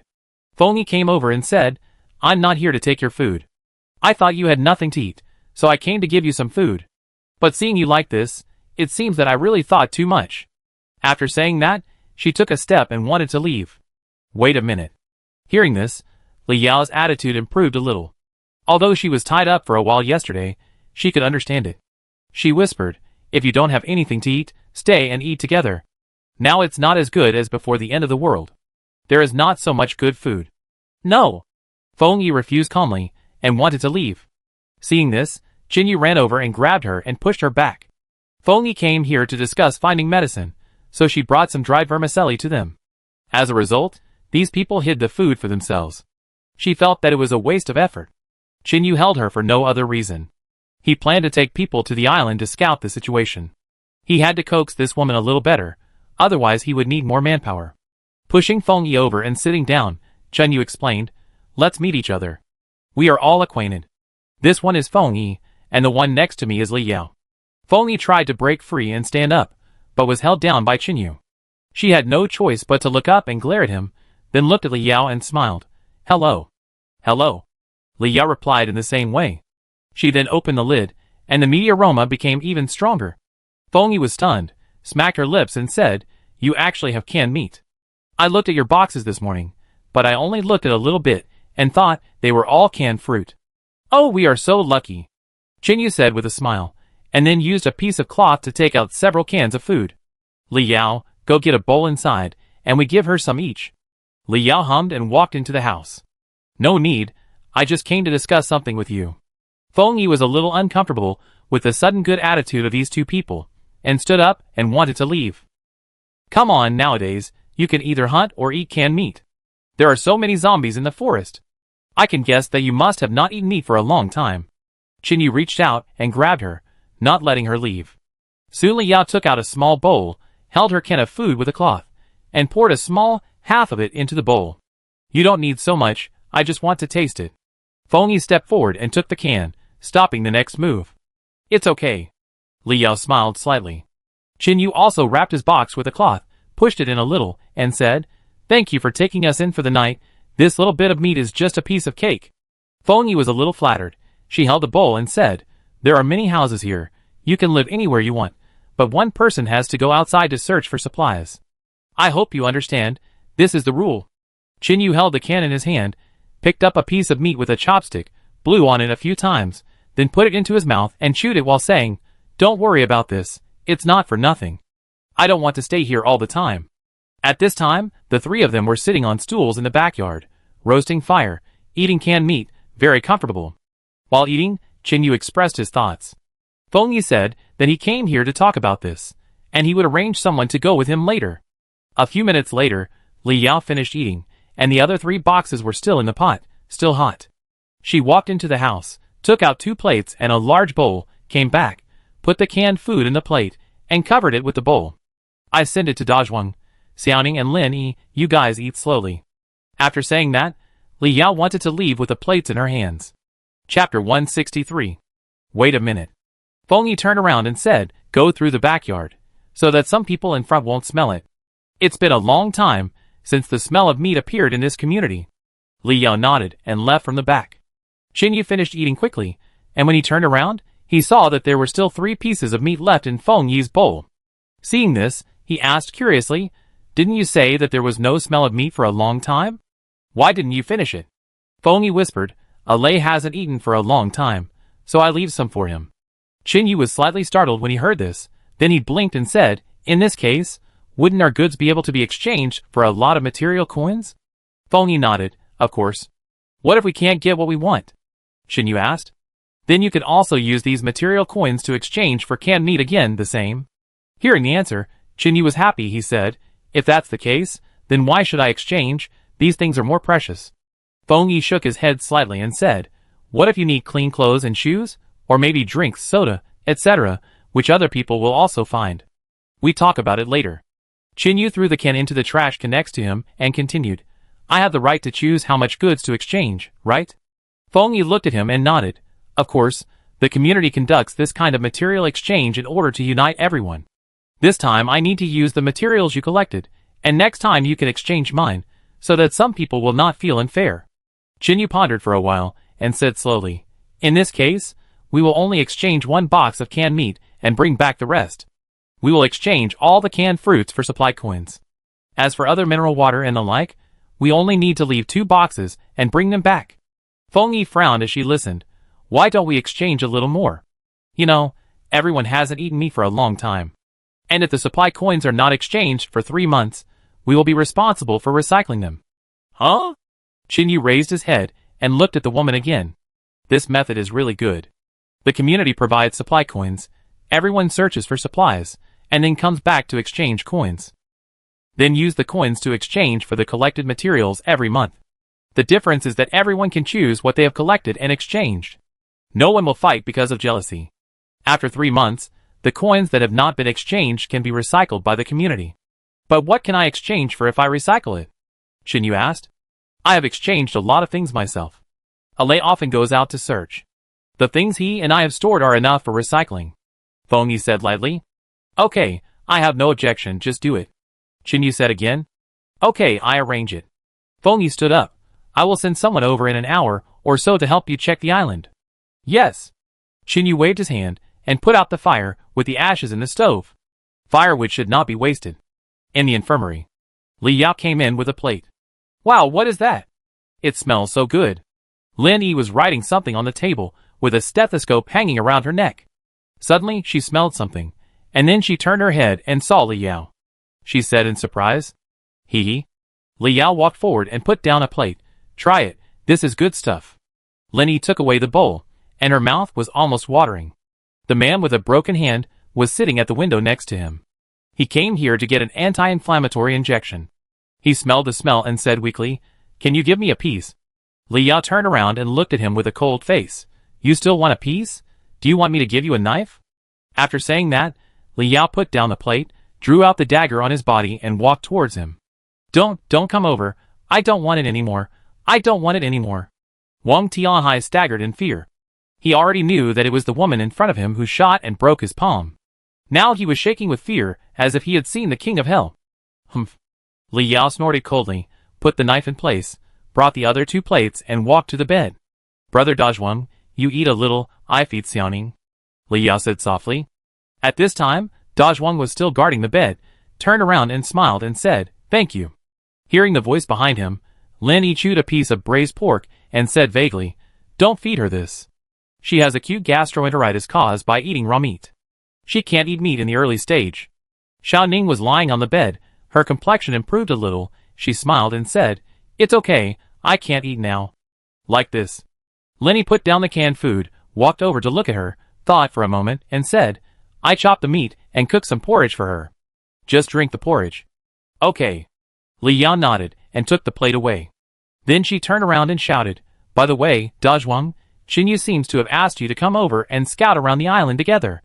After hearing this, Dazhuang quickly finished the canned food and drank up the broth, then wiped his mouth and replied, Okay, I go now. Wang Tianhai, who was standing by, swallowed his saliva involuntarily when he saw this scene. He even planned to secretly pick up the canned food box and add some water to make some soup. Look, the eyeballs have fallen in. Lenny came over and yelled a few words. I say, you have a brain. Why don't you live a good life but make trouble here? Are you banished to the cold palace? Lenny squatted down, untied the bandage, and prepared to change his dressing, while yelling at him. In the past, this repairman was barely taken seriously. When he first entered the community, he was also injured once. At that time, Feng Yi even arranged for someone to keep watch for him. Now, after being replaced, he can't even have a bowl of porridge to drink. Doctor, I feel a little pain. Can you give me an injection? Wang Tianhai lowered his head and said in a low voice. Lenny took a few simple glances, stood up and said, wait. Soon, Lenny walked out of the inner room with a syringe in his hand. Seeing this, Wang Tianhai loosened his belt with his other hand and wanted to take off his pants. Lenny shouted to the side, Brother Dazhuang, you come and give him the injection. This anti-inflammatory injection should be given on the buttocks. Although doctors should not despise patients, it is the end of the world now, and it is different from before. I am too lazy to see him. Dazhuang turned around and asked in confusion, me? I don't know how to do it.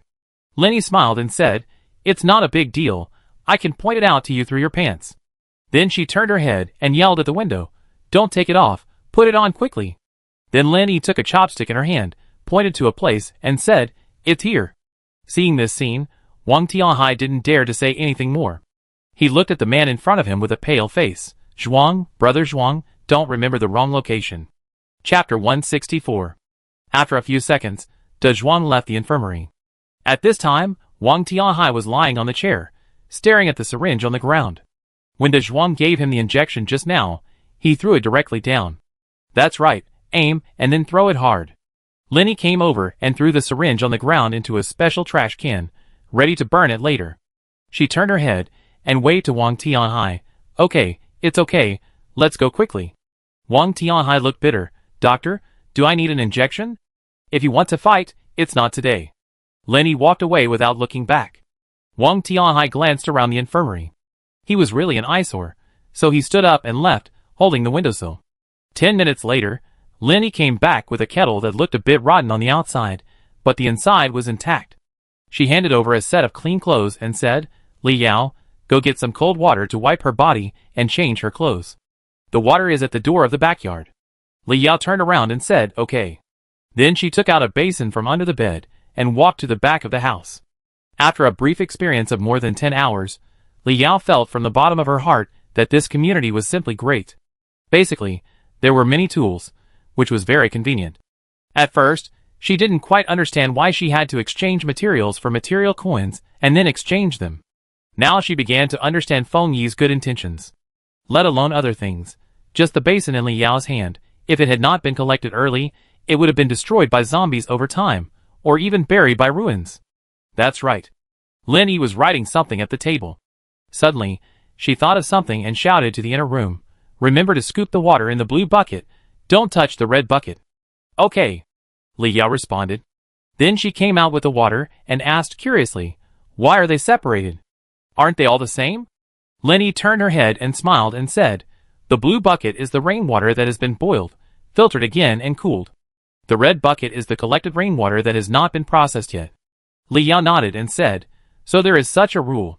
Hearing this, Lenny put down the pen and said, of course, rainwater is still quite dirty, but as long as it is boiled and filtered, it can be used. What are you writing? Li Yao stepped forward and asked, looking at the paper on the table. Lenny picked up the paper and said casually, aren't they going to the vicinity of that small island? Sister Feng asked me to write down the most needed medicines, and asked them to bring them back first. Li Yao took a look and saw that they were all unfamiliar medicine names. She said softly, then continue. Then she walked back to the bed, poured some hot water, and started to get busy. Beside the gate of the community. At this time, there were 5 men standing here, all standing straight, with sharp eyes, each with a machete on his waist, and each carrying an empty backpack. Qin Yu followed Feng Yi and walked forward to take a look, and nodded with satisfaction. Not bad, they are all tough guys, they shouldn't be a drag. Feng Yi next to him rolled his eyes when he heard this. Drag down. If these few go out separately, they are all people who can kill a dozen zombies with bare hands. Qin Yu turned around and whispered, send these people out. Nothing will happen in your community, right? I think that Wang Tianhai doesn't look like a good guy. Feng Yi pondered for a while, and said lightly, Lei will stay in the community, you don't have to worry about that, your 2 girls will be fine. Qin Yu glared at her.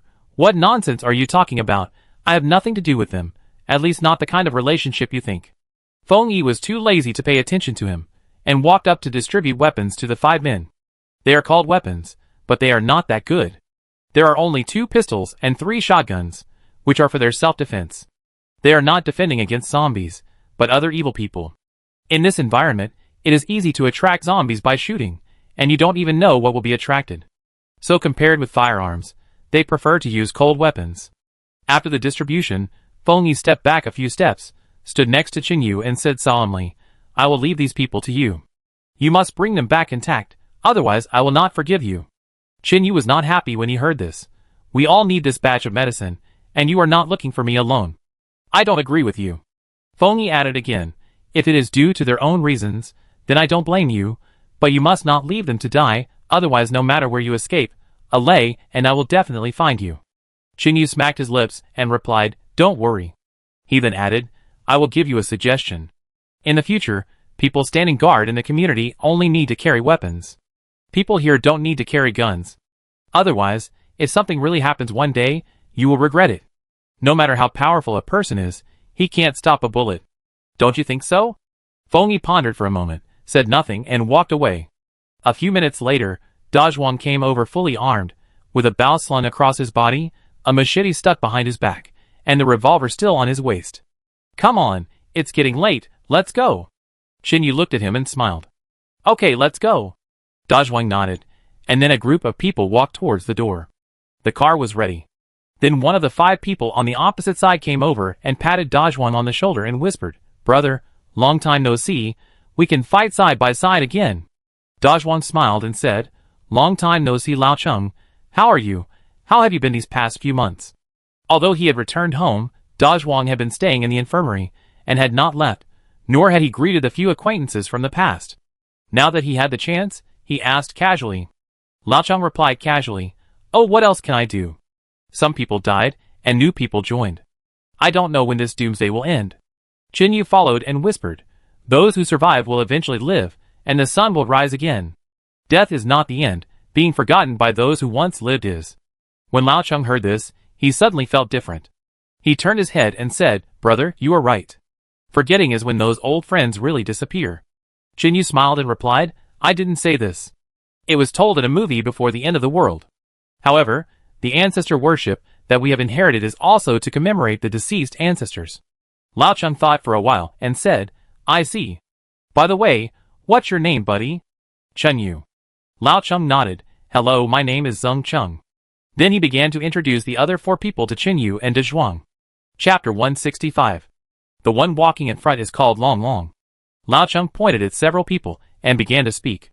The one with the blue bag is called Xiao Wan, and the other 2, the bald one on the left is called Hong Wu, and the one on the right is new, called Lu Qing, who is withdrawn and doesn't like to talk much.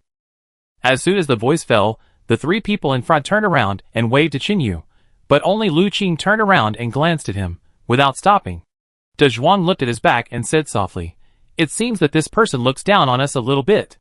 Lao Cheng explained, The last 2 shifts last night were for him and Wang Tianhai, 3 hours each. Then you had a conflict, Wang Tianhai's arm was broken, and he couldn't stand guard. The boss went to the warehouse to check the boxes in the early morning, so he forgot to assign someone else to take over. He stood guard for 6 hours alone, so he couldn't help but feel resentful. Lao Cheng said softly, But if you ask me, he is just petty. It was Wang Tianhai who caused the trouble, but he holds a grudge against you. Before they could speak, Lao Cheng spat on the ground and said in a sarcastic tone. Not long after the conversation, the few people walked outside the gate. There were 2 cars parked here. Unlike the ones Qin Yu had seen before, the cars in front were relatively broken and looked quite old. Lao Cheng looked at them and said, Xiao Wan, Lu Qing and I will take one, and Hong Wu and Long Long will follow you in another.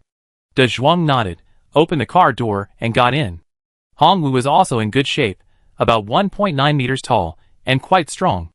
He always had a faint smile on his face, and looked harmless.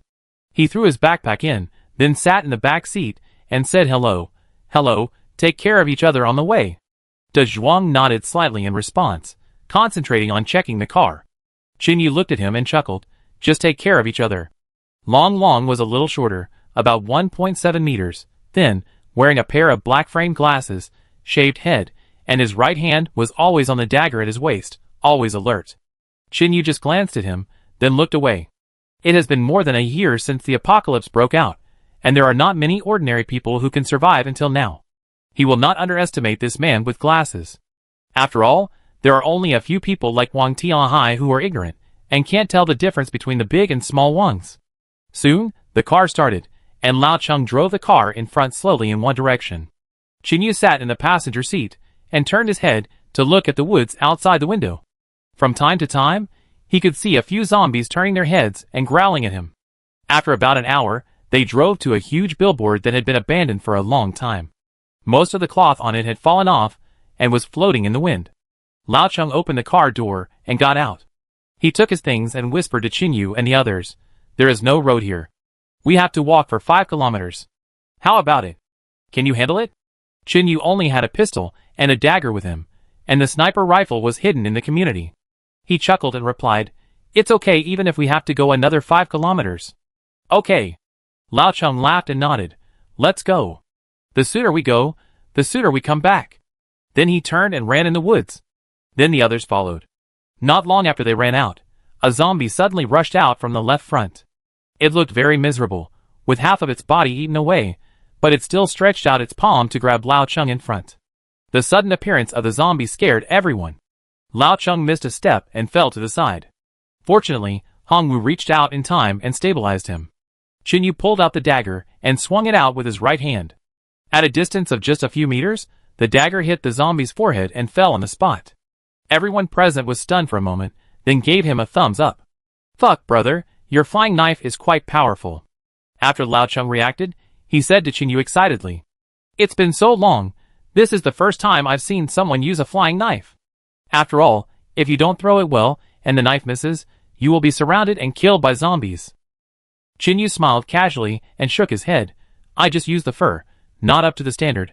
I rarely use this trick unless there is only one target." Then he walked forward, pulled out the dagger stuck in the zombie's forehead, wiped it on the corpse's clothes, and put it back into his waist. Da Zhuang, who was behind, was staring at Lu Qing at this time. His right hand was already on the revolver, and his eyes were fixed on the man in front. Just now, Da Zhuang saw that Lu Qing's eyes changed, and he even wanted to pull out the gun directly. Ever since he heard Lao Cheng say that the man in front of them hated them, Qin Yu and Da Zhuang had discussed the plan. Qin Yu ran in front of Lu Qing, and Da Zhuang deliberately slowed down. If he made a move, then he would find an opportunity to deal with him. Although according to their thinking, this matter is nothing more than standing guard for 3 more hours, how can it be a big deal? Before the end of the world, many people helped their colleagues to work overtime, which was not a big deal. But the environment is different now, and we can no longer look at things with the same attitude as before. If we are not careful, our lives will be lost. Some things that seem small to you, some people will go to extremes, without the constraints of the law, and will not consider the consequences. Fortunately, the man did not act rashly, and Da Zhuang still put down the gun. After all, he killed someone without reason, and it was difficult for him to explain to Feng Yi. Nothing happened next, and the 7 people came to the vicinity of the bridge. Qin Yu stood on the bridge pier and looked at it, smacked his lips, and said, "What a powerful force it must have, such a big bridge collapsed." In front of him was a ruin, the road surface was cracked a lot, the bridge was half hanging, and there was rust everywhere. Lao Cheng glanced at the zombies in the water and said solemnly, "There is no way to go by water, we can only go from above." Hearing this, Qin Yu looked up and saw that the bridges on both sides were not completely broken. Although the middle one disappeared, the iron frames at both ends were still intact. Then Lao Cheng took out a bundle of ropes, hung them on his body, and prepared to climb onto the bridge. Xiao Wan on the side also took out an inverted triangle iron hook from his backpack and handed it to Lao Cheng. Qin Yu hesitated and said, "It's almost 100 meters away. Will this method work?" Lao Cheng had already climbed up, crossed his legs to fix the bridge, and stood on it and answered, "This is almost the only way to enter from land, otherwise you have to build a boat and enter from the water."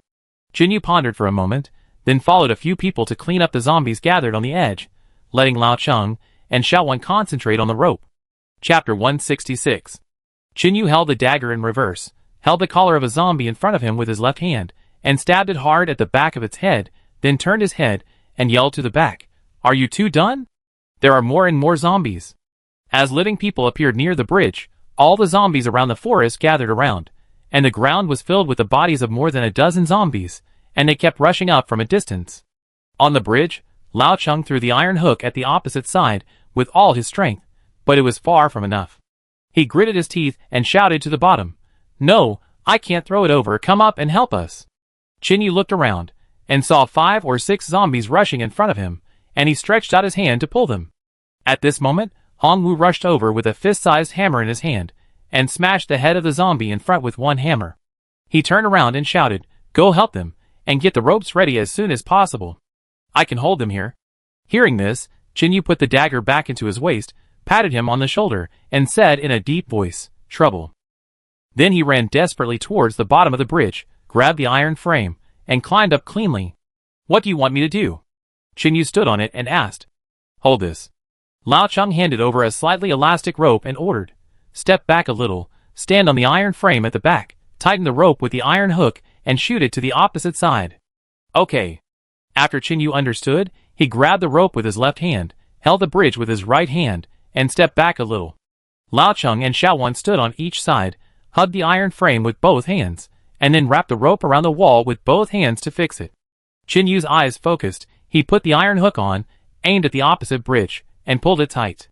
In order to achieve a greater degree of success, he leaned back a little. Then he let go, tied the iron hook to the rope, and flew over like an arrow.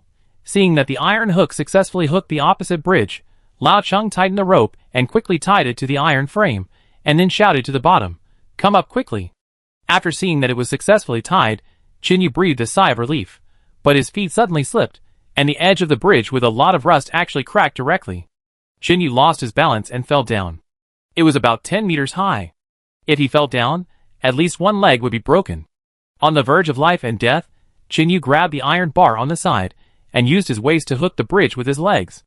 Lao Cheng saw that Chinyu almost fell down, so he jumped over and pulled him up. "Are you okay?" Lao Cheng asked seriously. "No problem." Chinyu smiled, brushed off the rust on his body, and moved forward. One by one, De Zhuang held a knife in one hand, and cut a zombie on the side into 2 with one knife. Then he stepped forward and crushed its head, and then shouted to the people next to him. But Lu Qing saw that there were more and more zombies, and he turned around and ran away without listening to the order. Long Long, who was about to retreat, was caught off guard and staggered by him, almost falling into the water. Fortunately, Hongwu was close and grabbed his leg with one hand, so he didn't fall. Hongwu raised his head and roared at Lu Qing, "Are you blind? You don't understand what I'm saying, right? Retreat one by one." Lu Qing just looked back coldly for a second, then grabbed the bridge and quickly climbed up. Due to the accident below, Long Long and Hongwu lost their fighting power, and the zombies surged up like a flood in an instant. De Zhuang's 2 fists could not defeat 10 zombies, so he changed to holding a knife in his left hand, took out a gun with his right hand, and started shooting. Bang bang. Quickly clearing the zombies behind him on the left, De Zhuang used a backhand knife to cut off the zombie next to him from the waist, and ran to the position below the bridge with Long Long. Seeing the zombies gradually catching up with De Zhuang, Chinyu pulled out his pistol and shot at them, not caring that the gunshot would attract other zombies.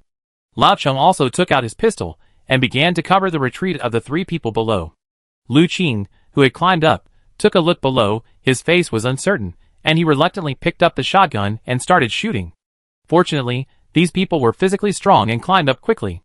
If it were an ordinary person, with dozens of zombies surrounding him from behind, he might have been so scared that his legs would have gone limp, and he would have fallen down if he wasn't careful. Long Long was sitting on the upper bridge. Although he was not injured, if Hongwu had not grabbed him, he would have fallen off the bridge and fallen into the mouth of the zombies. He adjusted his glasses with his left hand, and then a fierce look flashed across his eyes. 2 weeks ago, when Lu Qing and he went out to search for supplies, they found a cigarette. This supply was useless to some people, but for those who were addicted to smoking, it was worth sacrificing food. In the end times, this was considered a good thing. Some people were reluctant to smoke the last cigarette, and would only light it up before they died. As a result, Lu Qing did not hand it in, but hid it privately. This kind of thing was forbidden by Feng Yi. After all, if everyone hides things, what is the point of exchanging materials? After returning to the community, Lu Qing began to smoke in secret, but not long after, Feng Yi and Alei found him, forced him to exchange these cigarettes, and find him a small material coin, which is 1 cent. From then on, Lu Qing began to think that Long Long had reported it. After all, he was the only one who saw the cigarette incident at that time, and then he deliberately or unintentionally gave him a cold face. But this was really an injustice to Long Long. In fact, it was because of Lin Yi's professional sensitivity, and she hated the smell of cigarettes. She was very familiar with this smell, and smelled it when she passed by Lu Qing's house. But Lu Qing was taking advantage of the wind to open the window for ventilation, trying to dispel the smell of cigarettes. In the evening, Lin Yi casually asked Feng Yi, "Why are there still people exchanging cigarettes nowadays? They should give priority to exchanging weapons, food, etc." Feng Yi was stunned for a moment, and blurted out that she had not found any cigarettes in the past 6 months, and then Lin Yi told her what she encountered in the afternoon. On the bridge, the two had a small friction caused by misunderstanding, but now, it has escalated into real hatred. Lao Cheng grabbed the iron frame, and looked at the dozens or hundreds of zombies below. Since they could not climb, they all gathered below and waved their hands upwards. Then he swallowed his saliva, and said seriously, "Let's leave here quickly. As long as the zombies below lose their target, they will automatically disperse in a short time." How to get over? Qin Yu touched the rope. Although it was as thick as a thumb, there was only one rope, and it was very unstable to stand on it. Lao Cheng stuffed the gun and knife into the backpack, zipped it up, and then hung it on his chest. He walked over and said, "Let me show you." Then he grabbed it with both hands, moved his body forward a little, crossed his wrists to hang on the rope, and then put his 2 feet on it. The whole person hung on it, and slowly crawled to the opposite side. Chapter 167. Soon, Lao Cheng climbed over safely. He stood on the opposite side, took out a thin rope and tied the iron hook and the bridge tightly again, and shouted to the people on the opposite side, "You can come over, one by one." Xiao Wan heard this, and started the second climb. A few minutes later, Qin Yu was about to go up, and De Zhuang next to him pulled him, then turned his head, and shouted to Lu Qing, "You go first." When Lu Qing heard this, he looked at De Zhuang calmly, and without saying anything more, he walked forward, hung the rope and moved to the opposite side. After he moved a little further away, Qin Yu asked in a low voice, "Why let him go first?" Before De Zhuang answered, Hong Wu next to him took the lead in explaining, "You didn't notice just now that when he was downstairs, he was too late to join the queue and evacuate, but now, he has been waiting there without moving." Qin Yu pondered for a moment, then said, "Since this man is so greedy for life and afraid of death, why did your sister Feng send him out?" Hong Wu explained softly, "I don't know much about this person, but he seems a little unsociable. Although he doesn't have any major shortcomings, he is indeed quite neat in killing zombies. I'm worried that he will be the last one to leave. When all of us pass by, he will cut the rope and be trapped." De Zhuang stared at the opposite side, and said gloomily. Qin Yu pondered for a while, and said again, "In this case, we have to keep a close eye on this man." "Don't worry." Hong Wu put his things on and said, "I will keep an eye on him." "Okay, you go over." Qin Yu nodded and followed closely. About 10 minutes later, De Zhuang was at the bottom and finally climbed over. The people in front had already left the bridge, and slid down to clean up the zombies on the ground. "Be careful." Qin Yu quickly went up, stabbed a zombie's eyeball with a knife, and pushed Xiao Wan's body. Xiao Wan stabilized his body, and turned back to say thank you. "Pay attention, don't be distracted." Qin Yu walked over and said softly. Xiao Wan opened an empty medicine box in his hand, and saw the words antibiotics written on it. Although it was very dirty, it also proved in disguise that there were indeed medicines on the island. There were not many zombies outside, and the gunshots just now attracted more than a dozen zombies on the island to the edge, but this situation was not good news. Qin Yu would not think that Lin Yi was lying to him. If the gunshots did not draw out the zombies, then it means that the zombies inside must be trapped very firmly. And this is where they are going. No one has ever been to the island, and no one knows where the exact location is. After walking along the road for a distance, they found that the road was full of abandoned motorcycles and cars, blocking the road. Dazhuan looked up at the sky and said solemnly, "If we continue like this, we won't be able to find the warehouse when it gets dark. The road here is blocked, and we can only bypass it. The 7 of us will bypass it, and gather here in an hour." Everyone agreed. Dazhuang and Lao Cheng were in one group. Long Long led Xiao Wan, Han Wu and Lu Qing. Qin Yu said he would go alone. Soon, everyone started to choose a direction and search separately. Qin Yu held a dagger in his right hand, and a wooden stick in his left hand to beat the grass on the ground to prevent encountering dead snakes. Although snakes hibernate in winter, infected snakes may not. After walking for more than 10 minutes, Chinyu walked along the weeds for a distance, and then saw a large factory building in front of him. He took a quick look and found that it was about several hundred square meters in size, and the wall was very wide. As soon as he approached, Chinyu heard the roar of the zombies. Just hearing it made his scalp numb. After walking around the hillside for dozens of meters, Chinyu saw the other 4 people, but strangely, Hongwu and Lu Qing were gone. Chinyu walked over and squatted down and asked, "Where are the other 2? De Shuang had been waiting here for a long time." He whispered, "I didn't see them along the way. Maybe they have found the warehouse, and are waiting for us there." Long shook his head. "It doesn't seem like it. I have paid attention to the surroundings. There are no footprints, and there is no sign of the grass being trampled." Chinyu thought for a moment, stood up and looked around the warehouse, and whispered, "No need to wait, we have a lot of people here. Since we have gathered first, there is no point in going back. Let's climb in." "How to get in?" Lao Cheng listened to the zombies inside, and couldn't help asking. It is definitely impossible to open the door. If so many zombies rush out, the island will be full of them in less than 2 days. Chinyu looked around, pointed to the side and said, "Come on, throw these wood into the corner of the wall. The weather is dry now, and hay can be used to ignite it. Use fire to lure some of the zombies over." Several people nodded and started to move in an orderly manner. Just when they were about to light the fire, Hongwu and Lu Qing appeared. Chinyu looked back and saw that Lu Qing's wrist seemed to have been scratched and there was a trace of blood, but the people present had a bad relationship with him, so no one asked. Chinyu waited for Hongwu to come in and asked softly, "What happened?" Hongwu looked at him and smiled and replied, "Nothing. We just took the wrong road and almost fell." After saying that, he picked up a big piece of wood and threw it inside. Seeing this, Chinyu was too lazy to ask any more questions. He had just dealt with these people, so it was better to have less trouble than more. Then Chinyu grabbed a bunch of hay, lit it with a match, and threw it in from outside the wall. After a few seconds, smoke began to come out. After a while, the smoke became thicker and thicker, and the dry wood began to crackle when it met the flame. "Let's go!" Chinyu shouted in a low voice, and several people ran to the back of the warehouse. Lao Cheng and Da Zhuang knocked off the glass shards on the top of the wall with wooden sticks, and then patted a few stones to barely reach the wall. Lao Cheng grabbed it with both hands and climbed up quickly. As soon as he sat on it, he frowned and took a breath. "What's wrong?" Da Zhuang was about to climb up with him, but seeing his appearance, he stopped and asked, "Are you okay?"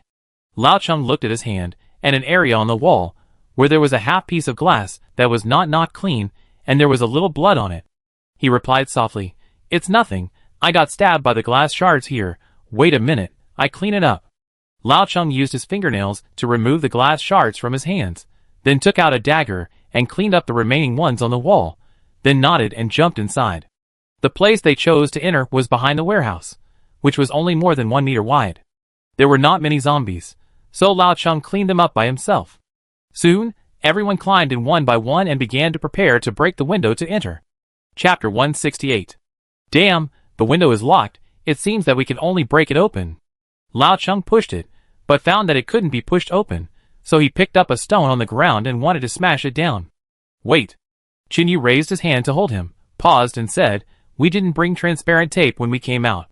If we break it open like this, the sound will be not much worse than the sound of fire, and the zombies will be attracted here." Lao Cheng heard it, and thought it was right.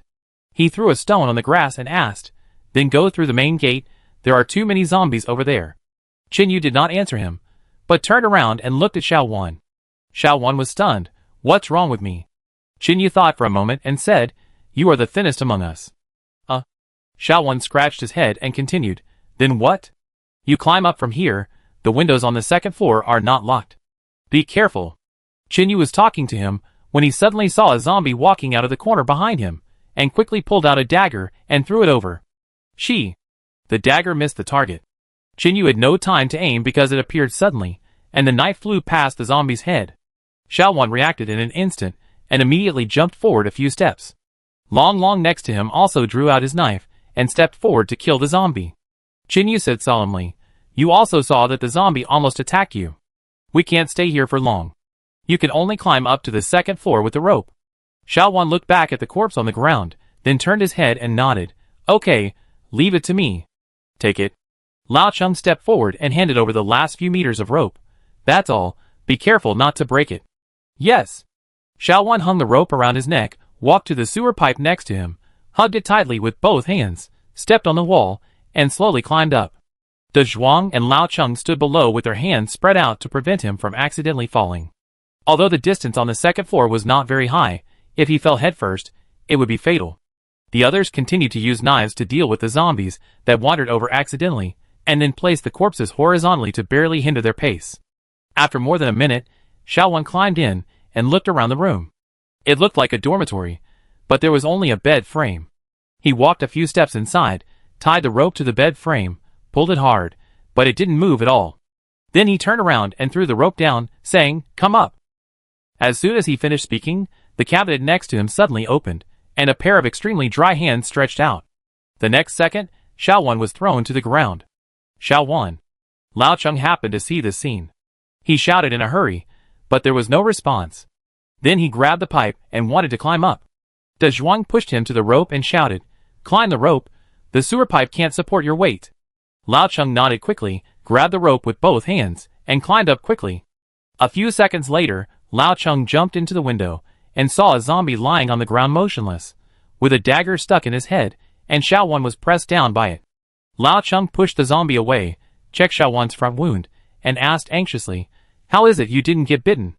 Xiaowan's face was pale. He raised his right hand and said, "It scratched my little finger, should it be okay?"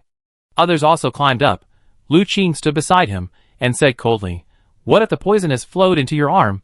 I think it's better to chop off your hand." Chop off your hand? Xiaowan smiled bitterly, pulled out another dagger from his body with his left hand, and handed it to Lao Cheng. "Use this knife. It's clean. I usually carry it with me to deal with special situations." Lao Cheng was hesitant and thinking carefully, while Lu Qing next to him started to make sarcastic remarks again. "Hurry up, or we have to dig a hole later." "Shut up." De Zhuang suddenly turned his head and yelled at Lu Qing, took a step forward, lifted him up with his right hand, and held him against the window. "Can't you shut your mouth?"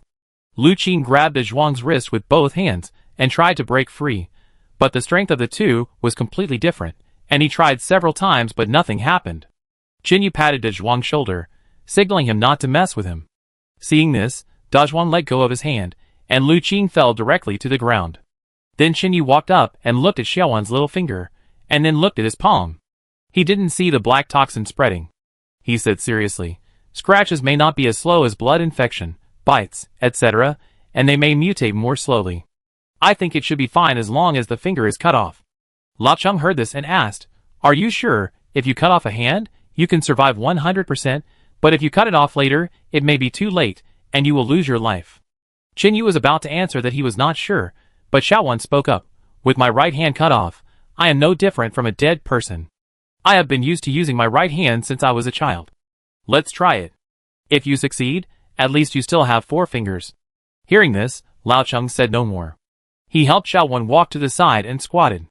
Then Jinyu came forward and swept the dust on the bed with his sleeve, and then put his right hand on the edge of the bed. Lao Cheng held a clean knife in his left hand, and prepared to chop off the little finger. "Wait a minute." Jinyu called him to stop. Lao Cheng turned his head, a little confused. "What?" Jinyu walked to the other side of the bed and stood on it, using both hands to remove the wood stuck on it. Then he handed it to Lao Cheng and said, "Use this to hit the back of the knife. The knife in your hand may not be able to cut it in one go, and it will hurt more if you cut it again." Lao Cheng took the wood in his hand, and then whispered to Xiaowan, "Hold it, I count to 3.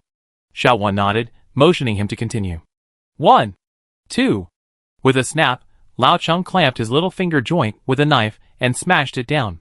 Instantly, the little finger fell directly to the ground. Xiaowan's face flushed, and his left hand clenched into a fist, and he didn't make a sound.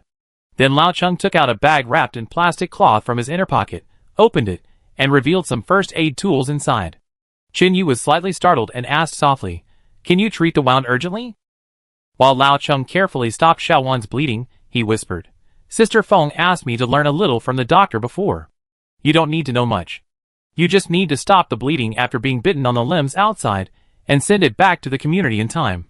Hongwu also explained beside him, "Being bitten on the face, chest, shoulder, etc. is equivalent to a death sentence. Sometimes, if the limbs are bitten, cutting them off in time can also save a life. Sister Feng often asks us to follow the doctors in the community to learn about this. Chapter 169. After saying that, Hongwu also took out a small plastic bag from his inner pocket and said again, there are some gauze and thread that have been scalded with boiling water. This stuff can't save lives, at most it can temporarily stop the bleeding. As their conversation ended, Lao Cheng had also finished the treatment. He used gauze to tightly stick to the wound, and the bleeding was considered to have stopped. How is it? Do you want me to send you back first? Qinyu stood by and asked softly. Xiaowan stood up and said, it's okay, I just treat it as a dog bite, don't delay the mission. Lao Cheng put the plastic sheet back into his pocket and said, you survived the zombie bite. If you were bitten by a dog, where would you find a rabies vaccine? Xiaowan wiped the knife clean and put it back in place, then smiled and said, I'm lucky. Now that we're done, let's go and try to get back before dark. Qinyu nodded and said. Just as they were about to leave, they found that the light in the house was not good. Then they came to the zombie, cut the clothes on his body into long strips, and then continued to take the wood and wrapped it around it to make 4 torches. Arriving at the door, Dazhuang turned around and made a look at the people behind him, then suddenly opened the door and stood on the other side. Lao Cheng and Hongwu rushed out with machetes in their hands and chopped off the 2 zombies who had just reacted outside, and their heads flew to the side on the spot. Then the others followed closely, each holding a knife to kill the zombies. A few minutes later, the corridor had become a sea of blood and corpses, and the snow-white walls were almost dyed black, all covered with the blood of zombies. Xiaowan was wearing a plastic bag on his right hand to prevent blood from spilling. He was not very skilled in holding the knife with his left hand, but fortunately Qinyu was beside him to cover him. There were clacking sounds coming from the stairs on both sides. Several people walked in one direction and found a large iron door that was tightly locked. A large number of zombies were banging on the door. Long pushed his glasses, looked at the 5 or 6 locks on the iron chain, smacked his lips and said, fortunately, I didn't enter from the first floor. The door was locked and I couldn't get up. Qinyu looked around, then pointed the torch at the waist of a zombie in front and said, it's not a big problem. It has a key on it. Dazhuang looked at it and asked, do you want to take the key over? It might be useful. Qinyu thought for a while and shook his head, saying, it's not easy to get it through the iron door. If you leave it here, you can't leave it. Come back and get it when you need it. Okay. Dazhuang nodded. Then Qinyu turned around and gave a simple instruction, let's do it the same as before. 2 people will check these rooms to see if there are any loose medicine stored. Give priority to finding gentamicin, bismuth carbonate capsules, berberine, antibiotics, etc. If not, write down the location of other medicines, and come back to take them when we leave. Qinyu read the words on the note, while reading them to everyone. Long asked in confusion, since we are looking for medicine anyway, why don't you take them all away? They will be useful sooner or later. Qinyu put away the note and explained softly, I have discussed with your boss. The medicine I just read can save lives. If you find it, let someone take it back first. The rest of you, take as much as you can while packing as much as possible. After saying that, several people began to disperse and walk towards other rooms. Dazhuang kicked the door open. He was so anxious that he wanted to find the medicine immediately. At the same time, he was still worried about his sister. He heard the boss say that they went to find clothes, so that meant going into the city. Since the doors were basically locked, there were almost no zombies inside. The one they encountered earlier might have been blocked and unable to leave. There were also zombies under the window, and it was starved to death in the cabinet. Dazhuang held a torch in one hand, and quickly turned over the things on the table with the other hand. Soon the room was in chaos. Suddenly, he picked up a plate of medicine, with only a few tablets left on it. He used the firelight to take a look, and then he began to read. It's called something like deoxypregnant. Estradiol tablets. I don't know the other words. Lao Cheng, come and take a look. Lao Cheng came over and picked it up, and took a look at it. He also shook his head and said, before the end of the world, my academic performance was not very good. I don't know it. I see there is a word yun. Maybe it is for pregnant women.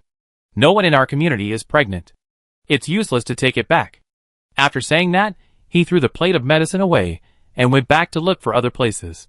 Dazhuang picked it up again, looked at it for a few seconds, and said to himself, why is it not clearly written inside what the effect is? Never mind. Xiaoyu said to bring as much as possible, so bring as much as possible, it doesn't take up space anyway. He put the pill in his pocket and continued searching. Little did he know that a few days later, when Yangzi was about to wash clothes, she found the pill and almost jumped up in shock. A few minutes later, Qinyu walked in with a torch. "Brother Dazhuang, how is your search here?" Dazhuang heard this and said in a frustrated tone, "I didn't find the medicines you mentioned. This seems to be an office or something. How about yours, Xiaoyu?" Qinyu also shook his head. "My room is where I keep my work clothes. After searching for a long time, I found 2 ibuprofen capsules. I guess someone has a fever. Let's go and change places." After saying that, he turned and walked out. The other people were empty-handed, but Hongwu was holding 2 bottles of iodine disinfectant. This should be where the people on duty are staying. If we really want to find medicine, we still have to go into that warehouse. Qinyu stood by the window at the end of the corridor, looking at the dense zombies below, and sighed. How about setting fire to those zombies? The Zhuang stood beside him, and suggested when he smelled the smoke. Look over there." Qinyu pointed to a direction nearby and said slowly. The direction Qinyu pointed to was the area where the fire had just been set. A zombie's legs were burned into charcoal, and it was walking very slowly. At this time, another zombie came over and happened to bump into it. Snap! The charred zombie's leg broke instantly, and the part below the knee was reduced to slag.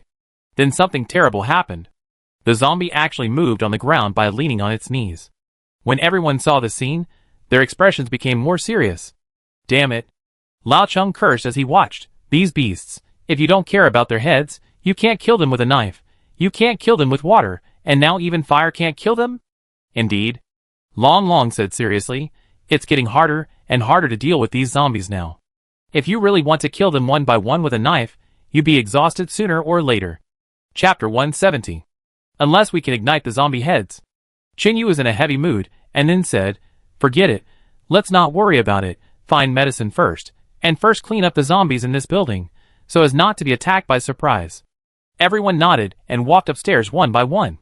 When passing the middle area of the stairs, Qinyu found a pile of thin wires, which were circled and quietly placed in the corner. He picked it up and took a look, lowered his head and pondered something, then picked it up and continued to walk to other floors. About an hour later, everyone returned to the second floor again. There were some tools, boxes, and the like placed on the open space in front of each person. "Do you have medicine?" Qinyu came over and asked. Lao Cheng spoke first. "No, but I found a dozen empty wine bottles that can be used to attract zombies." Then Xiaowan spoke. "I seem to have found a few capsules, but I can't tell what medicine they are. There is an empty medicine box next to it. Take a look." Then he came up and handed over the medicine in his hand. Qinyu spread it in his hand, walked to the window with better light, took a closer look, and then said, "I don't know what medicine this is. The words on the box are carbonic acid or something, but they are all stained and I can't see the rest of the words. But it is very likely that these are bismuth carbonate capsules. There are only a few pills." De Zhuang came over and said depressedly, "It's probably not enough for a day." Qinyu pondered for a while, turned around and asked others, "Are there any other medicines?" The rest of the people shook their heads and spoke one by one. "No, you just said that this is probably a staff dormitory building, not a place to store medicine. These medicines are probably taken when they are sick." After thinking quietly for a while, Qinyu looked at De Zhuang and ordered, "In this way, we have successfully entered the island. It is not so easy to enter the warehouse today. Instead of wasting time here, why don't you take these medicines back first and bring some gasoline?" Before he finished speaking, Long said, "The car is parked over there on the other side of the bridge. Just go there to get the oil." "I go with Dazhuang." Qinyu shook his head. "You can't get the gasoline without tools. We have collected gasoline, which is much more convenient." Dazhuang hesitated. "If I leave, can you handle it here by yourself?" He was worried that Lu Qing would suddenly do something bad. Qinyu said softly, "It's okay. He is not a threat to me." Then he patted Dazhuang on the shoulder, wrapped the capsules, and put them in his pocket. Seeing this, Dazhuang said nothing more, nodded to the others, returned to the dormitory, climbed down, and left the vicinity. Then Qinyu looked at everyone and said, "I will be in charge next. Is everyone okay?" Lao Cheng agreed first. "You come on. It's okay for me to go up and chop zombies, but I'm almost losing my hair thinking about these ideas." Xiaowan, Long, and Hongwu also had no objection. As for Lu Qing, although he snorted, he didn't object. After all, the minority obeys the majority, and at present, Qinyu is strong and calm, so he can't find any reason to find fault. "We will split into 3 groups. Dazhuang will leave, and Lao Cheng will be in the same group with me. Qin Yu squatted down, scratched the ground with the tip of his dagger a few times, and continued. One group, Xiaowan and Long Long, will go to the side area of the gate, throw empty bottles, and lead some zombies near the gate away. The second group, Lu Qing and Han Wu, will take off the clothes of these zombies in the corridor. Although they smell bad, they are also rare combustion materials. I have seen most of these houses. There are a lot of books and the like. Move them all to the rooftop, wrap the books with long strips of clothes, light them, and throw them into the group of corpses. Don't try to kill too many, just let them burn each other, Qin Yu said quickly. The four nodded, indicating that they understood.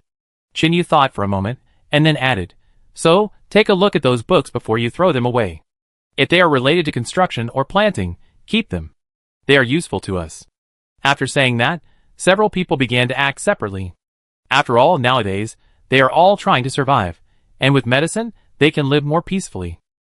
Lao Cheng came over and squatted down and asked, What are we going to do next? Qin Yu looked at the tools around him, and said casually, Don't worry, wait until they get busy before we act. Soon, there was a sound of wine bottles breaking around, and zombies that were visible to the naked eye approached. Qin Yu took Lao Cheng to the corridor below the top floor, stood at the window on the right, and said, This leads to the air conditioner, outside the 4th floor of the factory below. We just need to jump over it. Lao Cheng came over and looked, and said in surprise, You are right? That's the 4th floor. Qin Yu stood up and said, No, there are too many zombies on the ground, and we can't rush through. This is the only place we can enter. If we wait any longer, we really have to kill all these zombies. Then Qin Yu turned and looked at him, and said, The first element of survival in the wild is that the food you get must be higher than the physical strength you consume. This is a warehouse. Let alone food, I didn't even see a mosquito. Lao Cheng looked at the opposite side and said hesitantly, It's okay for you to let me do physical work, but for things like long jump, I might be a drag. Seeing this, Qin Yu looked at Lao Cheng's weight, and then looked at the bottom of the air conditioner on the 4th floor. There was a little rust there, and it was indeed easy to break it if you jumped over it. Then he nodded lightly and said, Then you go to other rooms to look for the sheets, and I will go over and tie them up first, and you can slide over. Lao Cheng immediately replied, Okay, I go right away. Then he turned around and left the room. Qin Yu stood at the window, facing outside, holding the windowsill and the wall with both hands, and took a few deep breaths. Because the floor was too high, the zombies below did not notice his figure, and continued to move slowly with their heads down. Qin Yu glanced down. Although the zombies were dense, he might not fall to death, but he would definitely fall into the zombie pile, and be bitten to death. After checking his belongings, Qin Yu took a deep breath, then leaned forward and jumped over with all his strength. With a clang, Qin Yu's legs hit the wall, and his hands tightly grasped the protruding screw holes on the wall. As soon as he landed, Qin Yu heard a creaking sound from the air conditioner outside his feet. Without hesitation, he immediately jumped towards the window 2 meters away. Fortunately, the air conditioner outside was not far from the window. Qin Yu held the edge of the window tightly with both hands, and hung on the 4th floor. The next second, the air conditioner outside was directly disconnected from the bottom, and he fell down. Chapter 171. Then, there was a loud rumble from below. A man appeared on the rooftop, and while the other man was not paying attention, he picked up a burning book and threw it towards Qin Yu, then immediately hid in another direction. But just as the book was about to hit him, Qin Yu had already grabbed it and crawled in. This was also thanks to his long training, and now his strength in his hands is no less than before. As soon as he entered, the flames scraped the end of Qin Yu's down jacket, but the fire was quickly extinguished by his hand as soon as it started. Then Qin Yu looked up at the rooftop opposite, and there was no one there. Heh. Qin Yu's mouth curled up, and he ignored her and continued to walk into the house. This was an office or something, with a large solid wood table and a dry teacup on it. Pushing the door open and walking out, Qin Yu stood at a railing, looking at the wooden boxes piled up like a small mountain below. If I remember correctly, many of the boxes outside were medicines used by specific patients, not the common ones. Antibiotics and anti-inflammatory drugs seemed to be kept in the safe. There were also some zombies in the area below, scattered on each side. Then Qin Yu returned to the window, took the bed sheet thrown by Lao Cheng, looked around, tied it to the legs of the solid wood table inside, and then walked to the window and asked Lao Cheng to call them in turn. After all this was done, the sky was completely dark. Although they entered the warehouse, they did not touch the medicine.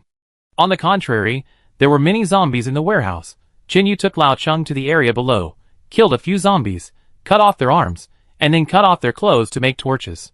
Back in the office, Yu handed one to Long Long and Hong Wu, and then said, "There are some boxes below that have not been opened, and there are zombies. Let's clean up the zombies here first, and then take action when De Zhuang comes back tomorrow morning." "Tomorrow morning? Won't he come tonight?" Xiao Wan sat on the chair behind the solid wood table and asked. "No, we need to turn on the lights when we are traveling at night." Yu shook his head and said, "It is very obvious to turn on the lights at night. Although the zombies can't understand what it is, they also know that it is a living person, and will be affected to a certain extent." Xiao Wan nodded. Okay. "Okay, everyone rest here and eat something. It's been a busy day, so you need to fill your stomach," Yu said to the few people again. Lao Cheng frowned at Yu, as if he wanted to say something. "What's wrong?" Yu walked over and asked in a low voice. Lao Cheng pointed to the inner room. There was a door that was not closed, and a small gap happened to appear. Yu took a closer look and found that it seemed to be a fish tank. Seeing this, Yu said casually, "A fish tank? Zombies have appeared for more than a year. Even if there were fish, they are all dead. There is no way there are fish. I know this, so this is what I find strange," Lao Cheng said a little nervously. "Just now, I seem to see the water move a little." Hearing this, Yu immediately became serious and asked quickly, "Did you see what it was?" Lao Cheng shook his head. "If I can see clearly, then what am I afraid of? Even if it's a zombie, it's okay." Then Yu turned his head and waved to the others, saying softly, "Don't eat yet, there's movement here." Long Long and Xiao Wan put away the biscuits, picked up their weapons, and walked over. "Fire." Yu stretched out his hand to them, took the torch, pushed open the door and walked in. Suddenly, an unidentified object jumped out from the shelf next to him, and Yu immediately picked up the torch and waved it. "Ah!" After being hit by Yu, it cried out and then jumped away. Yu used a torch to illuminate it, and after seeing clearly, he immediately shouted to the back in surprise, quickly closed the windows and doors. Although Lao Cheng and Long Long outside didn't understand much, they also heard the order and immediately closed the doors and windows. The next second, an animal ran out of the door. As the light got better, everyone could see clearly what it was. A yellow-haired big dog about the size of an adult was baring its teeth at several people, trying to attack. Yu held up a torch and said with a smile, "This thing is a good thing. The community just needs a gatekeeper. Come on, everyone, be careful not to get bitten, catch it." Yu saw the dog first, and he thought it could replace people to stand guard and guard the door, but it was different for others. For them, this was a rare meat. Lao Cheng, Xiao Wan and Long Long, although they all swallowed their saliva, they also listened to Yu's orders, put away their knives, and only attacked it with torches. Fortunately, the house was not big. After several rounds of chasing, the big dog and the others were exhausted. The dog was trapped in the corner and continued to bark.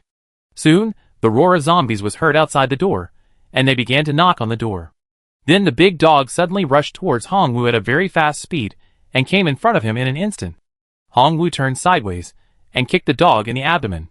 The next second, he kicked it directly in front of Lu Qing. Yu saw Lu Qing's fiery eyes, raised the dagger in his hand, and swung it towards the dog's neck. "Don't kill!" Yu shouted hurriedly, but it was too late. The white knife goes in, the red knife comes out. Then Lu Qing wiped the knife clean with a cold face, picked up one of the dog's legs, and threw it aside, and said coldly, "I haven't eaten dog meat for several years. It's just right to try meat. Don't worry, the knife I use is clean." The others watched this scene, and stood there in amazement. Although they also wanted to kill the dog, Yu had said that he would capture it alive, so they didn't think about it. Now, Lu Qing killed it with one knife. "What? Are you going to kill me for a dog?" Lu Qing looked at Yu's gradually clenched fist, sneered, and then threw the knife over. "Come, pick it up and kill me, because a beast killed his teammates. I don't know who will follow you." Yu was extremely angry, not because the dog lost its life, but because Lu Qing might have chosen to kill the dog deliberately to anger him, and then let these people follow him to rebel. Yu looked at him with a cold face, said nothing, stepped on the dagger, and continued to walk into the inner room. As Yu walked away, Lu Qing began to deal with the dog's body. Seeing this, others came forward to start a fire, and the stools were trampled to pieces. Feng Yi said earlier that people in this community had not eaten meat for a long time. Now a dead dog was placed in front of them, and few people could resist this temptation. Although Lao Cheng also disliked Lu Qing, He had to go over when the dog meat was roasted on the fire. 10 minutes later, the smell of meat wafted in the house, and everyone drooled and ate the meat with big mouthfuls, except Chinyu, who sat alone in the inner room chewing biscuits and drinking cold water without saying a word. Lao Cheng walked into the inner room with several pieces of barbecue skewered with thin wooden sticks, handed them to Chinyu and said, "Eat some, it will replenish your body." Chinyu looked up and said calmly, "I never eat dog meat. I don't object to others eating it, but I won't touch it myself. It was like this before, and it is still like this now. Maybe one day when I am almost starving to death, I will touch it, but not now. You can eat more." After saying that, Chinyu put the remaining biscuits in his pocket, and then began to pick up some cloth in the house, dusted it off, and spread it on the ground to prepare for rest. Chapter 172. Lao Cheng stood at the door holding a skewer of meat, watching his busy back, thinking for a moment, then took out a clean plastic bag of biscuits from his bag, put the meat in it, and prepared to leave it for Dezhuang. It's winter now, and the meat doesn't spoil so easily. Then he nodded lightly and said, "Okay, I come in later." Perhaps to prevent Chinyu from smelling these smells, Lao Cheng closed the door when he left. Back to the fire, Lu Qing supported himself on the ground with one hand, leaned back, and ate the roasted meat in his left hand. After a while, his hands and mouth were all covered with oil. When he saw Lao Cheng coming back, he immediately handed over the meat he had bitten several times. "Lao Cheng, help me sprinkle some salt." Lu Qing was in a good mood today, and he began to order others.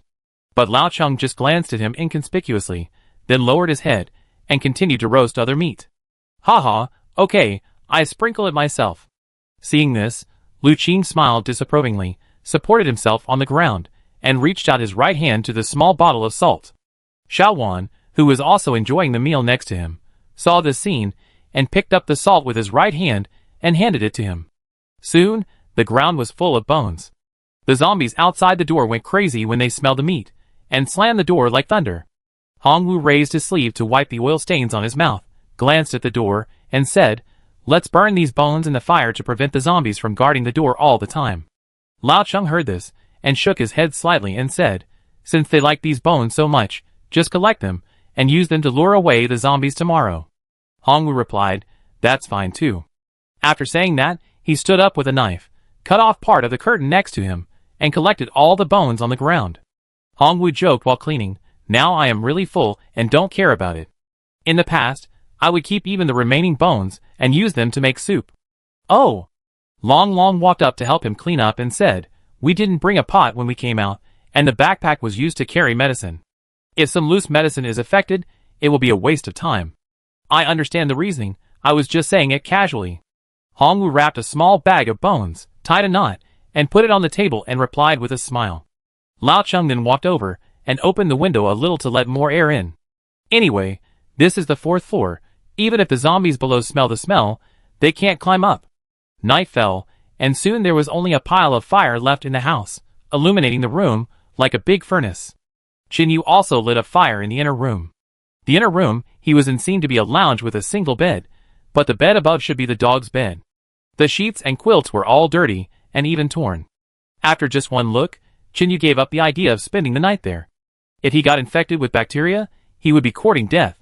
He simply threw a wooden chair into the fire, took a look, and then walked over to open the window for ventilation. After eating, the people outside fell into silence again. In addition to the bloodstains on the ground, even the dog's skin was thrown into the fire and burned, leaving no other traces at the scene. Lao Cheng pondered for a moment, then picked up his things and walked into the inner room. "Is there any place to stay here?" He walked in and asked with a smile. Chinyu warmed his hands by the fire, pointed his chin behind the door. "There is some cloth over there, and the back is relatively clean." "Okay." Lao Cheng responded, spread it on the wall, then returned to the fire and sat cross-legged. Not long after, Hongwu also walked in and asked Chinyu if he had any more cloth. Next, a strange scene appeared. 3 people in the inner room were warming one fire, and 3 people in the office outside were warming another fire. Chinyu was silent for a while, and said softly, "I didn't expect both of you to come in." Hongwu put his hands on the fire for a while, then rubbed them on his ankles for a few times, and said with a smile, "Haven't you heard the saying, whoever has milk is the mother? Besides, the meat is not his alone. After eating, we will go back to our own homes, and find our own mothers. We are not the same kind of people." Lao Cheng also echoed beside him. "That's right, living under the same roof with that kind of person, I am really worried that he will do something bad to me. Now no one cares about these things. At the end of the world, human life is worthless. Chunyu hummed casually, then reached for wood, but found nothing. Haha, no wood. Seeing this, Hongwu was about to stand up and walk out of the house. I go chop the table outside, I just happen to have a hammer. No need. Chinyu shook his head and looked at him, and said, it's late at night now, and we will be very sensitive to the slightest sound. We still have to wait for the zombies outside to leave. As soon as he finished speaking, a series of banging sounds came from the office outside the house. Chinyu turned his head, and saw that Long Long and Xiaowan were still warming themselves by the fire. Lu Qing was nowhere to be seen. He was probably smashing a chair nearby. Look, if we don't make any noise, others won't care. Hongwu spread his hands, and said helplessly, then walked out with a hammer in his hand. Lao Cheng also stood up. I go help him. Chinyu listened to the constant movement in the house, and his heart became more and more uneasy. Then he also came to the location of the outer door, and checked the door lock with a torch in his hand. Although there were many batteries and flashlights in the supplies, they were reserved for use when they couldn't make a fire. This time, he didn't plan to stay overnight, but he didn't expect that the zombies were so widespread, and there were so many of them, that he had to rest for a night. What's wrong? Long Long saw Chinyu staring at the door lock, so he followed him and asked. Chinyu moved to the side a little, pointed the torch to a place, and said, look here, the button for locking the door is broken, so it can only be closed like this. If the zombie outside accidentally presses the door handle, the door may be pushed open. Long Long heard it, and went forward to check carefully. His face changed immediately. He asked hurriedly, what should I do? If this goes on, I won't be able to sleep well. Chinyu thought for a moment, then looked at the three of them struggling to chop the table, walked over and whispered, don't move the table yet, we have to push it over to block the door. Hongwu and Lao Cheng jumped off the table and stopped. Only Lu Qing continued to hit the dagger with a chair leg. I said, don't move the table. Chinyu stood 2 meters away from Lu Qing, and said in a deep voice. When Lu Qing heard this, the chair leg stopped in midair and said coldly, I'm afraid of the cold, I can't do without wood. After saying that, he continued to hit it. Chapter 173. Bang! The crash sounded again, and the zombies outside the door continued to knock on the door. Long Long, who was guarding the door, took a closer look, turned his head and shouted, oh no, the door is about to be pushed open. Hongwu and Lao Cheng dropped their tools and ran over, holding the door tightly. Seeing this, Chinyu was too lazy to talk nonsense, and took a few steps forward to grab Lu Qing's right hand. Lu Qing's eyes condensed, noticing him coming forward, and when Chinyu approached, he slightly adjusted his arm and hit back with his elbow. Chinyu saw all this, his mouth slightly raised, and whispered, showing off your skills in front of an expert. Now he is no longer the same as when the apocalypse just broke out. He clenched his left fist and quickly swung it upwards, while his right hand formed a fist shape, quickly grabbed Lu Qing's arm, and then punched him in the armpit from below. Chinyu's face was grim, and with one blow, Lu Qing's arm was trembling and retreated to the side. He narrowed his eyes and said, I have tolerated you for a long time, and I have been giving you a cold shoulder since the beginning. Now the fucking apocalypse has come, who are you showing off to? Xiaowan, who was drowsy by the fire, suddenly woke up when he heard Chinyu shout. He was confused when he saw this scene, and then he looked at the 3 people blocking the door in the distance, and hurried to the right to lend a hand. Lu Qing was punched, and suddenly he was furious. He rubbed the part that was hit just now, grabbed the knife in his right hand, and immediately rushed towards Chinyu. Seeing his appearance, Chinyu was completely determined to kill him, and his hand reached for the dagger. Stop! What are you doing? Hongwu looked back and saw Lu Qing drawing his knife and preparing to fight, and quickly yelled at him. Hearing this shout, Lu Qing stopped only 1 meter away from Chinyu, and reluctantly put away the knife. There were many people here, and Lao Cheng and Hongwu might be more optimistic about Chinyu. If he went up and used the knife, the nature of the situation would change. No matter who was standing at the end, Lu Qing would not be able to walk out of the room alive. Then Lu Qing looked at Chinyu with a sinister look, picked up a few pieces of wood on the ground and walked towards the fire, intending to wait until no one was around before taking action. Hey, why are you calling him? Lao Cheng saw that the fight didn't start, and he complained to Hongwu in a low voice. What? Hongwu turned his head and continued to push the door, wondering, he has already drawn his sword. What if Chinyu gets hurt? How can we explain to Dazhuang? Lao Cheng turned around and continued to lean against the door frame with his back, saying in a low voice, "You haven't seen the strength of Chunyu and his group." Although there are not many people, the girl who followed him did not hesitate when she broke Wang Tianhai's palm. Even the people around him are so decisive. Do you think Chunyu is easy to mess with? Hongwu looked at Chunyu and nodded, not quite understanding.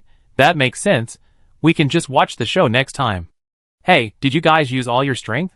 Why are the zombies behind this door getting more and more fierce? Hongwu looked at the others and yelled again in a low voice. Chunyu stood by the wooden table and asked coldly, "A few hours ago, were you the one throwing fire at me on the roof?" Lu Qing rubbed his arm and gritted his teeth and said, "What? Are you going to frame me again?" Seeing his reckless look, Chunyu continued with a cold face, "If you have the guts, just fight with real swords and guns. You should be glad that I didn't see your face. It would be difficult to explain to Feng Yi if I killed you." Lu Qing raised his head and looked at him with a sullen face. Who doesn't know how to brag? It's still uncertain who will win. Chunyu snorted coldly and ignored him.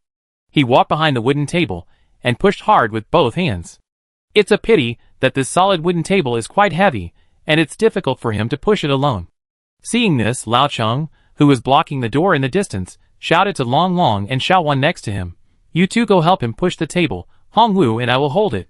Then the remaining two people used all their strength to push the door tightly.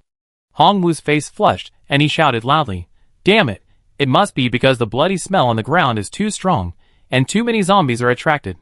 With the help of Long Long and Xiaowan, the three slowly pushed the wooden table over. Hongwu and Lao Cheng moved aside a little, and then Chunyu and the others quickly pushed over to block it. After Lao Cheng and the others moved away, they pushed the wooden table inward a little more, and firmly blocked the door. "Okay." Chunyu walked forward, took a few glances, and continued, "Unless there are more than 5 zombies hitting the door at the same time, it will not be pushed open." Long Long listened to him, thought about it, picked up some wood pieces on the ground, and knocked into the crack of the door with the handle of the dagger, and said, "It's better to add some wood blocks to block it, to be safer. I die in my sleep at night, and it would be too unfair if I was bitten to death." Hearing this, Chunyu asked curiously, "In this environment, can you still sleep soundly?" "I haven't been in the wild for too long." Long Long answered directly, "Zombies basically don't appear suddenly, but you are not wrong. I guess it won't be long before I have to change this habit." After finishing the work, it was almost 12 o'clock in the evening. Although there was no electricity in the doomsday, there were still many watches. If you look carefully, you will find them. It is not safe to rest in the office. Several people put out the fire and kicked the remaining unburned wood into the inner room, planning to spend the night there. Lu Qing was reluctant but thick-skinned, so he went in first while Chunyu was putting out the fire. But he also knew that the atmosphere was low, so he didn't choose a good position, but threw the bedding on the bed aside and lay down on it. Then everyone went back to the inner room and closed the door. The lock here was good and could be locked from behind. A small room of more than 10 square meters was enough for 6 people. As there were more people, Chunyu and Hongwu Laocheng also distributed some of the cloth, so they could sleep against the wall. Late at night, the fire in the hut burned alone, converting the wood into heat. On the dog bed, Lu Qing opened his eyes, stared at Chunyu for a long time, and then put the gun back. He had been thinking that while the others were asleep, he could directly use the gun, then run out of this door in an instant, and then jump onto other air conditioner outdoor units downstairs, with a certain chance of escaping. After all, Chunyu didn't have a good relationship with the people opposite, and it was unlikely that he would jump downstairs to chase him for him. Chunyu opened his narrowed eyes, and stared at Lu Qing opposite him without saying a word. Then he laid his legs flat, moved his right hand slightly in his clothes, unnoticeably turned off the safety of the pistol, and continued to rest. Just now, if Lu Qing opposite him took out a gun, Chunyu would not hesitate for a second and send him on his way. This back and forth really annoyed him a little, mainly because he had just finished the community thing last time, and he killed another person not long after, so it was a bit uncomfortable to stay any longer. Chapter 174. Nothing happened in the second half of the night. Not long after dawn, the zombies stopped banging on the door frame. After all, these low-level monsters do not have the ability to think about problems. It was just a little light in the sky, and everyone in the house had dressed and prepared to leave. After last night, Lu Qing calmed down and realized that Chunyu must not be an ordinary person. He had conflicts with others before, and getting injured was commonplace. But it was never like the punch last night, and it didn't get better all night. The later it got, the more unbearable the pain Lu Qing felt. He massaged himself for a long time before falling asleep. At dawn, he stood by the window, opened his clothes and looked inside, and found that it had turned blue and bloody. This was a punch through a down jacket. If he was wearing short sleeves in summer, or even Qinyu's right hand, he would have broken a bone directly. So in the following time, Lu Qing no longer dared to show his face to Qinyu. Although he didn't try to please him, at least he didn't act as if he had a grudge against him. He even helped others pack their luggage, put out the fire, etc. Everyone felt puzzled when they saw this scene, and thought that he suddenly had a change of heart. Qinyu did not ask much about this. After all, he was not a murderous person, and would not kill people for something without evidence, although he really wanted to do so last night. If Qinyu could understand Lu Qing's thoughts at this moment, he would probably laugh secretly. He threw that punch at that time, but he just changed the method temporarily. Different from the usual fist, he chose to clamp his thumb under the middle finger to make a fist, and hit it with his knuckles, which would hurt more in an instant, and all the attack points were concentrated in one place. Arriving at the door, Qinyu walked forward and knocked on the door gently a few times. Bang, bang. Then he put his ear to the door and listened carefully. It was very quiet. There was no sound from the other side of the door. Then he turned his head to look at the others and nodded slightly. Then the 6 people stood on both sides, exerted their strength at the same time, lifted the solid wood table, and moved to the side. Long Long and Qinyu stood very close to the door with machetes in their hands, and then Lao Cheng stood on the side of the door, whispered a few counts to the few people, then suddenly opened the door and quickly hid behind it. There were 2 zombies standing outside the door, shaking their heads with their heads down. Suddenly, light shone over them, and they reacted quickly, turning their heads and screaming. The zombies' completely rotten faces were extremely disgusting. A maggot even crawled out of the eyeball of the zombie on the left, bringing with it a stream of mucus. Go! Qinyu shouted coldly, holding the dagger in reverse and rushing forward first. The others followed closely, rushing to the other zombies, and stabbing them with their knives. Qinyu killed the zombie with maggots with a knife, pushed its chin with his left hand, and took a few steps back, then used both hands to push it down. With a snap, the corpse hit the heads of several zombies below, crushing their heads into pieces on the spot. Qinyu shook off the remaining maggots on his hands, then rushed to the entrance of the stairs on the left, and followed a few people to kick the zombie down. This won't work. Hongwu shouted at Qinyu hurriedly, as if he was possessed by the god of war. Then he held a big hammer in his right hand, and called out the heads of the zombies that rushed up one by one. He was able to kill one each time, but there were too many of them, and Hongwu began to feel overwhelmed. He kicked the zombie in front of him away, and quickly climbed over the railing next to him, and stood on the other side. Qinyu quickly glanced at the zombies in the warehouse below. Most of them were wearing helmets, so it was difficult to kill them. He pointed to the side and shouted, "Climb to the railing on the other side, quickly."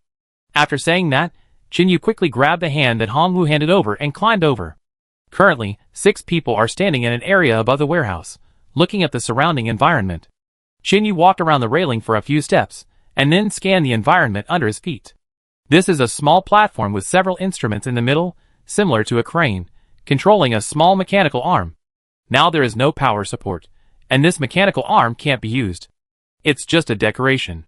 This should have been used to lift those wooden boxes in the past. Qinyu touched the dust on it, and then said, "Who cares about it?" Hongwu looked at the zombies wearing helmets, and felt powerless. He said depressedly, "I almost broke the hammer when I hit it. It's too outrageous." Lao Cheng also said with a bad face, "I thought the helmets they wore were those on the construction site, single-layer ones, not like this, which is specially for motorcycles." Qinyu looked at the few people and said, "Now is not the time to talk about this. No matter how difficult it is, at least we still have knives and guns. If they are really angry, we can pull out our guns and shoot them. Now I have a way that I should try." Lao Cheng turned around and asked, "What method? Will it be set on fire? There are medicines all over here, and the wooden box will catch fire if it touches the fire." Qinyu walked a few steps to the side, ignoring the roars of the zombies, and said, "You still have 3 machetes. So 3 people rush forward. Don't aim at the head, just focus on the zombies' necks and upper bodies, and try to chop off their heads." Then Qinyu added again, "Although some zombies are wearing helmets and are difficult to kill, the good thing is that they are just wearing normal clothes, and after so long, most of the zombies' bones have rotted and are easy to split."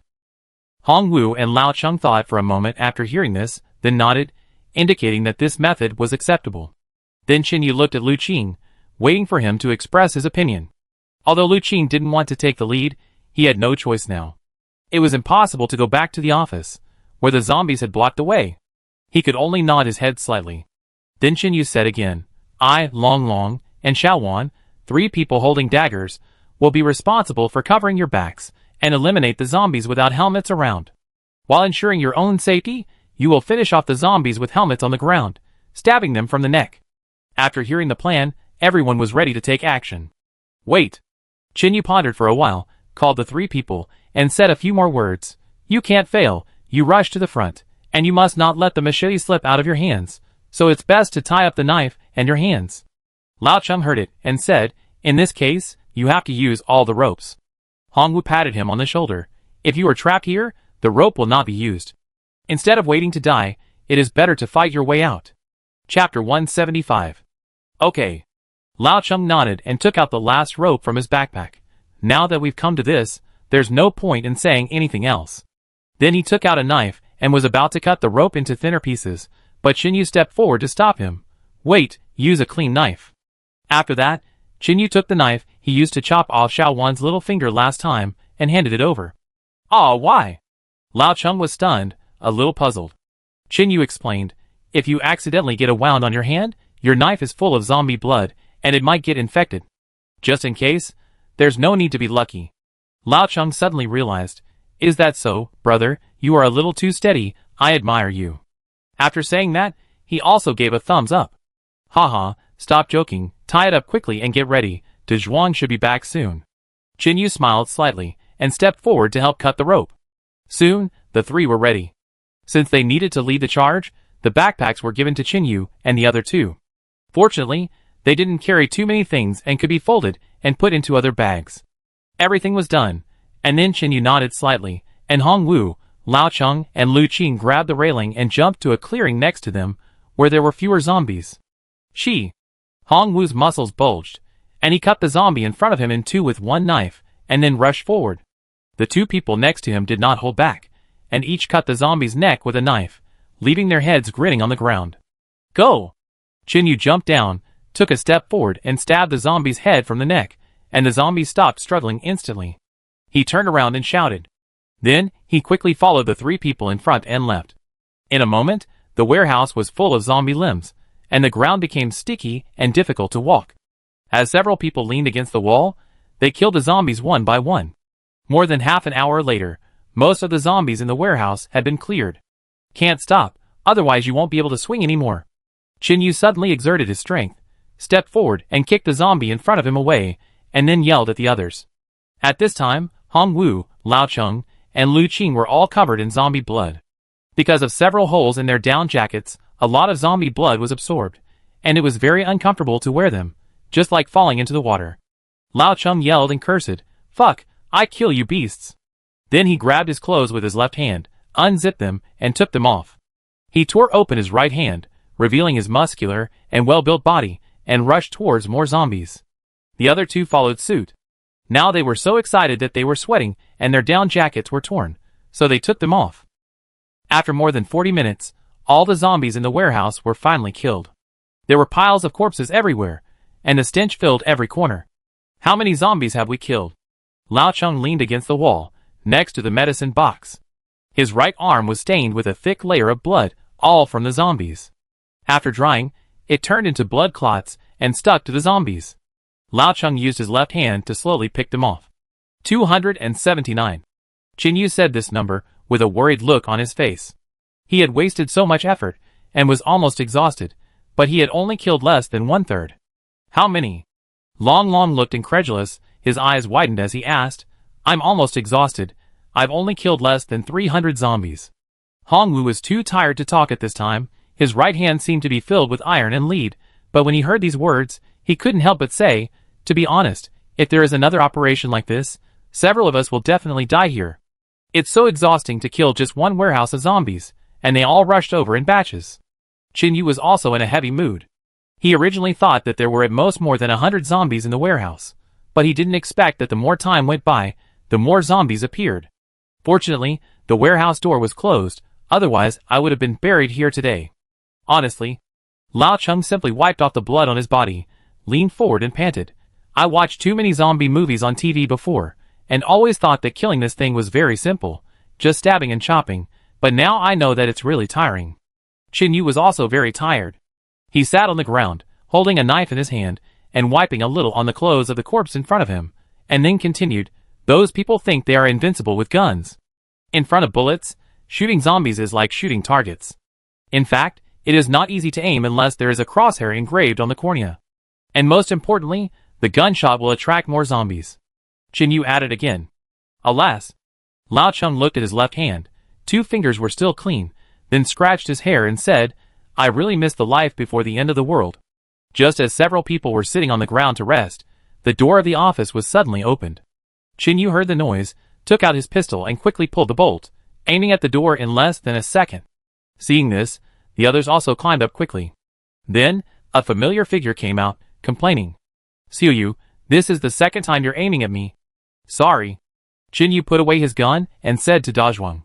Dazhuang curled his lips, then looked at the scene in the warehouse, smacked his lips and said, "TSK, you guys really had a tough battle. It's a pity that I didn't participate." Lao Cheng continued to sit down, glared at him and shouted, "This is not cutting vegetables, damn, my hand is almost cut off. I don't want to chop zombies like this in my life." Hee. Dazhuang carried 2 backpacks, one big and one small, and walked down with a small bucket of gasoline in his hand. He threw the small bag to Chinyu and said, "Eat something. Sister Feng said you didn't come back all night, so I brought you some canned food." Hearing the word canned food, Chinyu looked up at Dazhuang with a puzzled look. Did she move the goods privately? Dazhuang understood his thoughts, and walked forward and whispered, "It's not our supplies. After I brought back the medicine, I also said that I successfully landed on the island and found the warehouse." After she heard me talk about the number of zombies, she asked Lei to take some out of the community's emergency supplies. They have been stored for a long time. After that, Chinyu took out a can of yellow peaches and a glass bottle from his bag. The outside was very dirty, but the bottle cap was intact. It looked like it was indeed not their batch of goods. Then Chinyu handed the bag to others, and began to replenish his energy. Chapter 176. "Give me a clean knife," Chinyu said to Xiaowan. "Here you go." Xiaowan clamped the can with his legs and pried the cap with the tip of the knife, but there was no response. He then handed it to Chinyu. "Please help me open it. My left hand can't use much strength." Chinyu nodded, took the dagger and inserted it into the bottle cap, pressed it with his thumb, and then exerted force. He immediately heard the sound of air entering, then twisted it with his right hand and handed it back. Everyone sat on the ground, quietly eating canned food. There were no bowls or spoons, so they just ate with the lids. A few minutes later, everyone finished eating, and then Chinyu collected the glass bottles and told everyone, "Let's open these wooden boxes temporarily to find the target drugs, and then transport them back. In the future, send someone to bring these drugs back every day. Move a little bit every day, and sooner or later it will be empty." "Okay, I have no objection." Lao Cheng stood up and nodded. Then he walked towards Dazhuang and whispered in his ear, "Would you like some fragrant meat?"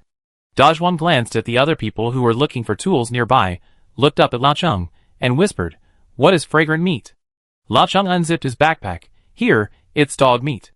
Although the meat had turned cold, there was still a little meaty aroma. Dazhuang's eyes lit up. Where did this stuff come from? Could it be from a zombie dog? How is that possible? Lao Cheng glared, then continued to close the zipper. "I make it for you when I get home. As a reward, you have to give me another piece, hee. As soon as he finished speaking, Chinyu came over with 2 crowbars in his hands. "Use this to open it. You can find it around here, and use it for self-defense after you are done." Dazhuang and Lao Cheng took it, and then walked towards the wooden boxes. Chinyu picked up the gasoline barrel and walked towards the office. Then Chinyu took out the roll of wire from his bag and put it on the table, then picked up the knife and walked towards the curtain. After a few dozen seconds, the curtain was basically removed by him and cut into thin strips with a knife. Looking around, there was no tool to use. Then he took out a can bottle, picked up the small gasoline barrel, and poured it in. This barrel is not big, only about 2.5 L in size, and contains half a barrel of gasoline. Nowadays, this thing is an important material, and Chinyu is reluctant to waste it easily. After pouring half a can of gasoline, Chinyu wrapped his hands with a plastic bag, picked up the cloth strips, and began to soak them. After a few seconds, he squeezed it with his hands to drain the excess oil, and then took other cloth strips. Soon, more than a dozen oilcloth balls of the same size were made, and then he wrapped them with the bag in his hand and put them in his backpack, and walked towards the warehouse. "How is it? Are there many kinds of medicine?" Chen Yu walked over and asked. There were many wooden strips on the ground, and most of the boxes were opened, revealing a large number of medicine boxes inside. "I don't know many of the medicines. I suggest that you let the doctor identify them." De Zhuang casually tore open the outer packaging bag, took a box and looked at it. Of course, professional matters should be left to professionals. Chen Yu nodded, looked at the others and continued to ask, "Are there drugs such as berberine and bismuth carbonate capsules?" Lao Cheng stood in the corner and answered, "Here is the berberine. The upper part of the medicine should still be usable, but the lower part seems to be contaminated." Hearing this, Chen Yu ran over and checked carefully. There have been zombies surrounding this place for a long time, and the gas they exhale may also be problematic. In addition, the environment is very bad. There were many corpses here at the beginning, too much blood, and occasionally rain came in, which caused some medicine boxes to start to mold. Chen Yu frowned slightly and said softly, "Then there won't be any problem with this medicine, right? If you take it and turn into a zombie, that would be a disaster." Hong Wu stood aside and checked, and then added, "So, when you pack the medicine, take it and check it, put the wet part of the medicine box aside, and then carefully check whether it is contaminated." Chen Yu clapped his hands and shouted to several people. After the voice fell, everyone continued to be busy. It was already the second day out, and Chen Yu didn't plan to waste any more time. As for those other zombies, he was not interested. He would set a few fires later and burn as many as he could. I put some small bottles of berberine in my backpack, and a dozen boxes of anti-inflammatory tablets. The rest had gone bad. The bad environment made it more susceptible to moisture. After about half an hour, everyone's backpack was almost full. Some of it was contaminated, and the rest couldn't be taken away. After all, it was carried by manpower, and had to prevent zombie attacks. "What time is it?" Chen Yu asked. "It's past 11 o'clock in the afternoon." "Okay, let's go. Let's go back the same way." Chen Yu carried his backpack and held a dozen wooden strips on the ground and walked towards the office. Several people stood by the window. When Lao Cheng was about to climb up the bed sheet rope, there was a sudden click, and the edge of the solid wood table broke directly.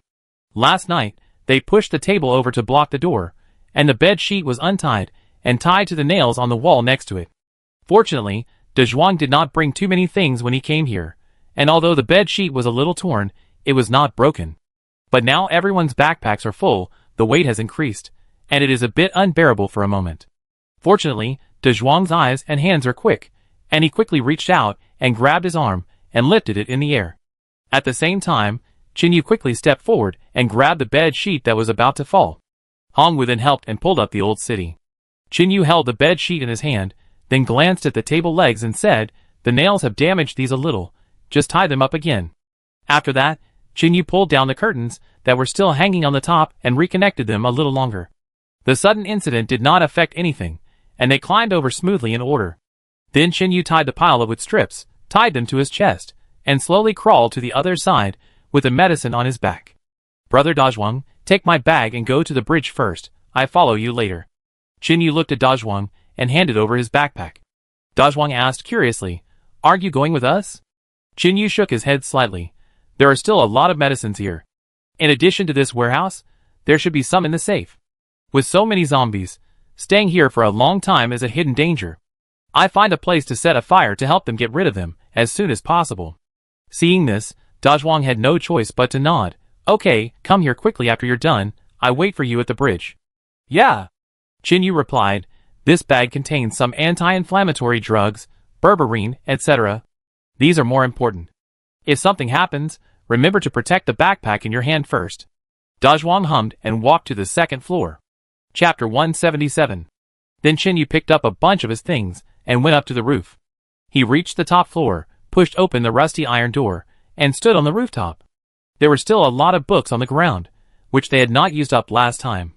However, these books were not very useful. There was a lot of snow outside, and they were easily drowned when they fell into the snow. So Chen Yu asked Da Zhuang to get some gasoline. It was noon at this time, and the sun was hanging in the sky like a decoration. Chen Yu could not feel the slightest warmth. He blew a few breaths into his palms, rubbed them quickly, and then started to get busy. Wrap the oilcloths around the wooden strips, and put them aside for later use. Most of the zombies on the ground moved slowly, but they were always moving. Except for those areas where they often moved, Other places were covered with a lot of snow. If the zombies on this island can be cleared, it would be worth living in for a long time. Chinyu did think so at first, but as he got to know more, he gradually denied his idea.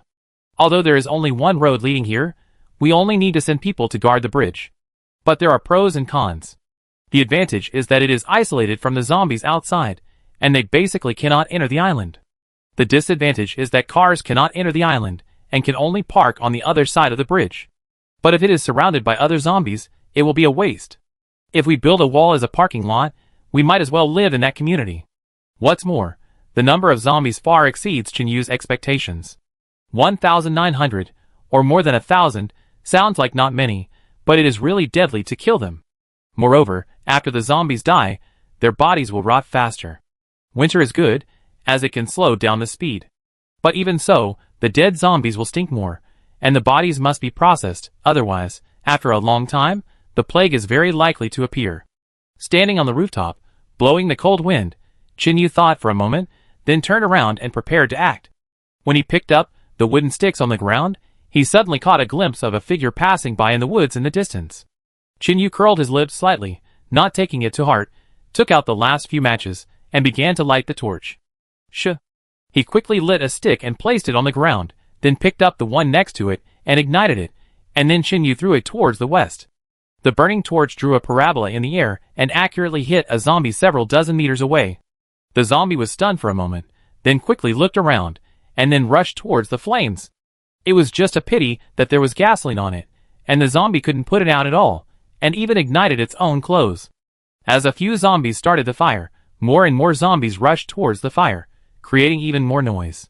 Without waiting any longer, Chinyu quickly picked up other wooden sticks, lit them, and threw them in more directions. Wherever there were more zombies, he threw them there.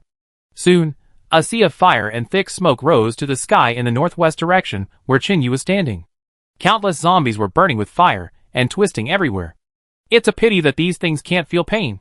Chinyu looked at a zombie in the distance that was about to be burned to slag and said softly. After seeing the fire they set yesterday, which scorched the zombie's legs, Chinyu thought of a more drastic method.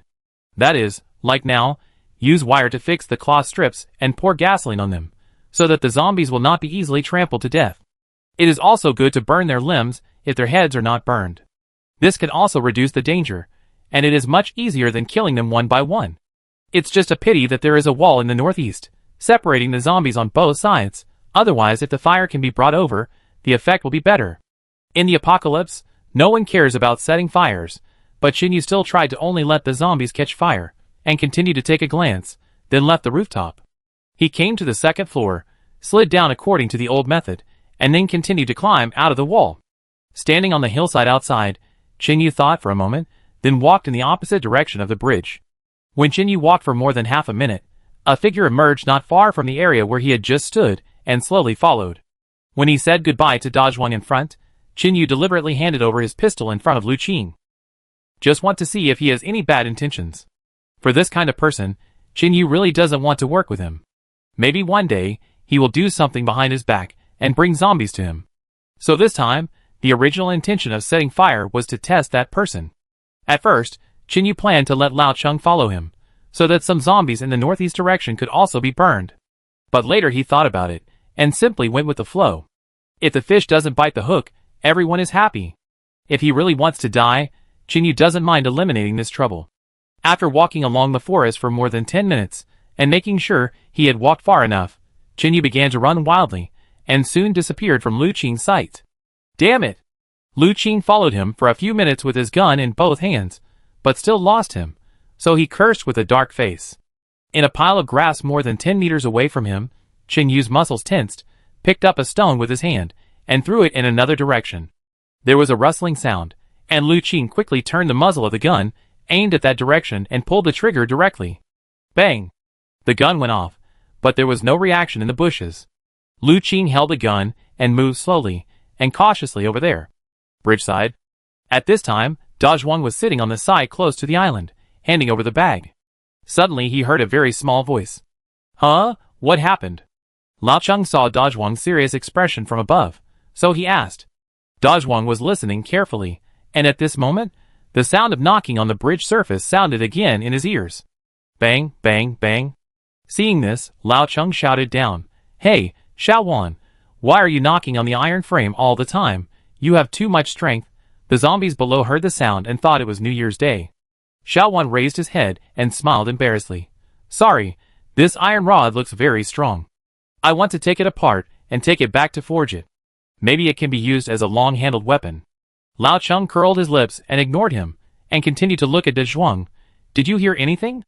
"It's okay, I must have heard it wrong." De Zhuang replied softly, then turned his head to look at Xiaowan.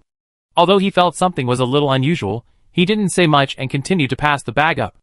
According to De Zhuang's own idea, if he wanted to remove the iron rod, he would definitely move it left and right to break it at the bottom, making it easier to remove, rather than hitting it with a hammer. This would also prevent the sound from attracting the attention of the zombies. Chapter 178. To the other side of the island. At this time, Lu Qing went around the forest for several rounds, and did not find Chen Yu's whereabouts. Just as he was about to return, he heard a noise from the left front. This time he did not choose to shoot, but held a pistol and shouted loudly, "Don't hide, I see you." After the voice fell, the forest was still very quiet, and no one answered him. Chen Yu hid behind a big tree behind him on the left and slowly took off his clothes. It was winter now, and he was wearing a heavy down jacket. If they fought later, he would not be able to react quickly. Putting his clothes on the grass beside him, Chen Yu, wearing a short-sleeved t-shirt, continued to move towards Lu Qing's position. Suddenly, Chen Yu saw the grass on his right move, and then he saw a zombie coming out. Chen Yu came up with a plan, then deliberately missed the movement and ran quickly. Lu Qing's mental power was highly concentrated, and as soon as Chen Yu appeared, he immediately fired a shot in that direction. However, this forest was densely packed, and the trees were very close together. Chen Yu ran behind the trees to block bullets. Lu Qing fired 5 or 6 shots in a row, but all of them missed. The main reason was that the surroundings were too quiet. He was worried that the people on the bridge would hear him. When he was anxious, his shooting skills became poor. Just as he was looking for an opportunity to fire another shot, he suddenly heard a movement from behind. Lu Qing turned around abruptly, and saw the zombies rushing over. In a hurry, Lu Qing aimed his pistol directly, but unfortunately it was too close. The zombie bit the top of his pistol and pressed it down. Lu Qing was caught off guard and retreated backwards. His pistol was stuck in the zombie's mouth. He was about to pull it out when a figure suddenly rushed out from the right and back, stabbing him in the head with a dagger in his hand. Lu Qing's pupils shrank suddenly, and his body quickly fell to the left side of the zombie, while his right hand pulled out the gun and prepared to shoot.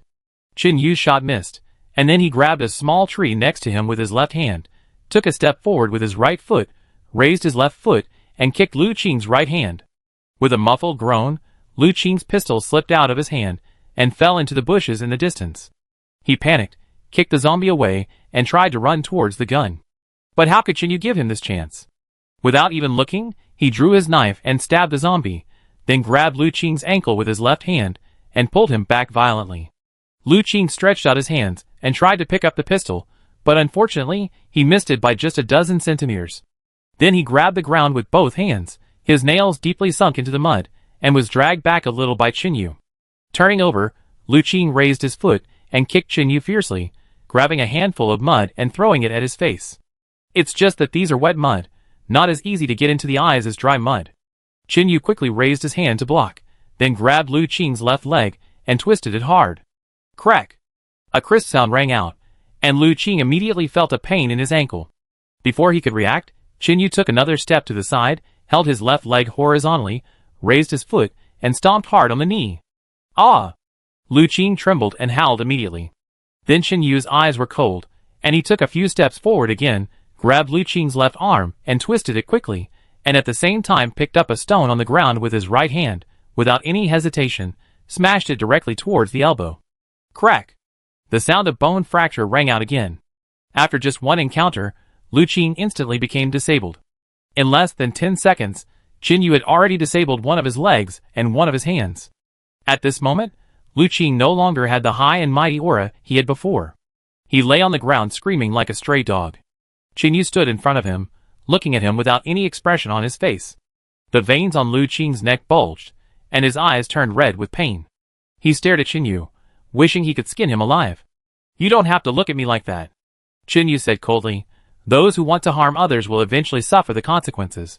You deserve what you have now." Lu Qing was furious, and his right hand was about to draw the knife from his waist. Qin Yu stepped forward and kicked him hard in the armpit, then pulled out the dagger and threw it into the woods farther away. His. Lu Qing twitched after being hit again, and then he actually started laughing out loud. Ha, ha ha. What, you're pretending to be indifferent when you're about to die? Qin Yu picked up the pistol, took off the magazine and looked at it. There were only 5 bullets left. Hearing laughter, he spoke. What's the point of killing me? Lu Qing became crazy. His facial expression was a mess due to the pain. He shouted frantically, You will die, you will all die, no one can go back alive. And you still want to find medicine? I think you're looking for death. Cough. Lu Qing was too excited and spoke too fast, and he couldn't control his coughing. Listening to these words quietly, Qin Yu pondered for a moment, then remembered something and turned his head to look towards the bridge. He seemed to hear some noises, and then smoke rose over there. Lu Qing was almost crazy, lying on the ground and continued to shout loudly, Ha ha, it's too late, your community is probably turned into hell now, go back quickly. Collect the body of your girlfriend, ha ha ha.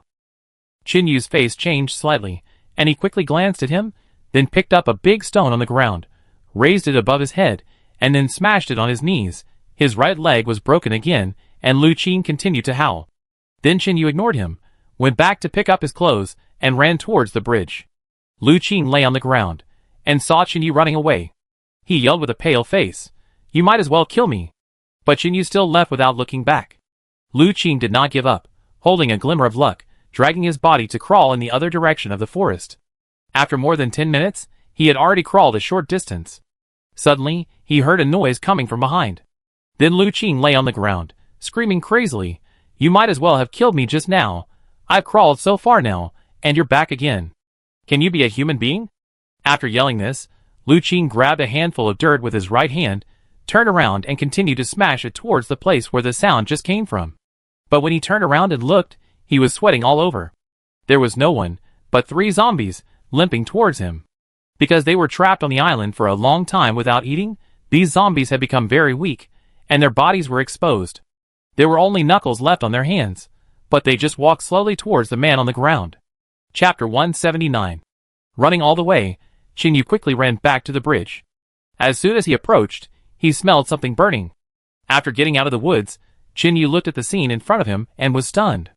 There were a few intact iron frames left, but now most of them were broken. The bridge was full of bullet holes, and there were several large black bags on the ground with flames. Qin Yu took out a dagger and quickly ran to a small tree nearby, stuck the knife in the trunk below, and then picked up a stone and smashed it. With a few bangs, Qin Yu used his foot to hold the blade below, then broke the small tree with force, returned to the backpack, and used the leaves to quickly throw himself on the ground. After hitting it more than 10 times, he finally put out the fire. When this kind of backpack is on fire, the smell is extremely unpleasant. Qin Yu covered his nose with his left hand and opened the burned backpack with a dagger in his right hand. There were only a few boxes of medicine left in it, and they were all burned. He opened all the other backpacks and took a look. Without exception, the medicine was basically emptied. Then Qin Yu noticed a few pools of blood on the ground, and many messy footprints moving towards the snow. Following the traces on the ground, Qin Yu came to a position about 10 meters to the left of the bridge, and the footprints disappeared here. Looking at the zombies soaking in the water a few meters away, Qin Yu did not rashly choose to go into the water. Standing on the bridge again, the rope hanging on it had long disappeared, and no one knew where the others had gone. Judging from the signs here, something must have happened here just now. Qin Yu began to regret running such a long distance just to distract Lu Qing. If he could be closer, he might have heard the gunshots in time. His thoughts became more and more agitated. Qin Yu was thinking carefully about how to leave the island. There was no boat, no rope, and there were a lot of zombies in the water. The black smoke around attracted a lot of zombies. Most of them gathered near the island. At this time, a total of 6 zombies were moving towards Qin Yu with their fangs and claws bared. Qin Yu turned around and looked at the zombies behind him, and then saw the branches around him, and he thought of a way. Now time is life.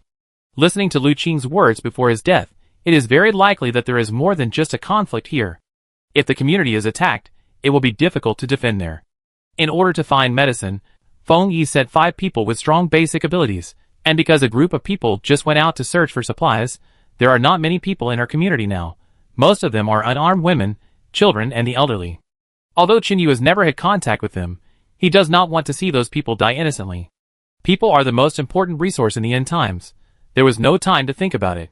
Although Chinyu was not sure about the idea in his mind, he had to take a gamble in order to leave the island. Picking up the dagger, Chinyu rushed towards the 6 zombies. After kicking the chest of the zombie in front of him, Chinyu swung the dagger and cut off its left arm in an instant. Then he came to the right side, held the knife in his backhand, and stabbed it hard at the shoulder joint. Then he exerted force and broke the right arm again. Then he grabbed the zombie's hair and dragged it to the ground. Then he picked up the branch on the ground and stuck it into a gap in the stone. Then he stuck the zombie on the ground under the branch so that it could not leave. Then, using the same method, Chinyu dealt with these zombies one by one, cutting off the arms of 4 of them and pressing them under the tree. Chinyu did not keep the remaining 2, but directly stabbed them in the head and killed them. After a busy period, Chinyu was sweating and his body was hot. His down jacket had been lying on the ground. Seeing this, he quickly picked up the clothes and put them on, so as not to catch a cold after the sweat cooled down. Then Chinyu continued to chop down a tree as thick as a baby's arm, took off a trunk about half a meter long, stuck a dagger at one end, and picked up a stone to smash it down. He continued to pick up fist-sized stones on the ground and put them into the gap between the tree trunks. A simple stone hammer was ready. Then he returned to the 4 zombies, squatted down, held the hammer in his right hand, and smashed it towards the zombies' mouths. The first one, the force was not controlled well, and the third one was directly smashed to death. Chinyu thought about it. These zombies became more fragile due to the winter environment, not like before. Next, Chinyu relaxed his strength as much as possible, and smashed all the teeth of the other 3 zombies.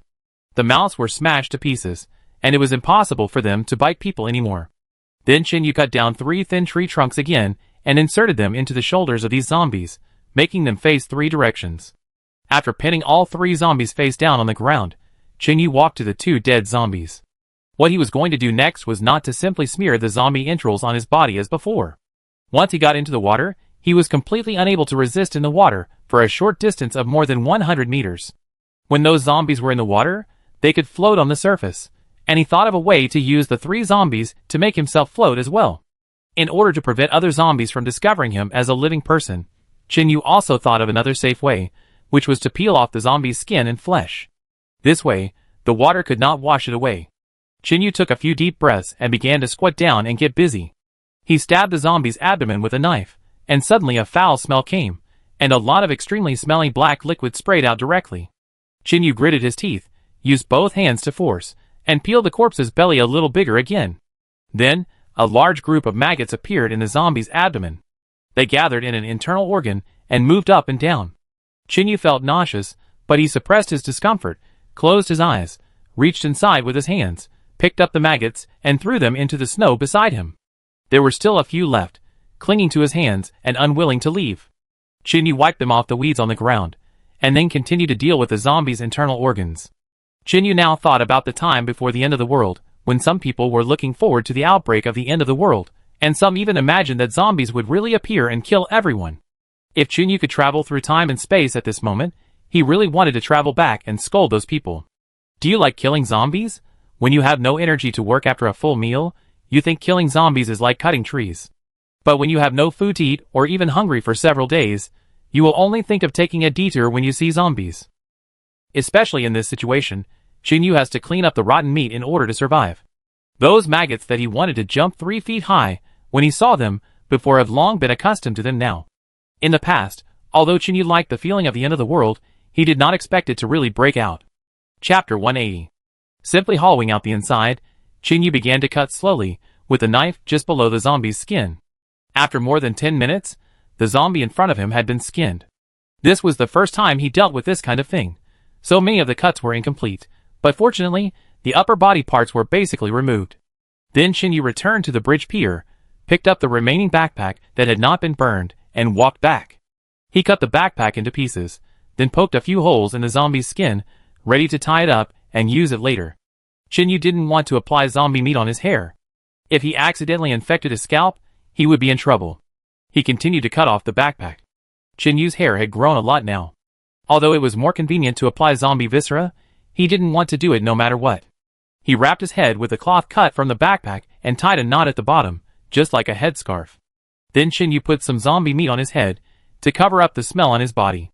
Then he went to the nearby woods to break off a bunch of branches, returned and tied them together, and used them to carry his down jacket and pistol. In this horrible weather, without thick clothes, it is impossible to survive for long. I don't know what happened to Lao Chung and Hongwu. They are wearing t-shirts.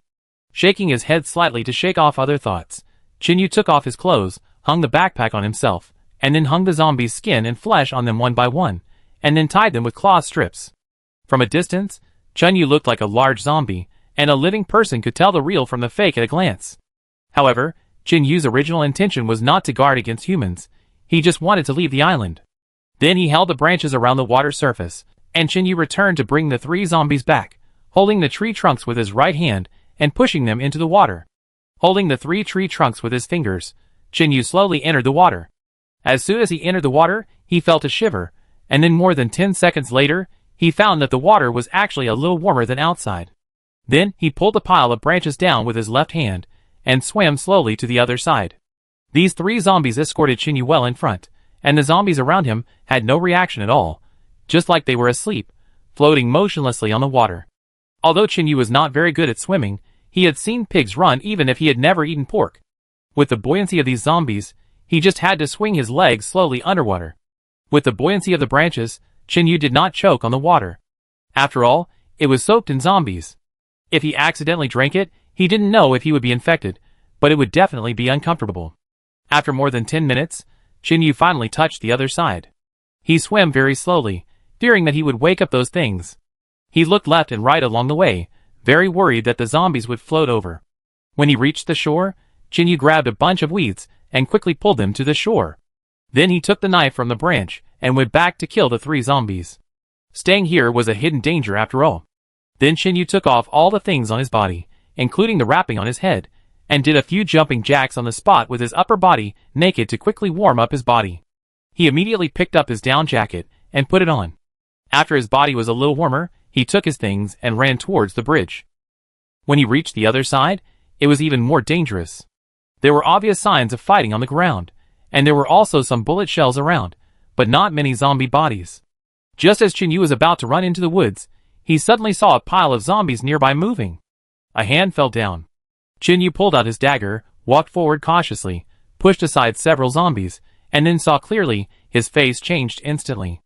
Longlong's right hand was full of bullet holes, his knees were broken, and blood foam was spitting out of his mouth. Chinyu hurriedly stepped forward and squatted down and asked, "What happened, Longlong? Why are you the only one here? Where are the others?" Longlong heard a familiar voice. He was already very weak, with blood all over his eyelids, and it was difficult to open them. He asked in a low voice, "Is it you? Chinyu? Where are you? I can't see you." Longlong's other hand was still intact. He raised his hand and moved it, trying to find Chinyu, and asked again, "Here, I'm here." Chinyu felt very uncomfortable, and went forward to help him up. Longlong held Chinyu with his left hand, and said in a relaxed tone, "You are still alive, it's great."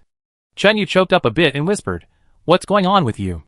Longlong's face was covered in blood, and his glasses were nowhere to be found. He tried to explain, We encountered the enemy. Xiao Wan was also in that group. As soon as the 4 of us crawled over, gunshots rang out. In a panic, I was shot in the leg instantly.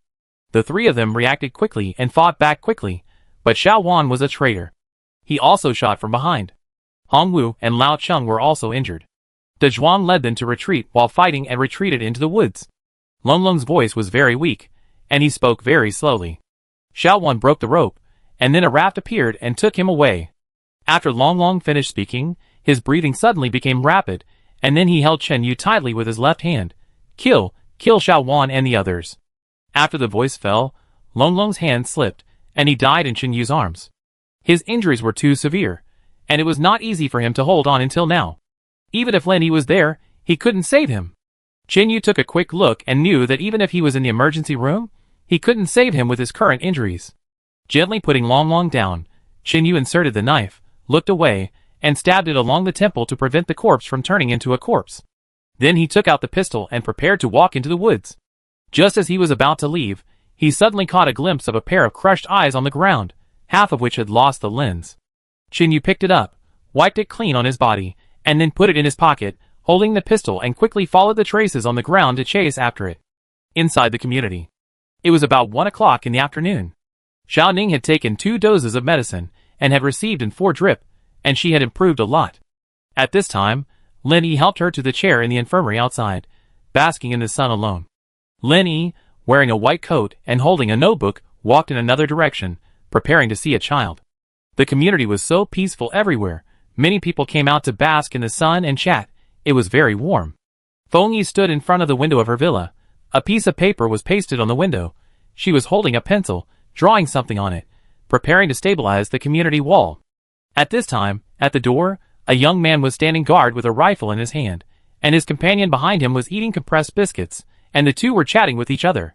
Just as the two laughed, an arrow shot out from the haystack below, instantly piercing the young man's throat, killing him on the spot. Chapter 181. When the young man's companion saw this scene, he was so frightened that he froze until the body fell at his feet. Then he reached back into the window behind him and took out a pistol, quickly pointed it at the sky, and fired a shot. Bang! Li Yao was sitting on the stairs at the door of the room, reading a book carefully.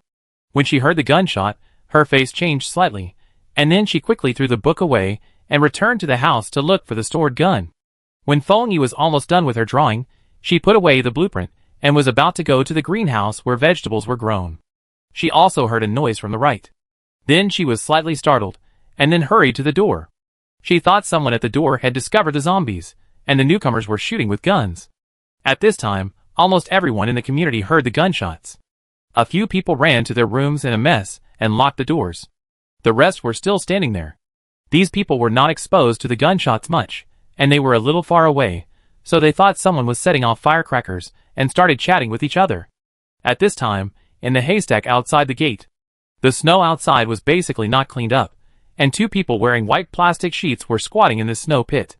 A man and a woman, their faces were dirty, their hair was extremely messy, and they were even malnourished due to long-term intake of a single type of food.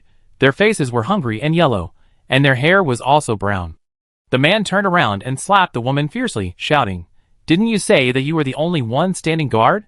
How could someone fire a gun?" The woman's cheeks were swollen after being slapped, but she didn't react in any other way, as if she was used to it. When the man raised his hand, she subconsciously tried to block it. "You still want to block it?" Slap. The man was furious and slapped the woman again with his backhand. The woman's face, which was already dark yellow, began to swell after being slapped twice. She looked at the furious man in front of her, and her voice trembled uncontrollably. I saw only one person a few days ago." As the gunshots rang out, the man knew he was exposed and growled in a low voice, "Go back and I serve you well." Then he picked up the bow and crouched to retreat from the side, moving quickly in the other direction along the wall. The woman stayed where she was, tears welling up in her eyes. As she raised her hands, the plastic paper on her body fell to the ground, revealing her body. In such a cold winter, she was only wearing a tattered long-sleeved shirt. Because she had worn it for too long, the clothes inside had already been torn in several places, and only half of her arms were left, revealing the wounds that were all caused by a long branch whipping. The woman sobbed a few times, looked at the man who stopped at the corner in the distance, and turned his head to face her with a dark face. Her heart twitched inexplicably, then picked up her wooden dagger, bent down and ran over. "Fuck, you're not going to pick up the stuff, are you?" When she came closer, the man kicked her, kicking her backwards and roaring in a low voice. The woman rolled in the snow, groaned in pain, then struggled to get up, went back to pick up the white plastic paper, and followed the man away.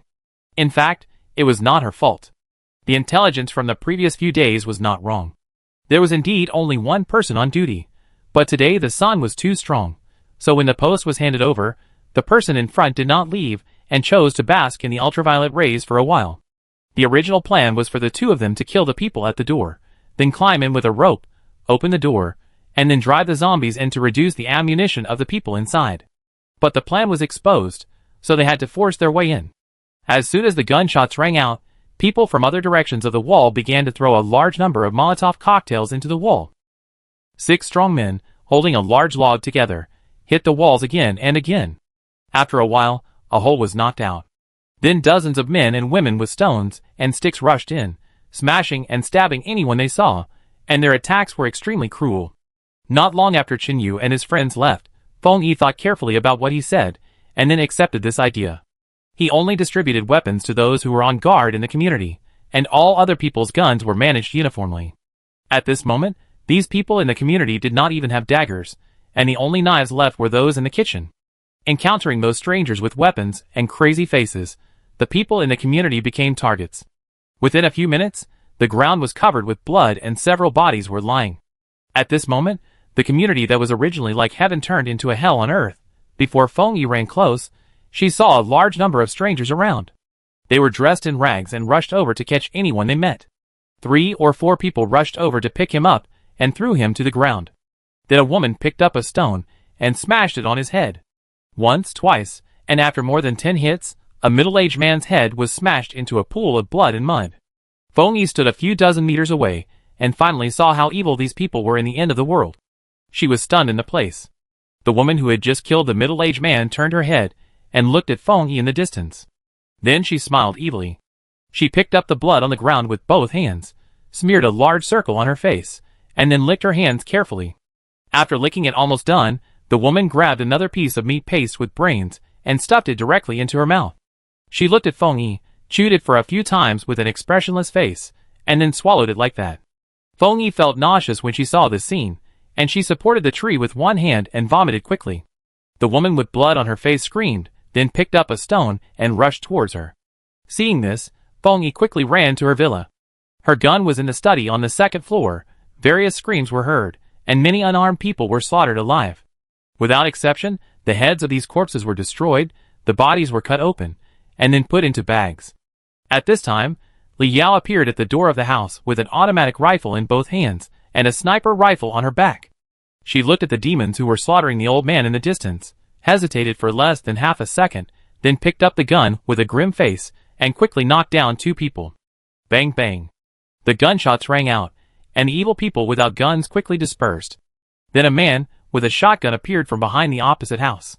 He was 2 meters tall and weighed more than 200 pounds. He shot several rounds at Li Yao in succession. Chapter 182. But due to the long distance, the shotgun bullets did not hit, but hit the wall next to it. Li Yao took the opportunity to quickly hide in the yard of the house. Next to the sturdy man holding the shotgun, another extremely ugly man walked out, but he was holding a Desert Eagle pistol in his hand, looking like a leader. He shouted with lust, "Be careful, that girl is so pretty, if you kill me, I will kill you." Next to him, a man with a crooked face and a height of only 1.6 meters flattered, "Don't be afraid, Master Hu, even if you die, you can still be killed while you are hot, right? He." Mr. Hu turned and kicked him, cursing, "Why am I playing with a corpse? You're so fucking motionless. Hurry up and catch people, catch all the women alive, kill all the old people and men, remember to only smash the head, and keep the body." The monkey-faced man was kicked but didn't get angry, still saying flatteringly, "Yes, yes." Then he rushed towards the other survivors with a big sickle in his hand. Around the infirmary. At this time, 4 or 5 men rushed over there with fiery faces.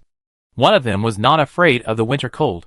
He stripped off his clothes on the spot, lay on the chair where Xiaoning had just sat, and licked the warm area on it with his tongue, looking like a pervert. Lenny took Xiaoning to hide in the house, and then she quickly pushed the table over to block the door. At this time, 2 men rushed over at the door, banging, and then laughed and howled.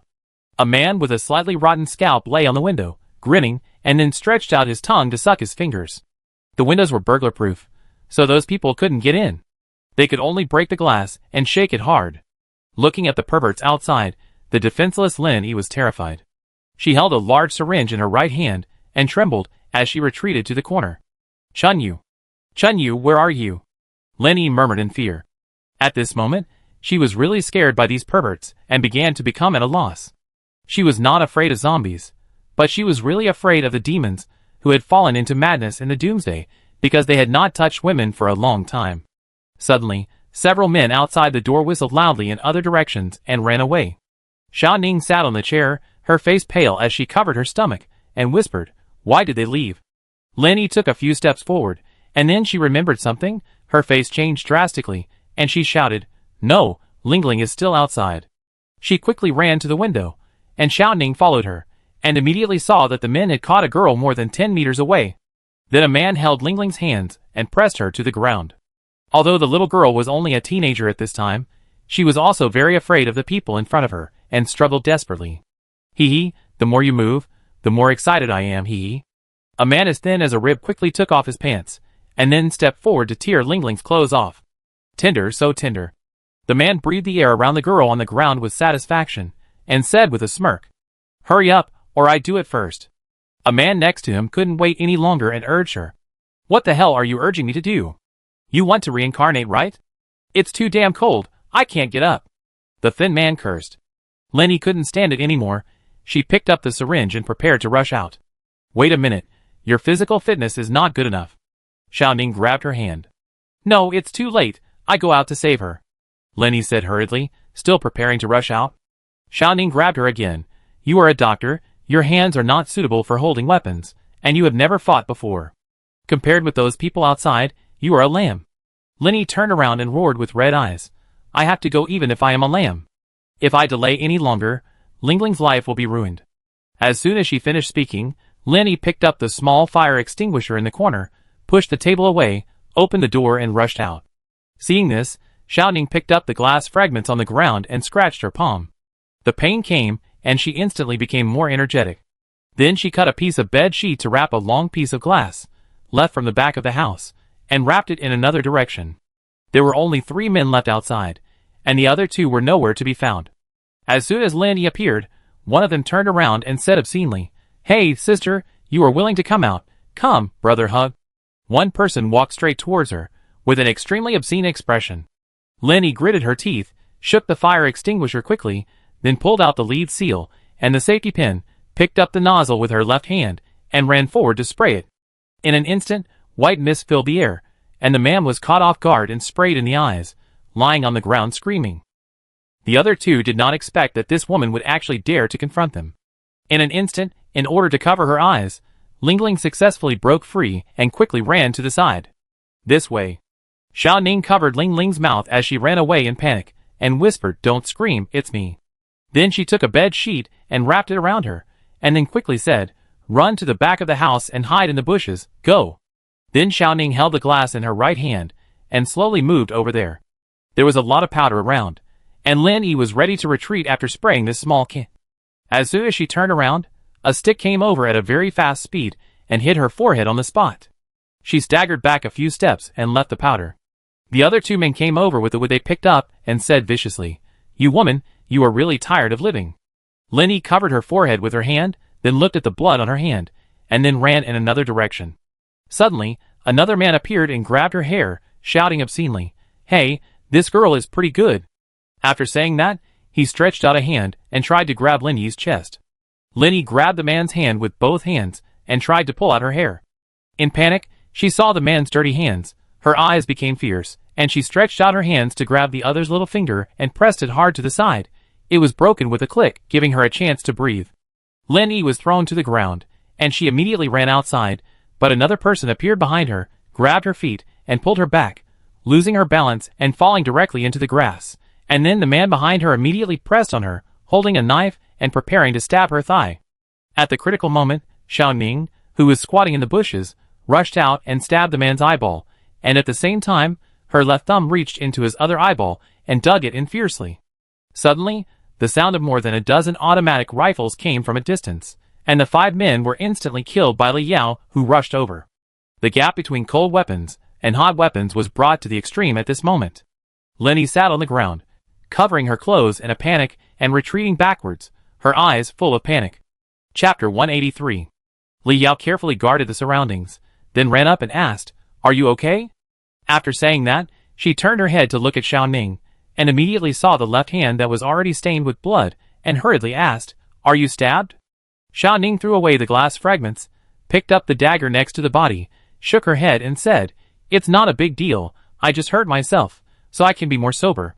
Hearing this, Lin Yi quickly opened her hand and took a look and said, "Fortunately, the wound is not very deep. Let me stop the bleeding for you." Then he took Xiao Ning to the infirmary. Li Yao had just run around the back of the house, and the group thought she was hiding in the house, and tried to surround her. There weren't many enemies in this area. Pulling out the dagger from her body, Li Yao squatted down and stabbed the heads of the corpses one by one, and then ran towards the infirmary. At this time, Lin Yi rummaged through the boxes and cabinets inside, and finally found the remaining gauze and iodine. The house was basically messed up in order to block the door just now. Just as she was about to bandage, Liao rushed over and whispered, "It's not safe here, let's retreat." Lenny looked at the wound and said quickly, "It will take more than a minute, wait a moment." Then she quickly disinfected the wound, pressed sterile gauze on it, and quickly bandaged it. "It's done. Let's go." Liao opened the door and walked out first with a gun, and the three of them moved to the back of the house. "Give me a pistol, I can shoot." Xiao Ning followed her, and asked in a low voice. Liao hummed, pulled out the gun on her body, and handed it over. Then she turned her head and asked Lin Yi, "Do you know how to use the pistol?" Lin Yi held the knife she picked up from the ground and shook her head, never touched it before. Liao thought for a moment, then held the gun with her left hand, took out the last pistol with her right hand, walked back quickly and explained, "The red dot on the left is the safety.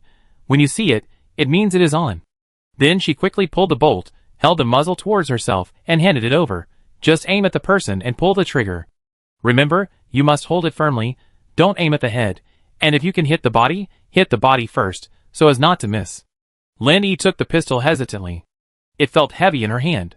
She gritted her teeth and nodded, "Okay, I got it." Then Liao took the gun and led them to another direction. "Where are we going?" Xiao Ning asked. "Arsenal."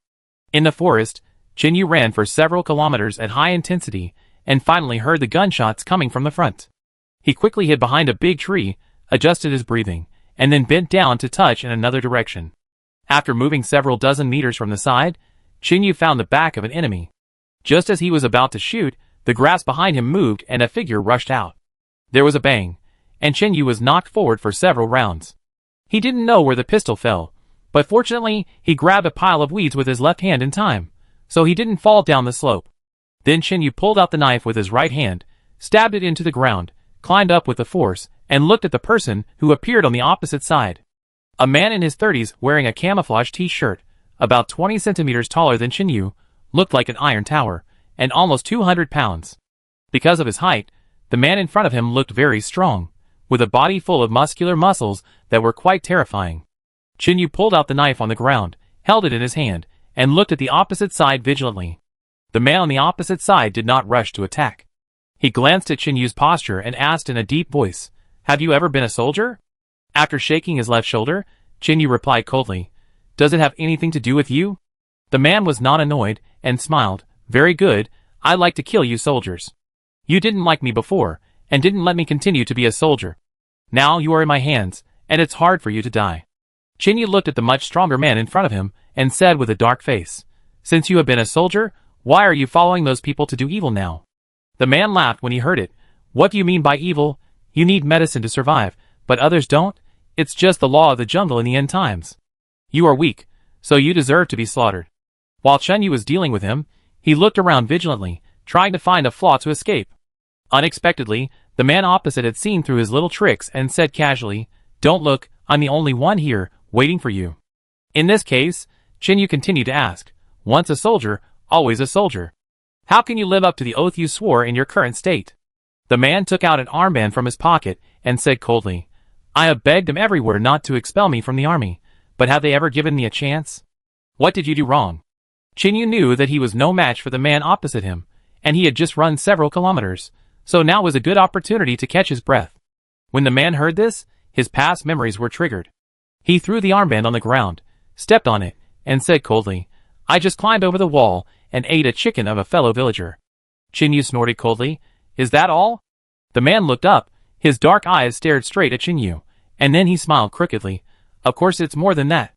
The daughter of that family just came home from college, so she came forward to stop me. Although I ran away in time, she still reported me to the army. Later, I was fired because that family framed me, saying that I killed all their chickens and sheep. Haha, it was not enough to pay compensation, they also wanted to destroy me," the man said slowly. "Then I sneaked over in the middle of the night, and chopped up all their family members. TSK, that girl tasted really good, but it was a pity that she committed suicide by hitting the wall after just one time." Qin Yu listened to this and felt powerless. Whether it was now or before, there were always places where the sun could not shine. The man curled his lips and said casually, "You don't have to stare at me like that. If there were no legal constraints, you would have rushed up to those beauties when you saw them on the street. I'm not you." Qin Yu replied in a pause, "I'm a human, not an animal. The biggest difference between humans and animals is that in the face of other temptations, humans can rationally control their desires. Don't use your stinky thoughts to accuse others. Then Xinyu glanced at the wound on the wrist of the man opposite him and continued, "It seems that you were caught after the incident. It's a pity that God didn't take your life in time, and you still escaped after all." Chapter 184. The man laughed loudly. "God will not kill me. I hid in the woods after committing a crime, but they actually sent a special forces to search for me. There were hundreds of people. I have made such a big scene in my life. I have no regrets in my death." Looking at the disgusting face of the man opposite, Xinyu felt for the first time that God was really unfair. He actually let such a person live in the world. I was just caught, and they wanted to send me for interrogation. Although I was sentenced to death later, the end of the world broke out, haha. Zombies appeared everywhere, and the car fell off the cliff. I survived. The man continued. "They framed you, so you killed their whole family?" Xinyu asked coldly. "That's right." The man pulled out the dagger, turned it around in his hand a few times, and continued, "Prepare to die." Xinyu tried to continue. "They were wrong to frame you first, but you didn't think about it. You killed the chicken first, so you made the first mistake." The man felt something was wrong the more he listened. "You bastard, why are you and I chatting here? Die!" he shouted and rushed up with a knife. Xinyu looked serious and rushed forward as well. When they were about to meet, he quickly got under the man's armpit, then rolled on the ground and ran away. Just kidding, head-on confrontation is never Qinyu's temper. The attack missed, and the man stabilized his body and followed closely. Then he raised his right hand, picked up a fist-sized corpse, and smashed it hard. Xinyu was unable to dodge, and was hit on the shoulder and fell into the haystack. Just as he hadn't caught his breath, the man rushed up again and kicked Xinyu in the throat. Seeing this, Xinyu quickly turned around and kicked forward with his right foot, but was bounced back in an instant. The man did not move at all, and Xinyu slid several meters on the ground. Due to the huge disparity in strength, Xinyu was no match at all. After this collision, he only felt numbness in the soles of his feet, as if he kicked an iron plate. "Boy, how can you do it without strength?" The man laughed and rushed up again. At the critical moment, Dazhuang arrived in time, hugged the man's waist with both hands, and the two wrestled together. Dazhuang hugged his waist and tried to throw him backwards, but he was held tightly by the opponent. When they were in a stalemate, they punched each other and separated for a distance. "How did you get here?" Xinyu felt relieved when he saw Dazhuang appear, and asked. Judging from their body sizes, they were at least heavyweights. Dazhuang stared at the man in front of him, not daring to be distracted, and said solemnly, "I didn't wait until you left the island. I ran and looked back, and I saw this man's back. I guessed it was you, so I rushed over." "How are the others?" Xinyu asked. "Fortunately, they are not dead. You go first, I will hold them here," Dazhuang ordered. "Oh, you want to leave?" The man on the opposite side shouted angrily, and continued to rush forward. Dazhuang rushed forward again, with a dagger and stabbed at his chest. Xinyu pondered for a moment, slowly moved back, and disappeared nearby. Dazhuang took a punch and elbowed the man on the opposite side, then retreated several meters. "You hold him back? If he runs away by himself, is it worth it?" the man shouted. "It's useless to sow discord. You don't need to say whether it's worth it or not," Dazhuang replied coldly. Seeing this, the man opposite stopped fighting with him and reached into his pocket. The next second, a pistol appeared in his hand. Seeing this, Dazhuang quickly dodged to the side. He didn't think he could block the bullet. Bang, bang, bang, 3 shots rang out, and a bullet hit Dazhuang's dagger directly, breaking it on the spot. Just as the man was about to chase, a person suddenly appeared behind him. Xinyu shrank his body to the ground, stretched his legs under the other person's feet, and exerted force from front to back, and directly knocked him to the ground. This was a move that Xiao Jiao had taught him many times before, a strangulation technique that could lock a stronger person under him. When the man fell to the ground, Xinyu sat on his hips behind him, grabbed his right hand tightly and pressed it with his knees, then hooked his neck with his right hand and grabbed his wrist with his left hand, locking him tightly to prevent him from moving. But the power gap was too big, and Xinyu felt that he could not control it after only locking for a few seconds. Fortunately, Dazhuang did not run far, and quickly ran back and kicked the man in the temple. The man was attacked instantly, and his eyes were bloodshot, suddenly widened, and then stopped struggling. Huh? It's so damn hard to subdue him. It took 2 against 1 to win. Xinyu let go of his hand and collapsed to the ground, gasping for breath. It's a pity that the gun is out of bullets, otherwise whoever fights him in close combat, I will just shoot him. De Zhuang stepped forward and said. Hearing this, Qinyu got up quickly, and ran back to the place where he was just now to search carefully. What are you looking for? De Zhuang stepped forward and asked. I help you find it. Pistol, I found it. Qinyu pulled away a pile of weeds, and picked up the gun and said. Then he returned to the man, picked up the knife, walked forward and stabbed it into his head, adding another knife. They are all dead, no need to waste time. De Zhuang took the gun off his hand, and turned back to say. Qinyu explained, what if this thing is pretending to be dead? Be careful and prepare for the bad. If you fight alone, you really can't solve him. Then De Zhuang followed Qinyu, and returned to the area he came from. There were several bodies lying on the ground. Lao Cheng had a strip of clothes tied on his shoulder. Hongwu was also injured, and his left arm was stained red. Damn, this group of people has probably been waiting for us for a long time. Lao Cheng cursed, then looked at Qinyu. How is it? Did Lu Qing come to chase you? How did you know? Qinyu walked over and sat down. That grandson said he had diarrhea halfway through the walk, and had to go to deal with it. I knew it after a little thought. Qinyu nodded. Well, I led him away and dealt with him. Sorry, I shouldn't have walked too far, otherwise I could have helped you. Hongwu leaned against a tree and said, It's useless even if you were there. That group of people came prepared. If it weren't for the slope near the bridge pier, we couldn't run into the woods at all. Qinyu looked at him and asked, What happened? Were they ambushed? De Zhuang sat down and explained while tying Hongwu's arms, There are more than a dozen of them, and they are well equipped. Some of them shoot arrows, and some of them hold a large machine gun. I am the only one who is surprised. There were not so many guns before the end of the world. How come all kinds of guns came out after that? What machine gun? Qinyu was slightly startled, and was also very curious. I don't know, I haven't seen it. De Zhuang shook his head and said again, The shooting skills are pretty poor. They only hit the two of them once after firing dozens of rounds. Hearing this, Lao Cheng and Hongwu were not happy and immediately shouted, What do you mean by just hit? If it wasn't for picking up the medicine bag, they wouldn't have been hit at all, okay. Chapter 185. De Zhuang also felt that he had said something wrong. He smiled and patted his mouth. I said something wrong, blame me, blame me. Qinyu looked at them joking around, as if they had completely ignored the corpse on the ground. By the way, how much medicine is left? Qinyu looked at De Zhuang and asked. When it came to medicine, the faces of the few people suddenly fell, and none of them spoke. Seeing this, Qinyu asked, What's the matter? Lao Cheng pulled out a package from the haystack next to him, which was wrapped in a plastic bag, and threw it in front of Qinyu, whispering, That's all. Qinyu looked at the medicine in front of him, picked it up and looked at it, and was stunned for a moment. Why are there only more than 10 boxes? Fuck. Seeing this, De Zhuang stood up gloomily, kicked the corpse on the head, and vented. When we were about to leave the bridge, Xiaowan, the bastard, said that he hung the backpack on the rope at the back and then pulled it over with the rope. At that time, we were worried that only one rope would not be able to support the weight of a person plus a backpack, so we agreed with him. In the end, who would have thought that he didn't even think about going over?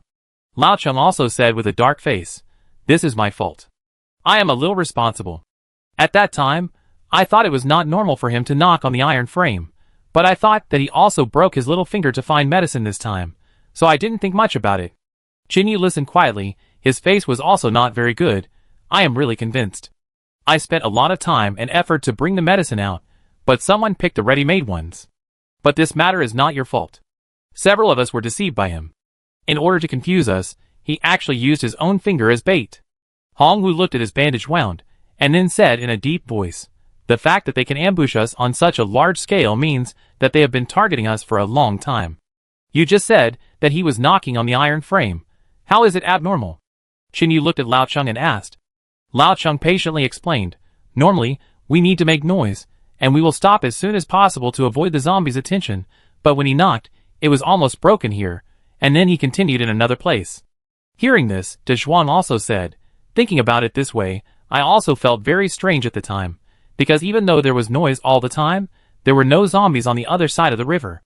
Now think about it, the zombies near the opposite side may have been cleared out at that time. I thought the zombies were wandering to other places, and didn't gather here. And at the beginning, Lu Qing and Xiaowan seemed to join us on purpose. Lao Cheng clenched his fists and said angrily, Now that I think about it, how could it be such a coincidence that the two people fell ill not long after entering the community, and they all needed life-saving drugs, antibiotics, anti-inflammatory drugs, and the like. Hongwu nodded. It seems that someone is treating us as fat sheep. Qinyu listened to the general situation, looked around, and then quickly said, not good. If we have been targeted for a long time, then it must be more than one place that has been attacked. Listening to what he said, De Zhuang stood up suddenly. You mean the community? Qinyu nodded. Damn it! De Zhuang clenched his right fist and punched the tree trunk next to him. I have never suffered such a big loss since I was a child. This revenge must be avenged. Revenge must be avenged. Qinyu walked forward, put his hand on his right arm and said, now we have to find a way to get back. It's about 30 kilometers away. If we run, we will be exhausted by the time we get there. Then Qinyu looked at the other two and said in a deep voice, we need to find a car. Let's go quickly, so as not to delay it for a while. De Zhuang turned his head and said, I'm worried that Yang Zi will be in trouble if he encounters this group of people in the wild. Qinyu comforted, don't worry, Zhang Yin is a veteran. With him, the situation will not get out of control. Let's run along the road and try to see if there are any bicycles or something like that on the side of the road. Suddenly thinking of something, Qinyu said again, do any of you know how to start the car without the key? Just like in the movies, you can start the ignition by connecting a few wires. Hongwu shook his head and said, I used to work in the car city for a while, and my brother was a second-hand car dealer. This method is completely impossible nowadays, because the anti-theft technology of cars nowadays is very powerful. It is impossible to start the ignition with this method. You must have the car key. But if you can find those older cars, this method has a chance of success. Qinyu nodded and said, okay, I understand. Everyone, take your things and hurry up. After saying that, Qinyu stuffed the bag of medicine into his down jacket, and then ran towards the main road. After more than 10 minutes, several people ran on the road for a long time, and there was no trace of a car at all. Everyone had to sit on the ground to rest. Everyone was breathing rapidly, and consuming a lot of physical strength. Qinyu pondered for a while, and said, we didn't eat much, and we probably only ran less than 5 kilometers. If we continue like this, we will not be able to hold on for a while. De Zhuang looked anxious, standing in front, and looking at the road further away. There was still no car. At this time, a zombie came out of the woods. He grabbed his head, and knocked it against the sharp stone on the ground. Then he walked back and said, how about I run back alone first, and you try to find a car, and then pick me up along the road. Lao Cheng looked at De Zhuang and said uncertainly, can you hold on? With your weight, running for a long time may cause problems. De Zhuang immediately said, I have to bear it even if I can't. I won't let my sister encounter any danger, at least before I survive. Seeing the two people arguing, Qinyu lowered his head and thought carefully about the solution. Then he looked up at Hongwu. Can you find a used car parking lot nearby? Hongwu looked into his eyes, thought for a while, then nodded and said, when I went out to search for supplies before, I noticed a place halfway up the mountain. If nothing unexpected happens, zombies should rarely go up there. But what if something unexpected happens? Lao Cheng was unwilling to gamble on such a probabilistic thing, so he spoke. Qinyu turned around and said, although I never participate in any gambling, now we can only gamble. Without communication, we have no idea what is happening in other places. We can only go and see it in person. Then he asked Hongwu again, is it far away? Hongwu did not answer immediately. He looked at a mountain in the distance, then turned and faced another direction, about 5 kilometers. Chapter 186. 5 kilometers. Qinyu looked at the three of them, then made up his mind and said, well, I will run towards the community alone, and you try to drive a car. You can't do it without a car. De Zhuang followed and said, then I will go with you. So as not to meet the group of people again, you can't handle it alone. Qinyu shook his head lightly and said, last time I was tracking them, so I was ambushed. Now I will only pursue the road and will not fight them head-on. But what if? De Zhuang wanted to continue, but Qinyu interrupted him with a wave of his hand. I can run as fast as I can alone, and I don't have to worry about zombies chasing me. Okay. Seeing this, De Zhuang didn't say anything more. Qinyu nodded to the others, and then continued to run along the road towards the community. Let's go! De Zhuang turned to Hongwu and said, let's find a car as soon as possible. Are you two okay? Lao Cheng shook his head slightly, and said nothing. Hongwu said casually, it's not a big problem, you won't die. Let's go, I lead the way. Then the three of them started running in another direction. At this time, the community was filled with shocking corpses being cut up everywhere. As Fengyi got the pistol, He gradually led everyone to fight back. Not long after the gunshots, Alay had taken the lead in guarding the weapons warehouse. At this time, there were several corpses lying at his feet, and there was a sharp wound on the forehead, without exception. Soon, zombies began to appear in the community, and the wall was broken with several holes, and a large number of them poured in. Those who launched the attack destroyed a lot of infrastructure, and then took the bodies of those killed some time ago and left in the chaos. Dozens or hundreds of zombies rushed into the community, gathering in front of each house and trying to rush in. Feng Yi hid in a house with several women and children, and quickly ordered everyone to move things over to block the way. Quick, push the sofa over. Feng Yi and the two women desperately blocked the door, and then she shouted into the house. The three people inside seemed to be frightened and sat on the ground motionless. Their men just died in front of them, probably because of the shock. The woman on Feng Yi's right quickly explained. Seeing this, Feng Yi was very angry, but she could do nothing about it. It takes time to adapt to the separation of life and death. She turned her head and glanced at the big cabinet next to her, and said with pain, "You two hold on for a few seconds, pay attention, you must hold on." Then she quickly ran to the side of the cabinet, jumped up and grabbed the upper edge, then shouted, "I count to 3, then you let go and run back. 1, 2, 3, let go." The moment the voice finished, Feng Yi suddenly dragged the cabinet hard, then pushed it down, and then rolled backwards. With a clang, the heavy container collapsed instantly, directly blocking the door, and no matter how the zombies outside the door struggled, they still couldn't shake it at all. Then she walked back to the sofa barefoot, approached the women and shouted, "Now is not the time for you to cry. If we delay any longer, we will all be bitten to death by zombies." There were too many zombies, and her pistol was completely useless. Moreover, shooting would attract more zombies. After a roar, the woman in front of her still had a hollow look in her eyes. She did not respond to Feng Yi's shouting. Seeing this, Feng Yi could not bear it anymore. If she did not block the doors and windows, the zombies outside would continue to attack and make noise. She could not delay any longer. Then she ran into the kitchen, took a large bowl of water, and poured it directly on them. "Wake up quickly, you are really holding us back at the critical moment." The icy cold water hit her face, and the woman in front of her trembled violently, and then her eyes gradually regained clarity. Then the others followed suit and poured a bowl of water on them. The three women sat there, looking at their wet upper bodies, and one of them said in a trembling voice, "Why? Pour it on us." The other woman who still had a bowl in her hand walked forward and said hurriedly, "You guys were all like fools just now, and you didn't react at all. I had no choice but to pour it on you. Hurry, stop being dazed, and move the furniture to block the doors and windows."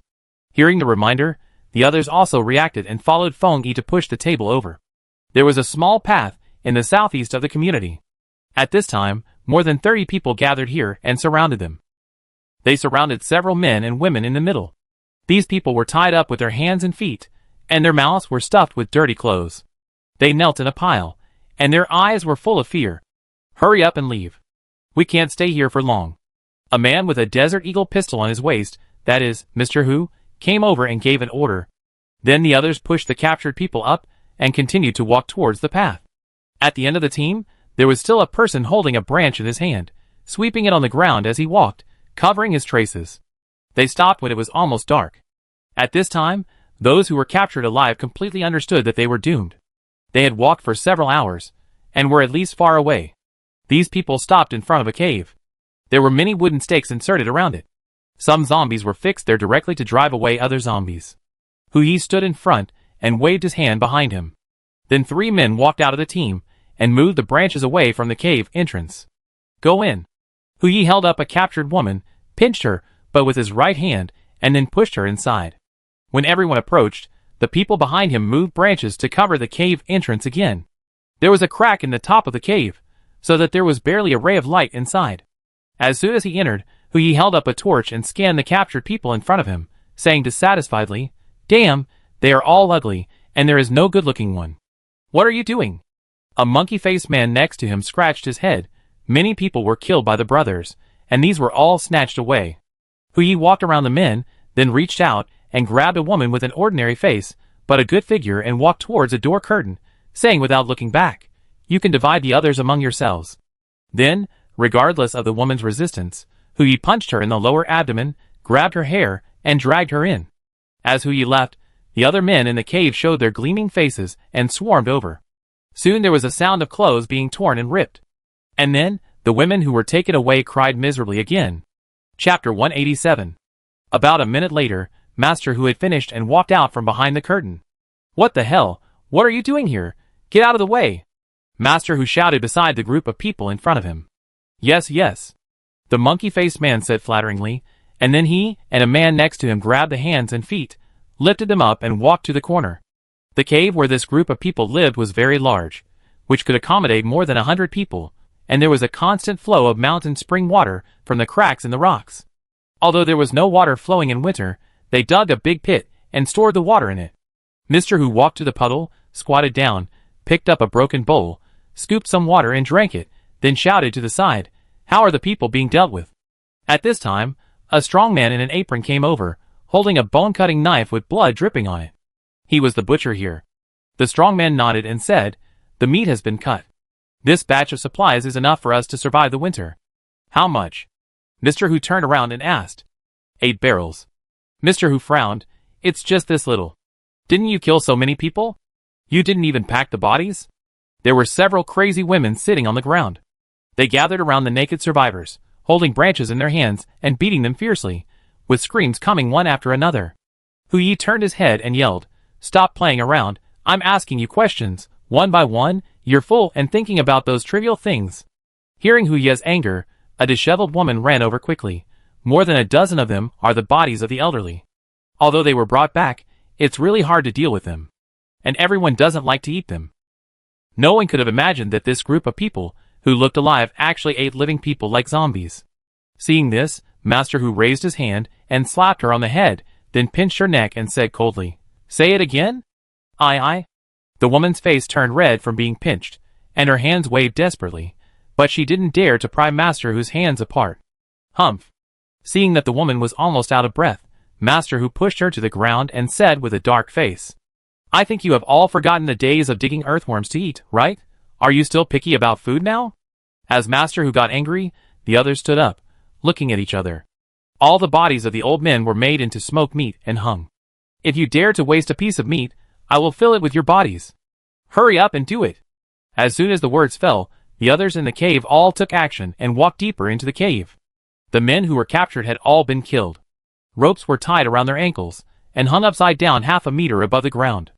The ground had been stained black, formed after a large amount of blood dried up. As for the women, their hands and feet were tied up and locked together for the men to vent their lust. After more than half an hour, a large pit was dug in the cave, and a big fire was started. They threw some clean stones into it, and then covered it with soil.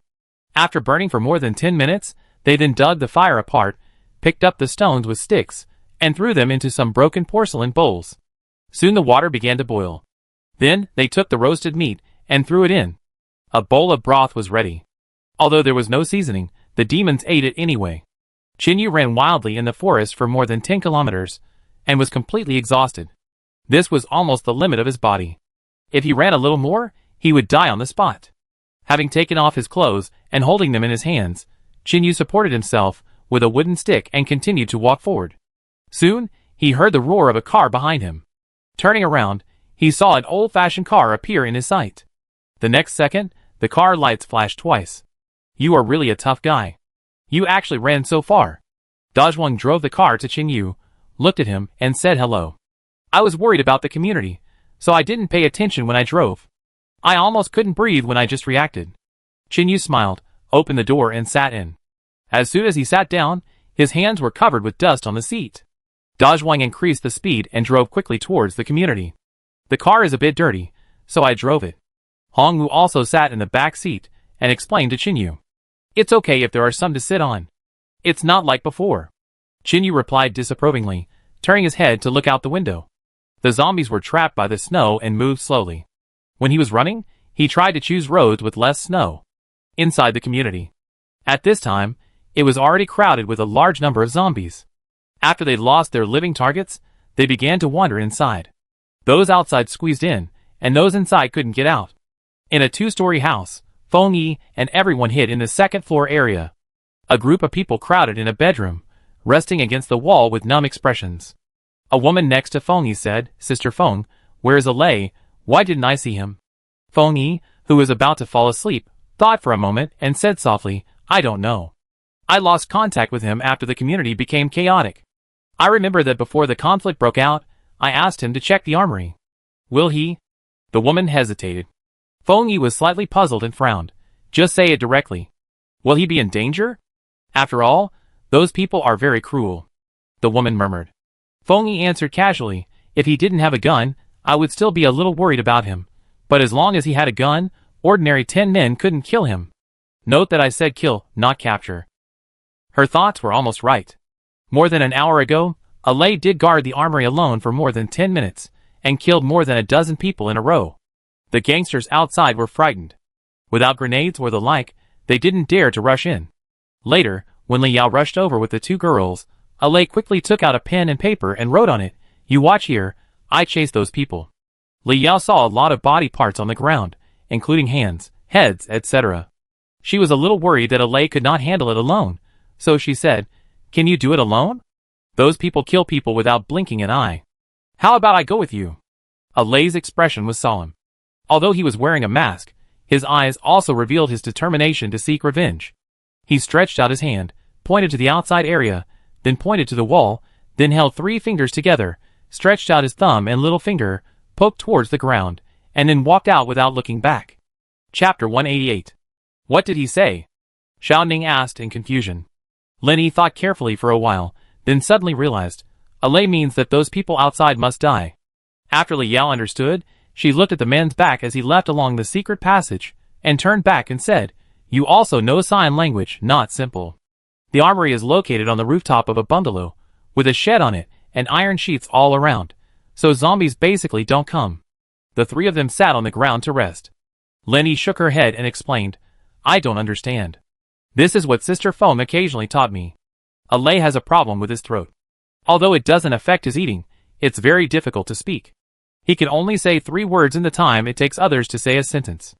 Xiao Ning had a bit of gastroenteritis again. She lay in Li Yao's arms, very weak, with her beautiful eyebrows tightly closed, resting all the time. Lin Yi touched her forehead, looked at the color of her lips, and then said, The condition has worsened a bit. I go get her some porridge. After saying that, Lin Yi stood up and wanted to go downstairs. Don't go. Although Xiao Ning closed her eyes, she also noticed her movements, stretched out her hand to hold Lin Yi, and whispered, There are zombies everywhere now. Once you appear, they will smell the smell, and you can't come back. I'm fine, don't worry. Li Yao also held the gun and said, She is right, now there are zombies everywhere outside, and the backyard is probably the same, and the kitchen is basically outside in the open-air backyard. It is not safe. Lin Yi sat down again and said worriedly, I don't know what happened to the others. Alas, it's hard to survive in the apocalypse. There were bursts of zombies roaring from below. Li Yao stood up, glanced down carefully, then quickly retracted and said, After this time, the community here should no longer exist. Lin Yi didn't think so. She said firmly, Sister Feng told me before that when she first came here, there were no fewer zombies than now. It was transformed step by step. I believe that as long as everyone works together, nothing will be difficult for us. Li Yao turned her head and looked at her and smiled softly. I hope so. Soon they fell into silence again, mainly because the zombies below began to wander up the stairs, and the voices of several people became very low. By the way, when the place was handled before, how did you deal with the zombie corpses? Li Yao asked. Lin Yi was about to fall asleep. When she heard the question, she whispered, I don't know either. I haven't asked before. After all, this thing is useless when it's alive, and it's easy to cause plague when it's dead. I don't pay much attention to these. Okay, I know. Li Yao nodded slightly, thinking about something thoughtfully. On a hillside near the community camp, about a few 100 meters away, there was a lot of snow blocking the road in front. Lao Cheng, Da Zhuang and Han Wu were sweeping the snow with branches, otherwise the car would not be able to drive. At this time, Qin Yu was lying on a tree, looking at the scene below, feeling overwhelmed. What's the situation? Da Zhuang stood below, and returned to the car, and shouted upwards. They were attacked as expected. Qin Yu hugged the tree with both hands and slid down. Then he said again, There are still fires everywhere, and the walls are broken a lot. Hong Wu didn't wear much clothes, so he sat in the car and said, We all encountered heavy fire suppression in the wild, and it was expected that the community would encounter enemies. Now we have to see how many casualties there are. Qin Yu frowned and said, That's what I'm worried about. I can't see a single living person. Lao Cheng was stunned. What do you mean? Did they all run away? De Zhuang said in a deep voice. No, Xiaoyu means that there are not only our people in the community, there should be zombies. Qinyu leaned against the car and nodded. Yes, the community is full of zombies, but this also means that there are at least survivors in the community, otherwise the zombies would not stay in it all the time. Damn, what should I do? We don't have much bullets left in our guns. We were just chased and shot by that group of people, and we don't know where our machetes fell. Lao Cheng grabbed his hair in frustration and shouted irritably. We have to find a way to lure the zombies away. Qinyu said slowly. I understand the principle, but how can we implement it? We can't set the nearby mountains on fire, right? Hongwu said doubtfully. Qinyu walked around the car and scanned the forest for any movement. He could not see any animals except the zombies in the distance.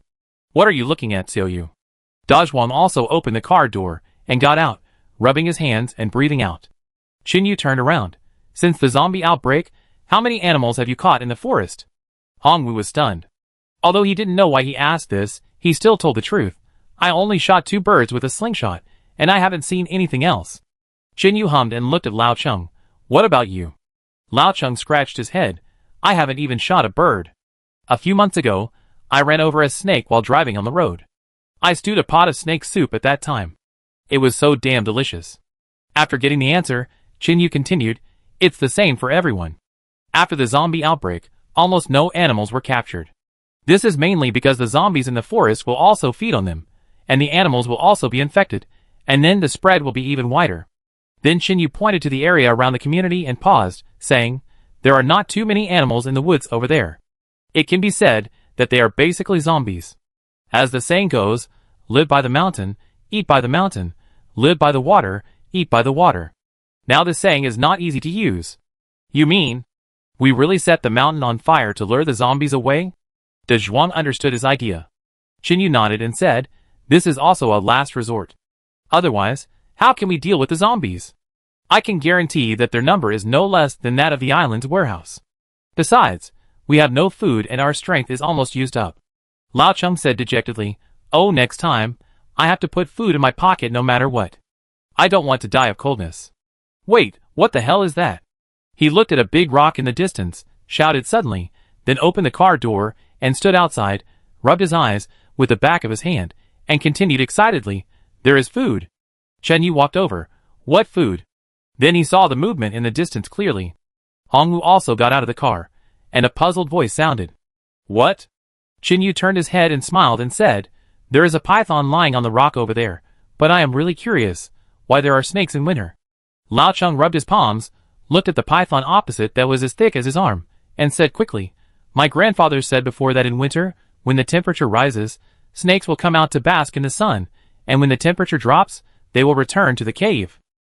After saying that, Lao Cheng looked around, trying to find a handy weapon. Qinyu took out his pistol and handed it over. There are still a few bullets left, use them sparingly. Lao Cheng waved his hand and said without turning his head, you have to hit the snake at its most vulnerable part. Its body blocks that part, and now we have 1 less bullet, so keep it, in case we need this bullet in the future. Found it. Lao Cheng was delighted, and then picked up a few finger-long nails and spread them in his hands. I picked them up near the second-hand car, and now they come in handy. Dazhuang looked at the snake lying on the stone in the distance and said, how do we catch it? It looks so thick. You are not going to fight it with nails? How is that possible? I am not Superman. Lao Cheng glared, and then ordered everyone to look around to see if there was anything inside the wooden board. After searching for a while, Qinyu only picked up a palm-sized piece, which was still very thick. He showed it to Lao Cheng, who shook his head and indicated that it was not acceptable. Dazhuang dug in the snow nearby and pulled out an abandoned plastic bucket. The outside was very dirty, and half of it was broken. Lao Cheng happened to see it, and quickly ran to his side and shouted excitedly, this will work, use this.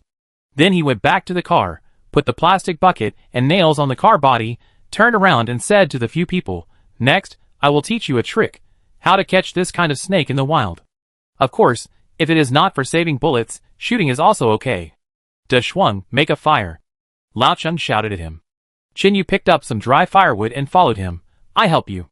Dazhuang took out his lighter and started a small fire. Although he didn't know how he caught it, it was meat. In today's living environment, Meat is hard to come by. It's like drifting on the sea for a long time, and suddenly it starts to rain. Lao Cheng threw the nail into the fire and burned it red.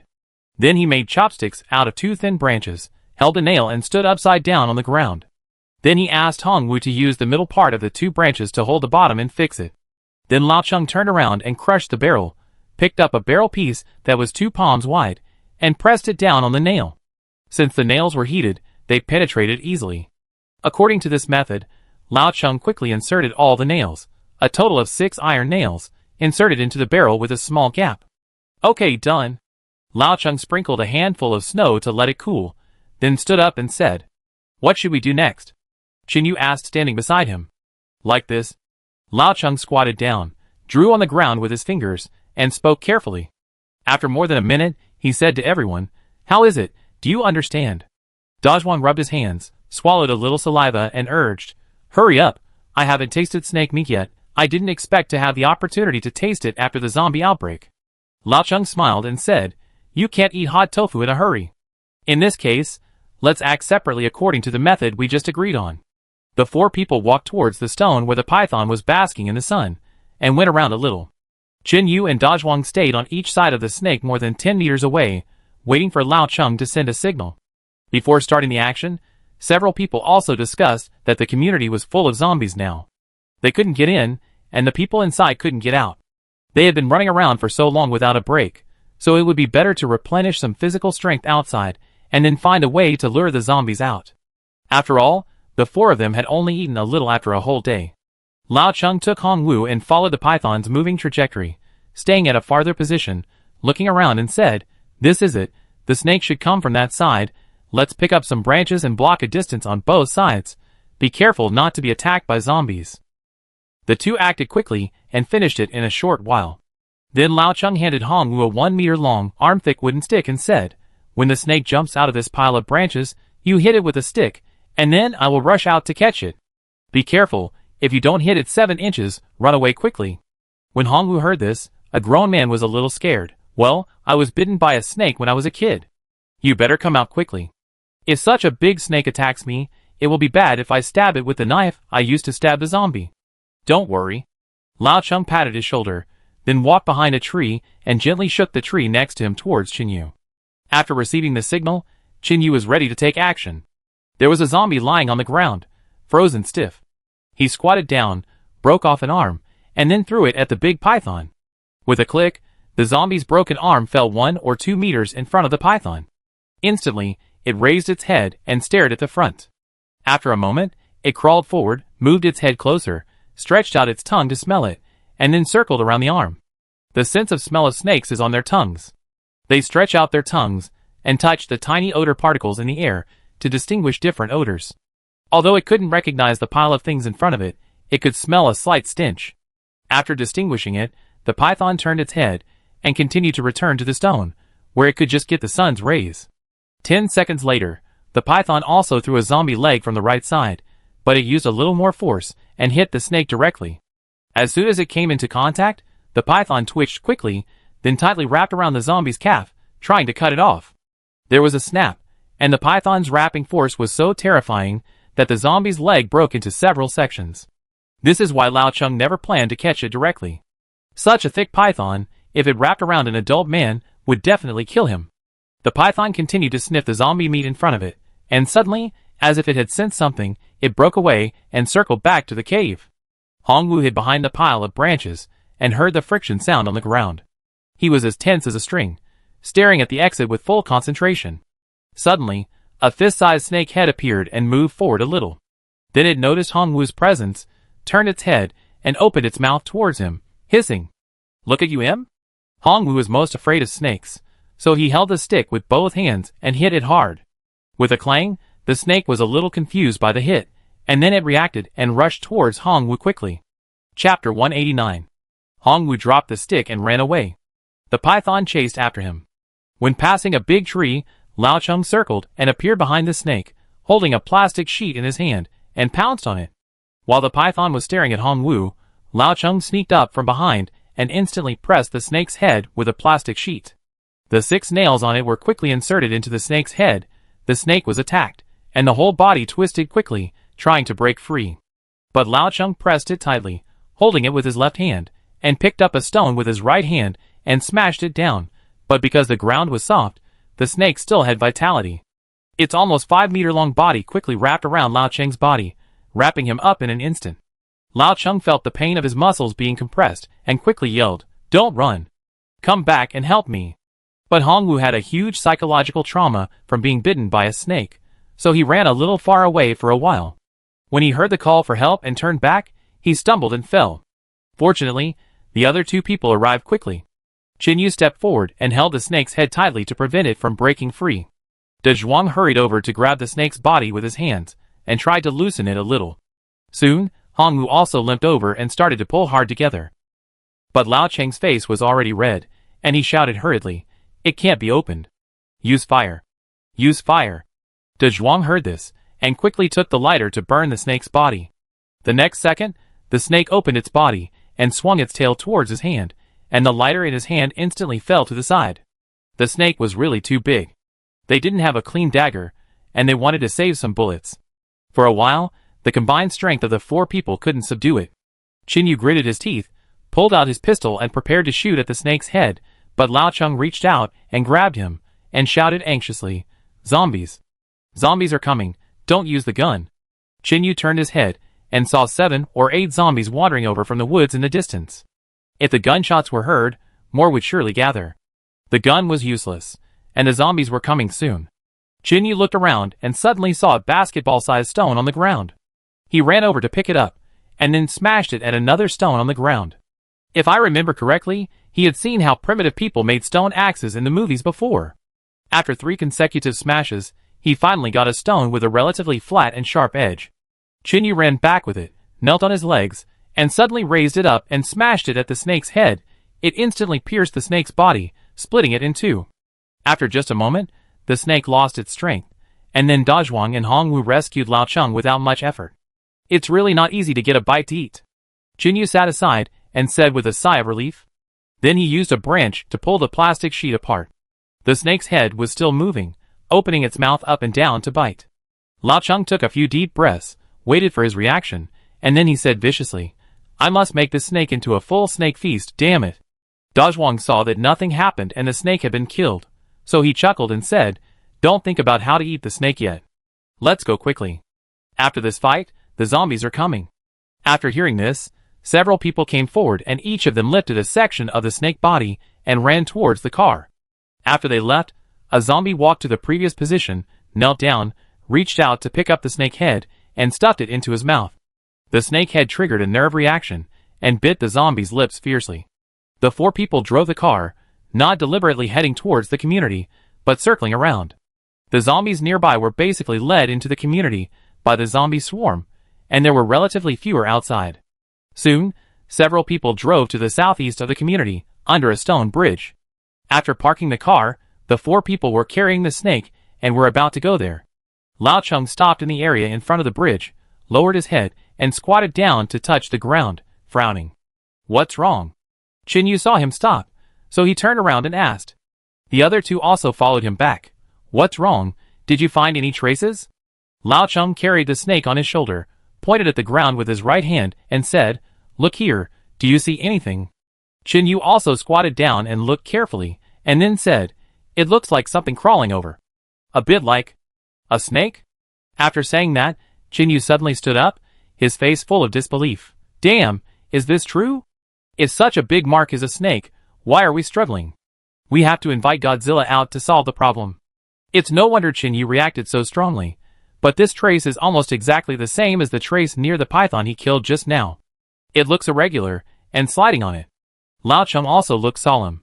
"This matter is beyond my cognition, but I can tell you clearly that animals are not allowed to become spirits after the founding of the country, let alone the current environment. When I was a teenager, I often followed my grandfather into the mountains to hunt. Although hunting animals was not allowed later, during the years we went into the mountains, the largest wild boar we caught was the size of a calf." He was about to continue talking when a man suddenly walked out of the woods next to him. Qinyu had his back to the back. When he heard the sound, he let go of the snake body, and quickly pulled out the pistol, turning his body around and aiming at the back. He thought he was being followed by the group of people who attacked them. until he saw the man's face clearly, and put the pistol back into his waist. "It's you. Why are you here?" The person Chen Yu was talking about was a Lei who was chasing the group of bandits. He didn't say anything and walked over. Lao Cheng asked him, "A Lei, do you know what kind of animal this is?" A Lei looked at it, and shook his head. Seeing this, Lao Cheng curled his lips and said, "Well, even a Lei doesn't know what this is." But a Lei ignored him, picked up a branch on the ground, and began to write something on the snow. Chen Yu stood aside and read along. "This is not an animal, it is a person." Several people were stunned and a little confused. Then a Lei started writing again, a long and dense paragraph. Although the handwriting was a little crooked, Chen Yu recognized it half by recognition and half by guessing, and he recognized it roughly. Da Zhuang and Lao Cheng stood by, holding the snake's body, and asked, "What did he write?" Chen Yu read the last word, then turned around and said, "Ali said that these were the people who attacked the community. They rushed in, killed many of us, and then left with the bodies. He was tracking this group of people. The traces on the ground were left after they cleaned up." Chapter 190. "Are there many of them?" Da Zhuang asked worriedly. A Lei then wiped the words he had written with his hand, and then wrote a few more sentences. Chen Yu followed and read out, "Dozens of people, many people in the community died, they don't have good guns, the arsenal is guarded by me, and your friends are guarding there." "Your friends? Whose friends, mine?" Chen Yu asked. A Lei pointed at him, and nodded slightly. Immediately afterwards, a Lei stopped writing, but opened his mouth and uttered an extremely hoarse voice, as if there was sand in his throat. "They are cannibals."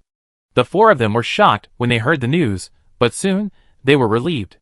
Chen Yu said, "In the current environment, it is winter, and those people can't find much food, so they focus on their own kind." Sigh. "Okay, it's snowing too hard outside. Let's go under the bridge and hide from the snow," Lao Cheng said to everyone. A few people hummed and carried the snake downstairs. A Lei didn't follow and turned around to follow the trace. Chen Yu grabbed him with one hand. "What are you doing? It's getting dark, and we won't be able to see the road soon." A Lei paused and said, "The snow is heavy, it will cover it." After saying that, he coughed violently a few times and pointed to the traces on the ground. But soon Chen Yu shook his head and said, "With such heavy snow, you will freeze to death if you are alone in the wild at night." A Lei said again, "Fire. That won't work either." Chen Yu turned around and shouted to Lao Cheng and the others, handing over the snake. "You go to the campsite first, I will follow him to make a mark and come back. The snow is too heavy, and these traces will disappear the next day. We can't just let it go after slaughtering so many of us." Lao Cheng was shivering from the cold. He took the snake and urged, "Let's go quickly, I'm freezing." After saying that, he sneezed and sniffed. The others walked under the bridge. Chen Yu followed a Lei and walked forward step by step along the trail. The sky gradually darkened. A Lei lowered his head and stared at the ground. Chen Yu followed him and stuck a wooden stick into the ground. After walking for more than half an hour, the two came to a small path and stopped. Chen Yu put his hands in his pockets. The wind blew the snow hard. He shouted, "There should be only one road left here. We can see the footprints. We just need to follow here and walk in along this path tomorrow. What do you think? The snow is too heavy. Let's go back quickly." A Lei put his hands on his eyelids to block the snow, glanced around, then turned around and nodded to him, and the two began to return the same way. There was no need to look for traces. The two ran back quickly along the stick, shortening the time by more than 10 minutes. Back under the bridge, the ventilation areas on both sides had been blocked by branches, and a lot of snow was thrown on them. In addition, it was raining outside, so even though there was a fire inside, it couldn't melt the branches. Chen Yu pushed aside the branches and crawled in. When a Lei came in, he sealed the entrance again. At this time, the area under the bridge was tightly wrapped, with only a small hole on one side for the smoke to float out. Chen Yu shook off the snow on his body, then cleaned his hair, quickly walked to the fire, and squatted down, warming his hands by the fire. A Lei followed in, using the fire to dispel the coldness of his body. Although it was cold outside, the temperature inside was very high. Although Lao Cheng and Hongwu did not wear thick clothes, they did not have runny noses because of the fire. While roasting the fire, Lao Cheng used nails to process the snake meat, which was divided into 3-finger-width and palm-length pieces and placed on the branches. "Fuck, if only I had a clean knife, otherwise, I would have eaten it by now," Lao Cheng said depressedly. Then he turned his head and shouted to the other two, "Add more firewood, I'm freezing to death." After hearing this, Chinyu pondered for a while, then said while roasting the fire, "If the blood on the dagger is cleaned and then boiled for a few hours, will there be no virus left on it?" Lao Cheng put the piece of his hand aside and said casually, "I don't know about this, and no one dares to try it themselves. Every time Sister Feng gives us a knife, she will prepare a clean one that has not killed zombies, specially used for processing food and emergency use." "Is that so?" Chinyu looked at the fire, touched his chin, and continued, "I was attacked by several people before. They swung the knife and hit me. At that time, I noticed that the blade was very clean and could reflect the moonlight. After that, my hand was not infected. Hongwu was still injured, so he was only responsible for skewering the meat. De Zhuang used a dagger and a stone to chop the wood shorter to make it easier to burn." He turned to look at Chinyu and joked, "Maybe you are naturally immune?" Chinyu shook his head slightly. "I don't think so. If this virus really has human immunity, I must be more than the only one in the world. There must be others. If there is, the antidote serum would have been developed long ago. I suspect that their knives were washed and boiled in water. After all, daggers are easy to find, but machetes are not necessarily." Chinyu added again. Hongwu smiled and said, "In this case, next time we catch a mouse, we will know if we try this method." Chinyu nodded, just thinking about it. It is really uncomfortable to survive in the wild without a clean knife. These daggers have killed zombies. Killing animals again will be a waste, and no one dares to eat them. Then Hongwu skewered the snake meat and handed it to Chinyu and Alei. "Take it and roast it together. It is smeared with salt." The two nodded and took it, and placed it away from the open fire. "How much salt is left?" Lao Cheng turned around and asked. Hongwu glanced at the small plastic bag on the ground, and then said, "No more, just this much is used up." Lao Cheng thought for a moment and continued, "Then don't roast it. You can't roast all the snake meat. And without salt, it won't taste good after roasting. It's a waste of ingredients. Save it for stewing soup. This damn weather is a natural refrigerator. It's a waste if you don't use it." After saying that, Lao Cheng also came over with the snake meat skewers and prepared to roast them. He only used 3 thin branches to string them together, and sharpened the top with stones. Each person held 4 skewers in their hands, roasting the snake meat until it sizzled and the aroma immediately wafted in the air. The roasted ones continued to be placed on the branches, and then new ones were roasted. More than 10 minutes later, all the more than 30 skewers were roasted, and everyone took one and started to chew it. Chinyu bit off a piece and chewed it, then said, "Well, it tastes pretty good, a bit like chicken, but it feels different." Lao Cheng had already started to chew it with both hands. He was very happy to eat it, and quickly said, "It will be more like it when it is cooked." Chapter 191. Everyone was eating and chatting, and the camp under the bridge didn't seem so cold. A few minutes later, everyone threw the remaining skewers into the fire and burned them, then leaned against the wall and began to sleep. There was a lot of snow outside, not to mention that no living people dared to come out, and the zombies might not be able to move, so there was no need to be on duty. In the community. After dark, when the zombies below gradually stabilized, Li Yao went up the stairs to the second floor, killed a few scattered ones, and then walked up with 2 quilts. The zombies on the first floor heard the noise, and began to move slowly upwards. Li Yao quickly returned to the rooftop and locked the door again. After a few seconds, the iron door was slammed again. Seeing this, Lin Yi looked at her and said, "Why are these zombies, like robots, coming every once in a while?" Li Yao came over with the quilt and said with a smile, "It's winter, they also need to eat, and living people are delicious food for these things." Lin Yi took the quilt and put some on Xiaoning. Suddenly, she smelled a strange smell, put her nose close to it, and then turned her head to look to the side and began to retch. "What's going on?" Li Yao came over and sat down and asked. Lin Yi took the quilt away and said with a pale face, "It smells like urine. I'm really sick. I've told some people more than once not to pee on the bed, because most of the toilets in our community are in one place. It will be very cold in the middle of the night, so some people are too lazy to go out and use bottles to solve the problem. Although these quilts are covered by those people themselves, they still don't change after being told several times. Fengyi can't do anything about them. After all, it is difficult to maintain the same living habits in the current environment. Forget it." Li Yao picked up the smelly quilt, turned it over and spread it on the ground, and continued, "Maybe its owner has died in the attack. Regardless of that, just spread it on the ground as a bed sheet." Lin Yi smacked her lips and nodded, "Okay." In this way, the 3 girls squeezed on the rooftop for a night. Fortunately, there was something to block the wind. Although it was cold, It was at least much better than sleeping in the wild. Under the bridge. A night passed without incident. Alay had already gotten up early and stood by the river alone, staring at the water. Good morning. Chinyu yawned, picked up a handful of snow and rubbed it on his face, just as if he was washing his face, then walked towards Alay. What are you doing standing here? Alay nodded his chin and pointed to the river. Chinyu turned around and saw a dead fish, which was completely rotten, with only the upper body left, lying on the shore, its mouth slowly opening and closing. Chinyu glanced around, picked up a fist-sized stone on the ground, aimed at the dead fish a few meters away, and threw it hard. With a snap, it was smashed into ice chips on the spot. Chinyu clapped his hands. It's done. If you see this kind of thing, just get rid of it. It's a nuisance if you keep it. If animals can be infected, we might encounter insect zombies after this winter. It's scary to think about it. Alay put his hands in his pockets and said slowly, I have seen it. Chinyu didn't understand, so he turned around and asked, What have you seen? Insect. Zombies.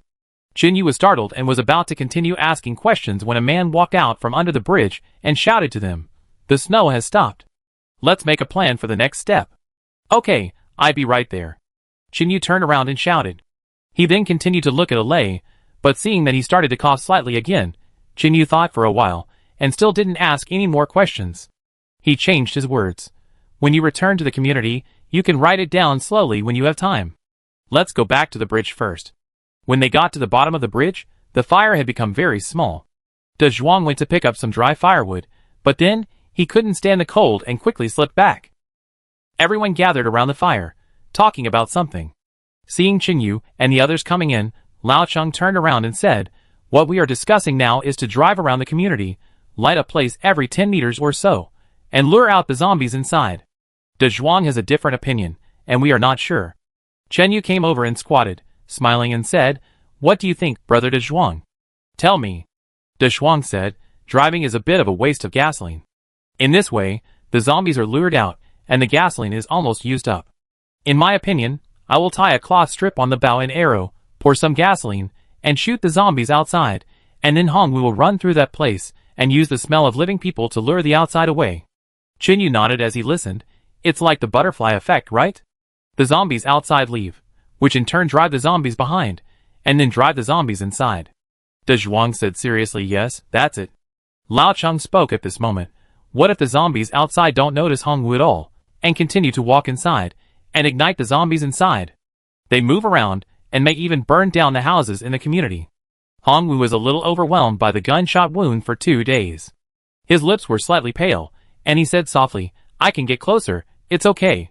Chinyu listened carefully to the opinions of several people, then turned his head to look at Hongwu, and said, Your injury will not last long, the bullet must be removed quickly, otherwise it will be infected. The 3 of you take this package of anti-inflammatory drugs and antibiotics and return to the community quickly. Lao Cheng didn't quite understand. What do you mean by 3 of us?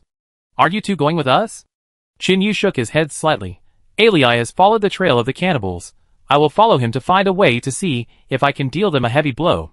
The 3 of them were silent for a long time, and then De Zhuang said, But the entrance of the community is surrounded by zombies, and it is difficult for us to get in. Is there any way to let the doctor slip out? Chinyu didn't know what to say after hearing this. With Lin Yi's skills, leaving alone in the wild would be tantamount to suicide. If Li Yao followed, then Xiao Ning would be alone without anyone to take care of her, and she might be in danger.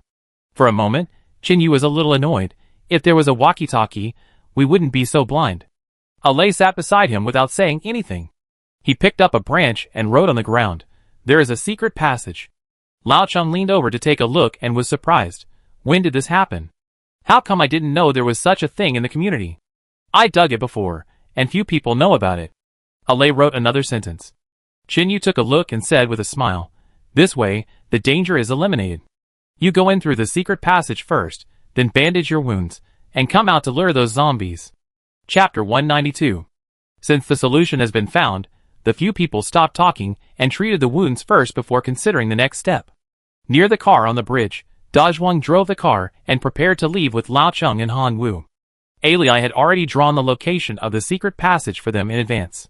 After the 3 of them left, Chinyu turned around and looked at Ali and said, let's go and have a good meeting with those people. Inside the cave. At this time, Most of the people who attacked the community were chopping firewood. In winter, they rarely went out. This group of people has been eyeing the community for almost a month, searching for information openly and secretly. It was not until Qin Yu and his team drove a large truck into the community that these people started to take action. At this time in the cave, the woman who was slapped twice at the entrance of the community was sitting alone in the corner, carefully washing the wound on her leg with water. After returning to the cave, the man beat him up severely, then ignored him, and went to have fun with the survivors. The woman's name is Wang Yu, and the man is her husband, Zhao Hu, who likes to drink and abuses her every time he gets drunk.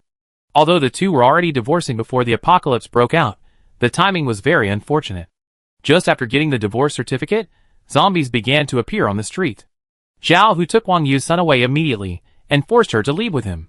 Wang Yu had no choice but to follow him. Her child was only 7 years old. If she followed that violent husband, she would not have a good life. The three of them wandered in the wild for a long time, and then met Hu Ye's group. At first, the three of them were caught, and were going to be killed. But in order to protect her son, Wang Yu had to tell them about the existence of a community. One night, she was trapped by several zombies when she went out to find water, and finally met a man with his daughter who saved her. The man gave Wang Yu half a bottle of water, considering that she also had a child, and asked her if she was willing to go to the community with him. At that time, Wang Yu was scared of being beaten, and her son was still with Zhao Hu. She didn't dare to leave alone, and ran away after just looking at the address on the note. The place she said later was the community where Zhang Yin lived. Hu Yi followed the people to check it out, and found that there really was such a paradise, so Wang Yu and her son survived safely. Zhao Hu relied on his archery skills to join this group of people. As he learned more, Wang Yu realized that this group of people were not ordinary survivors. They ate people.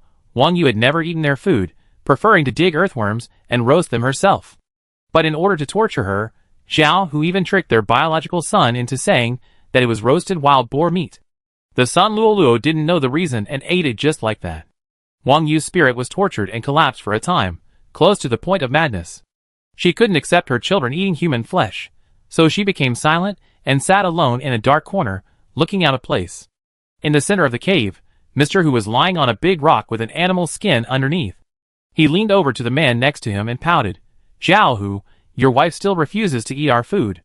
Zhao Hu was sitting on the rock next to him, holding a naked survivor in his arms, his hand still swinging on his chest. When he heard the question, he replied, "The woman probably has some mental problems. Damn, since her son ate it, she started saying that she has gynecological diseases and refused to let me touch her." The woman was pinched by Zhao Hu and it hurt a lot, but she didn't dare to resist at all. Her face turned blue and purple, and she pinched her thighs tightly with both hands, and her body trembled slightly. Mr. Hu looked at Wang Yu in the corner and said casually, "Bring her here, I take a look." Zhao Hu stood up and walked over, stretched out his hand to grab Wang Yu's hair, and dragged his wife in front of Mr. Hu. "Stand still." Wang Yu was severely malnourished, and most of her hair was broken by the pull, leaving only a little, and she stood there trembling. "Take off the clothes." Looking at the woman in front of him, Mr. Hu suddenly wanted to try something else, so he shouted to Zhao Hu. After hearing the instructions, Zhao Hu grabbed his wife's clothes and ripped them apart. The buttons fell to the ground, revealing her upper body. Then her pants were torn apart. There were many red spots on Wang Yu's thighs, and there was even a hint of odor. Mr. Hu frowned slightly. How long has this disease lasted? Wang Yu's expression was cold, and she seemed unusually numb. She answered mechanically, "More than half a month." Mr. Hu waved his hand, "Go away." Seeing this, Wang Yu picked up her tattered clothes and walked to the corner naked. Other people in the cave were used to this. Many of them exchanged wives and beat them if they didn't obey. Most of the women here had had several men. Because Wang Yu was sick, many people always disliked her. Men didn't want to touch her, and women didn't want to get close to her, lest they be infected. Qin Yu and Alei were lying on a gap at the top of the mountain, looking at the scene below, and they were so angry. Then Qin Yu and Alei left there, and as they walked, the former said, "They can even humiliate their own wives like this. These people are simply not worth dying for. Animals still know how to protect their partners." Then Qin Yu said again, "Let's go, see if we can catch a pheasant or a rabbit, throw it at the entrance of the cave, and lure the zombies in first to reduce their strength." After saying that, the two left the vicinity of the cave. They had found this place an hour ago. At first, they did not find any entrance until Alei took him around and found the cave on the top of the mountain. But unfortunately, the cave was very small, and people could not get in at all. Jinyu had planned to wait until midnight to throw the zombies in and bite them to death. Wang Yu sat in the corner, holding a thin thread made of tree bark in his hand, and began to stick it on the buttons of his clothes. A few minutes later, a dirty little boy came over here. His hair was already draped over his shoulders, he had a dagger on his body, and a piece of barbecue in his hand. Here you go. Since he started eating human flesh, Wang Yu's son Luoluo has changed a lot. He has become indifferent, loves to drink human blood, and even wants his mother to eat it too. Every day, he would bring meat to Wang Yu. If Wang Yu didn't eat it, her son would use a branch to hit her hard twice, and then eat it himself. Wang Yu looked up at her child's very strange eyes, shook her head gently, and then stretched out her right arm. Luoluo took out a long branch, whipped it hard a few times, and then left without looking back. Chapter 193. Wang Yu gently stroked the scars on her arm, and her thin face smiled bitterly. This situation now is really her own fault. She used to tell her son not to learn from his drunken father, and use fists to reason. But at that time, her son Luoluo always turned a blind eye, and said that his father was just a male chauvinist, and that this was what a man should be. Although Wang Yu was very sad at the time, she kept persuading herself that the child was still young and what truth could he understand. Maybe it would be better if it was a little older. After all, it is impossible to throw it away. But with the outbreak of the apocalypse, the arrival of zombies, and the collapse of order, many people's worldviews have undergone earth-shaking changes. Even children are the same. Influenced by the surrounding environment, they also begin to become indifferent to the lives of others. Now Wang Yu really wants to hide in that community. She has tried this more than once, but every time she was caught by Zhao Hu halfway, and then beaten. Later, when the temperature dropped, she was wearing very thin clothes, and it would be easy to freeze to death if she went out again, so she has been much more obedient recently. After fixing the clothes, Wang Yu put them on again. Although they were dirty and smelly, she had no choice. This piece of clothing was taken from a female zombie. While the others were eating, Wang Yu carefully scratched the ground with her right hand for a few times, then held it in her palm and continued to walk to a darker corner. Then she sat down against the wall, revealing what she had in her hand. It was a thorn from a tree, about half the length of a little finger. Wang Yu rested her chin on her knees, slowly moved her right hand to her thigh, and then gently poked her skin with the thorn. She had no gynecological disease, and had never had one. She used this method just because she didn't want to serve Zhao Hu, who abused her, and she didn't want to accompany other men. Wang Yu often reminded herself that she just wanted to survive. But how to survive? She didn't want to be like these people. More than a minute later, more red spots appeared on Wang Yu's thighs. If you don't look closely, you can't tell that they were man-made.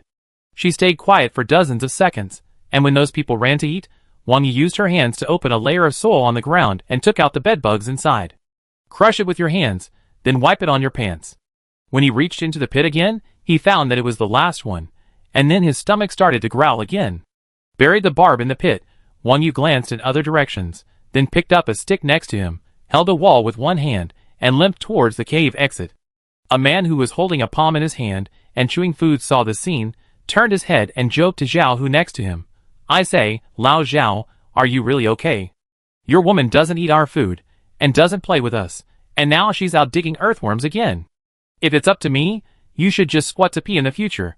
Zhao Hu swallowed a piece of thigh meat from someone unknown, and then said viciously, you will know whether I can do it or not in a minute.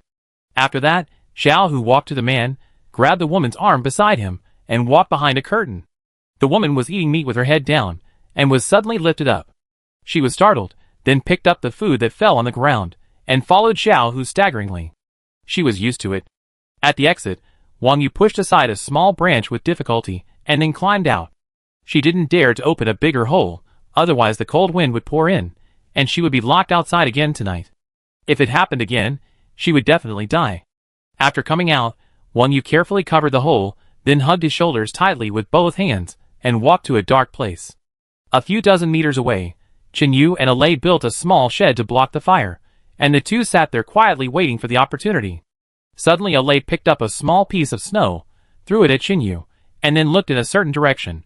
Chen Yu quickly stepped on the fire and squatted beside him, looking at the woman in the distance and said, it seems that their people have come out. They are not afraid of freezing to death in such a heavy snowy day. Let's go, let's catch her. Maybe we can get some details. Then the two of them followed Wang Yu more than 10 meters behind her, and moved slowly with her. After Wang Yu came out, she couldn't stand the weather. She kept slapping her skin with both hands to try to keep warm. Then she broke off a bunch of branches and covered herself tightly with them, not caring about the stings. After walking for a few minutes, Wang Yu came to a place where there were a lot of weeds. There were many small trees around, blocking part of the wind. Although it was still very cold, at least she didn't need branches to cover herself. Then she squatted down, reached into her shoes with her left hand, and took out a very short iron rod, which she had hidden separately for making fire. Another piece of flint was hidden here by Wang Yu. She couldn't light a fire with just the weeds, so she followed the old method, tore off a little of her hair, and threw it into the weeds below. Then she held the iron rod with her left hand, picked up the palm-sized flint with her right hand, and struck it again and again, producing tiny sparks. Not far behind him, Qin Yu watched this scene and said with some confusion, "They had fire in the cave just now. Why did they use this method when they came out? Wouldn't it be enough to bring a few pieces of charcoal?" Alei lay on the snow pile, looking at the woman without saying anything. He always felt that this person was a little different from others, which came from his intuition that he was a killer before. Alei used to be a professional killer, often carrying out various assassination missions abroad. He could tell at a glance whether a person had killed someone. This was also the reason why Qin Yu and Li Yao were tied up by him after entering the community. After knocking dozens of times, Wang Yu finally started the fire. She quickly threw more weeds on it, and then moved her hands closer, even touching the flames without reacting. She didn't pull back until she felt a burning pain in her hand, but because of the noise made when making a fire, a zombie with wood chips all over its body came over. Wang Yu was so scared when she saw the zombie that she stood up suddenly, but because she had been squatting for a long time and had little food intake, she suddenly felt a darkness in front of her eyes, then her head was a little dizzy, and then she fell straight backwards. Fortunately, it was a snowy day, and the snow on the ground was very thick, so she didn't get hurt. Feeling the contact between the snow and her skin, Wang Yu shuddered, then climbed up with difficulty and limped towards the slope. Wang Yu leaned against a tree with her back, waiting for the zombie to come with a high concentration. When the zombie approached and pounced on Wang Yu, she quickly dodged to the side, then grabbed the zombie's hand and pulled it hard towards the slope behind her. Chapter 194. However, Wang Yu's physical fitness was very poor, and she almost fell down with him. Fortunately, she grabbed the tree next to her in time. When she finally got rid of the zombie and was sitting on the ground breathing heavily, the back of her head was suddenly hit by a cold and hard object, and then a man's voice sounded. "Don't move, raise your hands. If you move, I will shoot you." Hearing this, Wang Yu's eyes panicked and said fearfully, "I have nothing. The only useful thing is the iron rod. You can take it." She raised her hands while begging for mercy. Then Alei walked out from the side, holding a few strips of cloth cut from the zombies, and used them to tie the woman's hands in front of him. Qin Yu put the unloaded pistol back to his waist. He just wanted to scare her. It was an ambush, so how could he shoot? It was a pity that Wang Yu was really hungry for too long, and her mind was a little confused, so she didn't think of this. Then the two of them took her back to the fire.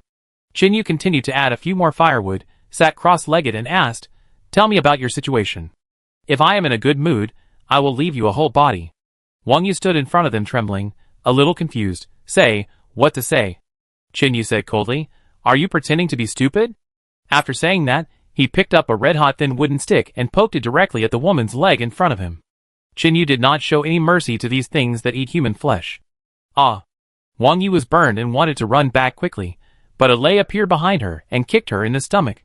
Wang Yu was kicked and fell towards the fire. Fortunately, Alei used little force, and only made her retreat a few steps before stopping. Then Qin Yu picked up another arm-thick stick with fire burning on it. He stood in front of the woman and said with a dark face, "I ask you one last time, will you tell me or not? You are beasts that eat your own kind, rob our supplies, and kill our people. I promise that you will definitely die in pain." Wang Yu covered her stomach in pain. She cried and shouted, "I don't know what you are talking about. I have never eaten human flesh, let alone seen you. Why did you hit me right away? Why did everyone bully me? Why?" Qin Yu listened to the crazy roar of the woman in front of him. He took a deep breath and did not step forward again. Instead, he continued, "You attacked a community and ambushed several people who were searching for supplies in the wild. Have you forgotten about this?" Wang Yu was close to mental collapse. She lowered her head and began to talk nonsense. I don't know anything. I just followed them. I didn't kill anyone or attack anyone. I just wanted to survive. Why can't this be allowed?" Chin-Yu was a little confused when he heard what she said, and turned to look at Alei in confusion. Alei also didn't quite understand. According to his thinking, since he didn't eat human flesh, why did he follow them? Aren't you afraid that you will be eaten one day? Just as they looked at each other, a muffled groan suddenly came from behind. Chin-Yu looked back and saw that the woman on the ground picked up the flint and hit her forehead hard. She fell to the ground and didn't move in an instant. She fell beside the fire, and the flames ignited her hair. Chin-Yu quickly dropped the burning stick in his hand, ran forward and stamped on her hair, then grabbed her legs and dragged her away from the fire. Alei squatted forward, put 2 fingers together, and pressed them against the woman's chin and neck. After a moment, he nodded slightly at Chin-Yu, then pressed his thumb hard on her philtrum. After a few seconds, the woman suddenly woke up. Why is it still the same place as before? Am I dead? Wang Yu said with a numb expression while lying on the ground, looking at the trees around him. Chin-Yu frowned and said, "You are too thin. With your strength, you want to beat yourself to death. It's just a dream." Chin-Yu looked at the woman in front of him. She was about 1.6 meters tall, and weighed only about 60 kilograms. She was skinny. Judging from her appearance, she might have never eaten human flesh. Alei stood up, came to Chin-Yu, and slowly said she is different. Chin-Yu heard this and asked, "How is she different?" Alei glanced at the woman who was in a daze on the ground, then picked up a branch and began to write on the ground. She doesn't have the aura of having killed anyone, and her stench is different. The people who ate human flesh smelled like rotting. I'm sure I didn't smell it wrong, and her stench is just caused by not taking a bath for a long time. Chin-Yu looked at this paragraph, pondered for a while, then turned around and was about to speak again, but suddenly saw the woman crawling quickly in one direction. He was about to step forward to stop her, but Ari beside him pulled him back, then shook his head slightly, indicating that he should look down. Wang Yu had just sat up, and suddenly, she saw the wet soil under the weeds. She quickly crawled over and knelt there. Her hands were tied, but she also dug the soil hard. After more than 10 seconds, she dug out a fat earthworm, which was about the same thickness as a chopstick. Then she used her hands to scrape the soil off the earthworm, and quickly stuffed it into her mouth. While eating, she continued to dig with her hands. Chin-Yu and Alei just watched her quietly. In a few minutes, the woman dug 7 or 8 earthworms and ate them all raw. Then she continued to dig desperately, and even stopped when her hands were bleeding. Then she stopped and turned to look at Chin-Yu, her eyes full of unyielding expression, as if to say, "Didn't you say I eat human flesh? See, I would rather eat insects than those things." Chin-Yu closed his eyes and took a breath, then opened his eyes and asked, "What's your name?" The woman did not answer him, but said, "Kill me, I don't want to live like this and be humiliated by others at will." Hearing this, Chin-Yu looked at her carefully for a few times, and then he realized that the woman was the one they saw being stripped naked by her husband on the top of the mountain. Thinking of this, Chin-Yu's attitude softened a little. "Your people killed our friends and attacked our community. There are hundreds of zombies there. If you put yourself in their shoes, you will understand why I am so angry." The woman lowered her head and thought for a long time, then raised her head and said solemnly, "I will tell you the details, but I have a request. I will also avenge them with you." "Avenge who?" Chin-Yu was stunned. "Those beasts who tricked my son into eating human flesh. No, since he took the second bite, he is no longer my son." Chapter 195. After pondering for a while, Chin-Yu said, "Let's talk about the specific situation first, and then consider what happens next." The woman moved closer to the fire, trying to keep herself from getting too cold. She whispered, "My name is Wang Yu.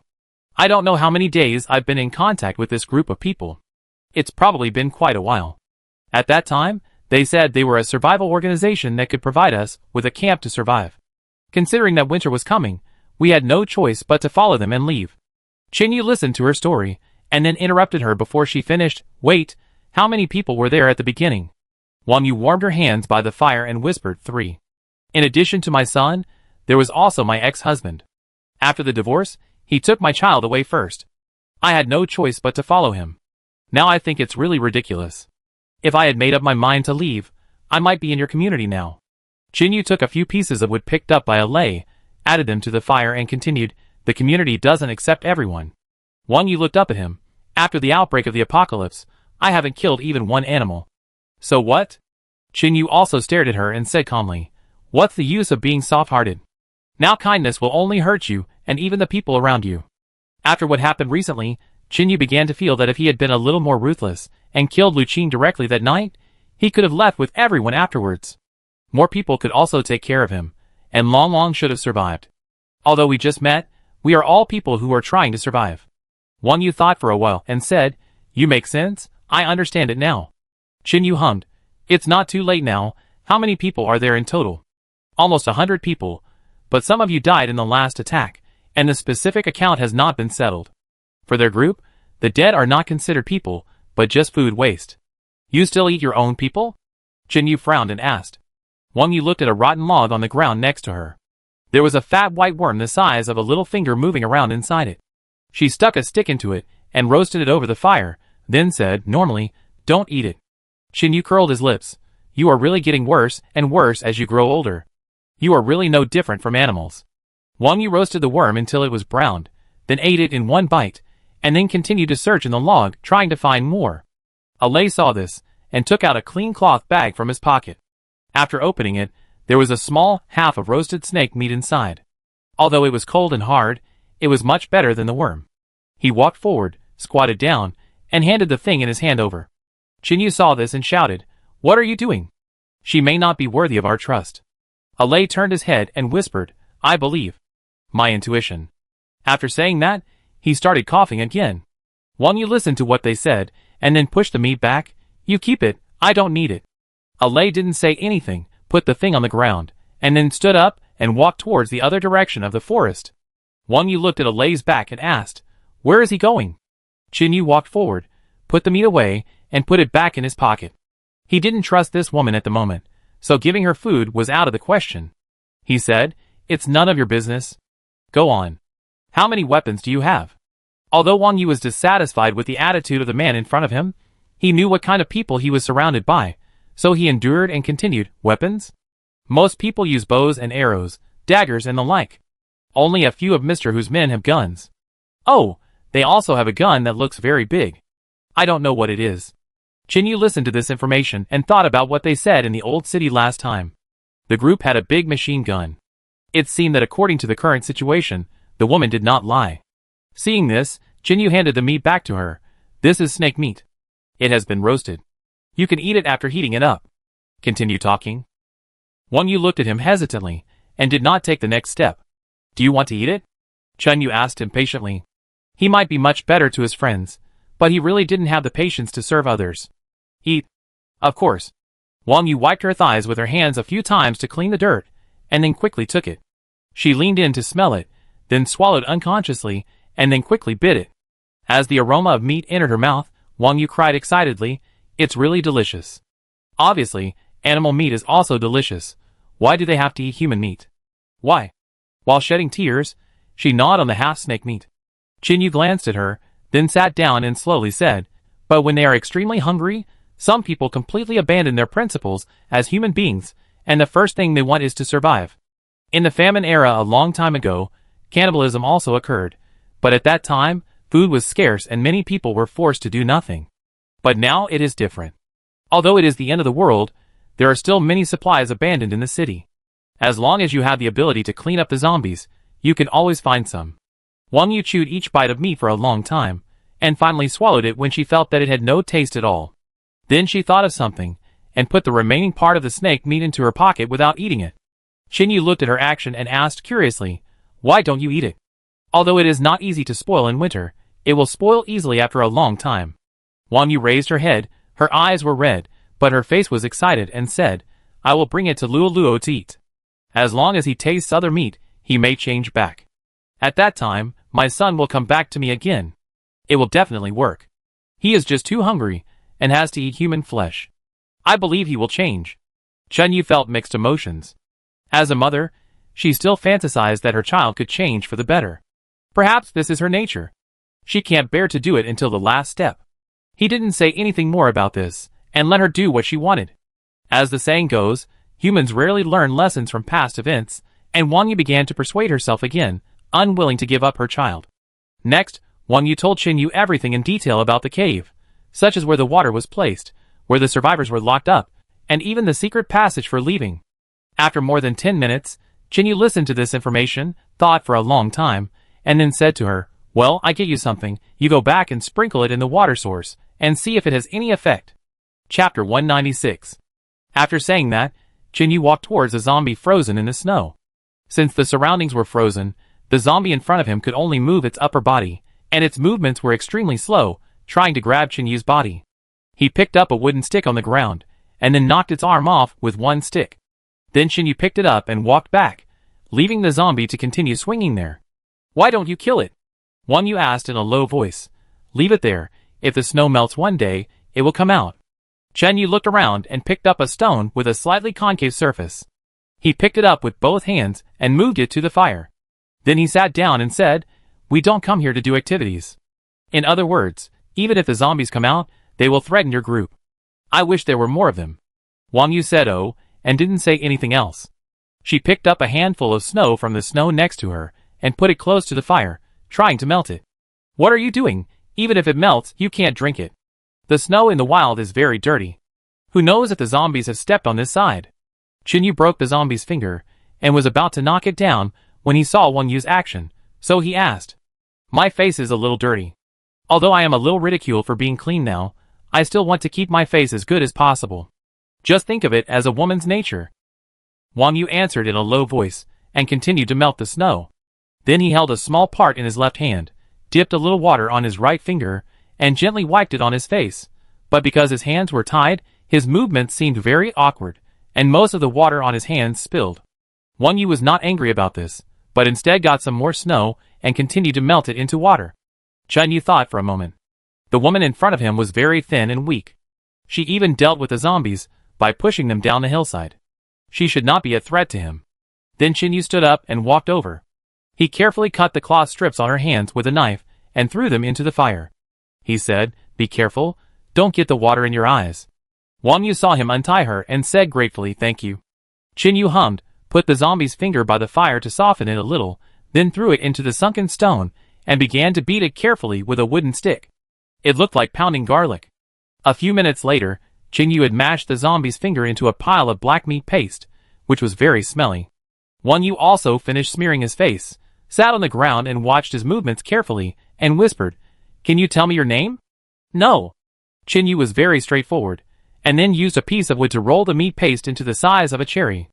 Then he lowered his head and said while busying himself, Find a chance to throw these zombie meatballs into their pots, water sources, etc. Wang Yu asked doubtfully, What if they find out? I'm not trying to escape, but if I'm found out, I'd probably be chopped into dozens of pieces. If that's the case, I'd rather freeze to death in the wild now. Chinyu took the small meatballs in his hand, raised his head, and looked at the woman in front of him. She looked ordinary. Although she wasn't particularly beautiful, she looked gentle and had an intellectual aura. Unfortunately, she was too thin, and her whole body exuded a sense of depression. What are you looking at me for? Isn't your face clean? Wang Yu felt a little uncomfortable, and then wanted to continue to wipe her face with snow. It's okay. Chinyu said casually, You should be 30 years old, right? Wang Yu nodded, 35. Chinyu smacked his lips, almost 10 years older than me. If it was before the end of the world, I would have to call you Sister Wang, but now, these have become a thing of the past. Wang Yu didn't know what to say, so he just continued to nod, I know. Chinyu placed the zombie meatball on the snow pile, and waited for it to freeze. I don't know if he wanted to verify his thoughts, but he asked one more question. You used to work in education, right? Wang Yu was stunned, curious about how he saw it, but soon relieved. He had been teaching for more than 10 years, so it should be obvious, so he answered, Well, I used to be a primary school Chinese teacher. Is that so? Chinyu touched his chin and pondered for a moment. It seems that there are still some children in the community. Apart from those who died in this attack, the rest should learn to read. If nothing else, knowing a few more words will be useful when searching for supplies outside. Otherwise, if he drinks pesticides as drinks, he will regret it. If this operation goes well, it's not impossible to take this woman back. Chinyu looked at Wang Yu and had this idea. Wang Yu found that the man opposite him was staring at him intently, and subconsciously said with a trembling voice, You, why are you looking at me like this? I'm sick. After saying that, in order to prevent him from not believing it, Wang Yu lifted the edge of his pants, revealing the dense red spots. It's not that she thinks too much, but those men and women in the cave can really get together anytime and anywhere, as long as they are full and satisfied and see eye to eye. After seeing it so many times, Wang Yu wondered if all men would be like this. Chen Yu saw this and frowned. Do I look so wretched? To be honest, I have never held a girl's hand formally since I was a child. So you are still a virgin? Wang Yu, who had already given birth to a child, became bolder in her speech. Chen Yu didn't know what to say, so he picked up the meatballs and threw them over. Go, stop talking about these useless things. You've been out for a long time. Go back and find a way to throw these things into the water. Wang Yu carefully put them in her pocket, then limped towards the cave. More than 10 minutes later, Wang Yu carefully went in from the entrance of the cave. When she was about to go in, the man standing guard at the door came up and touched her hard a few times, rubbing a little oil on her. She didn't react to this, just thinking she was being hugged by a zombie. Then she returned to the corner and waved to her child, trying to get him to come over. Although her son Luoluo often beat his mother, he would sometimes listen to her talk and see her gestures, so he walked over and stood in front of her expressionlessly. What's the matter? Here, try this, it's delicious. With a happy expression on his face, Wang Yu took out the snake meat and carefully put it in the child's hand. Luoluo took it to his nose and sniffed it, then his face changed drastically. What the hell, it's frozen like a stone, who wants to eat it? After saying that, he threw it directly to the ground. He then raised his foot to step on it. Seeing this, Wang Yu quickly fell to the ground and patted the soil, saying incoherently, Don't waste it, this is food, I just need to roast it for you, just roast it. Luoluo seemed to be more and more disgusted with her appearance, and even urinated on his mother and the piece of meat. Then he snorted coldly, You are a scumbag, my father is right, you deserve to be beaten. Then he left without looking back. Wang Yu knelt alone in the corner, feeling the smell of urine on his hands and the laughter of others in the cave, and his expression began to change gradually. Did you see that? Her son actually peed on her hand. I see. She is a waste. She can't even manage her own son. She deserves this end. I just look at my son. He can be scared to kneel on the spot. This is the difference. Don't you understand? The mocking voices continued. Wang Yu sat there, clenched his fists, and didn't care even if his nails dug into the flesh. Chapter 197. After a few seconds, she stood up resolutely, threw the piece of meat on the spot, and didn't care about it anymore. A rag was placed on the relatively clean ground in the corner. This was where Wang Yu usually slept. Now she was kneeling there busy with something. Someone in the distance of the cave saw this scene and asked the person next to him, Hey, what is she doing? A woman wrapped in a black cotton jacket replied indifferently, What else can I do? After all the trouble, it's just that piece of rag. A woman who doesn't even dare to kill a pheasant, what else do you expect her to do? Okay, take a nap. When I wake up, I'm going to cook brains for dinner. After saying that, the woman in the cotton jacket tightened her clothes and lay down on the spot. Just as she was about to go to sleep, a shirtless man came over and was about to take off her pants without saying a word. Don't move. It's too cold here. Let's go inside. The woman in the cotton jacket grabbed the man's hand and threw him a coquettish look, but because of her strange appearance, the man felt nauseous. But now there are more wolves than meat. Anyway, it's very dark inside. Just pretend that you can't see it. And the two of them walked arm in arm. Wang Yu fumbled around next to her bed for a while, and took out a small homemade dagger, only a few centimeters long, made of a tin box, sharpened on both sides, and even the top part was made into a pointed shape. This is for self-defense. She doesn't know if Xiao Hu will get angry and beat her to death one day.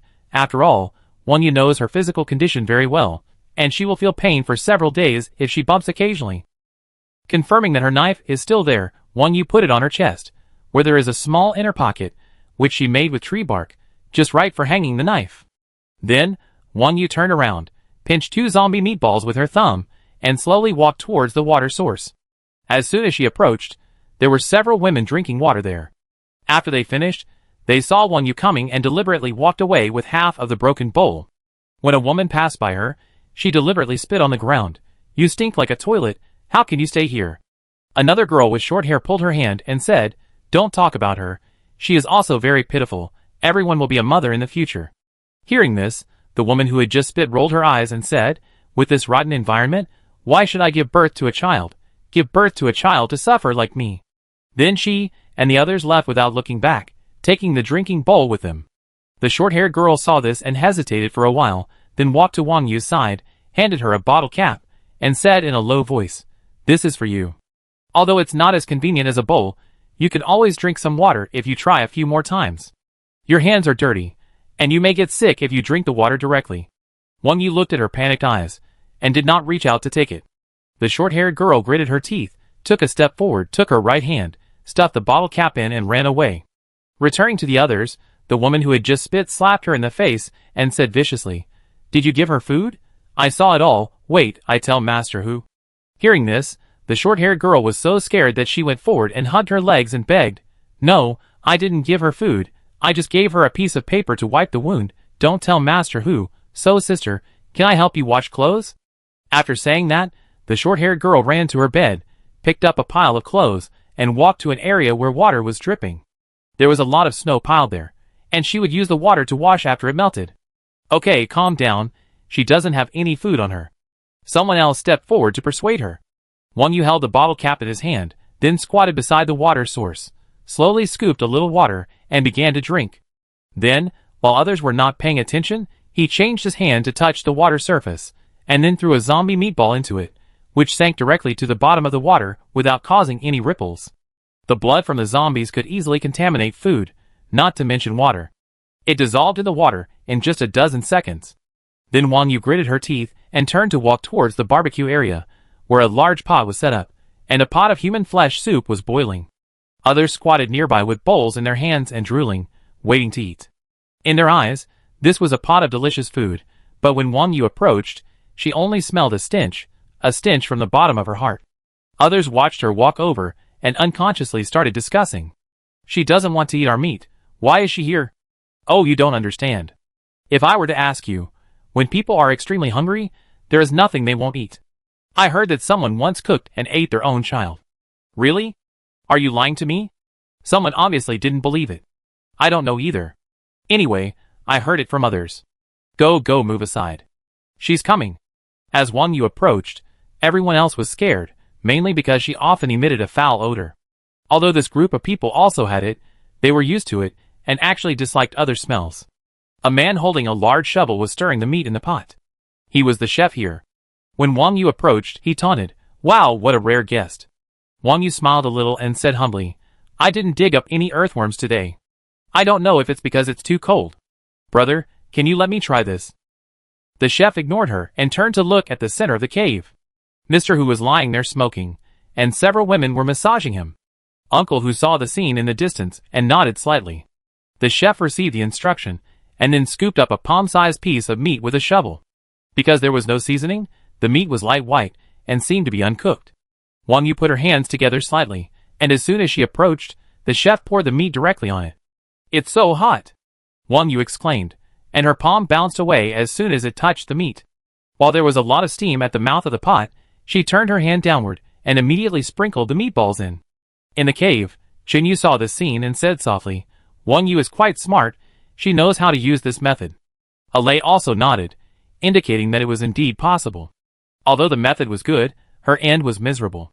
Although the zombie meatballs were successfully sprinkled into the pot, and no one else noticed, the meat was accidentally knocked off and fell directly on the ground next to it.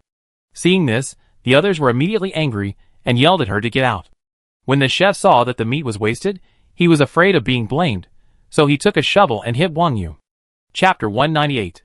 With a clang, the shovel hit Wang Yu's forehead directly, and blood gushed out of the wound instantly. After a failed suicide attempt in the morning, the wound that had finally healed started bleeding again. She collapsed on the ground after being hit. When Mr. Hu saw that there was a commotion over there, he reached out and pinched the woman next to him, and then walked over there. "What's going on? What's going on?"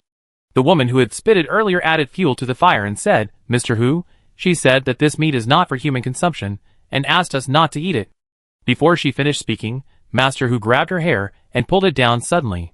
He pulled out the Desert Eagle with his right hand and pressed it hard against her forehead. "Am I deaf or stupid? How dare you lie like this?" The woman was caught off guard by the gun and was so scared that she wet her pants. This was mainly because Master Hu had no reason to kill people. He would definitely shoot when he was in a bad mood. She hurriedly said, I am deaf, I must have heard it wrong. Humph, I will punish you by not allowing you to eat today, and go to the door to stand guard." Master Hu threw her to the ground and shouted with a cold face. After the woman left, everyone else stood there and dared not move. They were already afraid of this man from the bottom of their hearts. Master Hu walked to Wang Yu and said condescendingly, You are really arrogant. You want to stay here with us, but you don't want to be in the same group with us. Okay, you want to play like this, right? Come on, hold her down for me. After hearing what Master Hu said, Wang Yu stood up and wanted to run, but where could she run? She was soon carried back by 4 men, and her limbs were pressed to the ground, and she couldn't move at all. Master Hu picked up the piece of human flesh that fell on the ground, walked to her head and squatted down, and pressed it directly to her mouth, forcing her to eat. Wang Yu struggled hard, shaking her head all the time, and the oil stains of the meat were smeared all over her face, but she refused to eat. Seeing this, Master Hu yelled, "One more person to hold her head down." After being completely fixed, Wang Yu widened her eyes and stared at Master Hu. Her eyes were almost on fire. Hee, I like your eyes, not bad, suitable for this end of the world. Suddenly Master Hu thought of a way, turned around and shouted to the people next to him, "Go call her son." Soon, Luo was brought over. Master Hu walked over and touched his face. His voice was very gentle, but he said something that could scare people to death. "Don't you want your mother to integrate into us? Now I have a way for you. She is hungry now, you just go and feed her." When the others heard what Master Hu said, they were so scared that they began to tremble. They ate human flesh, but they would not eat their own relatives. Now, he actually let a child force his mother to eat. Luo didn't think too much. In his opinion, his mother was so thin, why was she still picky about food? He didn't understand. Now that he had the chance, he didn't hesitate and took the meat and walked up. Wang Yu's head was fixed and her mouth was forcibly opened. She was pinched on both sides to prevent her from closing. She couldn't speak. She could only watch her child shed tears and rushed up excitedly, trying to let her child leave. The 2 people in the cave couldn't help it when they saw this scene. Alay stood up and wanted to kill him. Fortunately, Qin held him down and whispered, "They have guns and heavy weapons. The 2 of us can't kill them. We must make some people sick. This is the end of the world. We can't save everyone." After hearing these words, Alay kicked away the snow beside him, walked back and squatted down, and the 2 of them stared at the situation in the cave again. Luo took the meat and pressed it into Wang Yu's mouth, but the meat was very big, and it took a long time to push it in a little bit. Seeing this, Hu Yi shouted beside him, "You tear off the meat and press it in little by little." Luo listened and began to follow this method, tearing off a small piece each time, and then pressing her finger towards her throat. After more than 10 minutes, the meat on Luo's hand had completely disappeared. He knelt beside his mother and said with a smile, "Mom, look, you ate it too, isn't it delicious?" This was the first time Luo called Wang Yu mom after such a long time, and the reason was that she was fed a piece of human flesh. Wang Yu was held down, with a large piece of meat in her mouth. Before that, she had been forced to swallow more than half of it. Her eyes were already bleeding from crying, and even her hands were tightly gripping the ground, leaving several marks on the stone with her nails. All her nails were turned up because of anger and too much force, and her hands were covered in blood. "Let's go back and eat." Uncle Hu laughed loudly, and after watching this good show, he turned around and walked towards the pot. The others gradually dispersed, and Luo went forward to hug her mother, leaning her head against her chest. Wang Yu suddenly yelled, pushed her child away, and then spit out all the human flesh in her mouth, and then desperately crawled to the corner. Luo was a little confused by being pushed. He stood up and looked at his father next to him and asked, "What's wrong with Mom? Why are you angry after eating?" Zhao Hu snorted coldly, "Don't worry about her. Let her starve to death sooner or later. Come on, baby, let's go eat." Wang Yu knelt in the corner and immediately scratched her throat with her fingers, then supported herself with her hands and vomited quickly. Ugh! She vomited out part of the meat she had eaten before, and then there was still some in her stomach. Wang Yu continued to scratch her throat with her fingers, and then vomited several times in a row. She felt that her stomach was much emptied, and her expression finally eased a little. But in order to vomit it out completely, she clenched her right fist and swung it towards her abdomen again and again. After hitting it hard several times, she finally started to vomit again. The last time, she vomited almost all blood and water without any food. She even vomited out the earthworms she had eaten some time ago. Then she turned over and lay flat on the ground, gasping for breath, looking up, just in contact with Qin and Alay. Blood began to flow from her eyes. Qin made a gesture to her, meaning that the action would begin in the evening, and then they left and went to prepare some things. After the short-haired girl finished washing clothes, everyone else had finished eating. At this time, there was only broth left in the pot, without any residue. She stood by with a bowl and scooped it out, and finally left disappointed. The broth was not very tasty, and was very difficult to swallow. She turned and walked towards the water source, ready to scoop some water to drink. Seeing Wang Yu lying on the ground without moving, the short-haired girl was a little touched. She looked in other directions, confirmed that everyone else was asleep, and then walked straight towards her without choosing to drink water. Little did she know that this kind act saved her life in the future. Chapter 199. Outside the cave. Qin Yu and Alei left the cave, unable to bear watching any longer. Alei walked alone in front, his expression expressionless, as if nothing had happened. He stopped in front of a small tree as thick as his arm. "Why don't you leave?" Qin Yu followed him up, stopped and asked. Alei closed his eyes, and punched the tree in front of him. The surface of the tree trunk was instantly smashed, and even slight cracks appeared inside. "You seem very angry." Qin Yu stood beside him and whispered, "Because she was beaten by her ex-husband?" They had seen it before. Wang Yu didn't want to be caught by Mr. Hu. When she was escaping in the cave, she was caught by Zhao Hu and punched several times before being carried back. At that time, Qin Yu seemed to feel that Alei was a little abnormal. His fists were clenched and cracked. Although it felt a little strange, after all, Wang Yu was the first one to talk to them. It was impossible for him to kill those people for her. At most, Qin Yu would stop Wang Yu's ex-husband from continuing to abuse her. If there were other situations, they would have to spend more time together and talk about it after their relationship improved. Now the two of them are busy here, mainly to seek an explanation from the people in the community and to vent their anger. Apart from anything else, Qin Yu's own thoughts are, "I have been running around outside for so long, and I finally found a place with a wall, water to drink, and shelter from the wind and rain. I was just about to stay here, but a group of people showed up and directly lifted the roof of my house. I worked so hard to search for supplies, and finally brought them out, but a group of people came and snatched them away, and even killed my friends." What is going on? The mantis stalks the cicada, unaware of the oriole behind. Qin Yu is not a cicada, nor is he a bird. He is the snake behind the oriole, or even the eagle behind the snake. Alei squatted down and wrote on the snow with his fingers. "My biological mother was beaten to death by a man." Qin Yu walked up and took a look, and was very surprised. "Domestic violence as well?" Arai nodded and started talking. He didn't care even if he coughed every time he spoke. "My mother has always been gentle, kind, and well-educated. She was deceived by a man and married him despite her family's opposition. There was no wedding or banquet. The two of them took their luggage and eloped to the man's hometown. After arriving, I found that the man's home was not backed by green mountains or facing the lake. It was just a village in the mountains. There was not even clean water there. All they drank was turbid raw water. After boiling, it tasted extremely bad. My mother felt deceived and turned around to leave. But how could she outrun a strong adult man? She was caught and taken back before she ran far. After that, all my mother's documents were searched and burned. She was locked in the room all day. The man was lazy and didn't farm or work. There was little food at home, so other people in the village offered money to come into the house to play. My mother would rather die than obey, but her resistance was just fun in the eyes of those beasts." Alei told so much, and suddenly coughed up a large pool of blood on the ground, which was shocking. Qin Yu handed him the water bottle and whispered, "Speak slowly, don't be anxious." Alei took the water and rinsed his mouth, then shook his head and said, "I know my situation, and the doctor also said that if I keep cough, not talking, my throat will be hard to heal, and I have to try to restore its function again." Then he continued, "A year passed like that, and my mother's belly gradually grew bigger. She didn't know whose child it was, and her spirit became worse and worse.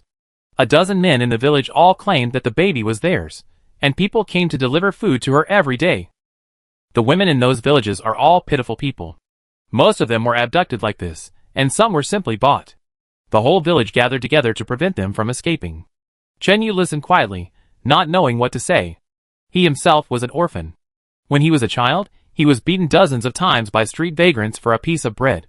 Even if his body was bruised, he still held the little food tightly in his fist.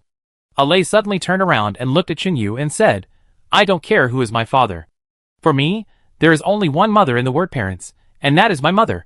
After I was born, my mother took me with her all the time. Fortunately, she gave birth to a son, and her alcoholic husband treated her better. She also started working hard to support the family, but is it useful?" Alei clenched his fists and gritted his teeth. "My mother's ribs were broken several times. One of her feet was broken, and one of her little fingers was cut off. Even if she gets better, the injuries will not recover, and the pain she has suffered will not disappear. After work, the man still likes to drink. After drinking, he gets emotional and likes to hit my mother with his fists. On the last night, my mother coaxed me to sleep early. She sat alone at the door, holding an oil lamp, sewing a new pair of shoes for me. Suddenly, in the middle of the night, the door was kicked open, and the man came in drunk, reeking of alcohol. I lay in the crack of the door and watched. I was only about 6 years old at the time. I was so scared that I dared not move at all. I just hid there and peeked. He walked in and shouted, "Damn it, I saw that the little bastard was getting more and more wrong. Except for gender, he is like me in every way. Your belly is really disappointing. You can't even give birth to my child." After saying that, he kicked my mother to the ground and punched her in the stomach.